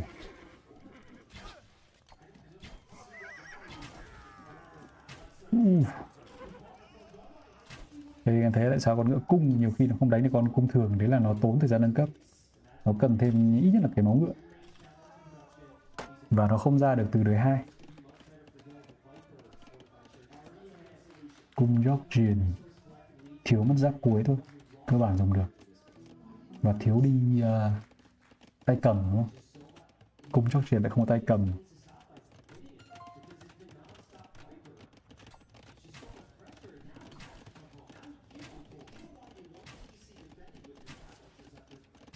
Sắp đều 3 nhà ngựa cung. Bây giờ ngựa cung có máu rồi nó sẽ khác. Thì kết quả thi đấu sẽ khá là khác khi mà ngựa cung nó bắt đầu có máu.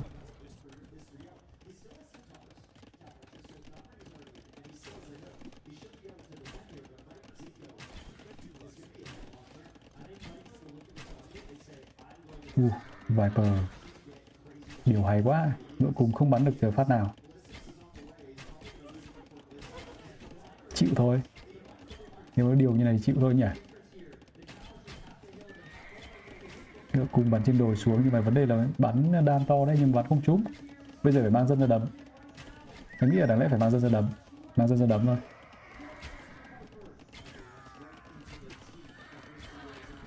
Cũng được. Cũng được. 49 dân cho mr.yo vẫn dọn được. Đối phương chuyển lao thì không sợ. Cung thì sợ chứ lao không sợ. Bởi vì lao nó không giết được dân, nó không vào được nhà.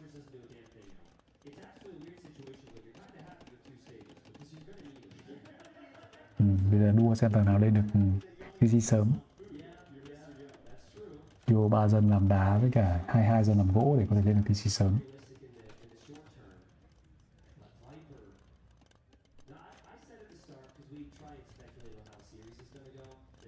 Thế rất là cân.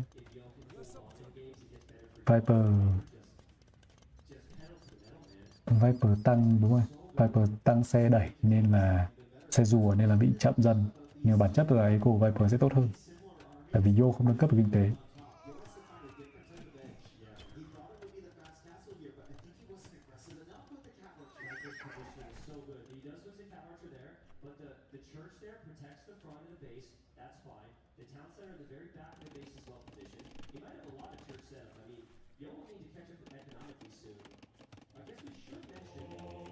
Bây giờ mà đến ngựa cung nó chạy thẳng vào trong eco thì nát bét này. Ngựa cung của Viper chưa có máu.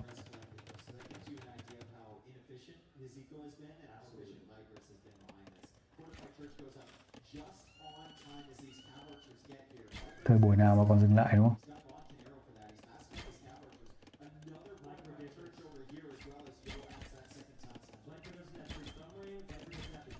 Và có điều kinh thế, bắn không trúng.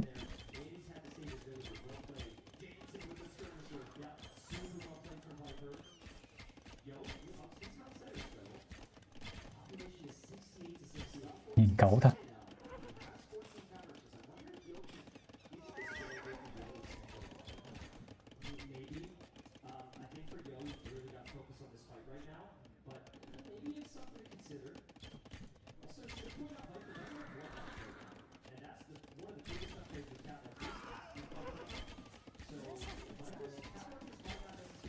Thì ăn dâm thôi đúng không? Kệ thôi. Bên phía bên kia lại vào kìa. Phía bên kia lại vào. Vẫn hay. Vô điều vẫn hay. Viper thì không đoán trúng của nó thì mình bắn dân nó. Nâng cấp thêm tốc chạy. 59 dân cho vô rồi. Vô lợi hơn 8 dân.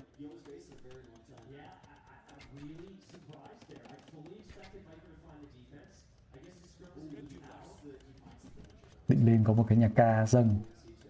Bây giờ phải ca thủ. Mà ca thủ đấy hơi xấu. Ở dưới chân đồi.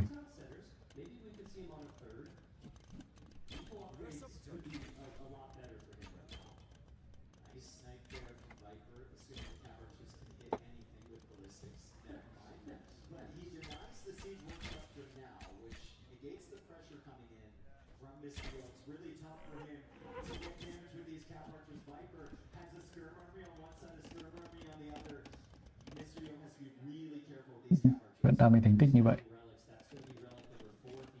Viper 2 TC nhưng thua dân. 3 TC sớm.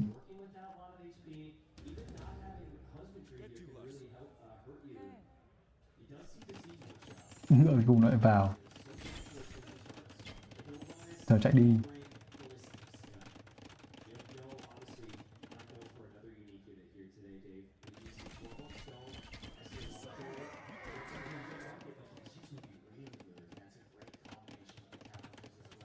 Cái con phù nữa thì phê.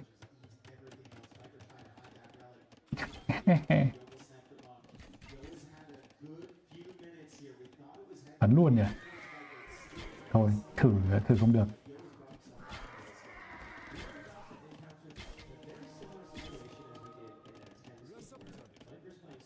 $70 dân cho mr.yo và bây giờ là dâng lâu đài à?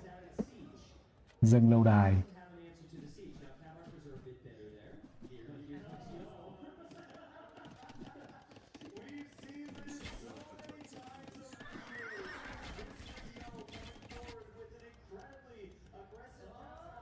Sao con đám dân này đi ngược về à? Chết đấy ở cung của Viper. Bằng dân.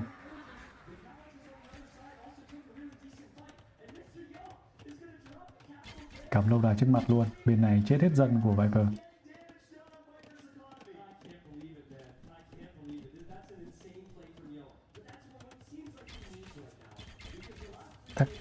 Tắc ta có cái xích. Thêm cái lâu đài này ra được cái xích. Chạy vào thả với cô cũng được. Giết dân ra vàng.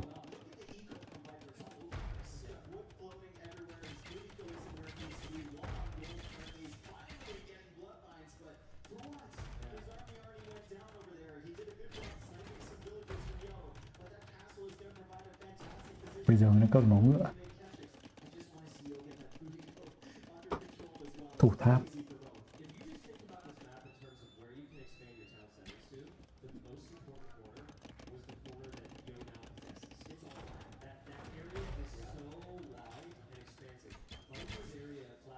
Viper chết nhiều dân quá.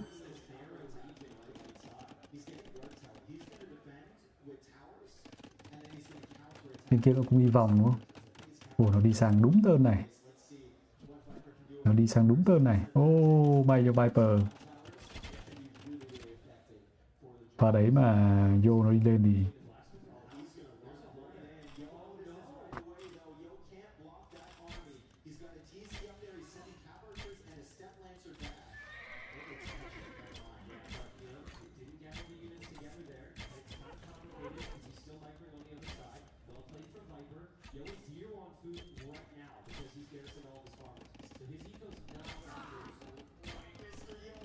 Ăn lại dân. Viper sẽ bị chậm dân tại vì Viper full pop. Viper bị chậm dân rồi ăn dân không ý nghĩa lắm.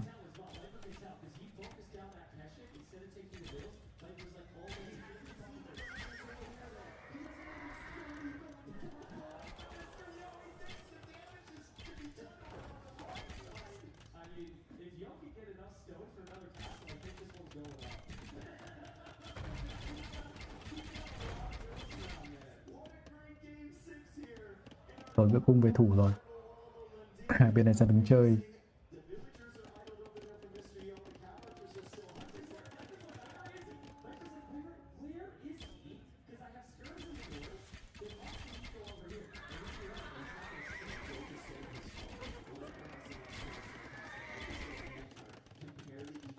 Lên 4 cứu à? 26 ruộng.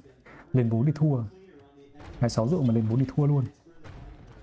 Không cho cầm về chứ. Nó phá cả vào cái ruộng chính như này.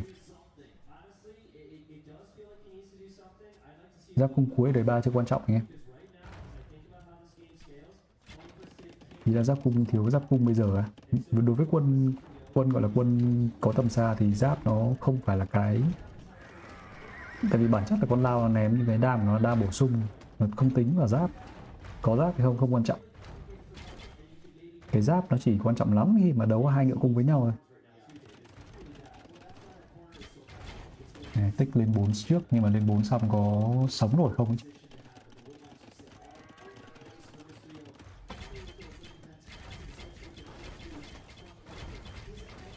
Thịt à?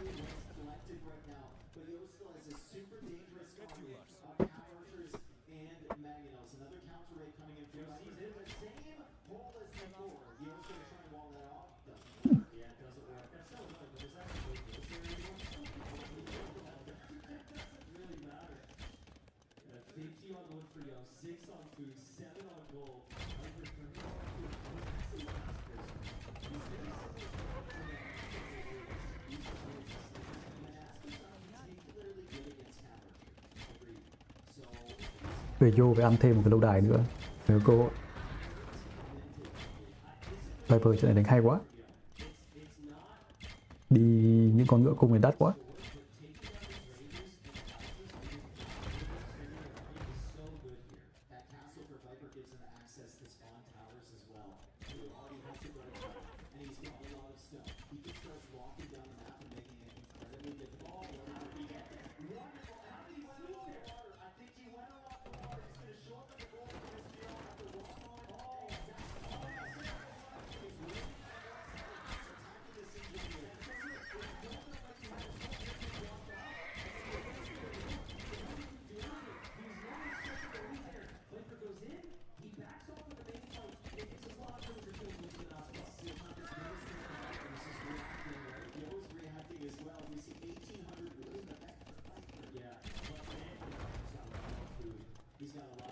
Cái lâu đài của Yo chính ra không cần thiết lắm.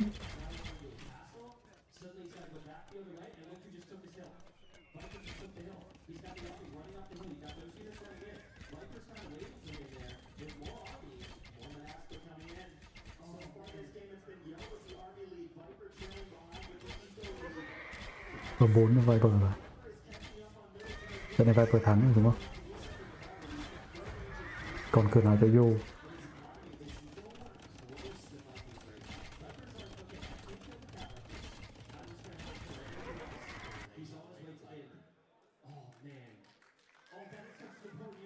Quá đen. Quá đen.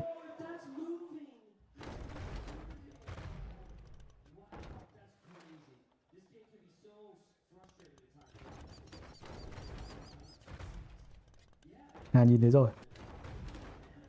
Nhìn thấy như một vị thần.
Viper fit không vậy?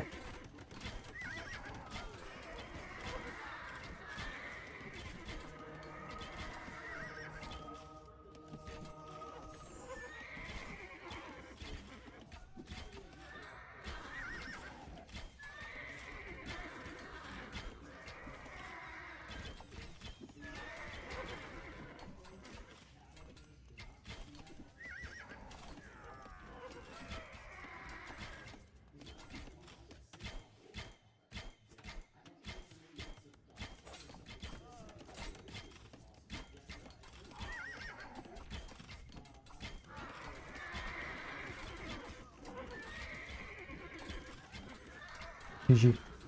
Vô ra coi GG rồi.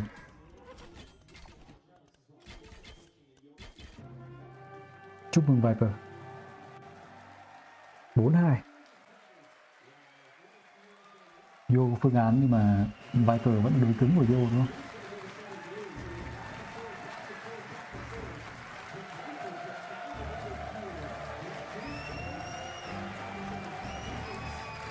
Viper will be moving into the semifinals. It's got to mean the world to him. Felt like Yo had the momentum after game 3, right? He broke the Magyar's pick from Viper. I think Viper had to switch that from Crownwood over to Thames. And Yo got 2 wins in a row, but Viper clapped back immediately. You love to see it. If you really think about what Viper did this series, it was a mix of everything. You had the all-in aggression, but you also had the more defensive macro-style game. So he was able to solve those questions or answer those questions. And there Viper is, everyone applauding him, of course. So many Viper fans in the crowd. He's still that guy. He's still that guy, dude. Semi-finals, here we come. Yeah, we'll see. It's got to be rough after you've won so many for Viper to have such an expectation. Các bạn hãy xem khó kinh và ông đều vào bán kết rồi. Bạn khó hơn mà anh. Thank you so much. Once again, let's hear it for the Viper. The series went the distance. It was a very intense match on this very last map. Y'all just kept on finding ways to stay in the game, getting back into the game. Was there any moment in time on this map where you really felt like I'm firmly in control, or is that not a thing when you go up against Normally it's not a thing when you go up against Yo, but last map, right? Yeah. Và nếu mà Viper kiểu năm nay có kết quả tốt với cả ổn định lại cuộc sống thì em nghĩ Viper càng ngày sẽ càng có nhiều pha như thế nữa. I felt in firm control the whole time, but yeah, you never know with Yo. He is probably the guy that makes the most weird comebacks of everyone. So yeah, you just gotta make sure you don't give him một vào bán kết. So when you're practicing, getting ready for a tournament, especially for an opponent like that, how do you even approach that, knowing that literally anything can come at you, or you just trying to get a lot of practice games in BBL? Like, what's the approach here? That's probably the best guy to Và anh em thấy tại sao em đánh giá cao Viper để Viper đánh. Anh em nên nhớ là giải năm ngoái người vào đánh bán kết và đánh chung kết Hera là Viper. No one else would think about doing that. Yo though does it. It's very risky, but obviously sometimes it pays off. In this case, it was fortunately not. So yeah, it was good for me. It was indeed. Now, you ended the group stage on day 3 on a loss in 0-3. Was there anything from that loss or anything from the group stage in general that you were able to take with you, adjust, and take into the playoffs now? I think Leary and Yo are probably the polar opposites in terms of how they play. So I didn't feel too down after the loss against Leary. I felt like a lot of them were also strategy save-wise. I didn't feel like I played bad, right? So Sebastian thì riêng Sebastian thì lại là người cực kỳ hiểu ACM. Tại vì ACM là người tập với Sebastian. Mà đánh thế cực kỳ khó, gây bất ngờ người đối thủ. Nên là ACM chỉ có thể tự trách mình là trận Viper không làm được gì thôi.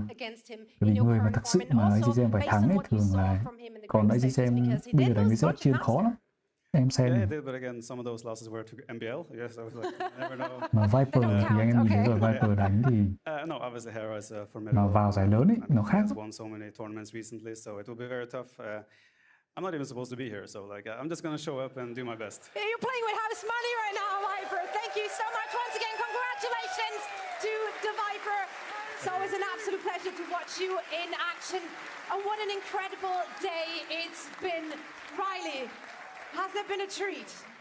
Congratulations, mate. Oh, sorry, just walked into you. There we go. Look at that. Stagecraft professional. Yeah, right. What a day we've had. So there's been ups, there's been downs, there's been smiles, we've had laughs, we've had tears. We've had a little bit of everything today. I hope people here have enjoyed themselves. Game of Legends này.